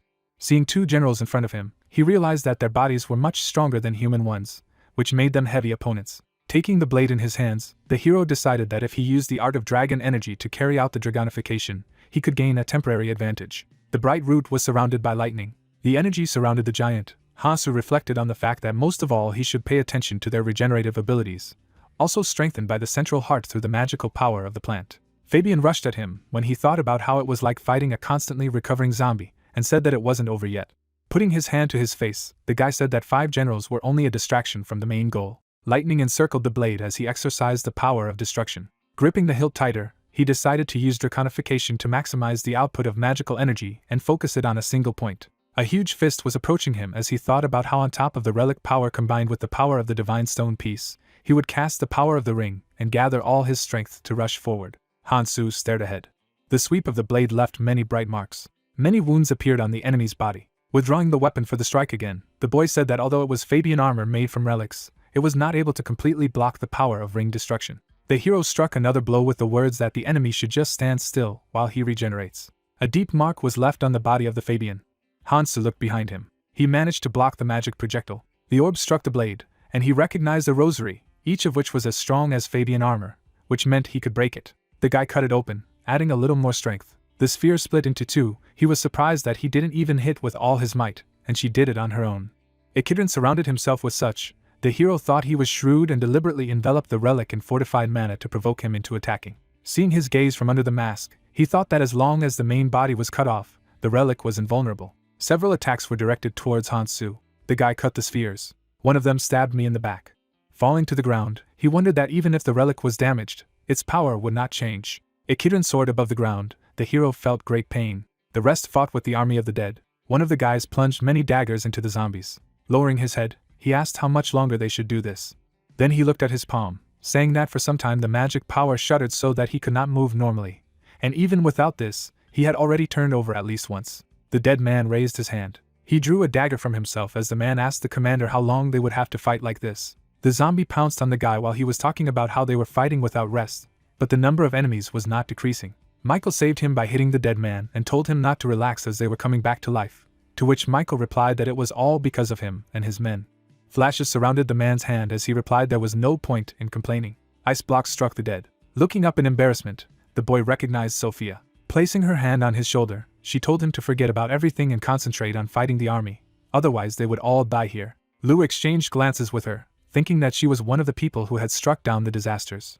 Continuing to look at her, the man realized after watching her, and realized who really knew everything and was taking matters into his own hands. He hid the magic bird behind his arm, thinking that Hansu was stronger than he was supposed to be, and he needed to report it to the man, and wait for the rest until they got out of here. The bird flew over the fighting hero. He continued to fend off the artifact's attacks. Blood spurted out of his mouth. He noticed that by blocking one, 2 more were flying at him, and he could not defend himself from all of them. Then he rushed forward, deciding that there was no way he could dodge. A powerful blow sounded during the collision. Hansu was thrown back. The guy gritted his teeth, looking down. His leg looked badly damaged. He felt as if it had been torn off. Still, he headed forward. The hero was approaching Ikidran, deciding that if this was the maximum damage, he would use the bounce to break through. A powerful stream flew beside him as he thought that he only needed one successful blow, and then it wouldn't matter even if he got it himself in the process. The dead man created a large magic circle. Looking at him, Hansu realized that it was too late to block the attack. The hero made a wave, leaving a trail. Ikidran was looking ahead. The enemy turned around in surprise. The hero hit the main target. The blade pierced the crystal, saying that it wasn't aiming at a dead man. It shattered into pieces. Hansu landed on the ground, adding that he had already been here too long. He pointed his blade again. Then he made a series of punches, saying that it was time to put an end to this. Sophia was surprised by what she saw. The dead around stopped resurrecting. She clarified, it was all over, because they stopped moving. A guy came up to them and said that their source of strength was no longer there. Hansu looked at the object in his hand, saying that this was just the beginning. Their business was not over yet, so they needed to go to a new place. He turned around when Lu asked him if he would go any further, and added that if he did, the beacon would retreat. The man withdrew his hand, adding that they weren't stupid enough to go to such a dangerous place, and followed him because there was an emergency but they didn't obey him. The hero took up the blade, hearing that they had no obligations to him, did not agree with this. There was a bright trail over his head as he suggested that everyone go their own way, and he couldn't believe he hadn't noticed the swing. Hansu put away his weapon when he was outraged that he had been attacked and replied that the attack was not for him. So, looking towards Lu, he added that he was only paving his way, clarifying that the others were good at holding their breath. A cut appeared in the roots. The man turned behind him. A stream of water rushed inside. Lu was shocked by this. The water washed people away. He called the hero a man. The flow of water filled the space. Lu looked up, calling the hero a psycho, and couldn't believe that he would do this when they tried to leave. Looking at the object in his hand, he thought that he didn't want to bring it to this. But there was no choice left, he just had to get out of here. A message appeared next to the quill that it could not be used. The man was surprised that an artifact that could send anywhere within the red zone could not be used in it. Lu looked at the artifact in shock when the hero told him that he still didn't understand the red zone and that this feather would not work inside the calamity fish or the world tree, or to be more precise, it would not work since they were not in the dungeon. Looking up, Hansu added that in the end, using a feather blocks the fragment of the divine stone. A group of people stood behind him as he pondered that here the erupting root was parasitic on the world tree, and the inside of the roots of that tree was the center of the red zone. Taking the artifact in his hand, the guy added that they were approaching the location of the plant. And the artifact emitted light. He added that since he had brought the relic of the 5 generals with him, he would try to use a piece of divine stone. Afterwards, he clenched his fist, thinking that simply increasing the relic he had made it much easier to stabilize the mana drain, and from the divine stone, although he didn't use it much initially, it was a power that could only be used by a skilled relic user or candidate. Surrounding himself with spheres, Hansu noted that now everything will be easier. The hero looked behind him, but when he heard the indignation about how he dared to pretend that there was nothing wrong after almost drowning them, he fell silent. Indignant, Lu clenched his fists, saying that when he got out of here, he would most likely officially take the place of the squad leader, and as the future commander of the first squad from the dominant beacon, he couldn't just leave it alone. Looking at him, the guy replied that if he wanted to leave, it would be quicker to destroy the main body. The girl frowned a little when she heard that everyone here had a lot of resistance, so they could withstand the poisoning, and noted that it was really better than being burned. Lu pointed at him, demanding that he stop snapping, and said that no one dared to order him. Hansu turned away, replying that he could do whatever he wanted, but it wouldn't change anything, and that it wouldn't be so dangerous here, so it was up to him to decide whether to follow him or not. Michael, who was on one knee, had heard that if they followed him, they could get out safely, and he would guarantee it. Standing with his back to him, Hansu added that the red zone would change as it had never changed before, suggesting that he should not miss the opportunity to follow him. He got to his feet, repeating the words about the change in the red zone. After that, he remembered himself and his words that he wanted this place to change, because since his arrival, the red zone has remained unchanged, but Hansu was able to change it. Seeing the hero surrounded by spheres, he also remembered that he needed a storm to replace the stagnant waves. They needed someone like him. Michael smiled, telling himself that he should be afraid of his desires. Taking a step forward, Lu replied that the beacon would operate independently. The man smiled confidently, also saying that even if the hero asked them to help, it would be too late, and he would make him suffer for daring to look down on them, to which the guy ironically replied that it was. Holding out his finger, the man trembled with anger. Looking back, he added that he could drag them with him, thinking that he wanted to meet the expectations of Ares as much as possible, but there will always be exceptions. Sophia noticed when he told him that he continued to be arrogant about the lighthouse, and asked if they thought something was wrong. Looking ahead, she said that maybe Hansu was wrong this time. Her eye saw something. A lot of monsters crawled out from under the roots of the trees as she said that her observation skill had detected movement nearby. Looking at them, Hansu thought that it was a twisted monster and that perhaps the plant had gone berserk. Imagining the monstrous maw, he mused that they didn't look like full-fledged creatures that were supposed to live in a full-fledged ecosystem, and he was sure that sooner or later they would die of exhaustion. But until then, they would eat everything they saw, and perhaps this cursed erupting root had lost control of the plant. Hansu smiled, surprised that the enemy thought such measures could stop him. Defeated monsters lay on the field. A field camp had been set up on the hill, and orders were heard for the mess group to finish organizing and the advance party to return, demanding a report from the assistant. The guy saw his comrade waving, saying that he needed more ammunition. Johann was carrying the crate when he heard the order to bring the nutrient slurry, and replied that he would come soon. The guy put the box down. Then he sat down on another, saying that there had been a mess in recent days, although he considered all this to be just rumors. He glanced at the people passing by, saying that it was true. The guy remembered the fish of disasters, noting that even now his hands are starting to shake, wondering when Hansu began planning to kill her. A man approached him, asking what he had just said. Hovering over him, he asked if he had met the hero. Johann thought that he looked quite strong and that he might be one of the first travelers to reach the red zone. Afterwards, he remembered the masked man, assuming that some other group was hunting him, thinking that then they could track him down. Frowning, the guy realized that they didn't know where he was anyway, and replied that he was not going to say anything to the stranger. His interlocutor put his hand on his belt, heard that there were many assistants around, so forcing him to speak by force was not a good idea, and he would shout if necessary, to which he apologized for the misunderstanding, because he didn't mean anything like that. The man took off his hood. Sangjin looked at him, giving his name, and explained that he was just curious since they were friends. Noticing the boxes, he noted that he had made it thanks to his help, just like on that ship where he had been helped a lot. Johann stood in front of him and said that from the moment the hero pulled the ship, he knew that Hansu was different from the rest, and wondered what he was trying to achieve. Smiling, the interlocutor replied that they did not know about the details, to which the guy remembered his words that they were friends. Sang-jin looked away in annoyance. Johann laughed, hearing that the hero always had various plans and tricks, and he was not one to explain his every move, even if asked. Then he clenched his fist, deciding that it didn't matter and that he had already decided everything. He remembered frowning and telling the hero to use it. Then he remembered his gaze, thinking that he had also been saved by him. At that moment, he held out his hands to him. Now Sang-jin looked at them, answering that he had decided to follow the same path as Hansu, thinking that in this way, if he needed his help, it would only be a matter of making it in time. The wind shook his belts, and the guy thought that the hero was not looking for him in the red zone, because he was not good enough. Waving, the girl called to him, saying that they had to go. As he left, Sang-jin thanked the guy for telling him. Touching the hood, he wanted to say something about what if the interlocutors saw the hero. Putting it on his head, he decided that he would do it himself, because he would do the same. Sang-jin walked past the others, thinking that he was still far from Hansu. They needed to put in more effort. Pieces flew to the side as he reflected on the fact that he was now in a battle while he was looking for him. Bright rays tore apart the monsters. The artifacts emitted a bright light. Hansu turned the orbs at the enemies. As he controlled them with his hand, he thought that he was supporting himself with the magical power of a piece of divine stone, so he would have to concentrate on strength rather than endurance.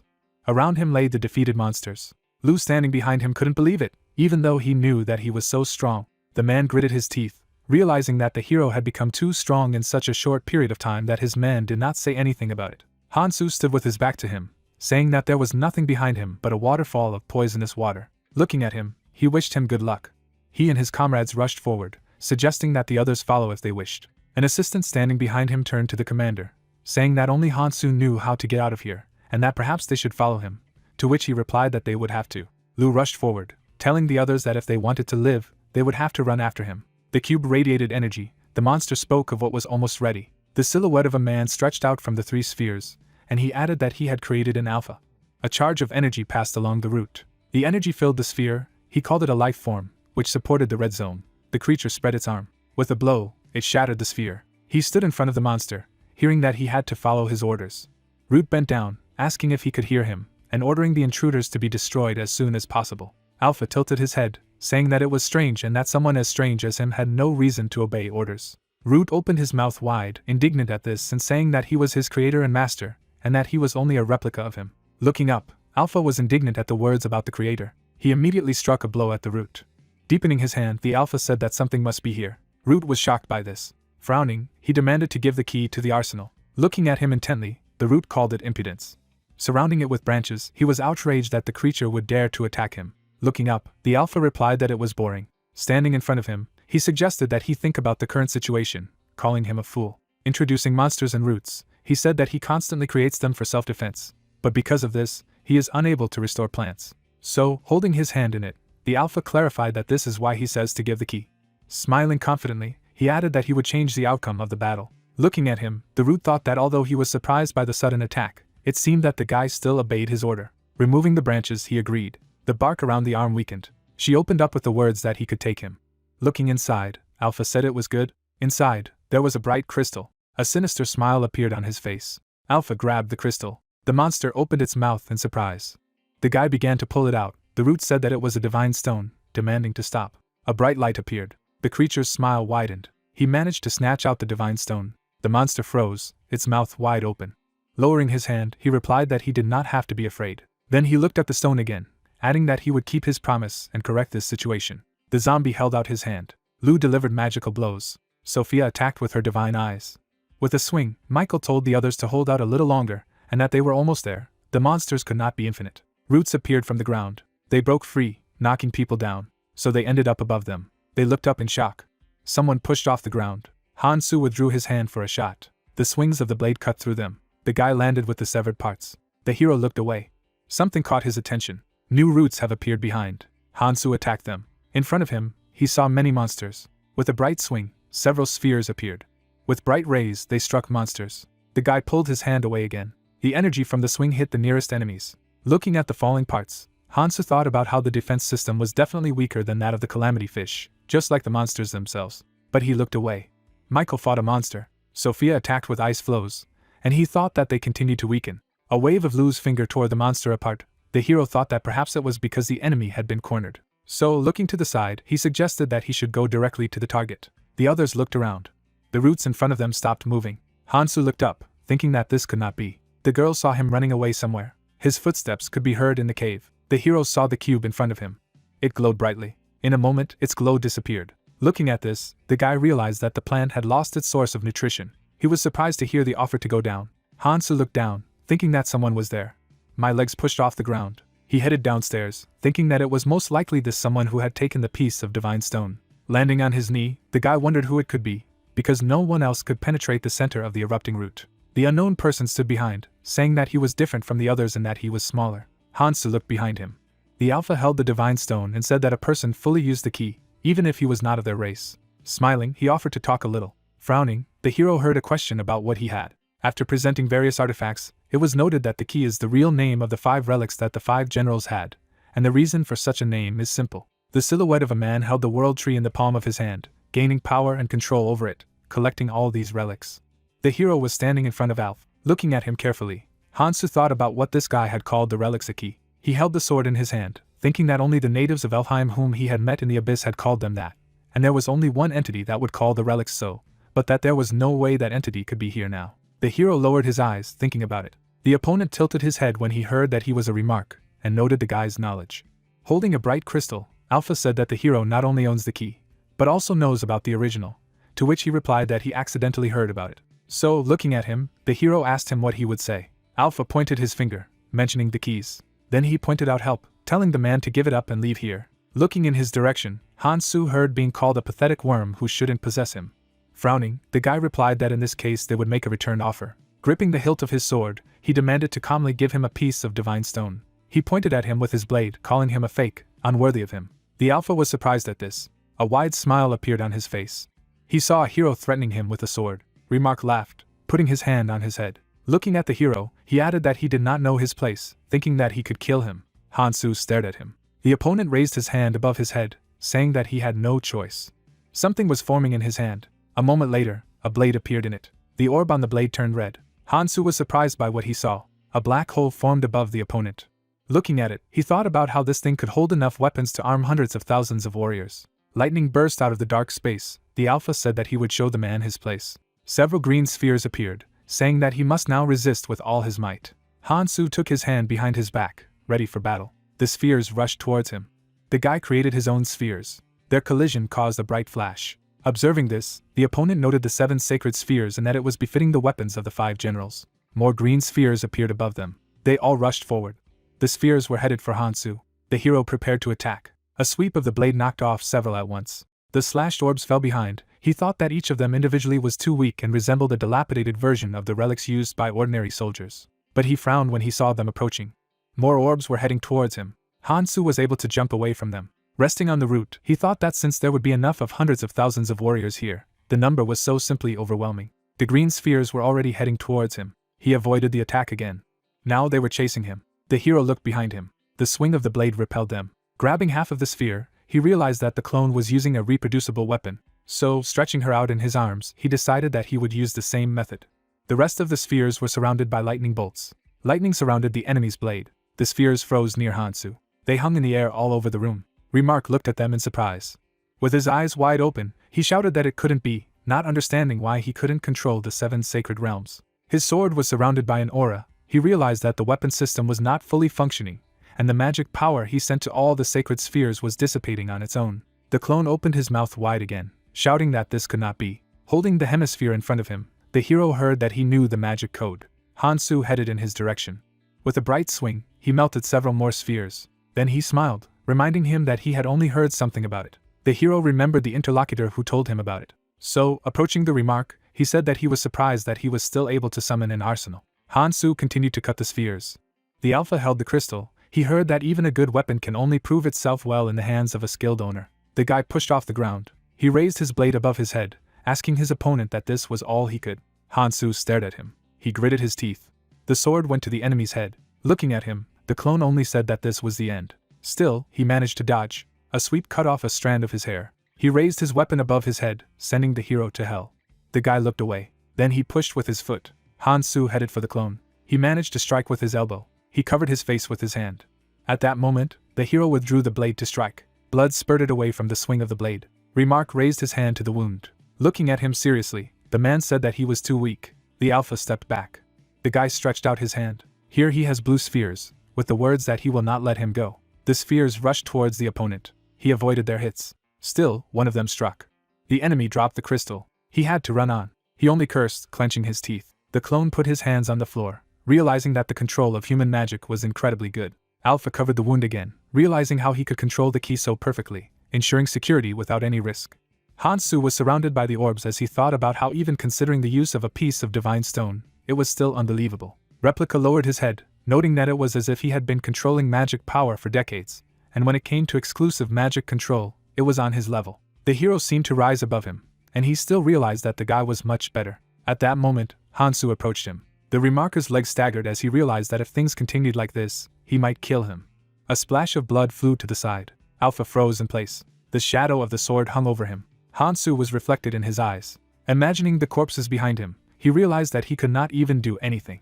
It was as if a dark aura surrounded him. Replica grabbed his sword, deciding that he couldn't lose again. The hero's attack was already approaching him. Intercepting the sword, the opponent said that he could not afford to die in such a place. Hansu shoots. Seeing the smoke, he realized that he did not feel the blow. The enemy in front of him seemed to evaporate. He recognized this form. The opponent moved on. Watching him, the guy realized that there could be no mistake. The sky soldier's armor gleamed, reflecting the light. The clone was surrounded by this armor. It is an invulnerable set that absorbs weapons for its own growth, and cannot be penetrated by any absorbable weapons. Lowering his head, Hansu said it was a problem. He then thrust the weapon forward, adding that now he had another reason to strike him down. The enemies approached each other. The hero wielded his sword belligerently, saying that everything was as expected from an item at the top of the ranking. It turned out to be above the clone. Then he struck, noting that such durability was annoying. A shiver ran down Alpha's arm as he thought that while the armor couldn't suppress all power, it was still life-saving. Frowning, I also thought that the situation was extreme. Remembering the green orbs, he regretted that he couldn't use the armory, because if he could use it with the heavenly armor, then there would be a chance of winning. He continued to receive blows, thinking that if the situation did not turn around, it was only a matter of time before they could get him. Green spheres circled the armor. Looking at his weapon, he realized that he could do something. Various weapons appeared next to the spheres. He reflected on the fact that although he could not fully use the armory due to the magic code, the weapon itself remained. Hansu rushed towards the enemy. A black hole appeared above him, and he decided to strengthen the armor with all his weapons. Moving forward, the hero asked about what he was up to, because he should not be able to use the absorption of weapons. His eyes widened with awareness. The weapon burst out of the dark space. It went into the armor when the weapon eater was used. The blades were absorbed by the armor. With his mouth wide open, the clone shouted that the guy understood everything, but it was too late, and now he would show him the true power of creating weapons. But frowning, he felt something. The alpha sat down on his knee, noticing the erosion that was trying to consume the sky armor wearer because he had fed too many weapons, noting that even with his current strength, he couldn't resist it. But he smiled again. Seeing the hero's thoughtfulness, he realized that he would not stand it either, and besides, he no longer had time to deal with him. The clone stretched out his hand, deciding what he wanted. The hero stood opposite when he heard the question that he had come for this. Heavenly armor began to surround him. Hansu resisted her when he heard it was a gift. The armor covered his vision. The hero tried to tear it off himself. Watching this, the enemy told him that it was useless, and that the chances of dying from obtaining the heavenly demon armor were 10 to 1. Smiling ominously, he added that he was talking about the standard probability, because now, after feeding the armor to the armor of all the weapons in the arsenal, the current chances of survival have significantly decreased. Afterward, he frowned, thinking that he thought that the hero would be absorbed by the armor almost instantly, but he does quite well. Seeing how the armor completely covered Hansu's body, he realized that he would not be able to use it after his death anyway, so he should leave him here and go directly to the world tree. The clone turned away, telling the guy that he would come back when he died. Hansu furrowed his brows. He was pinned to the ground when he felt incredible pressure, and realized that the enemy had handed over power to him. As he ran his claws across the floor, he knew that one mistake would immediately lead to death. The guy was confident that by increasing his dragon art to the maximum, he would be able to overcome this situation, but it would still put his life in danger. Yet, with an aura surrounding himself, Hansu decided that now was not the time to think about such things. Horns appeared on his head. Scales covered his face. The blow rang out under his foot. Hansu raised his hands above his head. Parts of the armor flew apart. They fell to the ground with a crash. The guy spent his last strength. He fell to the floor. After a while, the hero tried to get up. His hands were still trembling. Hansu managed to get back on its feet. Frowning, he felt something. Blood splashed on the ground. Putting his hands to his face, he thought that it was dangerous. He saw the blood on his hand, realizing that the full use of dragon art was too much for him. Then he withdrew his hand, thinking that even a fleeting use of it seriously burdens his body, and now he is not at the level to use it calmly. So, looking down, he realized that he had to give it up for a while. The hero looked behind him. After wiping the blood from his face, Hansu noticed that he had escaped. In front of him lay a crystal. Picking up the crystal, the hero noted that he would not have left it otherwise. Opening his mouth slightly, he summoned the Sky Soldier armor. Armor began to surround him. Sharp claws appeared on the gloves. Hansu was shrouded in transparent armor. Clenching her fist, he thought that he liked the fact that she was moving according to his will. The guy put the item in his bag, noting that in addition to devouring weapons, it has another excellent property. Inspecting the armor, the hero noticed that it showed even more defensive characteristics against weapons similar to those already absorbed. Looking up, he noticed that the Sky Soldier's armor had already undergone a red evolution. Remembering the weapon that flew out, the hero suggested that it was most likely because it was fed to the armor. The armor clenched its fists. With a smile, looking at the ring, Hansu noted that he would not have to feed her anymore. Looking at the roots, someone noticed that the flow of monsters had stopped. Michael sheathed his weapon, asking where Hansu had gone. Tilting her head thoughtfully, Sophia replied that she had seen where he had run. Someone approached her, clarifying that the hero had abandoned her. Lu smirked, saying that this was despite the fact that he had told him to follow them, calling him irresponsible. The man folded his arms over his chest when the interlocutor drew attention to the fact that even so, the beacon still followed him quite well, and replied that they had no other choice. The two looked at him when they heard that if the heroine tried to drown them in the poisonous water, they would have the opportunity to leave, and that the lighthouse had insisted on retreating from the beginning. Hansu appeared behind him when he offered to say what it was if he was wrong. Lu looked behind Lu in fright when he asked about where exactly the hero had gone, and heard from him that he was leaving to deal with the main body. Michael wondered if he had been killed. Passing by, Lu replied that he did not do it. Hansu walked past his comrades when he wanted to know who had done it, and replied that they should follow him. He would bring them to the surface. Minchel stared at him silently. The hero turned around, saying that they were free not to listen to him, and he never gave orders. Lu clenched his fist in exasperation as he hoped he wouldn't have to repeat it. The man noticed Michael's gaze. The latter looked at him intently, and then feigned his fright, repeating the words that he did not notice the return of the hero. This embarrassed the man. He started yelling at the guy when the hero thought about how the main body had been destroyed and he had taken possession of a piece of divine stone. But something was bothering him. Hansu remembered how the clone raised the sword above his head, noting that it looked like he could use all of the king's power. Frowning, he decided that in this case, the situation began to deteriorate sharply. The snake coiled around the trunk of the tree as he mused that it might have gone directly to the flower. The platform was visible in the crown of a tree. The clone stood by the flower, saying that the loss of the Sky Soldier's armor was worth it, and he would finally have all the king's power. But he gritted his teeth in annoyance. Stepping out, opening his mouth, he didn't understand why after handing over all power to him, the main body was still asleep. The petals of the flower stirred slightly. Looking at him, the guy was talking about how the world tree was gone and Elfheim was gone, but there were people down there who would replace them, and he would correct the mistakes of the past. The wind blew his hair away when he said it was to revive his kin. Frowning, he added that it was for all of Acheron. There was only silence among the branches of the tree.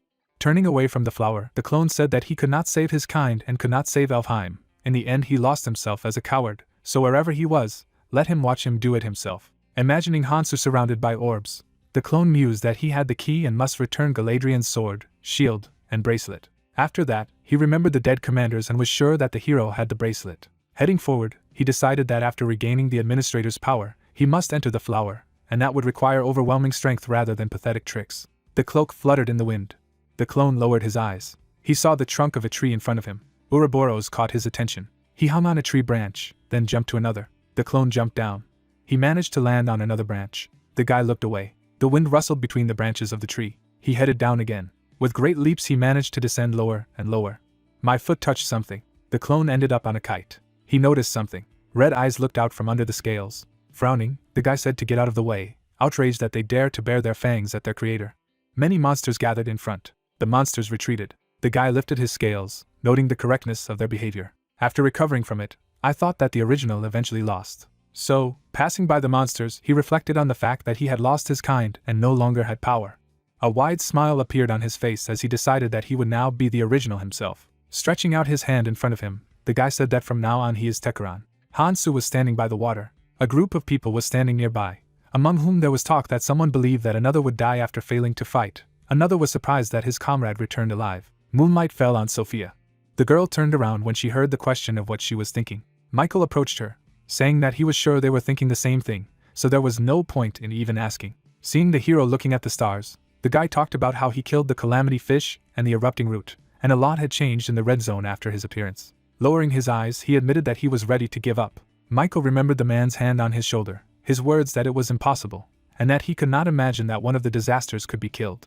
Looking at Hance's serious look, the guy noted that he did it alone. Sophia looked at the hero, hearing that she also liked that person, and most likely he would calmly go to the orange zone. She frowned, thinking that from now on, the red zone would be a safer place, which meant that many who came from the training zone would survive. Then she clenched her fist, deciding that in this case, perhaps, her loved one would also survive in the red zone. Hansu took off his outerwear. She thought that he planned to save billions of lives.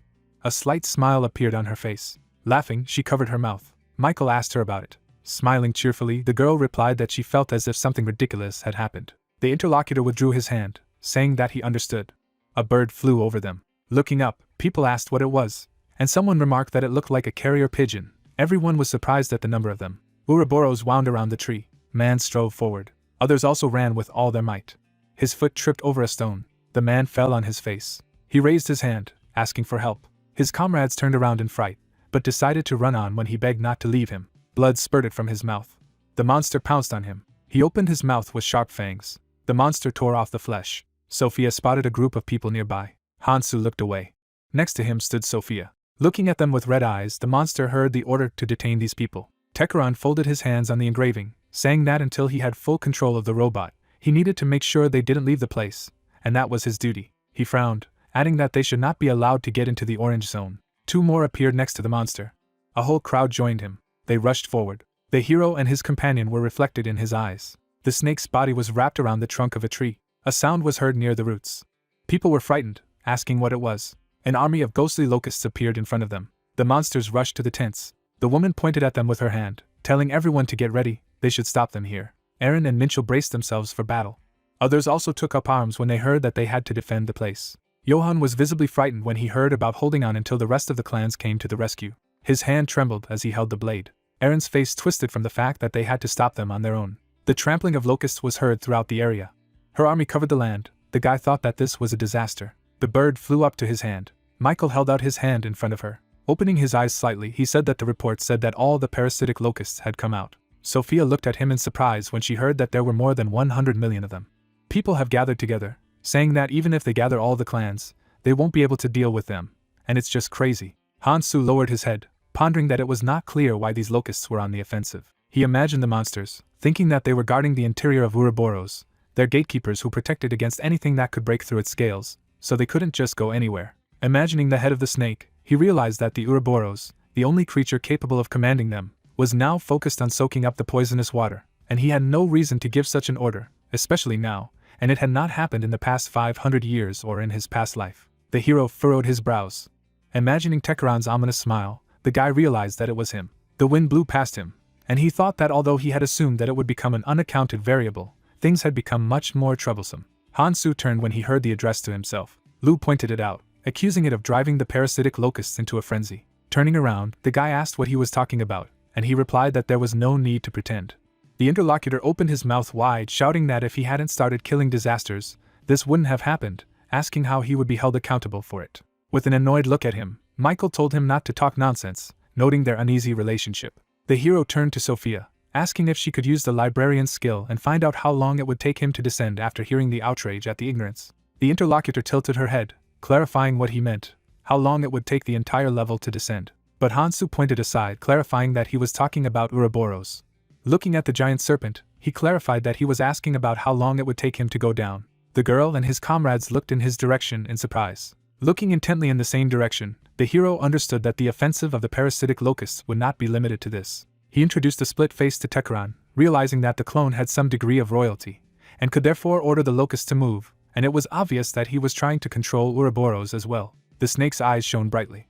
Imagining its huge maw, he mused that it would take a long time to take control of it, as the Ouroboros was one of the 4 disasters, and once the enemy gained power over it, he would send it to the land. The girl looked at him as he decided that there was an urgent need to know how much time they had and asked her to hurry up, also thinking that the longer the Ouroboros needed, the more time they would have to prepare. The trunk of the tree was reflected in her monocle. Lu and the others opened their mouths in surprise when they heard about 2 weeks. The man gritted his teeth, realizing that it was all over, and the order to bring Hansu no longer mattered.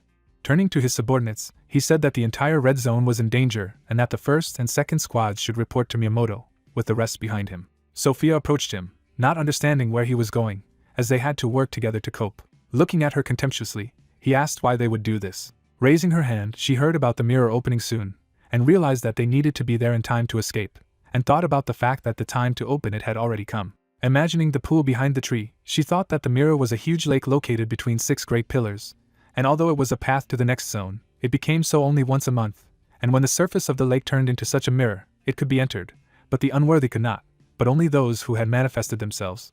Frowning, Sophia pondered that all the clan members were high-level travelers. They would all surely successfully enter the mirror. Lu smirked at hearing that all the clan members would escape through the mirror when it opened, and replied that they had no reason to die here in vain. Indignantly, she asked him about Eren and Minchel, and how he hadn't even thought about what would happen to the rest of the people in the red zone. The interlocutor only lowered his eyebrows, saying that it was obvious. After introducing the army of monsters, he replied that they would die from the parasitic locusts. Then he imagined a snake, adding that perhaps from it. The man scratched his ear, not understanding why he should be worried about an order given 20 years ago. Angry, Sophia cursed at him. He brushed it off his shoulder, telling her not to look at him like that, because it's not just about them, and all the clan leaders probably think the same way he does. Turning around, the man added that everything would be different if order was established here and it was safe, because people maintain justice in heaven, not in hell. Lu left them. The girl put her hand on her head, realizing that at this rate all the remaining travelers would be killed. She lowered her eyes, imagining a glimpse from the darkness, thinking that if they weren't careful, the seal might be broken. Her attention was attracted by Hansu, who reassured her that 2 weeks is a long time. The hero stretched out his hand, adding that if they met certain conditions, then killing Ouroboros would not seem crazy. Putting her hand on her belt, she couldn't believe it, clarifying what he meant, as with the fish of distress and the erupting root. Both looked at Michael, who said that it didn't matter, because all the parasitic locusts responsible for protecting the snake were descending to the ground right now. Pointing with his hand, he also said that the guardians of the gate were not performing their duties, which meant that the Ouroboros was completely closed from outside access, and it would not be possible to use the same method as before. Raising 2 fingers, he added that this is why he mentioned 2 conditions. After imagining people fighting monsters, he said that the first condition was to gather all the clans to repel the locust attack. Sangjin was encouraged to hear that they should enlist the support of the strongest travelers in the red zone. Hansu smiled, replying that they could do it then. The leaves rustled on the tree. The serpent wrapped around the branches. Ouroboros grabbed his fangs. The hero added that this way they would defeat him.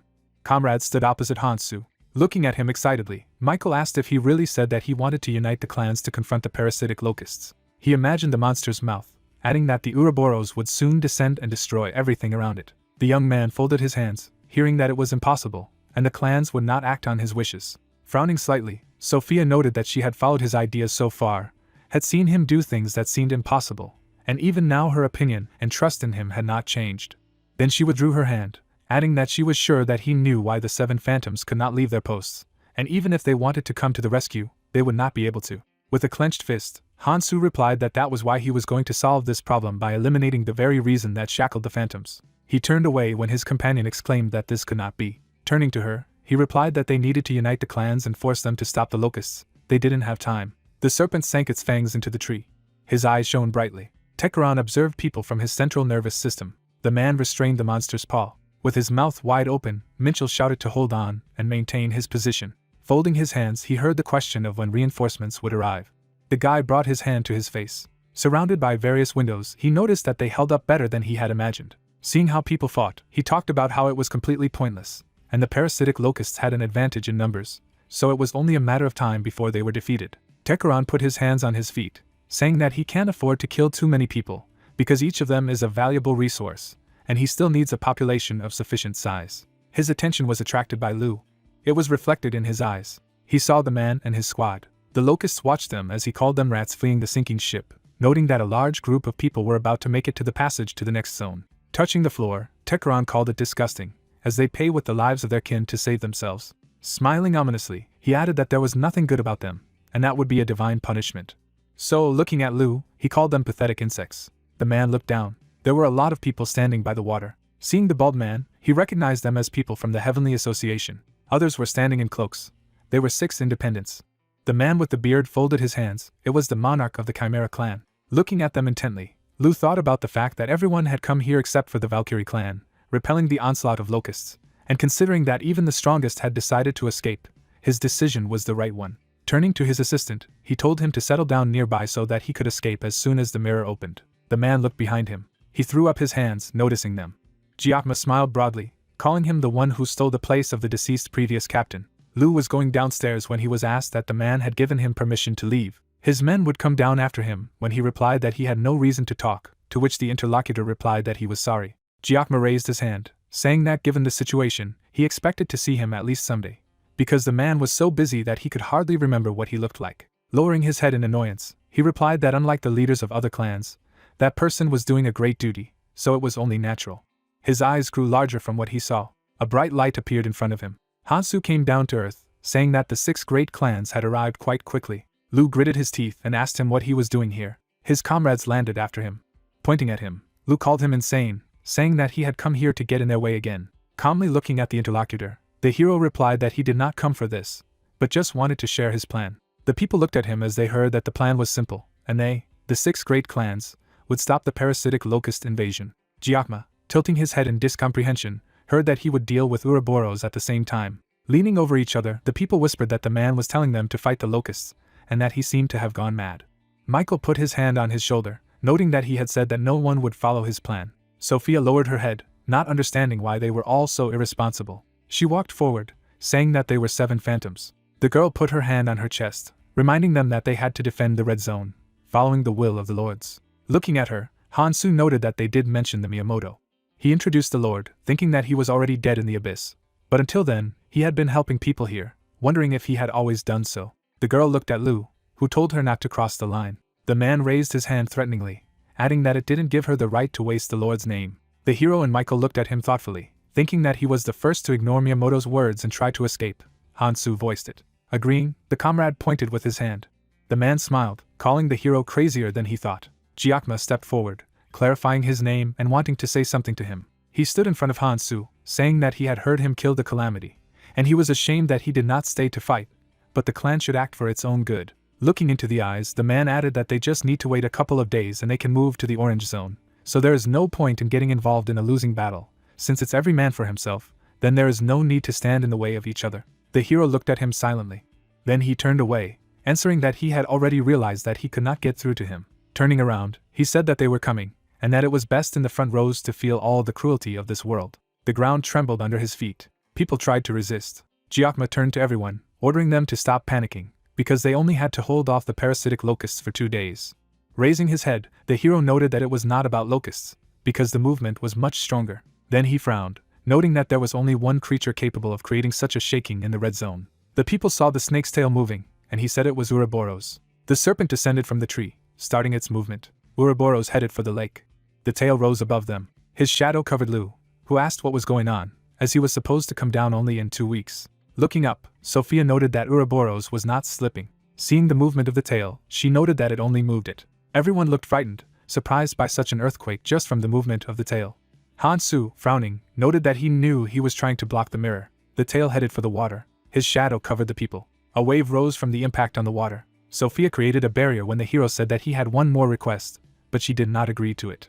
The water stopped on magic circles. The stream bypassed people. The tail remained in the lake. Lu covered his face with his hand, thinking that this was bad. The tail almost completely covered the lake. His assistant pointed upstairs. Locusts were descending their tails. My legs were trembling with fear. Looking up, they talked about how it was a nightmare. The commander turned to them, shouting about retreat and that they needed to escape as far as possible. The bald man, gritting his teeth, said that they were also leaving. A lot of footsteps were heard. The girl turned to Giacomo, waiting for orders and asking what they should do. Lowering his head, the man mused that the tail blocked the mirror, and countless hordes of parasitic locusts were coming at them, and in order to go to the next zone, they needed to kill them all. Looking at the approaching monsters, he knew that with such a large number, this was not possible. Gritting his teeth, he decided that there was nothing they could do. Giacomo glanced away when he heard a question about what someone was doing. Raising his hand, Lu said that someone wanted to kill them all. An ice barrier appeared in front of them. Sophia stood on top of it, saying that the others understood as well as she did, that there was no point in running, they needed to stop the locusts if they wanted to survive. Lu gritted his teeth when he heard that they would die in a couple of weeks when the serpent descended anyway. His assistant turned to the others, shouting about an emergency. The locust had already descended to the ground. Someone rushed forward, hearing a shout that she was already behind. The monster attacked the people. In fright, they covered themselves with their hands. Hansu raised his sword to strike. A swing sliced the monster apart. Turning to Lu, he told him to follow the plan. Wiping the blood from his face, he added that otherwise they would not be able to survive. Holding his hands in front of him, he called him a psycho, not believing that he continued to talk like that. Then he pointed to the hero, telling him to come to his senses, because although he was talking about killing Ouroboros, the serpent was not like the rest of the disasters. Looking at him intently, Hansu replied that he wanted to cowardly escape. There were already many locusts behind him when he added that such an escape would ruin their only way to survive. Gyakma folded his hands, saying that the mirror would open in 2 days. Lu looked angry when he heard that as long as the tail blocked the mirror, the only thing they could do was wait 2 weeks. The others looked at him, hearing that the choice was theirs. The girl standing at the top had heard that it was possible to unite to defeat the calamity and survive. The monsters were moving forward, and he was talking about how you can follow your selfish desires by staying in the red zone and buried here. The locusts opened their mouths and screamed. Monsters appeared behind Gyakma. His men grabbed their weapons, saying they were coming. The man stood with his back, hearing the request to be saved. Someone rushed forward. Something dark flashed behind him. Gyakma smiled broadly, saying that he liked Hansu. He summoned his hammer. Then he took him behind his back. The man struck. The monster was thrown back.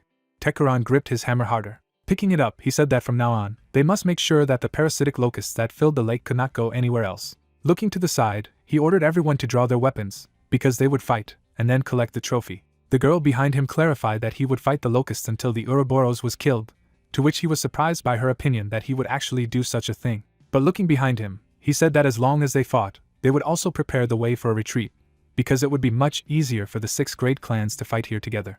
Holding their weapons, people had heard that if they couldn't defeat Ouroboros, they wouldn't be able to go to the Orange Zone, and even the 6 great clans had to understand that. Then, with a smile, he looked at Hansu, saying that if something went wrong, he would blame him. After all, he said that he would deal with the kite and the 7 phantoms. The hero looked to the side, hearing that there was nothing to lose. The rays of the sun illuminated the body of the snake. People grabbed their weapons. The locusts rushed at them. A fight ensued between them. Another group of people stood aside. They looked frightened, asking if they would fight her. After all, even the rest of the clans had taken part, and perhaps they should join in. The guy in the hat turned around, asking the commander what they should do. But there was no Lu in front of him. The man moved away from the others, thinking that if he had known that everything would turn out this way, he would have prepared in advance. Gritting his teeth, he called everyone else fools, thinking that they were crazy. The hammer struck when he didn't understand how the others were going to stop the endless stream of locusts, holding out until the Ouroboros died. Gyakma struck down the monster in front of him. Lu decided that it was simply unthinkable, and such a plan would never work.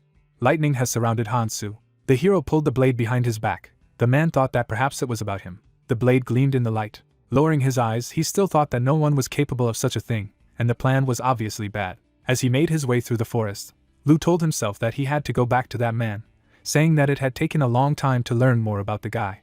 Michael looked around. Looking at him, Sophia asked about what had happened. The guy replied that it was nothing. Hansu came to them, a comrade putting away the blade, saying that the clans had begun to execute the plan, so they had managed to slow down the descent of the parasitic locusts. He froze in amazement when he heard that the rest remained with him. Hansu shook off his shoulder, saying that he had done everything he had planned here, and now he had to go ahead and defeat all the phantoms. The girl frowned when she heard the name Miyamoto and that it was time to meet him. Michael pointed to himself, clarifying that if everything stays with him, then he himself needs to stay here, to which the guy said that this is the case. He remembered their last meeting, having heard that he had promised to provide him with the support of his assistants. Turning away, Hansu, he put his hand in front of him in confusion, but nevertheless agreed. Tents were set up in the field. It was the headquarters of the Mike, and someone said that there was a report that locusts occupied the mirror. They are now being detained by 6 great clans led by the Gyakma, and after Olga's clan completely destroyed the first wave of locusts, they began to move towards the mirror, early, so they need to make a decision. The cloaked man asked if they should avoid the battle by hiding in the seal and waiting for the passage to open, or if they would continue to guard it. The woman sitting opposite was listening to the phantoms who should guard the seal. Mariette withdrew her hand, suggesting that they hide near the seal and wait for it to be over, because the situation is not so dangerous. John Sang agreed, adding that neither locusts nor even Ouroboros are able to get inside, and in any case they will not be able to do anything with a sliding snake in 2 weeks. Tina slammed the table indignantly, asking about what would happen to the remaining travelers if they decided to hide, Kyle noting that it was their duty to protect the seal, but it was to save more lives. A man nearby lowered his head, hearing the argument that they should stay alive, because no one cares about the death of a couple of travelers. The other was indignant because he said this, to which the interlocutor replied that the red zone was over, and even this thing in the print would disappear. But he was indignant, saying that the thing in the print is something of a different level, and it can move to another zone. The man took a deep breath. Raising his head, Miyamoto asked for silence, saying that they should not argue with each other. The blonde guy looked at him guiltily, heard that the options were good. Marianne also lowered her eyes, also hearing that they should not create discord. The people sitting at the table apologized, to which he replied that there was no need to apologize. The man raised his hand, saying that given the situation, he understood the feeling perfectly, but even in such a situation, they should keep their sanity, reminding them that they were phantoms. And then he brought his hand to his beard, noting that first they had to find the cause of what was happening in the red zone. Lu walked into them. Quickly getting up, he turned to Miyamoto, saying that he had an urgent report. Looking at him reproachfully, Kyle noted that the phantoms were holding an important meeting, but heard that there was nothing wrong with it. The man got up from his seat. He went to Lu, saying that he had worked hard to take the vacant position of Stormtrooper Commander after the death of the previous one. The guy bowed and thanked him. The interlocutor put his hand on his shoulder. He smiled, asking me to tell me why he had come here. Lu, smiling broadly, spoke about the 6 great clans holding the political locust near the mirror, and it was all Hansa's fault. But that's not all. He even proposed a plan that included defeating the Ouroboros, and he came to report it. He was very worried when he heard from the interlocutor that he understood. Miyamoto became more serious, asking what he was doing with the mirror. The guy opened his mouth wide, trying to find the words.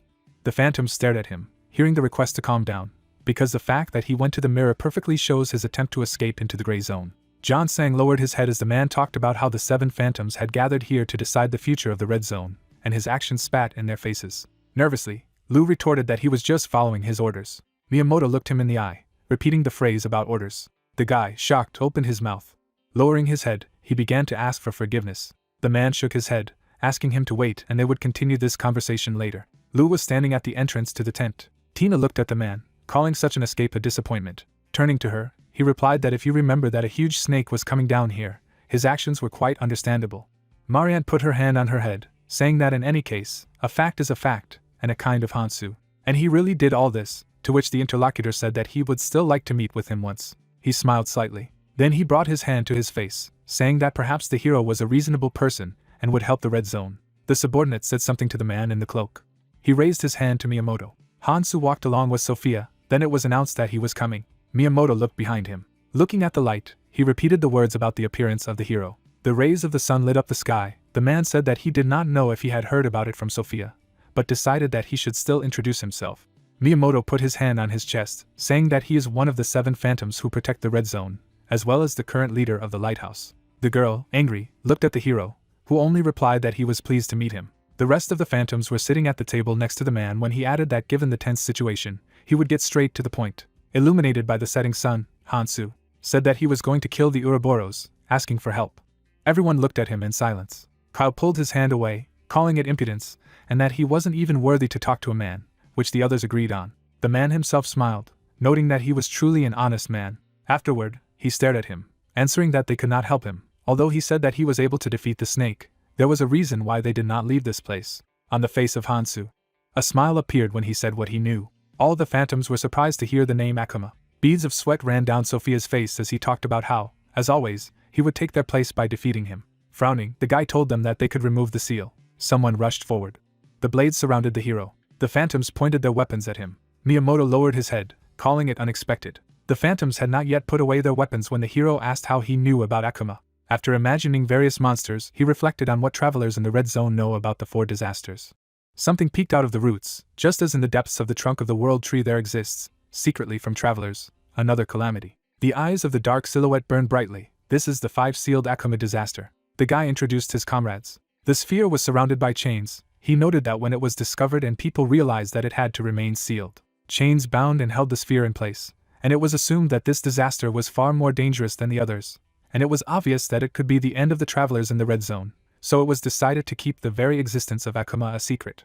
Miyamoto led the rest of the phantoms, as they were the only ones who knew about him. The man frowned, telling the hero that knowing what would happen if the seal holding Akuma was broken, he insisted on it anyway. So, standing surrounded by blades, he replied that it was so, and that it was because of the relics he had. Remembering the chains and the trident, he mentioned them and that he had previously needed them to defeat the Ouroboros. Raising an eyebrow, the man turned to Sophia. The girl shook her head when asked that she had told him this, and replied that he himself knew about these things. Miyamoto put his hand to his head, saying that it was strange, because the guy had recently arrived in the red zone, and yet he knew such details. The phantom held the blade of willpower, saying that it didn't even matter how he knew it. Tina controlled the ball, saying that they should get rid of this man here and now. Hansu stared at the blonde phantom as he heard about how his goal was obvious, and it was a reward for obtaining the relic and killing Akuma.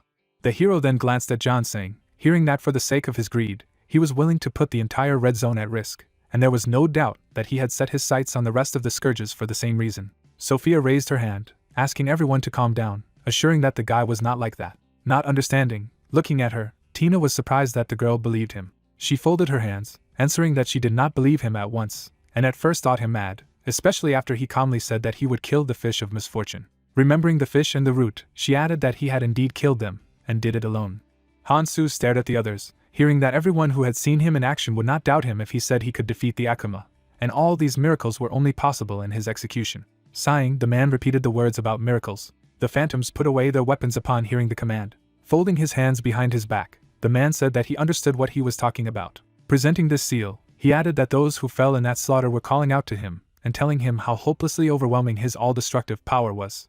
Hansu tilted his head when asked about what he had that the others didn't. Opening his mouth slightly, the guy repeated the question. His energy spread, throwing the others away. As they slipped along the ground, they asked what it was. Armor appeared above him. Hansu took up arms and said that he would prove that he could defeat Akuma. Then he pointed his blade at the phantoms, suggesting that they attack at once. Looking at him, Janseng noted that he was overwhelmed with bravado. Putting up the weapon in response, he said that he would test it in practice. Mariette looked frightened. The phantoms rushed into battle. One of them intercepted the blade. The hero's wave left a bright mark. A bright flash appeared from the impact of the weapon. Hansu and Janseng crossed blades, and Janseng said they were phantoms. The other two were approaching him. The sword struck the armor as he said that the fact that the hero thought he could defeat all the defenders of the red zone at the same time was nothing but arrogance. Holding back the onslaught, Hansu replied that the opponent was definitely stronger than an ordinary traveler, and really deserved the title of phantom. The blade struck sparks as it slipped through, and Janseng clarified what it meant. An aura surrounded the armor. The energy burst out into the heavens. The other two were surprised. His hands went to them. The hero grabbed them, replying that he meant that they would be a great test when armoring a poor soldier.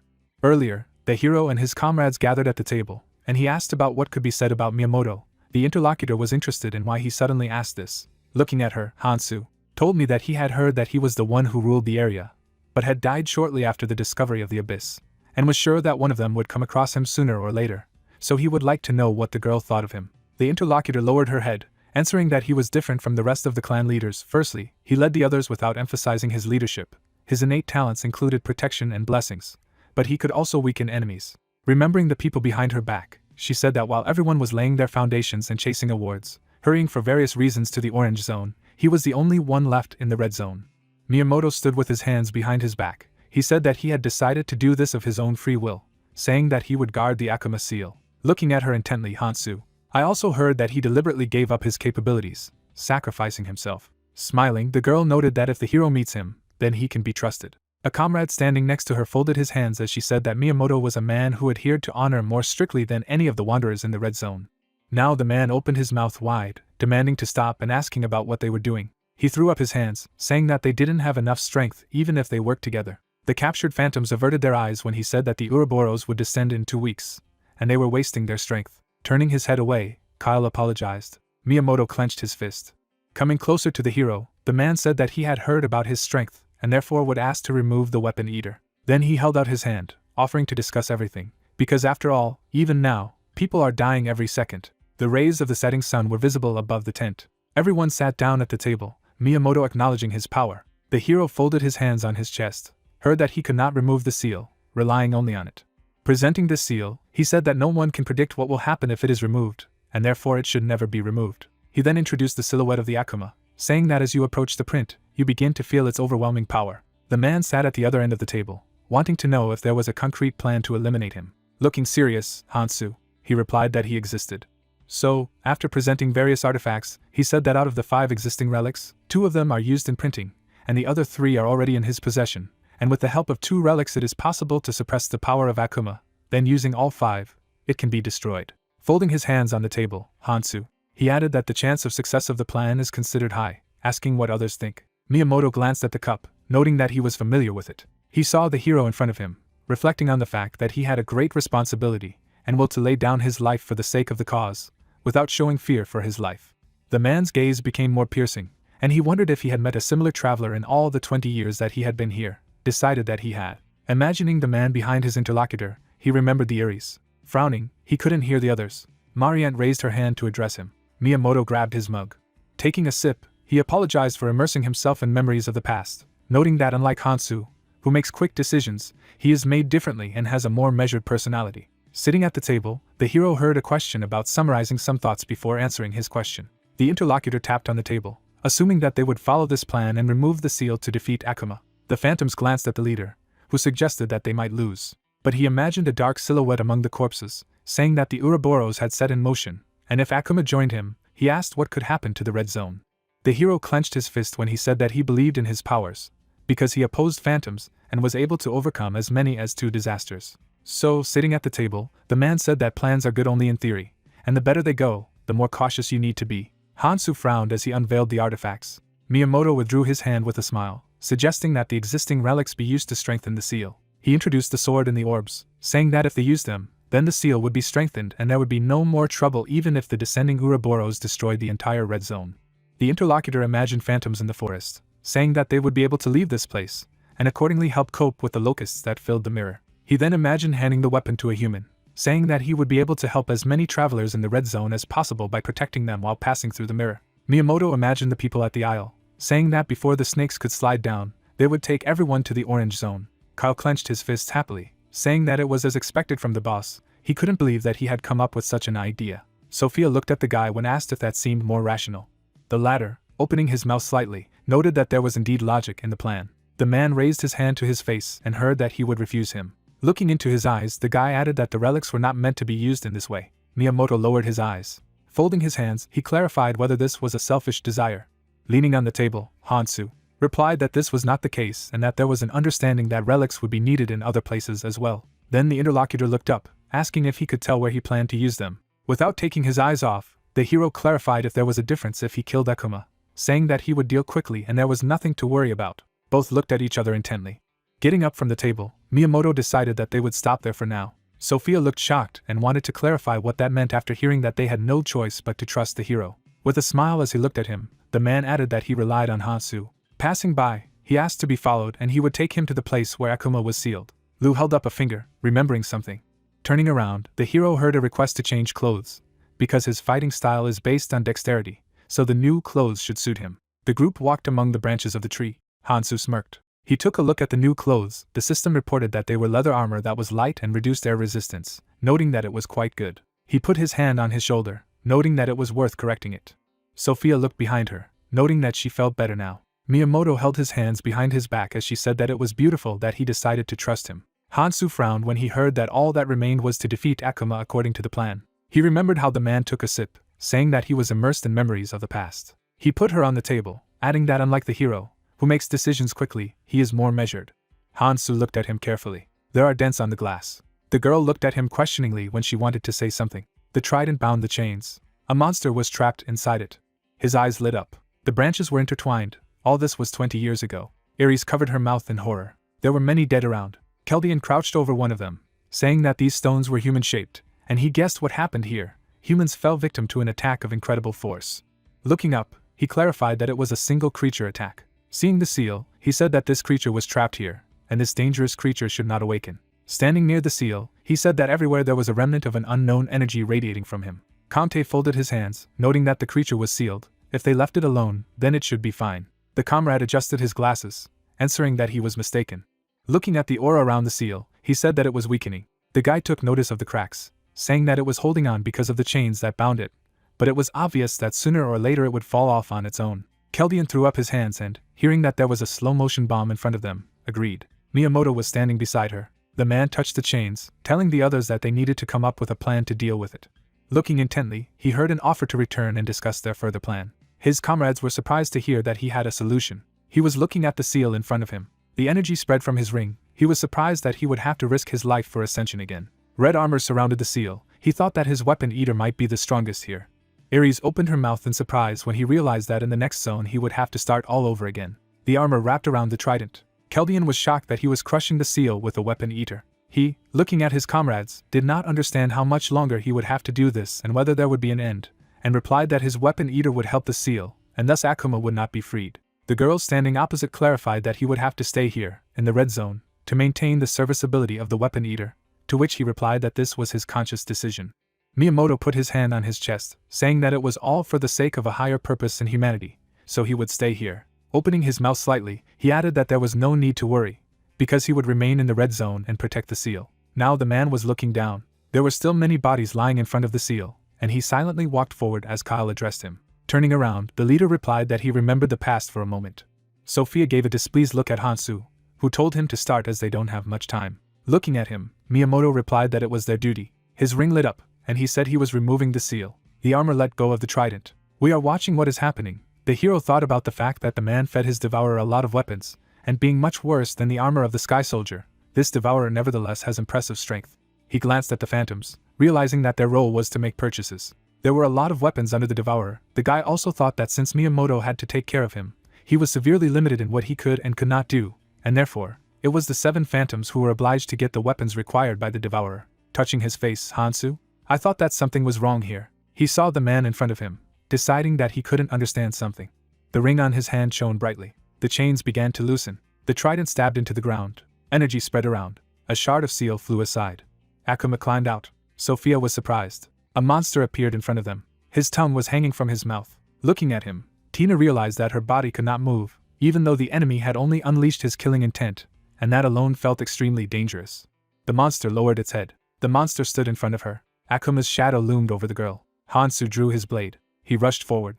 He managed to block the shot. His energy spread all around. The others covered their faces with their hands. The monster opened its mouth wider. The hero held back his onslaught. He managed to divert the enemy's hand. Hansu jumped, raising his blade. The hero struck. Akuma flew aside. Standing in front of the girl, he told everyone to listen to him carefully. The monster rose to his feet. Scales appeared on the guy's face, telling the others to protect themselves as he was going to keep his end of the bargain. Hansu squinted his eyes and looked ahead, adding that he would face the enemy alone. After that, he rushed to attack. He raised his blade to attack. Akuma turned in his direction. Something grew out of his hand. Akuma rushed forward. His tongue was thrown back. Hansu tucked his sword behind his back. They were approaching each other. I felt a shiver under my feet. Putting the hammer on his shoulder, the man said that the ground was shaking. The girl covered her eye from the sweat, thinking that it was because of the locusts. But looking down, he did not agree with her. The hero blocked the attack when he added that the tremors were coming from underground. The ground cracked from the impact. Stones flew in the direction of the phantoms. Kao covered his face with his hand, noting that it was a battle between 2 monsters. Hansu dodged a series of attacks. Akuma's swing went over his head. Orbs appeared in front of the hero. One of them was carrying a blow. Hansu noticed something. The monster raised his hand above his head. The guy had to retreat. Clouds of dust rose all around. Akuma appeared among them. Hansu withdrew his hand as he pounced on him. An arm of armor appeared next to his hand. The enemy paid attention to her. The hero struck the ground. He was surprised at what he saw. There was nothing under the fist. Akuma was behind him. The monster directed a blow. Something appeared near his face. Hansu was able to strike him. The monster was thrown back. The guy was surprised that he dodged such a blow. Opening its mouth, it let out a roar. The phantoms watched what was happening attentively. Looking at Hansu and Akuma, he talked about how this is not a battle they can interfere with, as their strength and speed are beyond their limits. Kyle frowned, noting that everything was as the hero said. Seeing him surrounded by the spheres, he noted that they had no choice but to leave everything to him. Looking at the enemy, Hansu reflected on the fact that he was faster than it seemed, even though he had partially summoned the Sky Soldier's armor just in such an eventuality. But it still couldn't keep up. His ring was emitting light, and he decided that attacks that couldn't hit the target were pointless, so he needed to summon it again when he was sure he would. Seeing Akuma in front of him, he decided that he would have to use them after all. A trident and a chain lay nearby. Hansu frowned when he heard the voice. Akuma trembled, asking for something. A bloody tear dripped from his eye as he asked to be killed. The spheres surrounded the hero. Opening his mouth slightly, the hero agreed, because he had come only for this. The monster rushed towards him. The guy stepped back. The sphere struck. Akuma opened his mouth as he felt pain. Hansu pointed his hand forward. Another sphere struck. The hero rushed to him. His hand reached for the chain. He managed to grab her. Looking down, he said that the chains had worked. The chains have taken on an aura. He spun it in front of the enemy. Akuma was shackled by them. Looking at him intently, the guy realized that he had tied him up with chains, but he would soon be free from them. Hansu raised his spear, deciding that he had to finish him off before that happened. Suddenly he felt something. A green aura surrounded his body, and he realized that it did not obey him. Hansu gritted his teeth as he felt that someone was pressing on him. Looking at the bound Akuma, he assumed that it was his skill. He jingled chains, trying to get out. The hero realized that this could not be, because, as far as he knew, he did not have skills that blocked the movement of the opponent. Then Hansu looked behind his back, realizing that it was someone else's fault, not understanding who it could be. He stared back. Behind him stood his comrades. Miyamoto stood behind everyone. He lowered his head, closing his eyes. There was the same green aura around his body. Akuma lashed out at the hero when he realized whose fault it was. The spear flew away from the blow. White dust shot up from the impact. Akuma landed nearby. The demon's body was chained, but then a powerful movement of the monster tore her apart. A dark silhouette could be seen in the rising smoke. Hansu was leaning on the ground and thought that he now understood what had alerted him earlier. He remembered the smiling man and thought what his attitude was to maintaining the Akuma seal. He imagined his hands reaching for a weapon and thought it was a devourer, a weapon that had consumed him in great numbers. Remembering the man's stern face, he thought that his skill was a debuff aimed at him. Imagining a Miyamoto squeezing an egg, he thought it was protecting Akuma.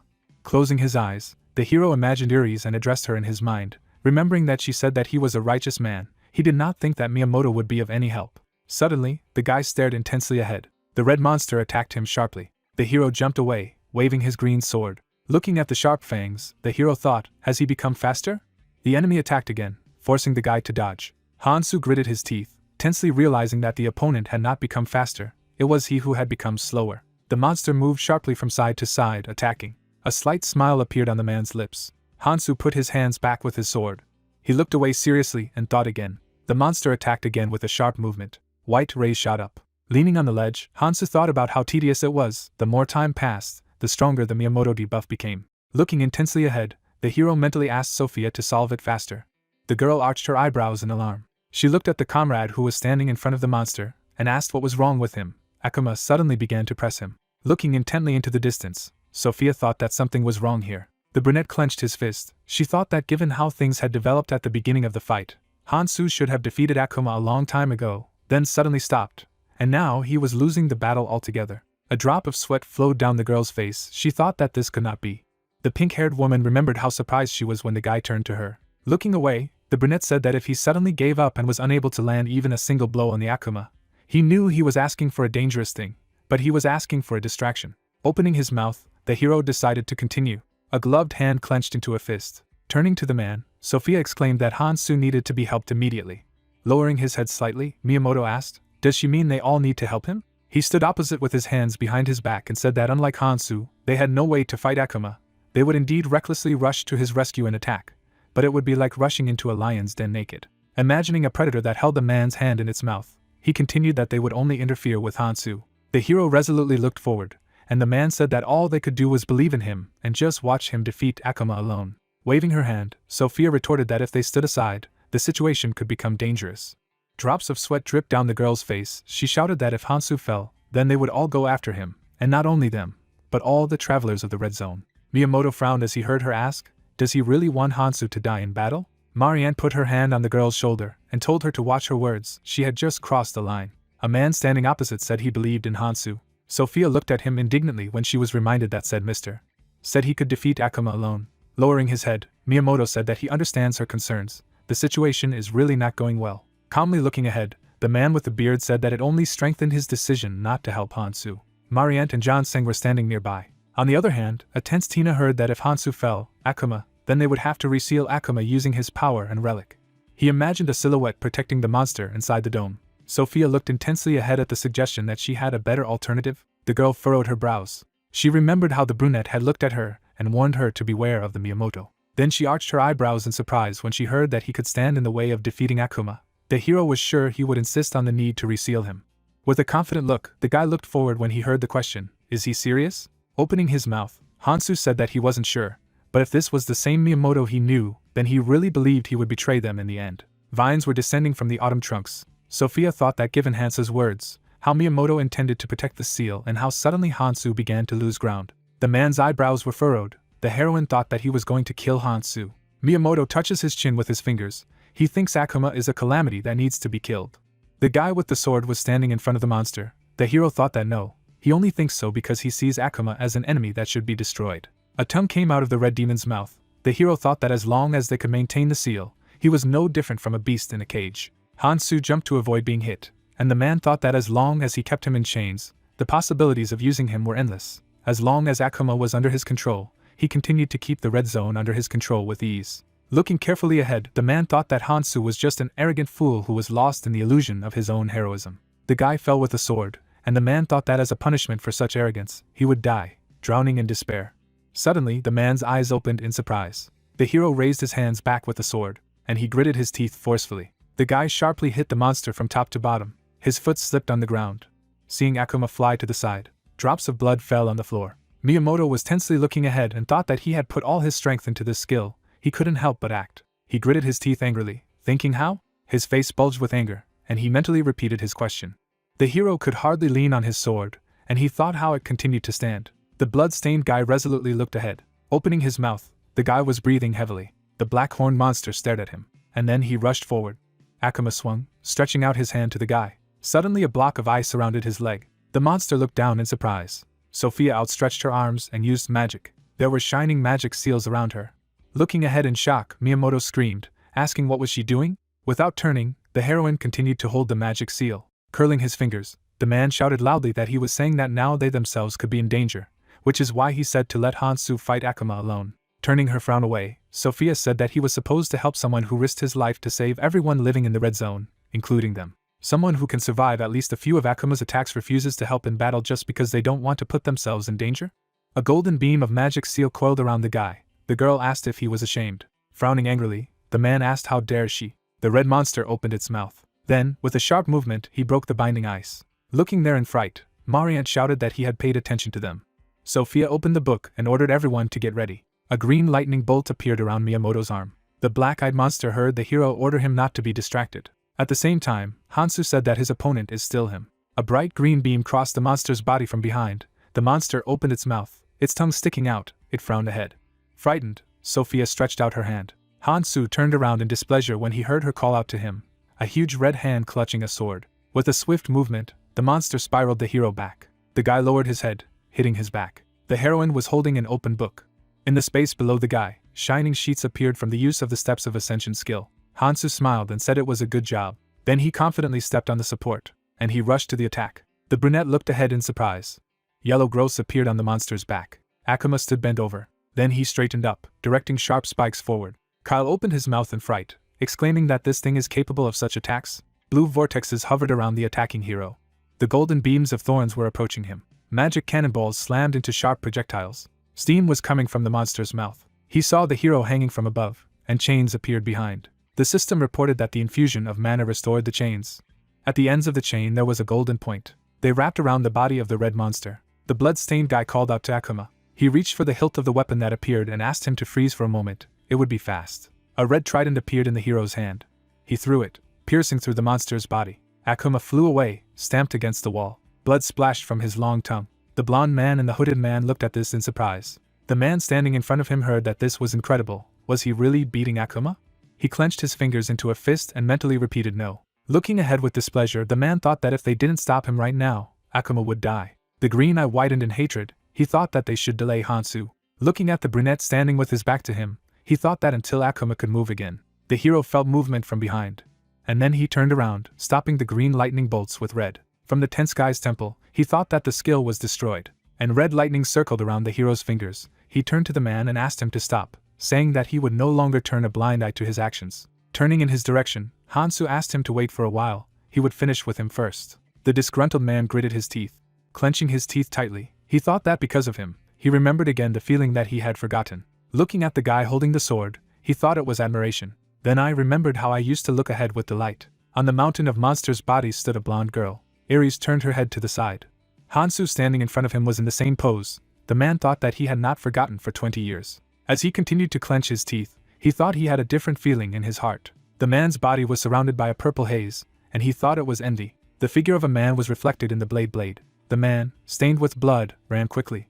The huge monster in front of him opened its mouth, and he pointed his sharp horns at the man. Miyamoto squeezed his eyes shut, trying to cover himself with his hands. Then he opened one eye when he heard a loud sound. The girl with the white cloak protected him with many magical seals. With a sweet smile, Ares held out her hand and promised that everything would be fine now. Surprised, Miyamoto looked at her, thinking that she was the ruler of another world, loved by everyone. He imagined standing in the middle of a cheerful crowd, and thought that absolutely everyone in the red zone respected her. A blonde woman with a glowing crown stood next to her comrades. Miyamoto was pinching the wound on his arm and thought that he hated her, as he should have been in her shoes. Looking down, the gray-eyed man thought that this was when he discovered an opportunity. He remembered the egg surrounded by chains and thought it was Akuma's hidden scourge. Remembering the footage of what was happening, the man thought that the seal could only be maintained with a small portion of mana. but he lied to everyone in order to stay in the red zone. Remembering how sly he smiled, Miyamoto thought that he did it for his safety and pride. The image crumbled like broken glass. Hansu looked away confidently. The man clenched his fist, trembling. Staring furiously ahead, he asked how he dared. And then he directed the violet vortexes of energy forward. Turning around, the hero repulsed them with red lightning. Green magic seals appeared around Hansu. After that, everything disappeared in the flash of the explosion. Miyamoto stood with his hand outstretched with smoking fingers. Everything ahead was covered with smoke, and he thought what a fool, he didn't know how he could block magic. Hansu suddenly appeared and swung a green blade at the man's neck, who was sure that he had struck the final blow. Miyamoto's gaze turned in amazement. He glanced sideways at the sharp blade next to him. Hansu frowned as he looked at him, and remembered how his comrade had urged him to kill him and have no doubt. Keldian adjusted his glasses and continued to make sure that he had destroyed all obstacles to their plan, otherwise they would bring ruin to humanity, so there was no need for mercy on them. The guy gripped the hilt of his sword tightly and confirmed it in his mind. Miyamoto squinted at the blade in fright, and the hero thought that this man was their enemy. He would be a serious obstacle to the plan. He had to kill him here and now. Suddenly, Hansu's eyes opened in surprise when he heard another voice asking him to refrain from unnecessary killing. Ares arched her eyebrows piteously and said that the hope of humanity rested in his hands, so she asked him to take care of all she could, even when faced with a vile evil. Gritting his teeth, the guy remembered her words that she would leave it to him. Hansu continued to hold the blade to the man's neck. He remembered the blonde man who had turned around grimly, saying that for the good of mankind he must destroy all evil. They were unworthy of the repentance they deserved to die. And the girl who looked at him pitifully, who said that for the good of humanity, she asked to give even the villains a chance. Through his mercy they would think over their actions, repent and become better. He imagined the guy opening his mouth and saying that people can't change. And like a girl, with her mouth half open, she says that under the right circumstances, people can change. The hero imagined the faces of his friends, who simultaneously asked to be killed and spared. Hansu frowned heavily, and then a sharp sword slash cut off the man's hand. He stared ahead in shock, and then he turned his gaze to the side, and grabbing the wounded shoulder, he screamed. Lowering the bloody blade, Hansu said that this was his last chance. He had shown him mercy. Looking down confidently, the brunette asked if he wanted to continue. Furious Miyamoto gritted his teeth and cursed. He turned around and shouted to the others, "Why are they standing? They must attack." However, the comrades did not move. The cloaked man stood behind, hearing the demands to follow his orders. The pink-haired woman opened her mouth and demanded that the man be quiet. Frowning angrily, she said that they were not his subordinates. Opening his mouth wide, the man shouted that she was crazy. How dare she ignore his orders? Sophia approached the guy and sharply ordered him not to be mistaken. They are the defenders of the red zone and act from this paradigm. Frowning, the girl with the eyepiece said that he had committed a vile betrayal and had no right to command them. Tina and Kyle looked at each other and nodded. They came closer. Miyamoto stared at them in discouragement and remained silent. The heroes sided with Hansu. Looking down, the blonde man said that they were phantoms, existed to protect the red zone, and for the sake of fulfilling this duty, they obeyed his orders. Closing his eyes, Kyle said that he could not understand his current actions. As Sophia had said, he was no longer his subordinate. The man sitting on his knees was shocked to hear the words that he was disappointed in him. His fingers gripped his wounded shoulder. The brunette confidently towered over him. Just like Ares once stood. Sitting on the ground, the former phantom suddenly laughed. With a crazy big smile, he laughed louder and louder. His eyes reflected the silhouette of a brunette, and he asked, "The defense of the red zone is excellent, then let them try to protect it." Hansu put out his palms, said that, as he said, there was no point in it. But then he looked intensely to the side, realizing that he was not trying to put a curse on him. Something was wrong here. The monster's red hands gripped the hilt. The monster was surrounded by red lightning, and the guy realized that he was strengthening Akuma. The long-tongued monster was surrounded by lightning. The red blade flew forward swiftly. Clawed fingers hit the floor. Akuma stood up, throwing his head back. The heroes looked at this in surprise. The monster flew forward swiftly. A white flash shot up. Marianne covered herself with her hands, thinking what kind of attack it was, impossible to dodge. John Sang grabbed his sword and shouted to the blonde that he was approaching again. Everyone needed to be on the lookout. They looked ahead in surprise as everything calmed down. The monster opened its fanged mouth, and then it collapsed, sending pink vortices upward. Looking at the falling monster, the heroes asked, "What happened to him?" Sophia then turned sharply to the side. A gray portal appeared next to the man, and she shouted that Miyamoto was escaping. Turning angrily, the girl cursed. John Sang moved forward, wanting to grab him, but the brunette stopped him, asking what about Akuma, what should they do? Opening his mouth, Hansu ordered him to calm down. Standing in front of the others, he told them to leave Akuma on him and not let Miyamoto escape. Kyle closed his eyes and asked if he would be okay. Looking at him confidently, the brunette confirmed. The monster froze with his mouth open, and the guy reminded him that he had promised them this. The heroes moved between the trees. Two figures stood not far from the monster. The pink-haired girl glanced at the hero when she heard him say that it would be better for her to go with the others. Looking in his direction, Sophia said that if they wanted to meet them later, he needed a method of contacting them. Looking at the horned monster, she added that she also wanted to see the end of this creature.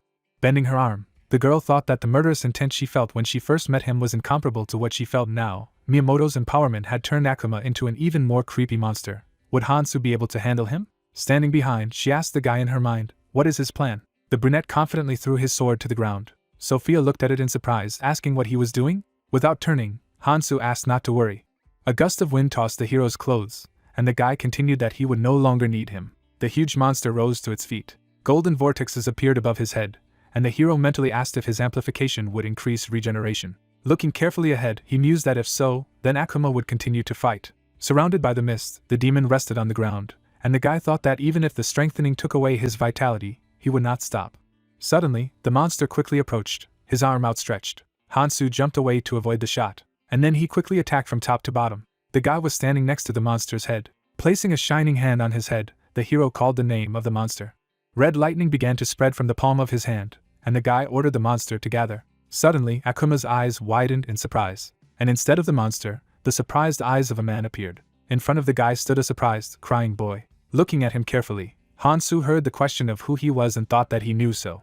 Remembering the monster sticking out his tongue, he thought that he must have been right. Akuma was not a monster who had completely lost himself, but lost control of himself because of anger. Remembering the man's wide eyes, his crazy smile, and the appearance of a demon, he thought that thanks to the increased regeneration from Miyamoto, Akuma was able to regain his consciousness that he had lost earlier in anger. The hero took his hand away from the white-haired man, thinking it was a great irony. In his malicious attempt to get Akuma to death, he instead gave him a chance to rebuild himself, and this child. Opening his mouth, the guy called out to Akuma. The boy with white hair was surprised to hear the question if he remembered his father. The long-haired child repeated in surprise. He remembered how the sharp spears were pointed at him. A man standing among the soldiers ordered him to order. There were ritual lines on the white-haired man's face. Opening his mouth, the boy sobbed and called to his father. His eyes were wide open, and he asked what he had done wrong, why he was torturing him. Akuma turned into a monster again, and crying asked not to touch him. He did not want to die. Hansu closed his eyes, heard him screaming that he was in pain, and asked why everyone hated him. The guy frowned at the rapid movement, and heard the order not to approach and leave him alone. The monster then forcibly pushed the guy back, ordering him to stop. Clouds of dust rose up. Hansu hit his back against the walls of the cave. He bowed his head. He remembered the dying man he had held in his arms, and remembered his words that he had killed his own son for the sake of his cause, but he regretted that he had made such a choice then. Sophia covered herself with a magical seal and called out to the hero. Sharp spikes flew from the monster's body. She screamed that he was attacking. The hero's eyes were closed. Then he rose to his feet, and with a confident gait he went towards the attacking monster. The guy resolutely looked ahead. Sharp spikes flew past his feet. The girl covered herself with her hands and screamed. The guy put his hand on the monster's forehead and said that everything was fine. Sitting down next to the monster on one knee, he said that he was like his father Tekuran. A boy appeared on the ground again when he heard that they were not to blame. Akuma looked at the hero in surprise, heard that he had suffered a lot. Surrounded by lightning, the guy closed his eyes and said that he could rest. Akuma's eyes were closed, and then he looked at his hand in surprise. Trembling, the boy touched his forehead and said in his body, to which he heard a request to relax.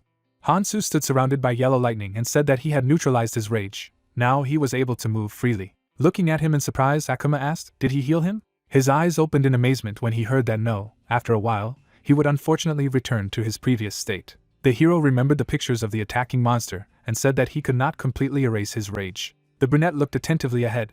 A trembling Akuma clutched his head in contrition, saying that he didn't want to be like that again. Tears flowed from his eyes. He said that he did not want to kill again and did not want to be hated. The brunette lowered his head and was silent. Then he stretched out his hand and invited the monster to join him. He introduced the crazy Miyamoto and said that his plan went haywire, he needed his help. Holding out his hand, Hansu said that when his rage surfaced again, he would help him find himself again, the only condition being that he would act according to his plan. The demon looked at him in surprise when he was asked if he agreed. He pursed his lips in indecision, and then he shook the outstretched hand. Suddenly a shout was heard that this was not allowed. In the glow appeared the silhouette of a smiling fairy, who said that such an end was no good at all. The guy standing opposite heard that he was glad to see him. Every time he looked at him, his heart was overflowing with delight. Sophia looked ahead in surprise, realizing that it was an assistant. Flying closer, Fairy slyly asked what about him, if he was happy to see him again. Opening his mouth, the guy demanded to be quiet and get down to business. He furrowed his brows sternly and asked, what does he want? Fairy narrowed his eyes as he looked at him. Then he smiled broadly and laughed, saying how cruel he was. He didn't like his cold attitude. Snapping his fingers, the assistant said that the reason he had come here was simple. Struck by lightning, the demon covered his mouth with his hand. Then he vomited blood. Fairy flew up to the shocked guy and ordered him to be killed. Hansu looked at him in surprise and heard that, to be honest, he had watched his entire fight with Akuma. Remembering the footage of the fight, the assistant said that it was a brutal, bloody battle, full of betrayal, balancing on the brink of life and death, desperate resistance, but still he won. With his arms outstretched insidiously, Fairy said what a wonderful sight, so beautiful that he could not take his eyes off it. But then he grimaced in displeasure as he waved his hand and said that he didn't like the end at all, even he couldn't describe how disappointing it was. Turning to him, Hansu said that was why he decided to intervene. Fairy snapped his fingers in confirmation and said it was all for the sake of seeing what they wanted. The trembling demon writhed on the ground in pain. The assistant said that therefore he decided to make it easier for him to kill him. Now Akuma could not offer any resistance.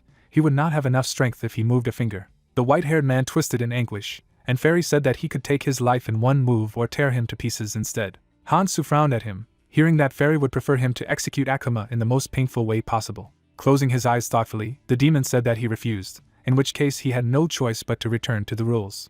Stretching his toothy mouth in a smile, he said that he was obliged to get rid of all disasters. If he left even one, he would get nothing. He imagined the image of a man with red lines on his body and asked if he remembered it. 3 crystals floated in the palm of his hand. He said that this was the reward promised to him. Fairy waved his hand, chasing away the smoke, said that if you think about it, the erupting root was not killed by him. According to the rules, he did not fulfill the necessary conditions. As a result, they cannot give him his reward. Flying up next to the guy, the devil continued that there was literally a possibility in front of him. If he killed Akuma, they would count his death instead of the erupting root.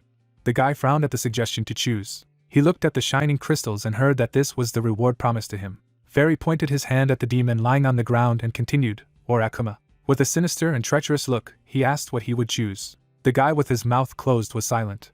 His fingers clenched into a fist. Exhausted, Akuma looked up at him. Tears appeared in his eyes. Hansu stood silently beside him. Then the demon bowed his head. Clutching his chest, Akuma said that it was quite logical. He understood that if he were in his place, he would have made the same choice. He remembered his family's furious faces and how lightning rage had turned him into a monster. Looking down, Akuma tearfully said that no one would care about his death. Suddenly Hansu sat down next to him. The demon closed his eyes.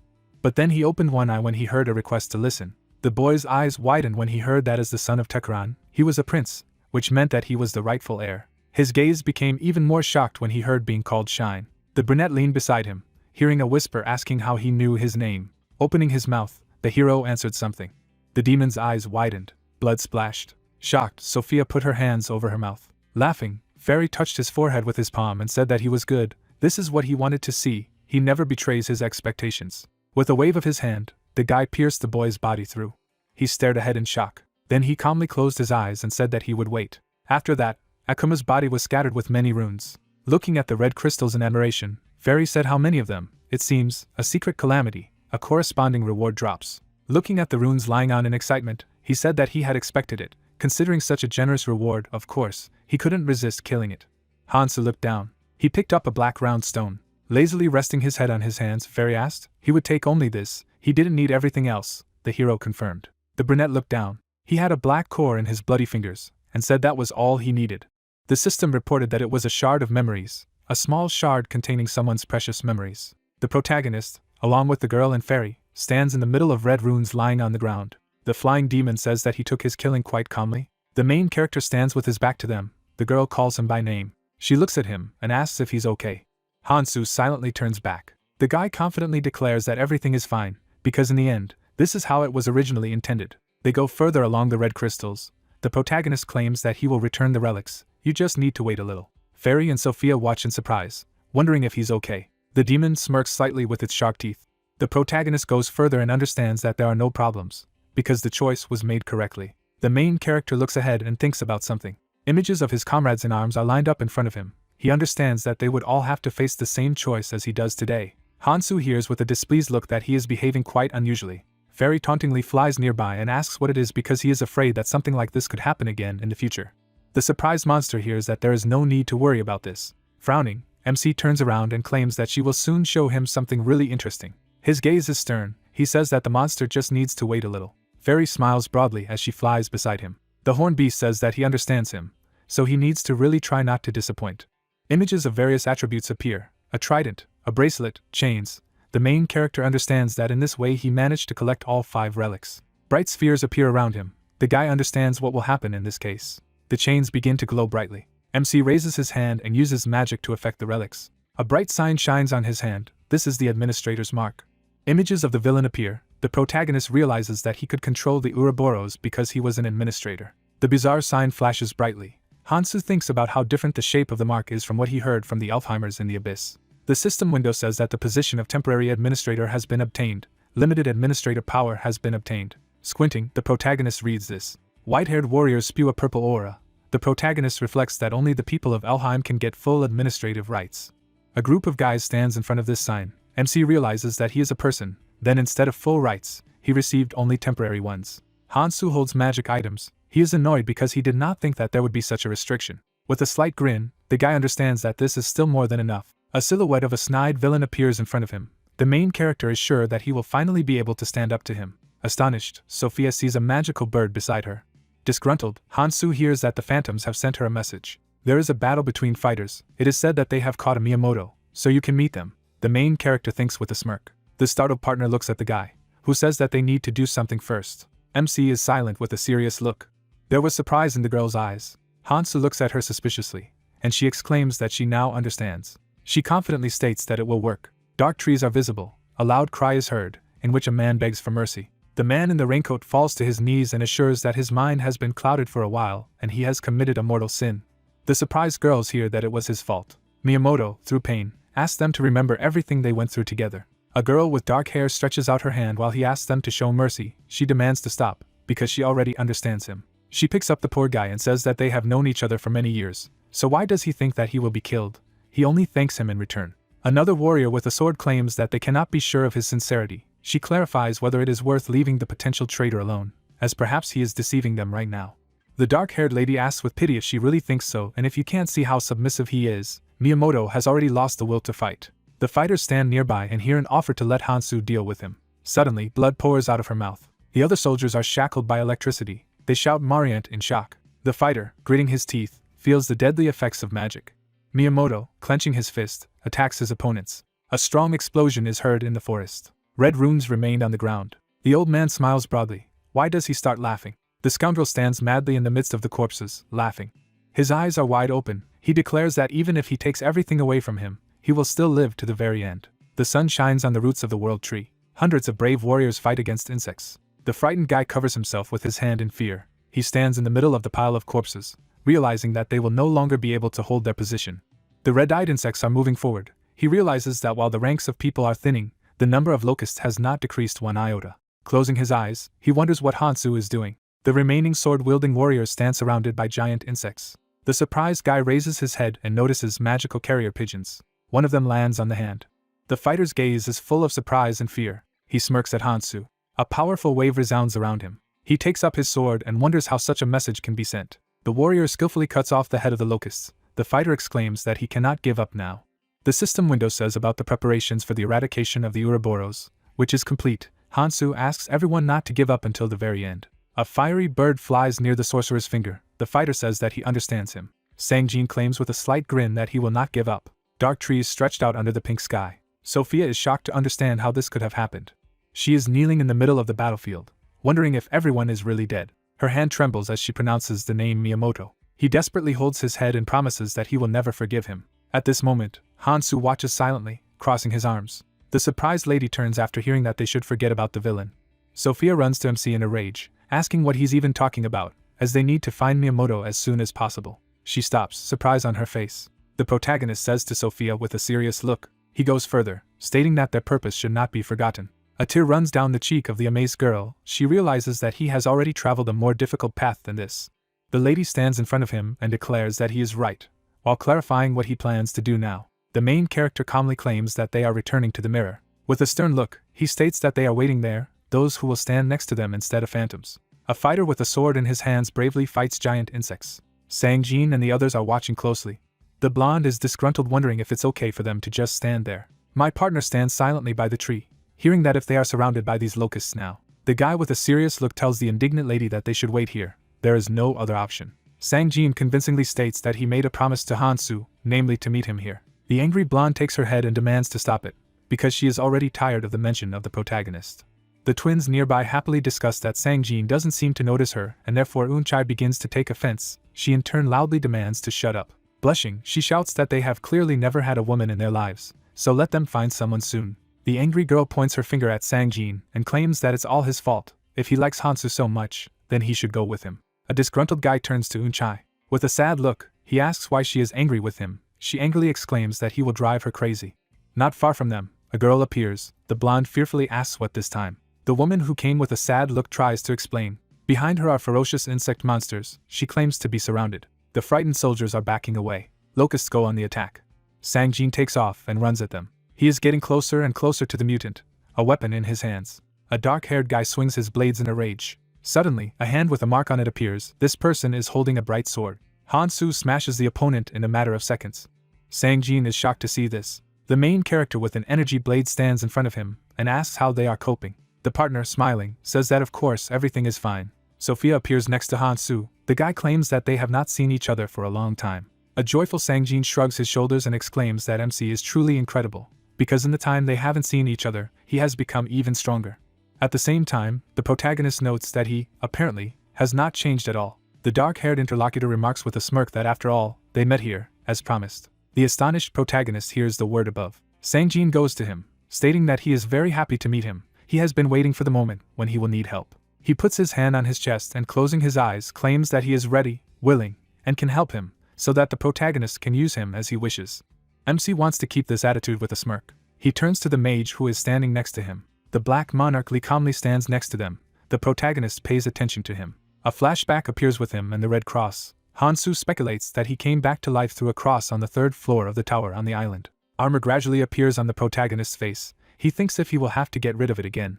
Suddenly, the girl falls to the ground. The black monarch anxiously asks his daughter what happened to her legs. She replies that everything is not so bad. The main character remarks with a smirk that he must have been mistaken about him. Eun-chae approaches MC and declares that he is the same Hansu that Sang-jin has been chatting about. The blonde looks into his eyes with displeasure and asks if he knows how annoyed she is. An image of a girl similar to the main character appears. The blonde asks if he has a sister. He denies. MC looks around at the people who are standing next to him and realizes that he has already seen the others at least once. Hansu looks around carefully, thinking about how they haven't arrived yet, but they're fine for sure. Sang-jin asks with a smile what he can do for him. The imperturbable guy claims that he will be brief. A snake coils around the trunk of a tree. The protagonist declares that from now on, they will work together with him to get rid of the Ouroboros. The stunned guys hear this. The protagonist remarks that he will explain everything in detail when they get to the mirror. Hansu says emphatically that that's all for now. A group of people stand silently in front of him. Eun-chae indignantly gives him the middle finger, asking what all this means, since this is not a normal plan at all.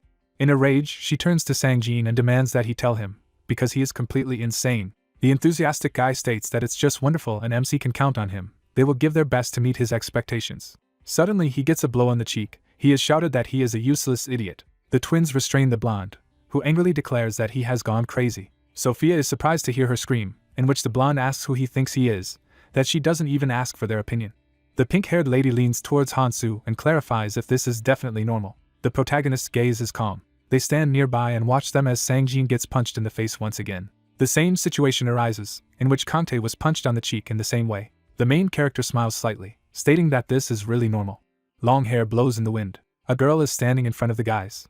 Hansu looks at her with a smirk, and says that they haven't seen each other for a long time. Mihi straightens her hair, remarking that it really has been a long time ago. The main character stands next to Sophia. They watch how the friends communicate with each other. Mihi laughs sweetly. Eun-chae looks at her enthusiastically while punching Sang-jin with one hand. Hansu crosses his arms and realizes that he has gathered those who will replace phantoms. He calmly looks away and thinks about the further plan of action. Ouroboros wraps around a giant tree trunk. MC with a stern face suddenly realizes that if he can find the treasure, then the monster is finished. The recording flashes on the screen. The observer declares that he cannot believe it. A disgruntled villain with sharp teeth wonders if this man really has administrator rights. He screams in a rage that this is all despite the fact that MC is not from Elfheim. Images of the main character appear in various classes. The villain declares that even the guy survived the transfer of the armor of the Sky Soldier is hard to believe, but it is not clear when the protagonist managed to collect all 5 keys and become an administrator. A group of guys stands in a dark forest. A villain watches them on the screen, while he wonders how a pathetic insect dared to do this. The scoundrel sits and, putting his hand on his head, says that he will never forgive him. He has a crazy look. He is absolutely sure that he is the only administrator in the red zone. A small settlement of people with tents is shown. Bloodthirsty insects have attacked them. A fierce battle for life is underway. Residents flee in panic in different directions. At the same time, there is a cry that another wave of parasitic locusts is approaching, so you need to be careful, and if suddenly someone wants to fight, then let them do just that. One of the warriors peeks out from behind the tent, frightened. Frowning, he realizes that in order to survive, he urgently needs to escape from the battlefield. At this time, the fighters are carrying wooden boxes, and he is aware that there are not many clan members left in the headquarters, which means that if he fights with them, he will definitely die. The guy stands at the tent and understands that when they encounter parasitic locusts in battle, he will take the opportunity to move to the safest place. Commander Lu is very frightened by the fact that he is suddenly called by a subordinate who somehow ended up behind his back. The commander turns around and with a forced smile assures that the soldier misunderstood everything, because he was just looking for a toilet. He, in turn, does not notice this and claims that they had an emergency. The worried boss looks at his subordinate and hears a request to go with him. The events unfold in the tent. Miyamoto lowered his head, while making it clear that the conversation will now be about him. Lu bursts into his room and calls out loudly to Sir Miyamoto.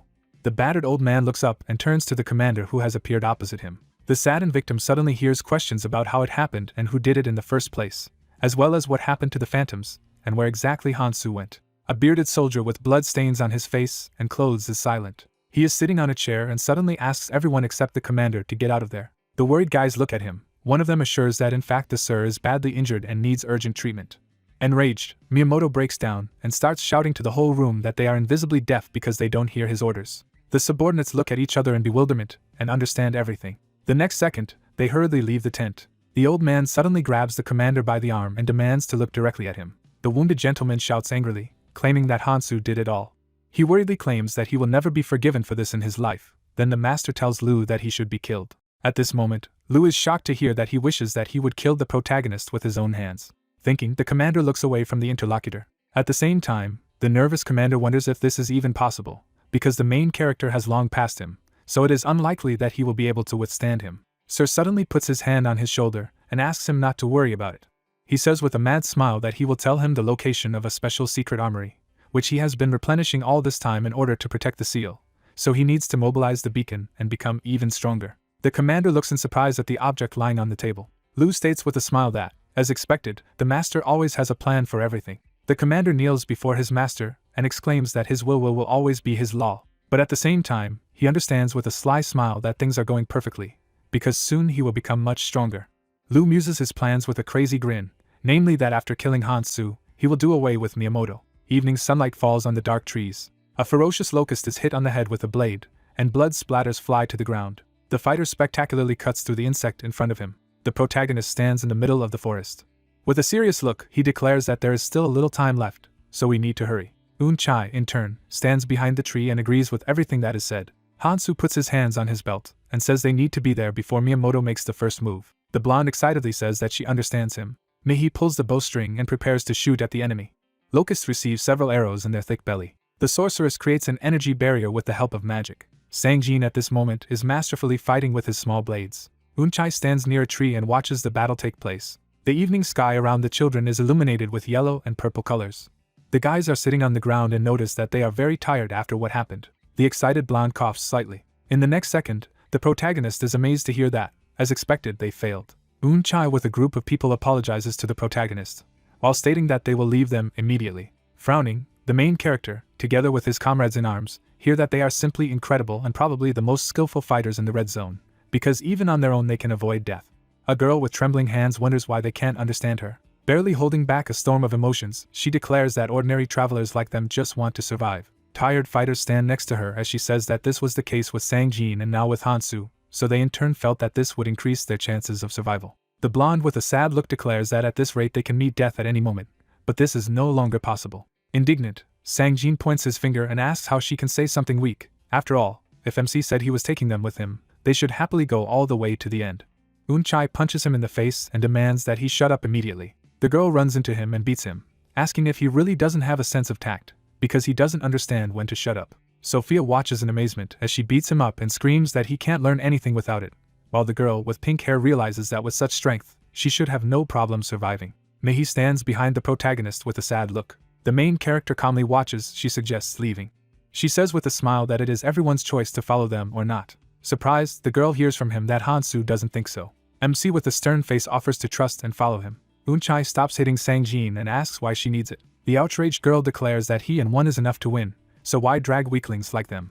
Hansu says with a serious face that he is doing this to save lives. The protagonist with a stern look states that when he goes against the Ouroboros, the area will come to an end and therefore, in order to save as many people as possible, he needs them. The blonde woman stands next to him and asks what will happen next, if they will play the role of rescuers for him. He replies that by playing such a role, they will really save many lives. The surprised blonde hears that everyone will be saved, including them.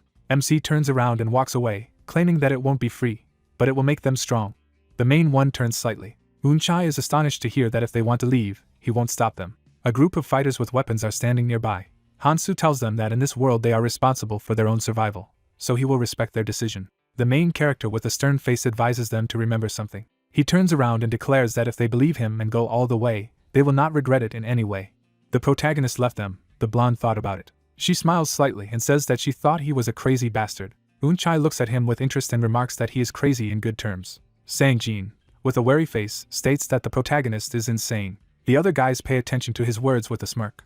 All the fighters follow the main character. The guy cannot believe that the protagonist has changed, because his Hansu would never have said such a thing before. He takes up the dagger, stating that it is most likely so. Sang-jin stretches his tongue to the knife with a mad look, exclaiming that he is an imposter who is only pretending to be MC, while Sophia says that he is delusional and needs to calm down. The pink-haired lady turns to the guys and clarifies if Mihi and Sang-jin were really his comrades from the beginning. The brunette replies with a sad look that she would like to be friends, but their paths diverged after training, so it is better to say that they were just school friends. Mihi looks at the girl intently, and wonders if she is the protagonist's current comrade and has been traveling with him since entering the red zone. After thinking about it, Sophia answers the question by saying that they are not comrades, but rather just working together with each other. Suddenly, the image of Hansu appears. The girls discuss the fact that he is still a lone wolf. The amazed ladies look at each other. They begin to giggle, with Mihi noting that they see him the same way, the other agreeing with her. The archer walks next to her partner and asks if she can tell her about their adventures with the protagonist. Strange sounds can be heard in the dense forest. Sang-jin exclaims with a smirk that it was like Hansu. He enthusiastically raises his hand and shouts that the hero has defeated the beast, the calamity, and even the root, so Hansu in his opinion continues to just move on like a true warrior. Mihi looks away thoughtfully. The surprised guys suddenly hear from her that the main character is a rather complex person in nature. MC climbs the stairs high into the sky. She explains that he has a purpose that he will not tell anyone and that no one can understand. Mihi and Sang-jin are surprised to follow him. She claims that this is why he constantly keeps them at a distance where they can't get closer, as there is a whole wall between them. The wind blows the brunette's hair. She continues to talk about this topic. Hansu turns around with an angry face, but he thinks that the choice is always theirs, because they cannot follow him voluntarily just because of their weakness. The main character calmly reflects that they need to believe and follow to the very end, and they will save many lives. Hansu goes further down the earth. The guys think that it is not the same as it was before. Mihi realizes with a wistful smile what kind of person he really is. The surprised comrades turn when they hear that they have already arrived. The main character bends down to the ground and touches it with his hand. He has a focused and stern look. Red lightning bolts erupt from his ring. He uses the power of destruction ability. Suddenly, the shock wave scatters in all directions. Sophia and others cover themselves with their hands from such a strong wind. The girl with the monocle looks forward in shock. Nearby, a secret entrance to the dungeon opened. At the same time, the face of the main character remains imperturbable. In a flashback, Kante sat across from him and said that he was known as a collector of artifacts because he hid a decent amount of useful things in a variety of places. So if he had to start over, he could make his life easier, so the protagonist would know when he went back in time, as they would help him a lot. The fighter with a stern face pointed his finger and stated that there was such a skill rune that he hadn't even mentioned Miyamoto. It was an extremely rare rune that couldn't be obtained even in the upper zones. Sang-jin and Sophia are standing in the middle of the cave in surprise at this time. At this moment they talk about the reasons for this. The guys are standing in front of a giant mountain of gold and various sparkling jewelry. At this time, the girls are looking at everything in shock. The pink-haired woman declares that there is an incredible number of runes and artifacts here. The joyful twins grab their shields, exclaiming that they can increase their stats by an order of magnitude. Hansu looks at them and understands that there is no way they will regret it. A stunned Eunchai wonders if MC was really telling the truth. A glove with a red stone glitters on the fighter's hand. In the system window, it is written about precious bracers that increase the strength, agility, and endurance of the wearer by 10%, as well as add fire damage. She is shocked to realize that this is an artifact from the first 1000. Eunchai, frowning, looks at the flaming hand and mentally assumes that there are still equally incredible artifacts here. She wonders how Hansu even knows about such a place. Sang-jin shakes his head in different directions and says that he has thought of something. The guy looks back at the others and wonders where the protagonist went. They are standing in the middle of a treasure cave. the fighter thinks about how MC couldn't have left them here and gone somewhere else. Smiling, he turns around when he hears his name. The imperturbable protagonist holds a purple attribute in his hand. A shocked comrade in arms examines the artifact and asks what it is. The object with the skull shines brightly. The system says about the Lord of the Dead. The main character claims that he must take it from here.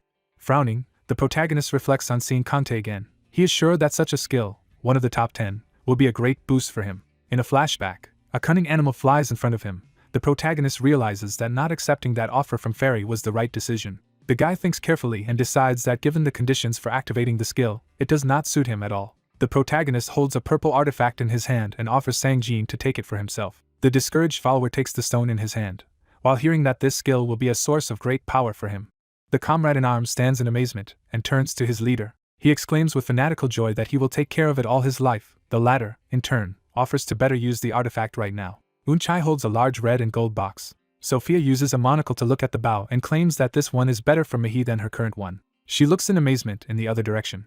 In a matter of moments, the sorceress runs forward, because she clearly notices some danger. The girl forms a huge magical barrier in front of her and stops someone's powerful attack. The frightened guys turn around and wonder if this is really an ambush. Sophia looks forward in shock. Lu and his henchmen are standing nearby, with a cunning smile. The heroine stands motionless in front of him. Mihi asks Miss if she really knows him, and she remarks that she wishes she didn't know. The scoundrel angrily announces that Sophia is a traitor. The bewildered girl hears that she turns out to be daring to steal Miyamoto's treasure. The disgruntled mage generates a beam of energy and shouts that this is the perfect chance because he will get rid of them before MC gets here. His comrades in arms happily run to the attack, exclaiming that this treasury belongs to them. Mihi, frowning, aims his bow. The blonde is very frightened at this moment. A red aura emanates from her fingers. The clan warriors counterattack, shouting that they are too strong. Lu moves forward in a rage and shouts that they are fools. He jumps over the girls, stating that he needs to aim at their rear. Unchai covers herself with her hands in shock as the enemy commander orders the destruction of all the weak first. Frowning, Mihi turns around and asks her to be careful. Suddenly, fear appeared in her eyes. Lu jumps right on top of the blonde, another girl screaming her name. One of the fighters in shock asks her to dodge and not stand still. Unchai closes her eyes, the blade moving towards her head. A bunch of warriors brutally kill each other. The lady is sure of her weakness. Blood splatters fall on the wall. In the flashback, the blonde was on her knees in front of an opponent who taunted her. She was in complete despair, and now she understands that she has lived to this moment solely thanks to luck. The opponent raised the sword. The girl realizes in the course of the story that death is quite natural. The blonde squints, feeling her death approaching. The main character with a serious face urged her to believe and follow him. There is a hand on her shoulder. She assures that she will try to do it. Determined, Unchai suddenly moves forward, declaring that she is no longer afraid of anything in her life. Her bracers burn with a bright flame. She has a focused gaze. She understands that she has finally changed. The villain receives a crushing blow to the face. The blonde jumps and catches up with him with another punch. The enemy flies high up after such an attack. Comrades in arms look at this in complete shock. Mihi covers her mouth in surprise. The villain appears behind her and angrily swings his sword. Suddenly, the blade shattered against her bracers as she held out her hand in front of her. The discouraged scoundrel feels a powerful counterattack. Blood pours out of his mouth. He falls near his comrades in arms, leaving deep cracks in the floor. The rest of the soldiers look at him in complete shock. Unchai resolutely clenches her fist, which emits a powerful aura. The amazed guys suddenly hear from her that they all need to believe in themselves. The blonde with a crazy smile holds a fighting stance and claims that they have become damn strong. Hansu stands next to Sang-jin and finds it amazing. The villains are lying on the floor. The main character says that he did not even think that this could happen. Mihi says with a serious face that she and Ms. Sophia didn't even have time to do anything. The twins enthusiastically shout about the blonde, who in a rage demands to shut up immediately. With his arms crossed, the protagonist stands in the middle of the corpses and thinks that given the superior forces of the enemy, the guys should have found themselves in a difficult situation, but they were able to defeat the enemies without losses, so the artifacts and runes they took were useful. Unchai stares in front of her with a serious face.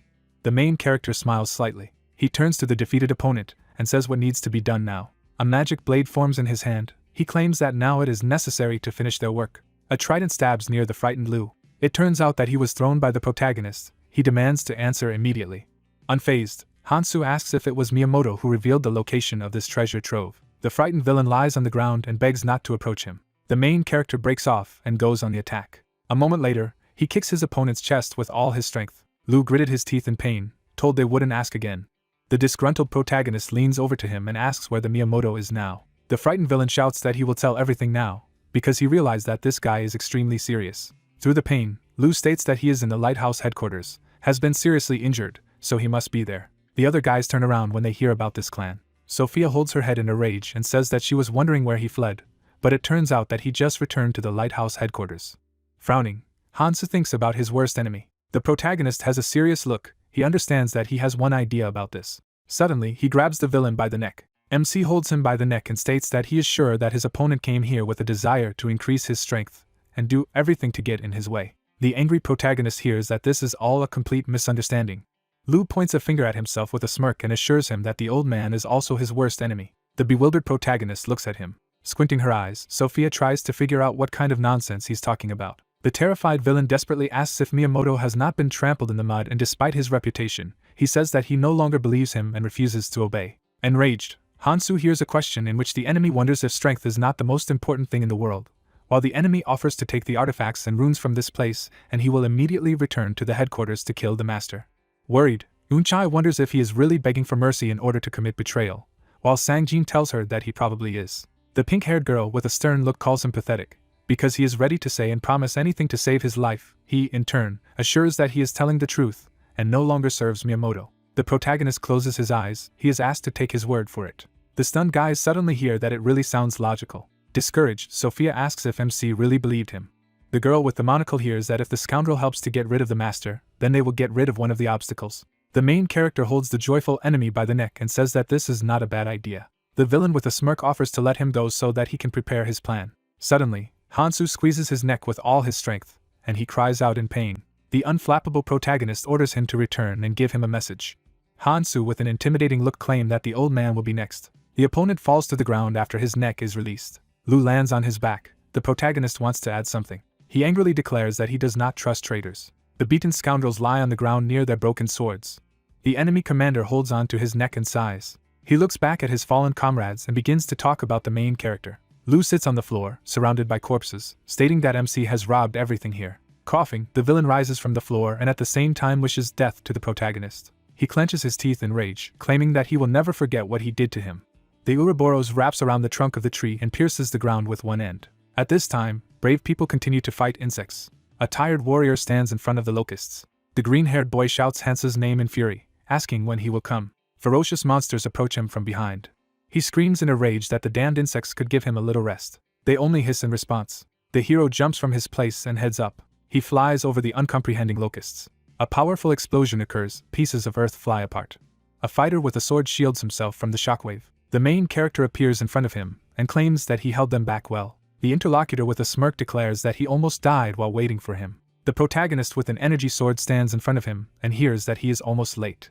Hansu looks at his colleague and asks how many he killed. The guy replies that he does not know, perhaps thousands or tens of thousands.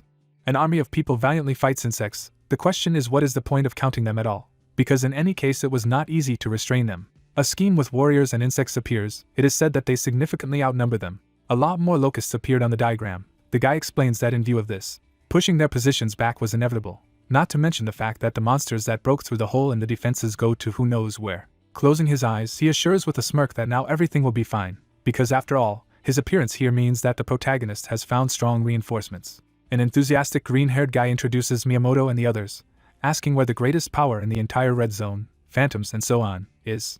The main character with a serious face notes that they are clearly not here. The soldiers stand silently opposite each other. The discouraged interlocutor asks again, opening his mouth. He is shocked and wonders how they can deal with the locusts without them, and MC assures them that everything is fine. Crossing his arms, Hansu reveals that he has brought tens of thousands of reinforcements. A powerful sword furrows the air. A huge warrior delivers a crushing blow to the enemy, cutting him open. A blond man in armor and with a huge sword shines on the battlefield. At the same time, the other shoots at the mutant with a bow. He draws a whole sword with his bowstring. At this time, the twins bravely fight off the locusts with the help of shields. Surprised, the soldier sees him being healed by a priestess with a staff. A column of fire bursts out of the pentagram. Eunchae concentrates on striking with her bracers. An amazed green-haired guy watches everything that happens. The guys calmly appear before him. He asks who they are. The excited hero notices that they are definitely strong. The guy wonders where the other tens of thousands of reinforcements are. Sangjin asks in a stern voice who the guy thinks he is, who dares to ask Hansu questions. He approaches him with an intimidating look and claims that if the main character said so, then it is so. The MC's companion puts the blade to his neck, asking why he looks at him like that and if there is any problem. The protagonist stands opposite and tells the henchman to stop, who happily accepts the order. Amazed, Michael hears his name. The main character puts his hand on his shoulder and says that he did a good job. The excited guy hears that the rest can be left to them. Sang-jin at this time picks up the blade from the floor.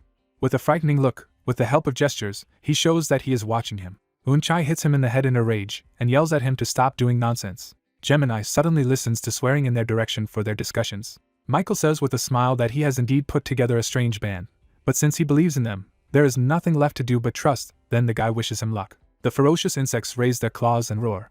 The main character's group stands in front of the mutants. With a serious face, he begins to emit lightning and suggests that we start. A lot of green rays fly to attack. Hansu points his sword at them and declares that it will soon get dark. They need to follow the plan and destroy as many parasitic locusts as possible. Sang-jin deftly fights insects with his blades. At this time, Mihi aims 3 magic arrows from his bow at once. They fly into the locusts, making holes in it. The girl turns to the monster in shock. She is shouted that she needs to be careful. A fighter with a giant sword fights. A cry is heard that the enemies are advancing from the right. In shock, the twins cover themselves with shields from claws and declare that there are too many of them. They are literally everywhere.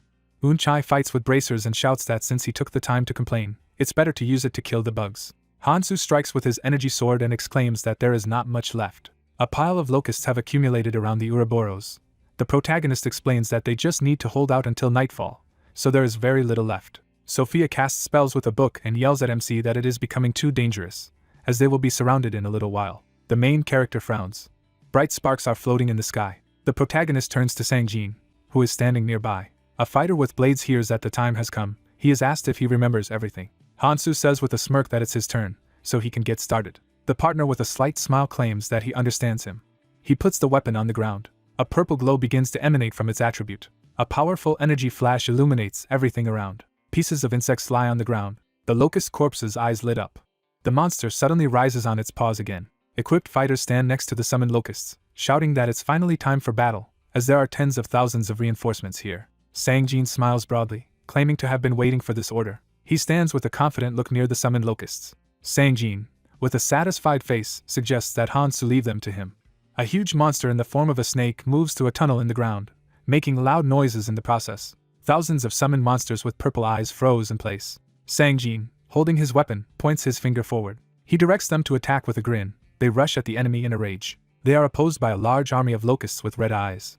Monsters begin to furiously devour each other. They fight with their claws. Killed insects spray blood in all directions. The head of the rebellious locust flies to the ground. A monster in a rage devours another. The hero raises his hand, near which is a magic seal with a skull. He orders to rise up and fight after his end.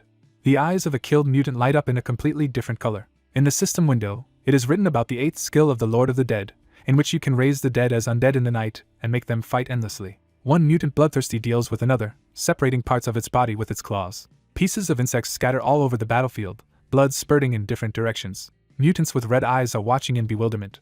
Locusts with severed limbs and heads rise from the dead again. A giant Ouroboros towers over the battlefield. Sang-jin worriedly tells the protagonist that everything is working as planned, so you can move. The main character with a slight grin calls him a good fellow. Suddenly, he breaks off and rushes forward. Hansu runs at the head of his squad directly at the giant monster. MC has dragon scales on his cheeks. His gaze is determined. He orders everyone to go forward. A blade tip rides on the ground. It is said that it is necessary to kill as many parasitic locusts as possible before nightfall, after which they will use the Sang-jin skill to lift them up and make them fight with living relatives, so the guys can easily reach the lake where the Ouroboros tail is now located. In a flashback, the protagonist stood in front of Sophia and explained that he needed to take him to a place of concentration of magical energy. The astonished pink-haired lady raises her hand and asks how they are going to rise. He replies that in fact, everything is quite simple. Hansu assures with a serious look that they will use her skill of the Path of Humility and climb the monster. You can see the dense scales of Ouroboros, which shimmer in various shades of blue. The fighter runs swiftly right over it. The amazed fighter with a bow looks around and is silent. He sees a huge snake in front of him, which has enveloped the world tree with its body. The guys walk on the scales of the mutant. One of the fighters notices that if they fall from there will be nothing left of them. Eun-chae advises to focus on not slipping. The third girl says that the surface is stronger and smoother than expected. Another participant agrees, because he thought that the scales would be slippery. The main character turns to the guys and asks for attention. He asserts with a serious look that from now on he will create the path, so let them follow him. Sophia, Eun-chae, Lee, Mihi look at him intently. Hansu's squad begins to move rapidly, after the corresponding order of the protagonist to go up. The girl with the staff does not lag behind her teammates. She covers her eyes, intending to use the ability. Thousands of hungry monsters run to attack. The fighter jumps up and flies up. A warrior with a sword and a blonde deftly kill locusts that block the way. He turns to Unchai and exclaims that they will stop the insects here, and he needs to hurry up to create a path. Mihi aims his bow with a serious face and shouts to leave those who are pushing from behind. Frowning, the main character notices everything. A horde of locusts is marching to attack. The amazed blonde runs forward. Next to her are other members of the squad.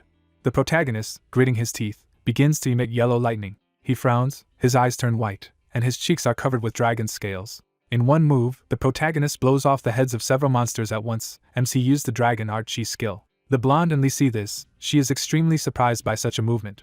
Hansu turns to the guys and calls them to him. Sophia stands next to Mihi. They are very surprised. The guys are standing in front of a huge hole. The question is whether all this time it was really hidden under the scales. The protagonist looks at his companions and declares that this is the entrance to the Ouroboros ganglion, where its core is located. The snake envelopes a huge world tree. It is explained that including the brain, it has 3 nuclei, and if you destroy them all, you can kill the Ouroboros. Surprised, Unchai sees that Hansu has taken out a potion. He says that they need to take it. In his dragon hands is a bottle with a handicraft recipe for the red zone, namely explosives. He claims that this thing is designed to destroy the enemy's cores, so after penetrating the ganglion, you can wait half an hour and then throw the vial into the core. The perplexed guys remember the protagonist who made something. They wonder if this is true. Hansu with a stern face suggests splitting into teams, each getting 1 core. The blonde stands next to the other fighters. They are called the first team. Lee, Mihi and the healer are near each other. They are announced as the second. The protagonist hugs an embarrassed Sophia and declares that they will be third. He points a finger at Unchai and orders her team to go there, who asks in shock if they will really be the first. The scales of the giant Ouroboros are visible. MC says that there is no need to complain about the number, as all the entrances are in different places, so each team must enter one of them. Closing her eyes, the blonde declares that she understands everything. One of the twins jumps into the hole. The girl exclaims that in this case they will go first. She flies down with a stern look. The other guys are still on the surface. Sophia begins to cast spells with her book. She is told that she needs to block the entrance so that parasitic locusts do not get inside them. Bright blue crystals block the way into this hole in the ground. The protagonist looks around with a serious look and realizes that the beginning has been made and now it is necessary to go to the entrance at the top. Hundreds of ferocious red-eyed insects hiss loudly. Lee stands next to Mihi, who states that there are still a lot of them. The man with the mustache suggests that they probably reproduce by budding. The protagonist's blade flashes green. It says that it doesn't matter how many insects come. He calmly points his weapon forward and suggests that they move on. In the dark, the walls of the snake are visible. The stunned blonde stands with her partner and looks around. They are in front of a huge glowing crystal in the middle of the cave. She wonders if this is really the same ganglion. A group of fighters stands in front of a monster with claws, surrounded by the entrails of the Ouroboros. The red-eyed locust is hit on the head with a sword. The protagonist spectacularly cuts it in half, while Sophia is standing next to him. Hansu carefully examines the space in front of him. He sees a second entrance in front of him. Lee and Mihi look at him intently when they hear that it's the second team's turn, so they need to go inside by now. The mustachioed fighter hears with a stern look that 5 minutes have passed since the first team entered, so as soon as they enter, it is necessary to throw explosives at the core when the time comes. The main character is left alone with a pink-haired assistant. The second team goes on a mission. Mihi looks back cautiously. A bewildered Hansu looks back at her, asking if everything is okay. That nervous woman tries to say something, but it doesn't work out very well. Hansu stands in front of her. They are silent. The girl smiles broadly and assures that she completely forgot what she wanted to say. The main character is amazed to understand her, and she, in turn, says that there is no need to worry. Mihi, bow on his back, walks on and declares that he will escape before it's too late. Her long hair, beautiful blowing in the wind, she offers to talk later. In the next moment, the warrior quickly flies into the dungeon. Hansu sees it silently. Sophia opens her magic book. MC says that you need to block this passage as well and do not forget that it must be unlocked in half an hour. She understands. A lady with pink hair thinks sadly about Mihi. The girl with the bow is presented saddened. Sophia is sure she knows how she feels. Beautiful stars of different colors are visible in the sky. The protagonist moves swiftly forward, exclaiming that he feels the energy of the bastard right in front of them. The guys suddenly stop. The main character notices a silhouette in front of him. In front of them stands a monster with a red head and large paws. My partner is excitedly standing behind Hansu and wondering what it is, because it feels just like Alpha. However, frowning, MC realizes that it hasn't been long since he woke up. A red glow emanates from the mutant's head. The guy realizes that he has already installed the bait, and it seems that it is not for nothing that the main character has become a temporary administrator. The stunned protagonist suddenly hears a question that they are probably looking for him. A blue silhouette of a man appears in front of him, who says that she knew from the beginning that Hansu would be looking for him. The white-haired villain smiles frighteningly, claiming that they have not seen the enemy for a long time. The image of the opponent arises from the projection of the mutant. He says that it was imprudent on the part of the protagonist to send to destroy the cores of these pathetic weaklings. Hansu, with a stern face, wonders if he is done chatting, as they will see. The image of the enemy appears before him. He says that it was very arrogant, and pride will be the fall of the protagonist. In the next second, the main character in a rage delivers a powerful blow with his blade. The mutant has been torn in two, blood flowing out of his flesh. Sophia says with a worried look that if Alpha is not here, then he has gone to one of the teams. She asks if the protagonist is sure that they will cope. He replies that this is why he needs to destroy the core as soon as possible and move on. The main character and his partner go forward. He says that they have opened the ganglion, so they need to go in. She understands the order. Eun-chae stands next to her partner and tries to figure out what it is in shock. They stand in front of a huge crystal. The events take place at the first core with the first team. The blonde looks around and notices that it is much more spacious than expected, and not so dark. The assistant looks to the side anxiously and asks to see Eun-chae, who replies that she sees it herself. Purple tentacles have grown into a bright crystal. It is said that this is apparently the core of the Ouroboros. The twins and Caps look around in surprise. One of them says that it is huge. The other remarks that this is not surprising, given the size. The blonde holds a green potion in her hand and advises them to cook the thing that Hansu gave them, because it is necessary to apply it immediately when the time comes, since they must destroy the kernel in exactly half an hour. Suddenly, the girl hears a sound and wonders if the others have heard it. They, in turn, look at her in bewilderment and ask what exactly. A suspicious sound comes from the depths of the dark tunnel. The ground under the hero's feet suddenly begins to tremble. They try to stay in place and understand what this sudden shaking is. Eun-chae looks up in amazement. Above them, in the hole, you can see the silhouettes of ferocious insects. She notifies everyone about it. 4 fighters stand with their backs to each other, everything around them trembling. The blonde warily turns around and sees a monster sneaking around. Other mutants also crawled out and are gradually surrounding the guys.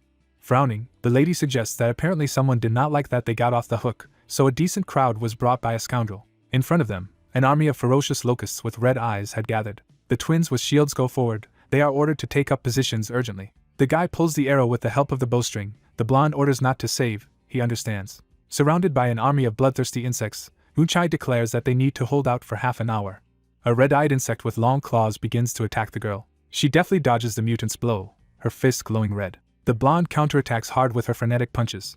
With about 28 minutes remaining, the twin bravely beats the mutant with his shield. It is said that there are 20 minutes left. A powerful arrow pierces the body of the insect. Eun-chae bravely holds back the onslaught of the enemy and shouts that they must continue to hold their positions, because they cannot afford to retreat. A huge army of locusts is drawn to the brave warriors. The leader shouts that he needs to hold out more, while saying that there are 15 minutes left before the start of the operation. Several monsters stood in front of the hero and his companion. Sophia closed her eyes. The book emitted a bright light as she applied the tricolored jade, the sphere of ice light, and the rune of containment. The ice was frozen with locusts. Hansu smiled, noting that they definitely did not expect this. The guy rushed forward. A sweep of the blade sliced off the heads of the monsters. He withdrew his blade and struck again. Behind the heroes were defeated monsters. The new ones peeked out of the aisle. Looking up, he thought about the fact that the rest of the locusts were just looking instead of coming down. Then he glanced at the system window, thinking that it wouldn't be a problem to hold out at this rate for half an hour. But still he couldn't believe that it had left one central core. Remembering Tekaran, his words that it would be imprudent of him to send out the cores of these weaklings, the hero thought that he had left the hologram as bait and avoided meeting him in order to protect the other core. Frowning, he decided that he would make him regret making such a choice. Sophia went to him, saying that it was strange, because no matter how you look at it, there must be some kind of trap here. Well, if there is none, then for some reason the others just sit in place. See what the guy agreed to. Putting his hand in his bag, he suggested that he forget about plans for half an hour and destroy the core right now, and then he would go and destroy the rest of the cores. The girl was visibly worried, asking that the situation was so desperate that he needed to go to the aid of the others and that they would not destroy the cores themselves, because their destruction immediately, contrary to the plan, would only cause confusion and chaos. Taking the vial in his hand, Hansu replied that if their opponent was only a parasitic locust, he wouldn't be worried, but the Tekaran that appeared through the hologram was somewhere inside the Ouroboros, and it was up to him to fight it. Clenching her fist, the girl clarified that the serpent would start moving if they destroyed all the cores, surprised that the Alpha was more dangerous than him. Closing his eyes, the hero replied that the Alpha was dangerous, but it was not comparable to the Ouroboros. Sophia pulled her hand aside, saying that he didn't understand, asking why they couldn't just trust them. Lowering her eyes with annoyance, she thought that even now he did not want to explain anything to her, although she believed that she had earned his trust. The man opened his mouth when there was a message about the 7 pieces of the soul and that this allows him to seize power over the minds of those in whom the piece of soul is placed. Miyamoto smiled ominously as he said he would take her body. Sophia opened her eyes wide. They changed color, becoming green. A dark aura surrounded her, and they listened to the words that the hero believed that the man would die so easily. Keeping his hand on the wound, The man added that, albeit a little, he still trusted this girl, given the way he had opened his back to her, and now they would pay for what was done to him. Hansu held the bottle in his hand. Frowning, he thought that he had been waiting for him. The guy rushed to the girl. A glow appeared around its ring when applied. A red aura surrounded Sophia. With his hand on his shoulder, Hansu thought about how after his regression, his allies had become enemies, and the inevitable enemies had become allies. Looking at his companion, he also thought that as long as they tried to kill him, he couldn't let the man stay alive, and said that he had found out where he was and was sure that the royal bees were hungry. A bright light came out of the tent with a message that the right of temporary administrator of the world tree was being used. Under Miyamoto, magical hands appeared. The man disappeared, leaving a bright flash. He appeared in a cave with bees. The Shackers, despite the horror, said that this could not be. The bees pounced on him. Surrounded by them, Miyamoto thought about being the ruler of the red zone. Hansu held the girl in his arms, thinking about how the Soul Peace family skill was no longer valid, and considering that the king bees were finally able to eat high-quality magic energy, they must be happy. Not far away, the crack of a stone was heard. Looking in that direction, he realized that they had very little time left. Sophia was unconscious. The guy was thinking about how it would be nice if she woke up now, but it didn't look like that would happen, and he was sure that using the Sky Soldier armor would provide some protection. A message appeared that Hansu had less than 50% of the magical energy with a proposal to use the magical power of the world tree. Looking at this message, the guy thought about how the tree could die if he made a mistake, so he needed to be careful. Smiling slightly, he asked for forgiveness in front of the tree. A magical seal appeared on his hand with a message that the use of the magical energy of the world tree was authorized. Both were surrounded by a bright aura, and he said that with this amount of energy, he could use them as much as he wanted. The armor surrounded him along with the dragon art. Hansu bent his legs. Then he pushed off the ground. The hero rushed up. The crystal shone brightly. The moonlight reflected off the scales of the Ouroboros. The guy burst out like a bright beam. Scales flew apart. The serpent lay with his eyes closed. Then I began to open them. His eyes grew larger. Opening its mouth, the monster let out a roar. Hansu stared at the wound he had left behind, thinking that it was likely that the serpent had begun to move. But it didn't look like it had a full mind, as it would have attacked it right away. The seal on his arm glowed brightly, and he decided that instead of destroying Alpha, he would focus on stopping him for now. The branches of the world tree began to move upon receiving a message that the temporary administrator command has been received. As they moved, the branches made a loud sound. The serpent opened its mouth, letting out a roar. The branches of the tree wrapped around his body. The hero hovered over him. Looking down, the guy said that it was almost time, turning to an old friend. He imagined the cloaked man, thinking that Tekaran, it was time to wake up, and that the winds of Elheim would blow on the path he had chosen. Looking ahead, Hansu thought that he might betray him in the way of the king, and said that he would see him soon. The tail of the serpent covered the lake. The locust's eyes shone brightly. The monster fell near his feet. A bright light appeared in Sangjin's hand when the Lord of the Dead was cast. The monster rose to his feet when he heard the command. The guy was standing among the subordinate locusts. A dark aura emanated from him. He thought that they had a significant chance of winning, and he just needed to hold out until dawn. An explosion sounded on the branches. The monsters raised their heads. Others began to look around. The ground under their paws trembled. Sangjin kept his balance, not understanding what kind of explosion it was and what was going on above. He gritted his teeth, deciding that no matter what it was not worth adding to Hansu's problems with the locusts that had broken through, and therefore he had to stop them at all costs. The guy gripped the handle of the blade tighter. Then he put it in front of him, ordering the dead to kill the French man climbing up. Then he rushed forward, mentally asking for forgiveness in front of the hero. After all, he should have killed them all, but he didn't think he could stop them. Hansu hovered over the kite. Sophia was unconscious, noting that the effects of Miyamoto's skill were worse than he thought and hoped that she would regain consciousness soon, though in her current state, he didn't believe she would be able to go with him. The girl began to disappear. A message appeared that the temporary administrator right was activated, and it was transferred to Michael. The companion disappeared from Europe. Looking at his palm, the hero thought that the transfer was successful, and he left it to his friend. Like a tree, a cry came demanding that the beetles stop. Hansu turned around, looking down. The beetle army was fleeing from Sangjin, who demanded that they return and fight him. The hero smiled, noting that he was on time. Then he rushed to him. He hovered in the air above them. Orbs appeared around him. Sangjin looked up, surprised that Sangjin had come to help him, and noticed that there was something wrong with his appearance. The spheres headed down. They attacked the locusts. Monsters fell to the ground, taking hits. The guy covered himself with his hands from the wind flow. The hero landed in front of him. Sangjin approached him, asking about what had happened, noticing his wings and horns. Looking at him, he replied that he would explain later. There was something he had to do now. The interlocutor smiled, replied that he was glad to hear this, and asked what it was about. Looking at him, the hero replied that the monarch's group was in danger. He needed to help them destroy the core. Closing his eyes, he replied that such requests were not in his nature. Then, he glanced at the guy with a smile, reminding him that he had told him to use him however he wanted, so he was waiting for orders. Hansu smirked. Turning away, he told him that he was sending him straight to the first team, and leaving everything to him. Then he glanced at the guy, adding that it was an order not to die. As he teleported, Sangjin replied that there was nothing to worry about, as the Lord of the Dead would not die. A magic circle remained on the floor. Looking behind him, the hero thought that giving him the Lord of the Dead was the right decision, mentally promising to take him to the next zone. Hansu spread his wings, deciding he couldn't just stand there after the guy showed him his determination. As he rose into the air, he thought that he would rush to the aid of the second team, and it would be better for them not to die. The man was standing in front of the Tekaran. The man, looking at him, wondered why the man did not give up, since those two people who were near him had already been defeated, and did he really think that he could defeat him alone? Lee was badly wounded, surprised that the enemy thought he would die so easily. He put the weapon on his shoulder, surprised at such loyalty, noting that the cold-blooded man would not bother to save them. After all, they had all been abandoned. Tekaran held out his hand, asking why he would be loyal to such a king, noting that it was better to become his loyal soldier. The man raised his sword, noting that his opponent liked to talk, and noticed his fear of Hansu. This made him noticeably angry. Orbs and weapons appeared above his head, saying that they annoyed him. The spheres moved forward, and he said that if the man was so desperate to die, he would help him with it. Lee looked at this in surprise. Then he gritted his teeth. The weapon was approaching him. With a swing of his blade, he managed to deflect them. Tekaran watched his fight.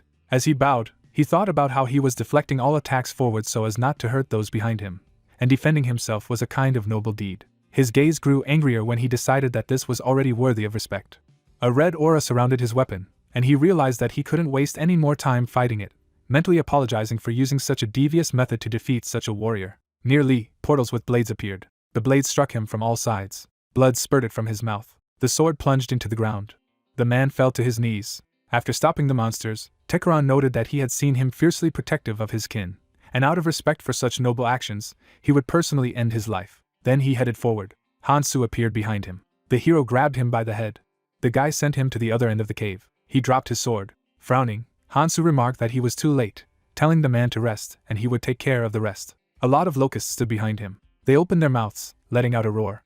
A blade appeared in his hand. The guy grabbed his hilt. A sweep blew off the monster's head. Another swipe left a bright light. Later, the defeated monsters lay on the ground. Wounded, Lee looked up, surprised at such insane destructive efforts. Hansu turned to him. The guy approached the man. Handing him the rune, he said that it looked very bad, and offered to take it, to which the man apologized for leading him like this, promising to repay for it. The rune glowed in his hand. The wounds began to heal. The girl regained consciousness. She was surprised to see the hero. Then I lowered my eyes with annoyance, thinking that I had lost consciousness in such a situation, and this was even after receiving such a weapon. Getting back on her feet, the girl apologized for being ballast, to which Hansu replied that it was not worth saying that, because it was his fault that he did not understand the trap. Taking the feather in his hand, he said that it was impossible to use the administrator's authority inside the Ouroboros, and they could go outside, using it to move to safety. The man took it, answering that everything was clear to him. The interlocutor took the bottle, saying that she was returning it. After retrieving it, Hansu noted that keeping it intact meant that she had more than completed her task, promising to return after the first team managed to break the core. Lowering her head, she agreed. Tekaran watched them, not understanding how the hero ended up here and now, thinking that perhaps it was due to the transformation. Frowning, he decided that it didn't matter, because he realized how valuable these people were to him. Something red was gathering in his hands when he decided that he had to at least get rid of them. The red energy emitted a bright light. With a beam he directed it at people. Hansu noticed this. The ring on his hand began to glow. Armor blocked the attack. The hero threw away the substance. Lee took the girl in his arms, saying that they would only detain him, so they were going as fast as they could. Looking in his direction, the guy replied that dying from such a thing would make their survival still completely meaningless. He was sure that they still had a lot to do in this life, so they had to try to survive. Together with the others, the man headed for the exit, thanking him for it. Tekaran stood in front of the hero. He was absolutely shocked, thinking that this was his strongest attack, and he took it with his chest and didn't even flinch. A dark aura surrounded him as he resented how long Hansu would mock him, calling himself the last hope of his race. Calmly looking at him, the hero clarified whether he was joking, because he was just garbage and a cheap fake. The enemy rushed at him, demanding that he be silenced, because he had no idea what he was talking about. Hansu stared at the enemy, thinking that they had gone berserk, and if it was a reinforced Akaran, he would be in trouble. The enemy was approaching him. The hero decided that it would not be difficult to deal with him. Bronia stopped his fist. Hansu folded his arms over his chest. Tekaran thought that this could not be. After all, this is the secret technique of his race. Glancing angrily at his hand, he saw that the hero hadn't even moved. The guy himself lowered his eyes, thinking that it was difficult to control the force affected by the racial transformation. His armor clenched his fist. The opponent closed his eyes after receiving a blow. He was thrown back. Remembering the blow, Hansu knew that killing Alpha in this state would be quite easy. Then a serious wound remained on his stomach.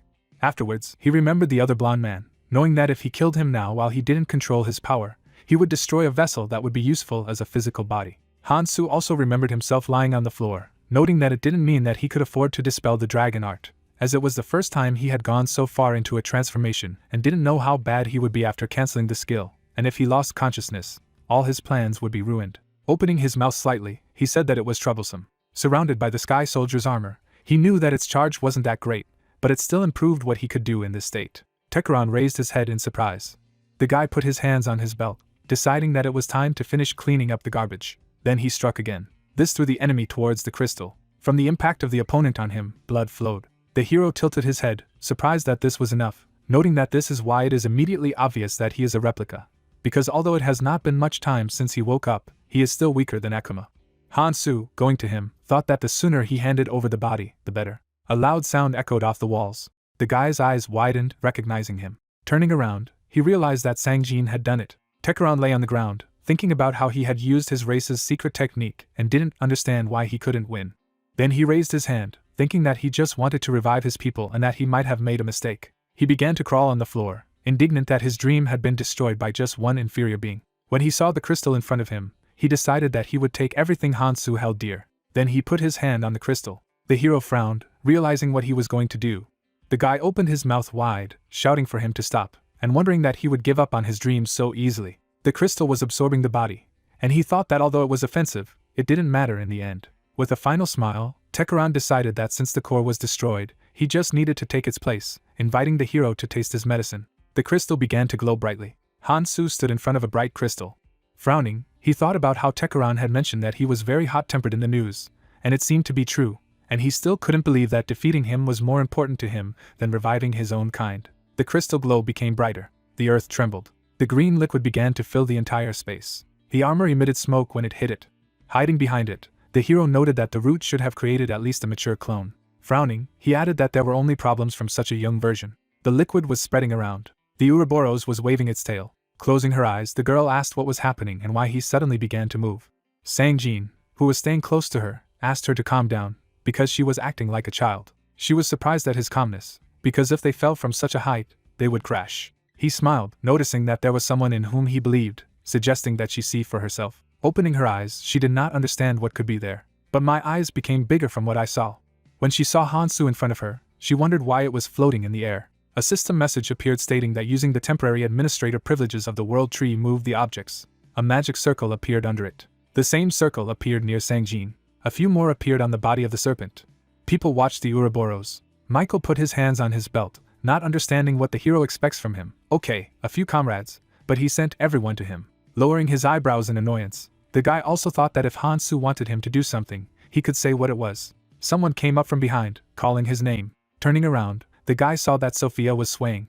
She asked how long she had been unconscious. Raising his shoulders, he replied that not much time had passed, and asked what had happened there. Putting her hand on her head, the girl replied that she did not know herself and that she had lost consciousness on the way to the core, and now her memory seemed to be in a fog. Tired, covering his face, Michael said that he was already starting to worry because he did not know what was happening. Sophia threw up her hands when he said that given the kite's movements, it was dangerous to stay here, suggesting that they retreat. She agreed, adding that she would contact the lighthouse. A magic circle appeared behind him as he talked about contacting December and his clan. Both looked at him, feeling the magic power. A lot of people appeared in this circle. Michael smiled in confusion, feeling like a babysitter and not knowing what to do with them. Then he looked at the serpent again, deciding that he would trust him, since he had made such a decision, and even if they did not think of dying there alone. Frowning, the guy also understood that his life was in his hands, and he had to win, and he would complain later. Hansu hovered over the Ouroboros. The monster was staring at him. Flames gathered at the mouth, thinking that even the hero could not dodge it. The monster closed its mouth. Then he spewed flames at the hero. He watched him approach, thinking that he would definitely suffer if he started fighting face to face. Well, if he returned, it would all be over, although it was not known how many casualties there would be. Opening his mouth slightly, he said that there was nothing he could do about it. There have been reports that the commands to summon orbs and changes to the Celestial Warrior Armor Defense Zone have been confirmed. Armor and orbs stood in front of him. Looking at this, the serpent noted that he knew that he would be blocked here. Flames covered the armor with the thought that the guy did not take into account something, namely that perhaps he would be able to repel the fire attack. But this skill would take his life. Sparks flew over the flames. A bright light illuminated the hero's face. A powerful explosion sounded. Fireballs flew everywhere. Some of them have come close to Hansu. He hid behind the wings. The balls fell to the ground. Smoke was coming from the guy. Blood spurted from his mouth. The hero looked down. The flames spread over the ground. People burned in the fire. He clenched his fist, knowing that the consequences would be too severe anyway, and he would have to use a powerful force. The message about the use of the powers of the temporary administrator of the World Tree, as well as the listing of names, has reappeared. New reports indicate that all 469011 confirmed, with a warning that objects with minor and severe injuries will consume increased amounts of mana, and the question of whether to include the wounded in the number of movables. Frowning, the guy answered yes, adding that absolutely every person needs to be moved. A huge magic circle appeared under it with a message that all targets would be moved to the cross. People looked up, seeing an appeal to everyone. The man also raised his head when the system announced that they would be transferred to the cross. So, looking up, they saw that they could stay if they wanted. Sangjin stood with the others, seeing that if they approached the Ouroboros, they would die. The magic circle became brighter. A lot of people appeared at the cross of the red zone. They looked around in surprise when they found themselves in a residential area of the port. Another group appeared at the hill of the lighthouse. The system notified that everyone had been moved. Hansu was breathing heavily as he saw the warning that the World Tree's magical power reserve had reached 40%. He was still hovering above the serpent. The monster opened its mouth, saying that it was wasting its mana on inferior creatures and that it would not be able to handle it once it fused. Raising his hand, the hero replied that they would see how it ended, thinking that if he wanted to kill this Hulk, he needed a way to deliver one powerful blow. Imagining the weapon in the flower, he thought that it must be the one that contained royalty, and it was a lightning splitter, and in order to get it, he needed to meet Tekaran on the king's path. Then he looked at the head of the serpent, realizing that this could not be done right now and that if he was not killed, then humanity would be destroyed. Closing one eye, the guy realized what he needed to do. A notification has appeared stating that the 7 Soul Shard skill has been activated and that an upgrade is available. With a smirk, Hansu noted that it was timely and agreed to improve. New reports have revealed that the dragon arts have been combined with the active equipment of the celestial warrior armor and transformed into the dragon god's vessel. The rings on her hands glowed. A golden aura surrounded Hansu. He spread his wings. The system gave notice that the dragon god's vessel had been activated and that the dragon god incarnation had replaced the active species transformation skill. Hansu glanced in the direction of the enemy. New reports revealed the task and conditions of the dragon god's vessel. Looking at him, the serpent cursed, not realizing how many more tricks he had. His body began to move with the thought that it didn't matter and that he would just consume it. The monster attacked the hero. Hansu held out his hand in front of him. Alpha was shocked, not understanding how he was stopped with his bare hands. Frowning, the guy used a monstrous explosion. Ouroboros opened its mouth. Flames shot out of his head. Sangjin was standing on the hill with the others. Looking surprised, Michael said that although he knew that the hero was strong, he didn't think so much, wondering if he could be considered a person like them. Frowning, Eunchai noted that he didn't know why he had brought them with him, given the difference in strength, and that if the guy could handle it alone from the start, then she didn't understand him at all. Opening her mouth slightly, Sophia noted that he was trying not to pull them into it, and the Ouroboros had just momentarily lost consciousness. Everyone looked at her in surprise. The girl withdrew her hand, asking if Hansu would kill him, because he only needed to carry out several such attacks. Turning to her, Sophia replied that she would not be able to use this attack again. Her book was emitting light, and she was talking about how the dragon god's vessel was transforming, but it took a huge amount of mana, and he had just spent almost all of it on this attack. Looking down, she also talked about how on top of that, the hero hadn't rested at all and hadn't taken a single sip of water, and at this rate, it wouldn't be surprising if he collapsed from exhaustion. Eunchai put his hand on his chest, asking what would happen to them, because if he couldn't win alone, then why would he bring everyone here, to which he was told that it was for their safety. Sangjin glanced at the others, noting that they were too worried. Everyone looked up when he added that they knew they could rely on Hansu and that he had never let him down, and therefore he wouldn't let him down this time. The guy looked at the mouth of the serpent. His eyes were closed. His body weakened. The monster collapsed to the ground. The system warned that the reserve of magical power had reached 17%. Looking down, he thought about buying some time, but the situation hadn't changed. A new warning has been added that if the magic power drops below 5%, the connection will automatically be lost, and the tree itself may disappear. Looking away, Hansu knew that he had to finish him off with one powerful blow, asking the tree to hold out a little longer. Then he rushed to the side. As he flew up to the bees, he thought that their presence meant that the king's path was nearby. He examined these bees. So, seeing them, the hero noted that there were only old worker bees, although the comrade said that there should be at least 10 billion of them. But the world tree would weaken, and it seemed that their number had decreased. One of them rustled with its wings. Then she attacked the guy. Her swing left a bright mark. Hansu turned to the bee. Looking at her, he was surprised that she did not like dinner. The bee's eyes shone brightly, and he replied that being a calamity, he had devoured countless people. But this one was overflowing with magical power, and it was the best food, and it was only thanks to a hero like him that he could soar in the sky again. He withdrew his hand, noting that the magic power of the tree was almost exhausted, and if this happened, the red zone would turn into ruins. Looking intently at the man, he wanted to know if he was going to destroy the red zone. Putting his hand on his belt, Hansu replied that he had no such intentions and on the contrary, he planned to protect her, but he needed to enter the king's path as soon as possible, so if the bee wanted to fight, then they should start. Squinting, the interlocutor noted that the hero was a joker in that, although he was temporary, he was still an administrator, and whether the old soldier on the verge of death would be a worthy opponent for him. Looking at him, the guy replied that despite this, he landed a great punch. The bee lowered her head, apologizing, because he was too excited, and he wanted to see the skill, the power directed at the sworn enemy. Then he turned away, adding that they didn't have time, because they had talked too long, and that he would take him to the king of Elfheim, asking him to follow him. Hansu flew out with the swarm. Later, they found themselves at a flower in the depths of the world tree. Looking at the man, the bee said that this was the king's abode, and the last time he had seen himself was 500 years ago, so he could not know for sure if there would be an answer. Looking ahead, the hero replied that he should not worry, because he had a plan. Then he took a step forward, thinking that he had come to keep his promise, saying that they did not have time, so the bee should hurry up and use the gaze of reason. Lowering his head, he thought that this is a skill that the king possesses, and allows you to look into the inner world of another person with permission, wondering that Hansu knows about it. Seeing the new message in front of him, the guy realized that he was not trusted yet. Raising his hand, he decided that he would have to help him make a decision. Touching the flower, Hansu turned to Tekaran, saying that his son was waiting for him, and if he wanted to bring him back to life, he had to answer the call right now. A bright light appeared near the hand. The system notified that the mind's gaze was activated. He saw the scene of the battle, after the comrades and the red monster. Then, as he stretched out his hand to this monster, I was standing in front of Tekaran.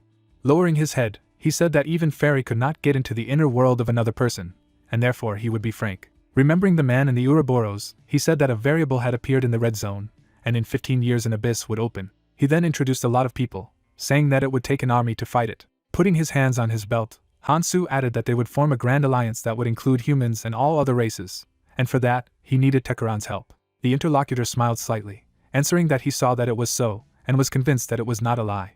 Looking at the hero, he said that if he wanted to destroy the Ouroboros, he would need a powerful weapon that would evolve with him and show its strength even in subsequent zones. Stretching out his hand, the guy agreed with him, asking him to give him the zipper splitter. Tekaran touched the ground with his staff. Everything around them disappeared. Closing his eyes, the interlocutor noted that he did not know whether the guy was under anyone's influence, and therefore did not understand how he could entrust him with the heritage of his race. Hansu frowned, remarking that these were unpleasant words, and was surprised that he believed that someone could control him. With his mouth slightly open, Tekaran said that it was so, and that he had seen his memories. After presenting the hero's past, he said that he was a member of the vanguard of the Valkyrie clan and a hero of the Abyss, and that if one was to trust someone with the future, it should be in the hands of a true hero, because he could not entrust it to a puppet. The main character frowned and asked what he was talking about, because his comrades had sent here, placing the hopes of 6 billion people on his shoulders. The brunette squeezed his hand and added that they would never rely on something like a simple curse, so the old man should take back his words that humiliated his comrades. The interlocutor tilted his head and replied that he did not intend to insult them, he just seemed curious. He narrowed his eyes and asked if the boy thought it was strange that the great sage Keldian had cast a curse so obvious that even the old man could see it. Hansu looked at him and clarified if that meant the mage knew Tekaran would notice. The long-haired man arched his eyebrows and confirmed, asking if the brunette had ever rested since arriving in this world. He frowned and added that to him he looked like a wild beast that rushed forward non-stop without taking a break, and at this pace, sooner or later, he would fall, since he would entrust a lightning splitter to someone who was destined for such a fate. The main character closed his eyes and muttered that he had never noticed this in himself. The interlocutor looked at him and asked him to listen to the old elf's sincere advice about this, and then clarified whether he should start breaking the curse imposed on him, and the guy agreed. The old man folded his hands and muttered a spell. He floated in the air, and the space around him was filled with radiance. The brunette knitted his eyebrows as a sphere lit up in his chest. The old man raised his head, looking at the seal rings. Tekaran narrowed his eyes, noting that the wizard had combined the rituals of Acheron and Elvenheim so that only he could understand them, and this made him want to meet Keldian in person. The main character crossed his arms and reminded that there is no time, so if he wants to break the curse, then let him do it now. The interlocutor propped up his head and asked him not to hurry, because he made sure that the spell was specially created in such a way as to be removed. The man raised his hands and broke the shackles of the curse. The magic seals began to glow. Hansa's eyes widened and flinched as he felt something change inside him. Aaron frowned, demanding that the guy stand up instead of turning a blind eye to the sacrifice of 6 billion people. The other crew members were standing next to him, and Conte looked around, noticing that nothing would help here, because the light in his eyes had faded. The woman grinned, shouting that the brunette was not the only one who had lost a dear person, so why did he sit and not move? Keldian narrowed his eyes, clutching his hand with the ring, and apologized to the protagonist, explaining that they needed a warrior. The body of Hansu holding the girl was enveloped by energy. The guy looked at his hand and thought that the mage was right, because then he wouldn't be able to continue fighting and wouldn't know about Kiriel's feelings for sacrificing herself to save him. The wizard adjusted his glasses and noted that the fact that his thoughts reached the hero meant that he was slowly following the goal. The image of a magician appeared before their eyes. The main character looked at his old comrade in surprise. The old man smirked and said that he hadn't expected to see the sage so soon. Keldian closed his eyes and said that he wasn't surprised that someone who had once held the title of King of Acheron and Elvenhain was able to break the curse. The interlocutor narrowed his eyes and asked him to finish with empty praises, asking that he had not cast the curse using their arts. The man bowed and confirmed that he had purposely created him so that only he could remove it, and now that the spell had dissipated, he could convey his message, but first he wanted him to accept his gratitude. Tekeron leaned on his staff and replied that he would gladly do so, because it was an honor to imprint such a beautiful spell in his memory. The brunette glanced at the mage, and noted that it was unusual for him to give compliments to someone. Could it be that this thought form had a slightly different personality? The interlocutor clenched his hand with the ring and said that he was grateful to the guy for following his plan without prior explanation. He should know that he could not send him back in time without this curse. Hansu arched his eyebrows and added that the task he had been given was a bit contradictory, because it was necessary to save everyone, but kill the obstructors, some kind of paradox. The wizard smiled and replied that if the brunette had acted too radically, nothing would have worked, and if he had saved everyone, the result would have been the same, so it was all according to plan. The main character knitted his eyebrows and admitted that sometimes it seems to him that a man treats people too irresponsibly, but since he appeared in front of him, does this mean that the guy can continue as he wants? Keldian closed his eyes and confirmed, adding that he could trust him since the warrior had come this far. He frowned and warned that the brunette still had to prepare for that day and not neglect to unite the hearts of humanity. The interlocutor crossed his arms and asked not to worry, from now on he would follow his own path. The space around began to crumble, exposing darkness. The trio was in a bluish dome. The old man looked at them and warned them that time was short, they could not indulge in reminiscences. All that remained was to say their last words to each other. Hansu looked at his friend with a smile and asked him to wait for him, because soon he would climb up and turn everything upside down, as usual. The mage chuckled and nodded. Tekeron sat in the lotus position in a large flower. Magic sparkled around his hands. He summoned a spear, the lightning splitter, which he now entrusts to the hero along with the rest of his life. The brunette clenched the grip, and the system announced that the weapon had been transferred to Hansu. The elf narrowed his eyes and said that the lightning splitter's charge depended on the wearer's reserve, but if he tried to charge it in its current state, the world tree would die. So what did he plan to do? The interlocutor smirked and replied that he would continue to use the mana of the world tree to maintain the dragon god's body. As for the charge, he would use his life force along with the energy of the divine stone shard. The representative of the tree protector race flashed his eyes and stated that he didn't need to use his own life force. The man turned to him. He put his paw on his chest and asked if the sinister Ouroboros would be slain if there was enough mana, because in that case he could use a shard of divine stone inside him, and if that wasn't enough, let him allow his kin to sacrifice himself for a noble cause. The protagonist narrowed his eyes and asked why they would go so far and sacrifice their entire species just to destroy the serpent. The interlocutor spread his hands and replied that everything was just the opposite.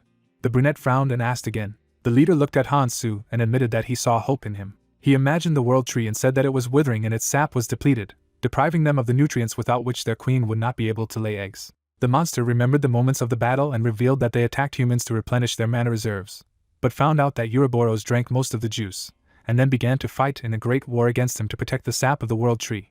But then they lost their queen, and even with that, they could only put the serpent to sleep. The protagonist crossed his arms thoughtfully as he listened to him.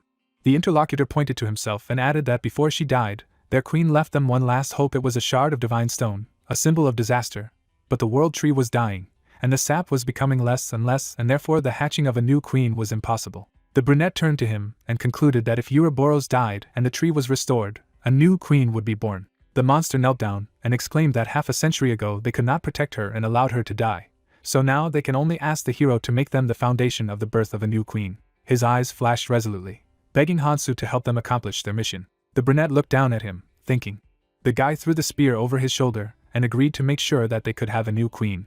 A mark lit up on his hand. The bees' bodies were engulfed in light, and the system alerted that Commander Kalpa and the others would be turned into energy for the lightning splitter. The leader looked at the nurse that the hero had left behind, and thought that he was quite attentive. Kalpa glanced at Tekaran, noting that he was glad to see an old friend again, and then said that he was leaving their queen and the future of their species as a human warrior.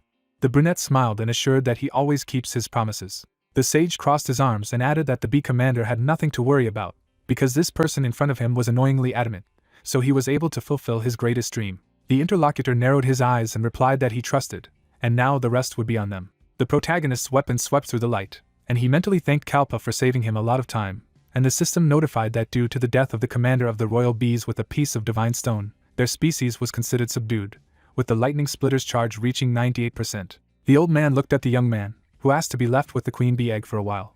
The hero turned the spear in his hand. Hansu took a fighting stance and alerted the other participants that he was about to kill the Ouroboros and they should prepare for precipitation. His weapon was filled with power. The brunette narrowed his eyes and thought that he understood well how much resentment there was against the snake because of the pain of losing something valuable. The nurse held an egg in her paws, and the hero mentally asked the future queen to carefully watch the single attack inflicted by the power of her entire family.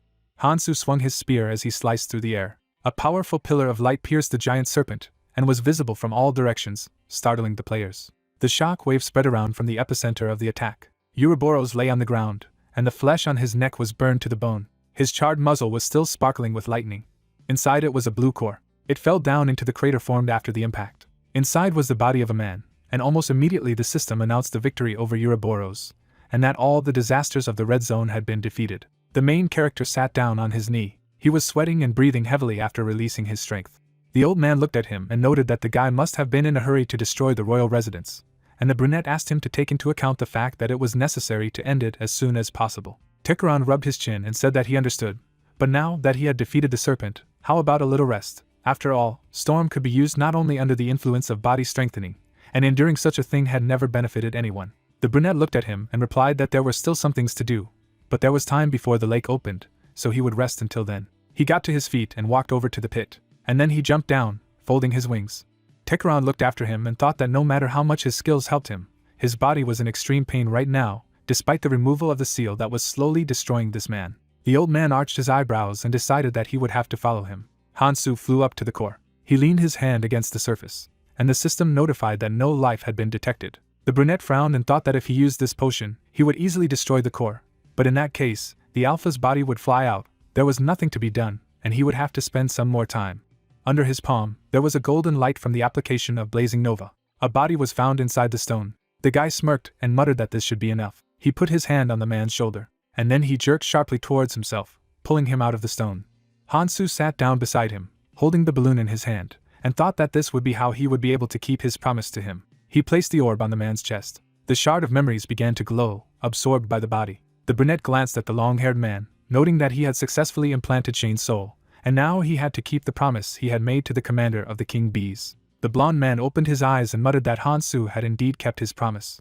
The interlocutor narrowed his eyes and said that he must be at a loss now, but his soul was preserved, so there was no need to worry. He would be taken to his father, so he could rest. His heart clenched painfully and skipped a beat. The main character rounded his eyes, and blood gushed out of his mouth. Shane looked at him anxiously and called out, and the system notified that the restoration of the magical energy of the world tree was beginning, so the connection with it was temporarily severed. The hero stood up, and his dragon god vessel form was forcibly dropped.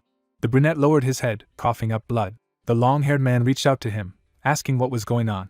Hansu put his hand over his mouth and thought that he knew that now that the bond that gave him magical energy was broken, he was fully feeling the consequences. The guy collapsed to the ground, regretfully noting that he could no longer keep Kalpa's promise. Shane ran up to the hero and asked him to hold on. He frowned and reminded him that the brunette had promised to travel together, and now he wanted to leave him like that. The old man grinned and used the sting of fire. The guy raised his head, noticing the attack. He jumped back, and blades stabbed into the ground between him and the hero. Shane shivered as he looked ahead. Tekaran looked down at him and ordered him to fall through. The old man frowned and warned that this man was the savior of the world, and if he planned to take revenge on him, he would be killed immediately. The blonde looked at him inquiringly. The sage grimaced and resented that he had been given power over Ouroboros and dared to use it to destroy the red zone. Tekaran knitted his eyebrows and said that he was simply disgusting, so let him fail. The mage hovered in the air above them. Shane began to cry, muttering that he had been waiting all this time alone and in the dark. He arched his eyebrows, saying that he believed that one day his father would come down to that dark place and take him, save him. The guy lowered his head and added that now, when they meet, the man is trying to kill him again. Shane covered his face with his hand and exclaimed that he expected him to call him by name and greet him warmly the next time they met, but he seemed to be mistaken. The old man rounded his eyes in shock and asked again. The guy grabbed the main character and shouted that he didn't care about himself.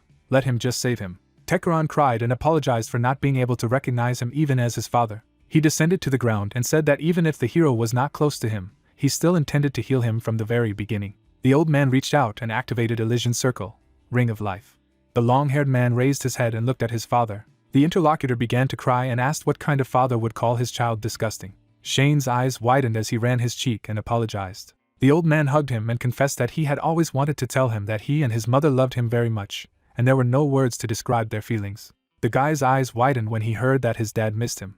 He also hugged him tightly and stopped holding back his tears. The sun was setting over the camp. The main character was lying on the bed. He opened his eyes, coming to his senses. Then he sat down slowly.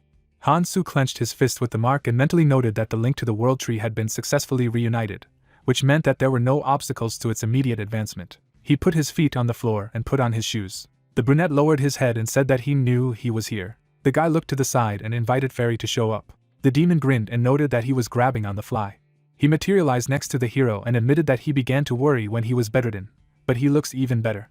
Hansu narrowed his eyes and asked if they didn't want to look at his suffering, but he had overcome all the disasters, so he demanded the promised reward, the zero immersion skill. Fairy folded his hands and chuckled at the fact that the brunette already knew what he wanted. The demon held out a red stone, which allows you to deal attributeless damage in a large area and quickly reduces the magic resistance of all targets within the range of the skill. The admin grinned, imagining the explosion, and said that the hero had taken a skill that had destroyed an entire world once. Did that mean that he would please them with an even more brutal spectacle in the orange zone? Hansu took the trophy and said that he would decide how he would use it.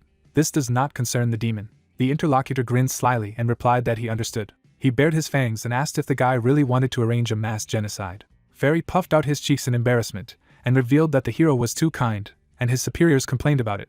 But if the guy did something more exciting, he could be quickly dragged forward. The hero knitted his eyebrows and stated that he was not going to stage a mass genocide, and reminded him to demand a traveler to do anything against their rules. The demon grimaced in displeasure. Then he turned away offended, saying that he just wanted to help, and even gave out an award. But that was all then. The admin evaporated. The protagonist narrowed his eyes and thought that the zero immersion skill was indeed good for mass genocide, but for those who could use it carefully and accurately, it specialized in killing enemies. Hansu leaned on his knee and remembered that in the orange zone, he would not be able to use the mana of the world tree, and using the dragon god's vessel without enough magic power would be fraught with loss of consciousness. He clutched the stone in his hand and decided that with zero immersion, the situation changed, and now that he had a finishing skill that effectively used magic energy, he would have to speed up, starting from the orange zone. A system window appeared in front of him with a message from Tekaran, who wanted to say something about his race. The guy smiled and replied that he would be soon. They both found themselves in subspace. The old man was sweating and said that the situation was tense, so there was no time to talk, but in his memories he saw Akron, and if there were still his relatives alive in the orange zone. The brunette looked at him and replied that it was true. However, his native tribe Nagahar was unable to adapt to the orange zone desert and became extinct. The man closed his eyes, hiding his tears, and muttered that he was not mistaken, and his kin, the Akron, was still alive. The guy narrowed his eyes and admitted that the old man he knew wasn't generous with information, so it happened that he, being from Akron, ended up being part of Elvenheim. The interlocutor removed his hand from his face and said that he would now explain everything to his savior. The old man introduced the lion and told him that one day the Lazar that served as their home had changed, and his flesh and blood that had formed the dense forests had turned into barren wastelands. His fallen comrades flashed before his eyes, and he added that as the grace of his blood faded, more of their people died. Then, in order to restore the hope of their tribe, which was on the verge of extinction, the man used a soul transmitter to enter the other world and call the souls of Acheron of that world. He introduced the baby and said that the device worked according to plan, and he was lucky enough to be reborn as Prince Elvenheim, although his mind was still in Acheron. The old man thought of the man and confessed that it was his deepest desire to cultivate Acheron minds in the bodies of the Elfheimers, and that was what gave birth to the Alpha. Tekaran remembered the tree and revealed that after that he learned about the extinction of his tribe and decided to live life as one of Elvenheim. But then, as the hero himself knows, disasters began to appear, and as the world tree dried up, Elvenheim also died. The old man arched his eyebrows and stated that he had lost his son twice and failed to protect his people twice, and his life was a failure. He leaned on his staff and added that Hansu had appeared and recovered everything, even reporting on the surviving Acheronians, and there were no words to express the depth of his gratitude. The brunette made a hand gesture and asked to thank him after he saved the entire Acheron. The interlocutor opened his mouth and asked again. The hero smirked and said that there was a way to save them, but to do so, he needed his knowledge of where the ancient ruins and the soul transmitter were. Acheron looked at the guy anxiously and replied that he knew if he was the transmitter, but that the main problem was Lazar's disease, or the warrior was planning to heal him. Hansu put his hand on his chest and nodded, noting that there was not much time left, and in just 2 years, Grash would nurture the scourge of destruction, and then the entire Orange Zone, including his tribe, would come to an end. The interlocutor rounded his eyes and exclaimed that the Pope's task was to protect the Orange Zone. Why would he bring disaster upon him? The protagonist knitted his eyebrows and said that everyone involved in the event was dead, so they didn't know why they were killed, but he knew for sure that it had to be prevented. The sage rubbed his chin and muttered that it was hard to believe, but it was unlikely that the guy would lie, so he would follow him to the Orange Zone. Hansu looked at him and said that he was counting on him, but first he had to dot the I's and where Shane was. The guy was in the hive of royal bees, and the interlocutors went there as well. The guy looked back at his father and the warrior, asking if he had already recovered enough to leave, and the brunette assured that everything was fine. Hansu raised his hand with the mark and noted that the young man had done a good job of imbuing the queen with magical energy, and thanks to him, everything would go easier. Mana began to drain to the egg as the hero began to nourish it.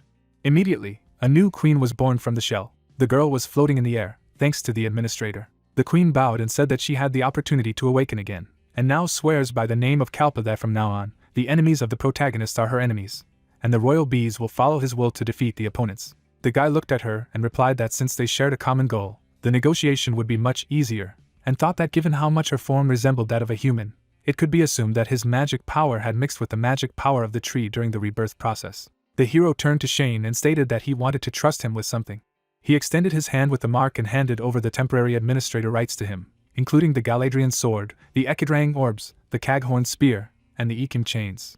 The guy looked at his wrist in surprise, having received the privileges of a full-fledged administrator of the world tree. The protagonist smiled and asked him to work alongside the queen bee to strengthen the humans. The interlocutor arched his eyebrows and asked if the brunette was leaving, since he was still subject to the influence of the alpha, so he could be harsh with humanity, and Hansu replied that it was even better, and it would be useful in the next zone. Shane smiled and assured that he would try his best.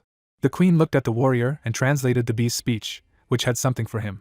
A red crystal was placed in the palm of the guy's hand, a fragment of 7 pieces of the soul, thanks to which it becomes possible to communicate over long distances, as well as to share memories and skills. The brunette looked at him and thought that this ability was left behind by Miyamoto after death, and he wanted to find them all before moving on. The stone gleamed in the light, and the hero decided that if he put it in Shane, he would be able to communicate with it even in the Orange Zone, which would make it easier for him. He looked down and remembered that the only problem was that taking Techeron with him to the Orange Zone would ruin the family reunion that had been in the making for half a century.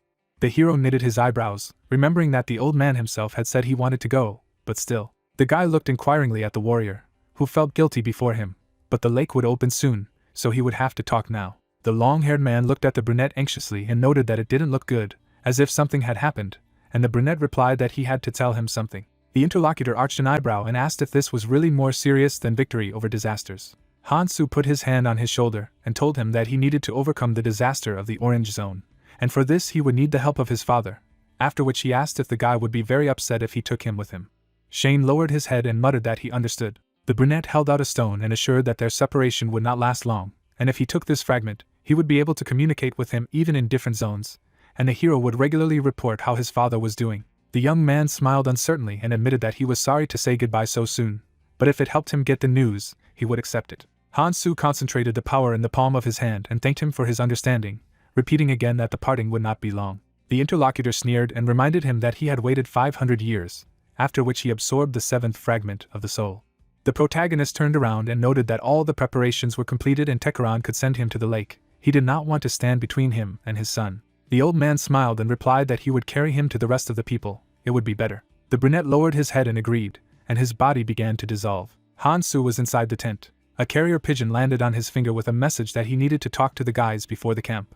The bird swooped down to deliver the message. When it got dark, the hero went outside and thanked the audience for responding. Michael smiled when the guy thanked him for being an intermediary between him and the clans, because if it weren't for him, many more travelers would have died in the Red Zone, and he wants him to continue to help humanity in this place. He blushed slightly when the brunette said that he had known her since training, and her growth rate was twice that of any other traveler, and if she continued like this, she would be strong enough not to lose to anyone, and his personal desire was for her to become a monarch among monarchs. Chai twisted her curl in embarrassment, while the hero admitted that without the help of her clan, they would not have been able to destroy the cores, and as a leader, she must lead her people to prosperity, as well as help Mihi move forward. Sophia, Sang Jin, and Wang Yang took a look at the guy, who said he knew they intended to follow him. Hansu knitted his eyebrows and warned that the orange zone was too dangerous, let alone what would happen next, and they could die at any moment, and if they went with him, they would be obliged to obey any of his orders without question, so would they agree to such conditions? Sang Jin looked at him resolutely, and replied that he would follow any of his orders. The sorceress smiled and confirmed that now that the disasters were over, she wanted to clear the way forward to make it easier for her younger relatives to cross the zones. The man knitted his eyebrows and said that he also agreed and wanted to go first, pave the way so that it would be easier for his daughter to move forward, and he would also like to look for his missing son. The main character looked at them and said that since they had decided everything, they would go to the orange zone tomorrow, and until then, let them rest. Wang Yang nodded to Michael and asked to look after his daughter. A lot of people were standing on the shore. Tekaran looked at them and said that he was glad to meet Hansa's associates. The man grabbed his sword, remembering the long-haired man's face. The main character looked at him and explained that this is their guide through the orange zone, who will be their faithful companion, so there is no need to worry. The old man closed his eyes and concluded that the swordsman was hostile to his clan, for which he apologized. A golden light appeared in front of them, and the brunette invited them to talk on the other side. The trio resolutely looked at their leader, who said that they would go inside as soon as the gate fully opened, so everyone had to get ready. A golden rift was growing in the air. Hansu and his squad went into the water and went to the orange zone. A desert with monsters stretched out in front of them. The main character looked out of the portal. The travelers flew down, where the creatures had already opened their predatory mouths. The brunette knitted his eyebrows together and asked Sophia to cover them down so they wouldn't fall into the enemy's mouth. The sorceress opened the book and shouted that she understood. The girl created an air path that picked up her comrades. Hansu began to descend quickly to the ground, swinging his spear. He jumped up and struck with force. The monster roared as its tongue was cut off. The guy landed nearby. Some of the flesh flopped to the ground. The brunette frowned and thought that he had just arrived, so he couldn't do much damage, but even this result was not bad. He narrowed his eyes and decided that he was strong enough to cut the tongue of Magos, which meant that by the standards of the travelers of the orange zone, his strength was quite average. The monster opened its mouth and roared. Other monsters ran to his call. The sorceress sweated and shouted at the hero to get up faster, because now even he could not cope with these monsters. The guy knitted his eyebrows and admitted that this was the right observation. Her skill as a librarian was still incredible. After all, perhaps he could handle one enemy like that, but not 5. The hero smirked, deciding that he would have to deal with Muggos after the body enhancement technique was over, and muttered that he would let them live for now. He was standing in front of huge monsters.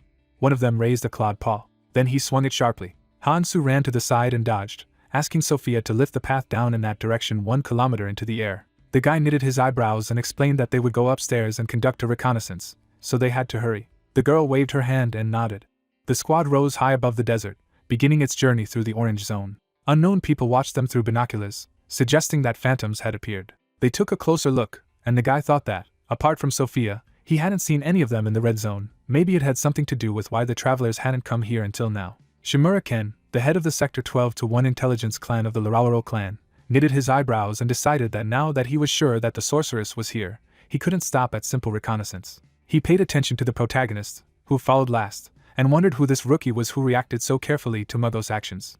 The man turned to his partner, thinking that he just needed to kill them all and take Sophia with him, and asked to give him a magic rifle to shoot them. The interlocutor took off his hood and asked why he suddenly decided to hunt instead of scouting, if he was planning to take revenge on that woman for rejecting him once. Ken tore out the butt and demanded to close his mouth if he didn't decide to die first. He smirked and thought that he would kill all the men and capture Sophia. The man knelt down and said that he would give him a chance when this hunt was over, and it would be better for him to shut his mouth or be caught like last time, to which the subordinate assured that he would follow him for the rest of his life.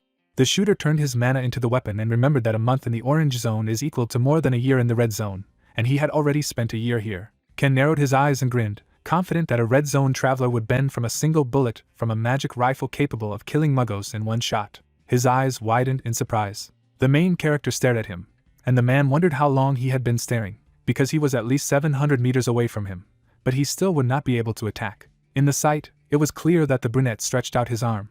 Hansu spread his fingers and activated Zero Dive. Then he clenched his fist sharply. He knitted his eyebrows, and black smoke was coming from his palm. Suddenly, dark energy enveloped the shooter's body, and the subordinate exclaimed that something was happening to the head. The guy looked at his hands in a panic, which were also burning.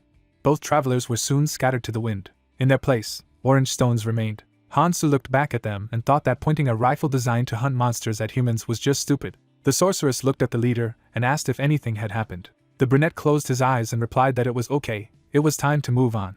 Travelers stepped along the air route, climbing higher and higher. There was a desert below, and the hero thought that by this time the muggos must have lost him. The young man turned to the old man and asked to use his flow string, adding that from now on, they would move with his skill. Tekeron closed his eyes and replied that it would be done. He folded his hands and created a magic circle.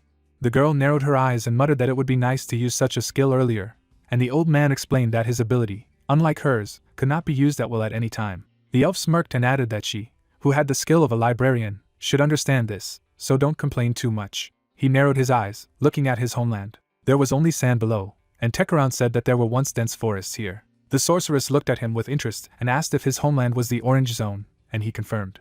The sage pointed ahead and clarified what they saw there. The girl looked down and replied that it was just a desert. The interlocutor leaned on his hand and noted that those who are not familiar with his homeland will say so, but they do not see everything. He turned to the protagonist and said that he would like to see Lazar when they reached the place, if the guy didn't mind deviating 10 kilometers off course. The brunette looked at him and agreed, adding that it would help him understand this place better.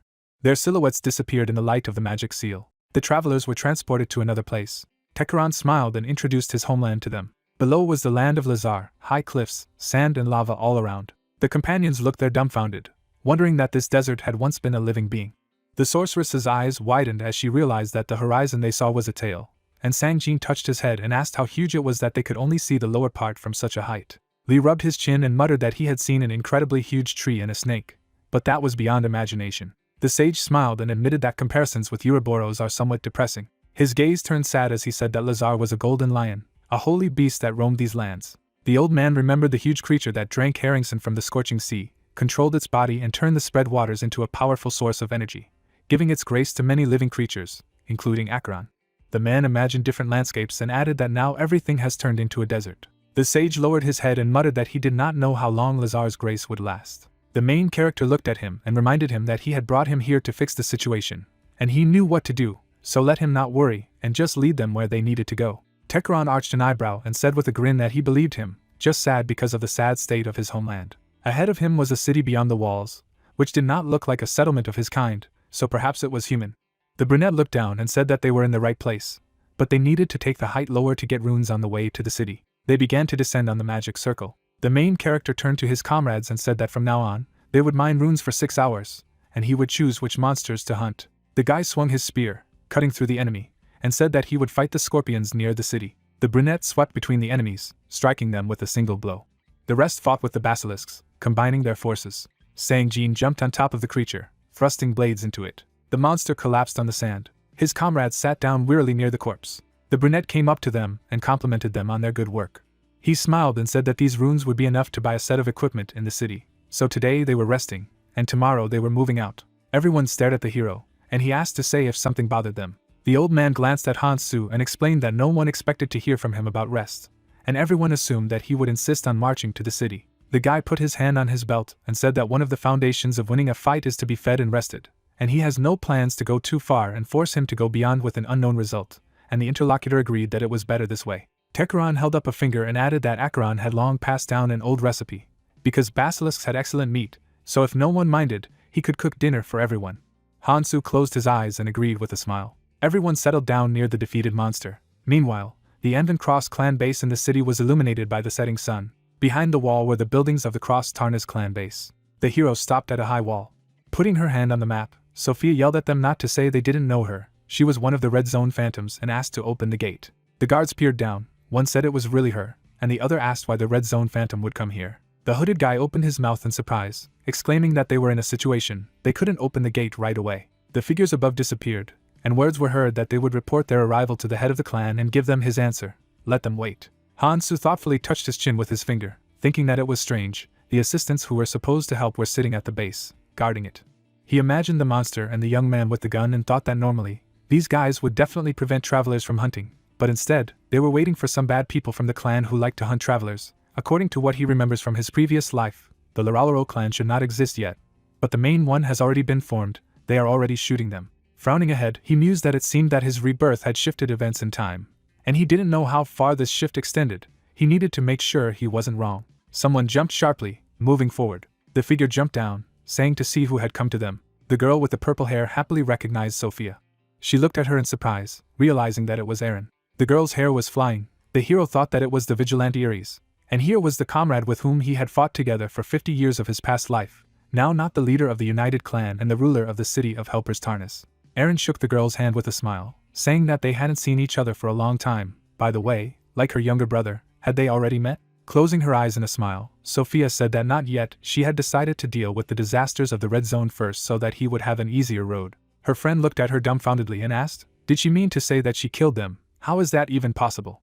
Looking at her in confusion, Sophia said that it was a long story. It was not worth telling it on the doorstep. Besides, why was she so alarmed? Something had happened. Eren tiredly touched the bridge of her nose and said that she didn't know the current situation. She imagined a guy standing with his back and said that there was a certain coffin emperor who founded the Laralaro clan. She imagined a smiling man who threatened the young man with his leg, and said that the problem was that the clan accepted all kinds of bad people, rapists, murderers, all those who liked to break the law. They were constantly attacking their city. The bandits in red cloaks smiled. The girl said that in just a year their strength had grown so rapidly that now they could only defend themselves.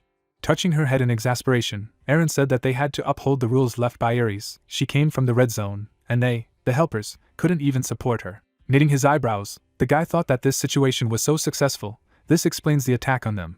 With such safety it can be dangerous to move all together. Knitting his eyebrows, the guy thought that Sangjin, Lee and Sophia would stay here to train, and he and Tekaran would go to the temple. Closing her eyes, Eren waved her hand and said that she was glad they were able to get to them. At a time like this, the arrival of an entire group from the Red Zone is a nightmare. The girl pointed her hand at the brunette, said that to be honest, thanks to Hansu, who single-handedly banished all the disasters, traveling in the Red Zone has become much safer.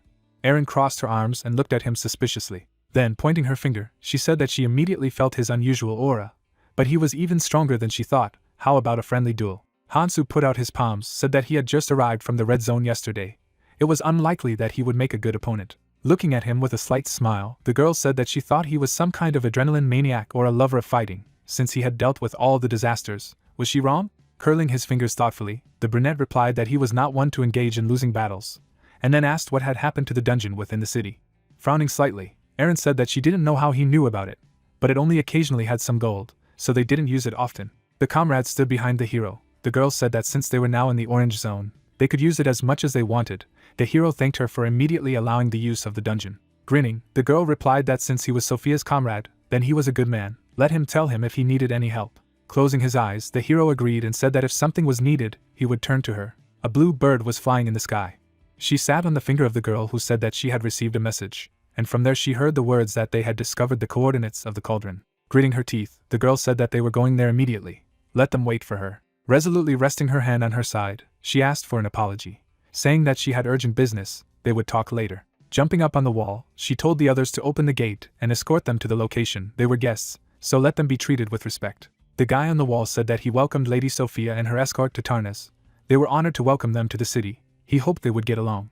The bars on the gate began to rise up. People walked between tents in the shopping district. The girl looked at Sophia with shining eyes, saying that the Phantom was here. She did not get a chance to talk in the Red Zone. It was an honor for her to meet her. She replied that she was also very pleased. Hansu was walking in the center of the group and said that they were located near the central temple. The girl confirmed and asked how he knew everything. Stretching out his palm, the guy said that since they were already in the shopping area, he would like to upgrade the equipment first. Could she conduct them or at least provide a map?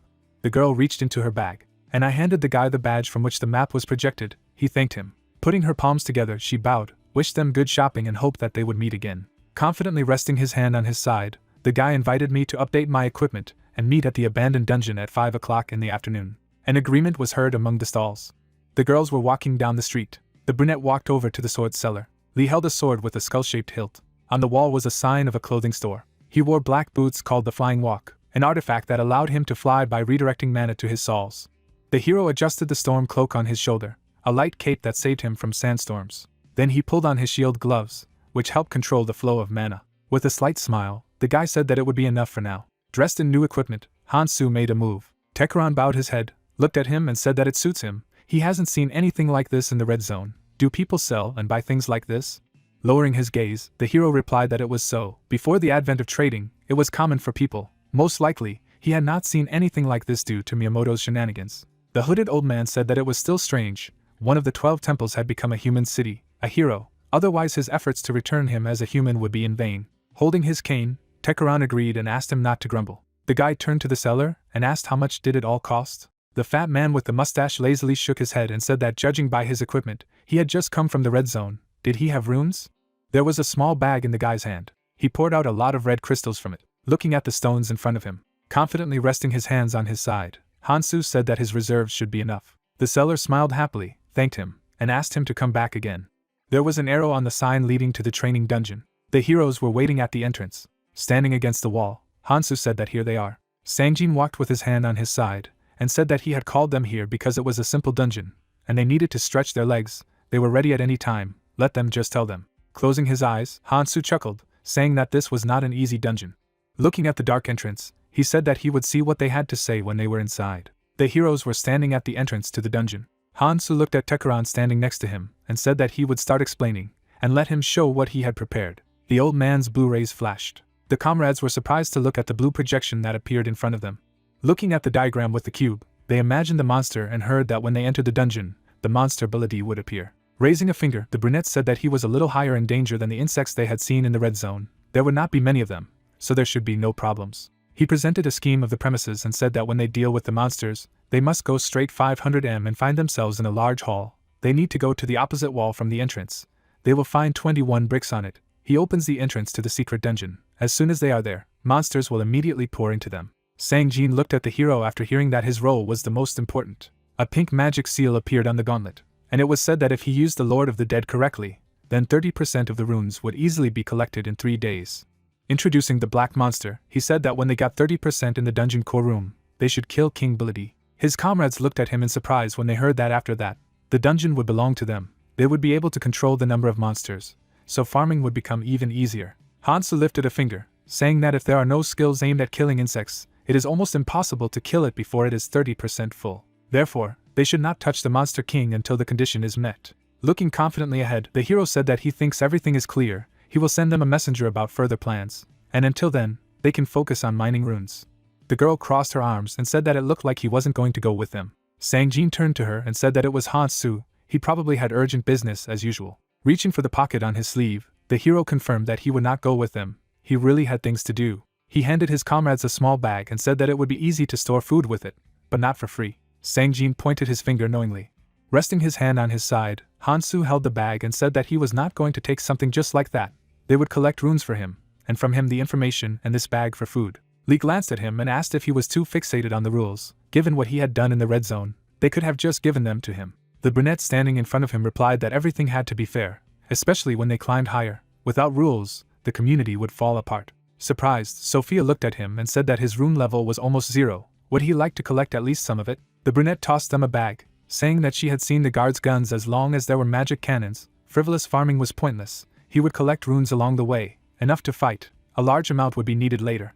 Sangjin caught the abandoned bag and said that he understood. He would collect so much that he would be surprised if he just waited. Tilting his head, the hero turned away and promised to wait. He went to the Tekaran in the magic seal and said that they would see each other later, and wished everyone good luck. The heroes on the magic seal were floating in the air. Tekaran, who was sitting next to him, asked if the nearest temple to the city was in the east. They were heading there. The brunette replied that it didn't matter.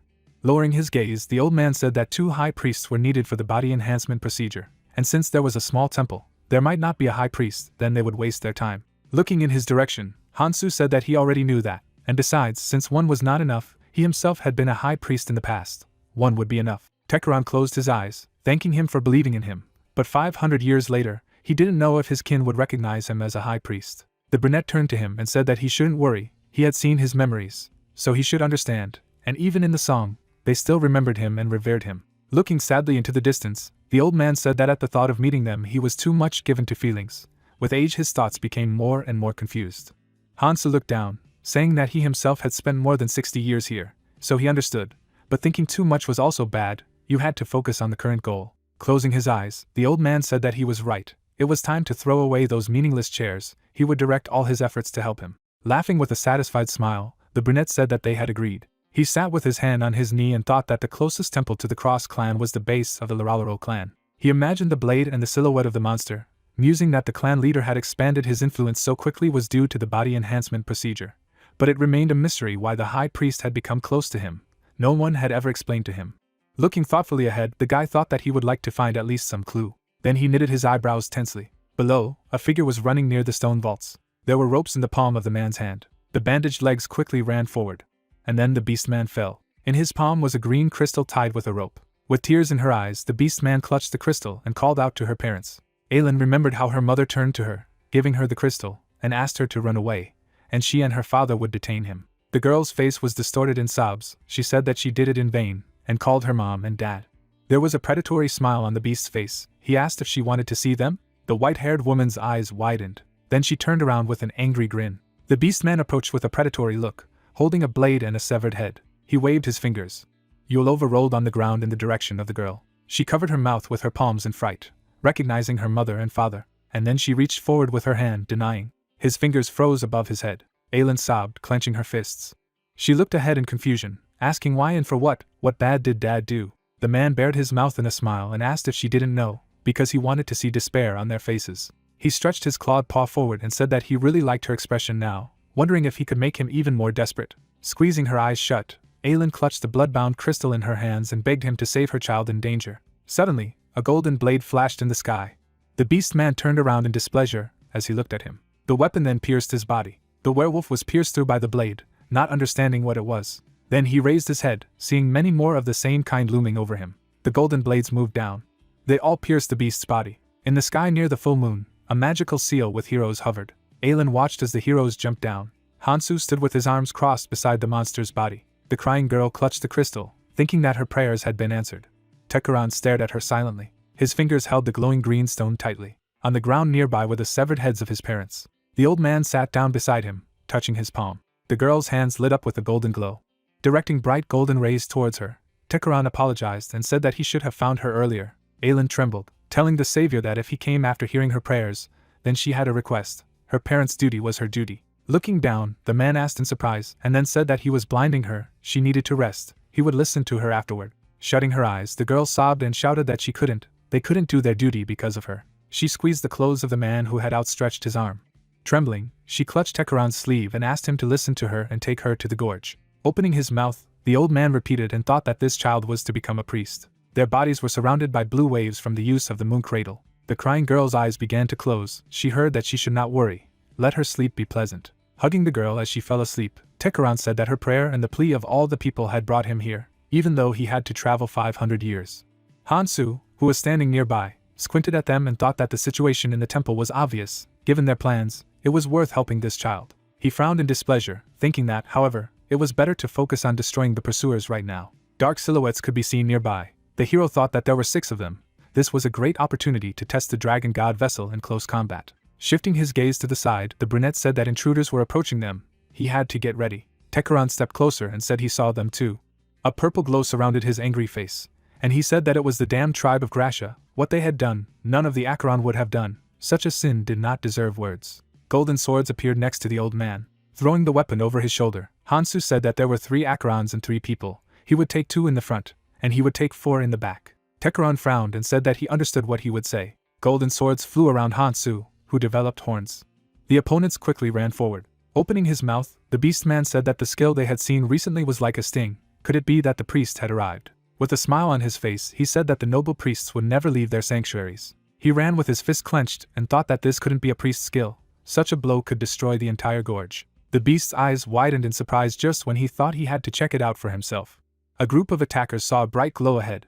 Hansu then swiftly approached them, chopping off one of their heads. The gray beast turned around in shock. The hero moved quickly from one to the other. The head was cut off. The man screamed in horror. The other was divided in half. One of the men grimaced. Hansu stared at him carefully, thinking that he was different from the others. The sharp spikes of the weapon were next to his neck.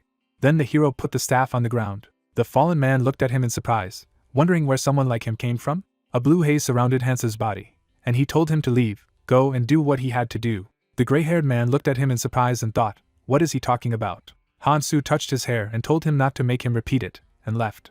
The man quickly jumped to his feet, and then he jumped up. Hansu imagined the characters and thought that the enemies from his past life had become his allies, and the allies had become his enemies. The gray-haired guy ran tensely forward, and the hero thought that Teres, a spy embedded by Eren, should stay true to his role. A gray monster appeared ahead. The information announced that this is a Magos, an absolute being that rules the Orange Zone, The hunters for them are called Magos ranks. The power of such travelers is in the same league compared to ordinary travelers. The cloaked guy was holding a sword in front of the huge monster. In his hand was a round golden shield. Magos attacked with his paw, but the blow was blocked by an iron arrow. Images of eyes appeared next to the bespectacled guy as he cast his basilisk gaze. The monster's pupil doubled. A hero with a sword was rapidly approaching the monster. Then, jumping, he attacked from top to bottom. Opening his mouth, the red-cloaked guy summoned poison blood. A purple liquid bubbled at the blade. A colored haze surrounded the monster's closed eye. The guy forcefully pressed his sword into the monster's carcass. Then he sat down next to him. The man clapped his hands, saying that as expected of him. The guy adjusted his glasses. Coffin Emperor, the head of the Laralaro clan, clapped his hands, saying that he was a real Magos rank, he had dealt with it. Then, the monster's eyes opened. Suddenly, he opened his mouth. The Emperor touched the hilt, and asked why he was standing. He should stop making him nervous. A bright beam flew forward from the weapon. There was a hole left in the body of the huge monster. The guy jumped down, looming over the ground. Then he bowed and told the clan leader that he had an urgent report. The desert was illuminated by the rays of the rising sun, and words were heard that someone strong had appeared in the orange zone. The carcasses of defeated monsters were lying everywhere. The head of the clan said that it seemed that a good hunt awaited him.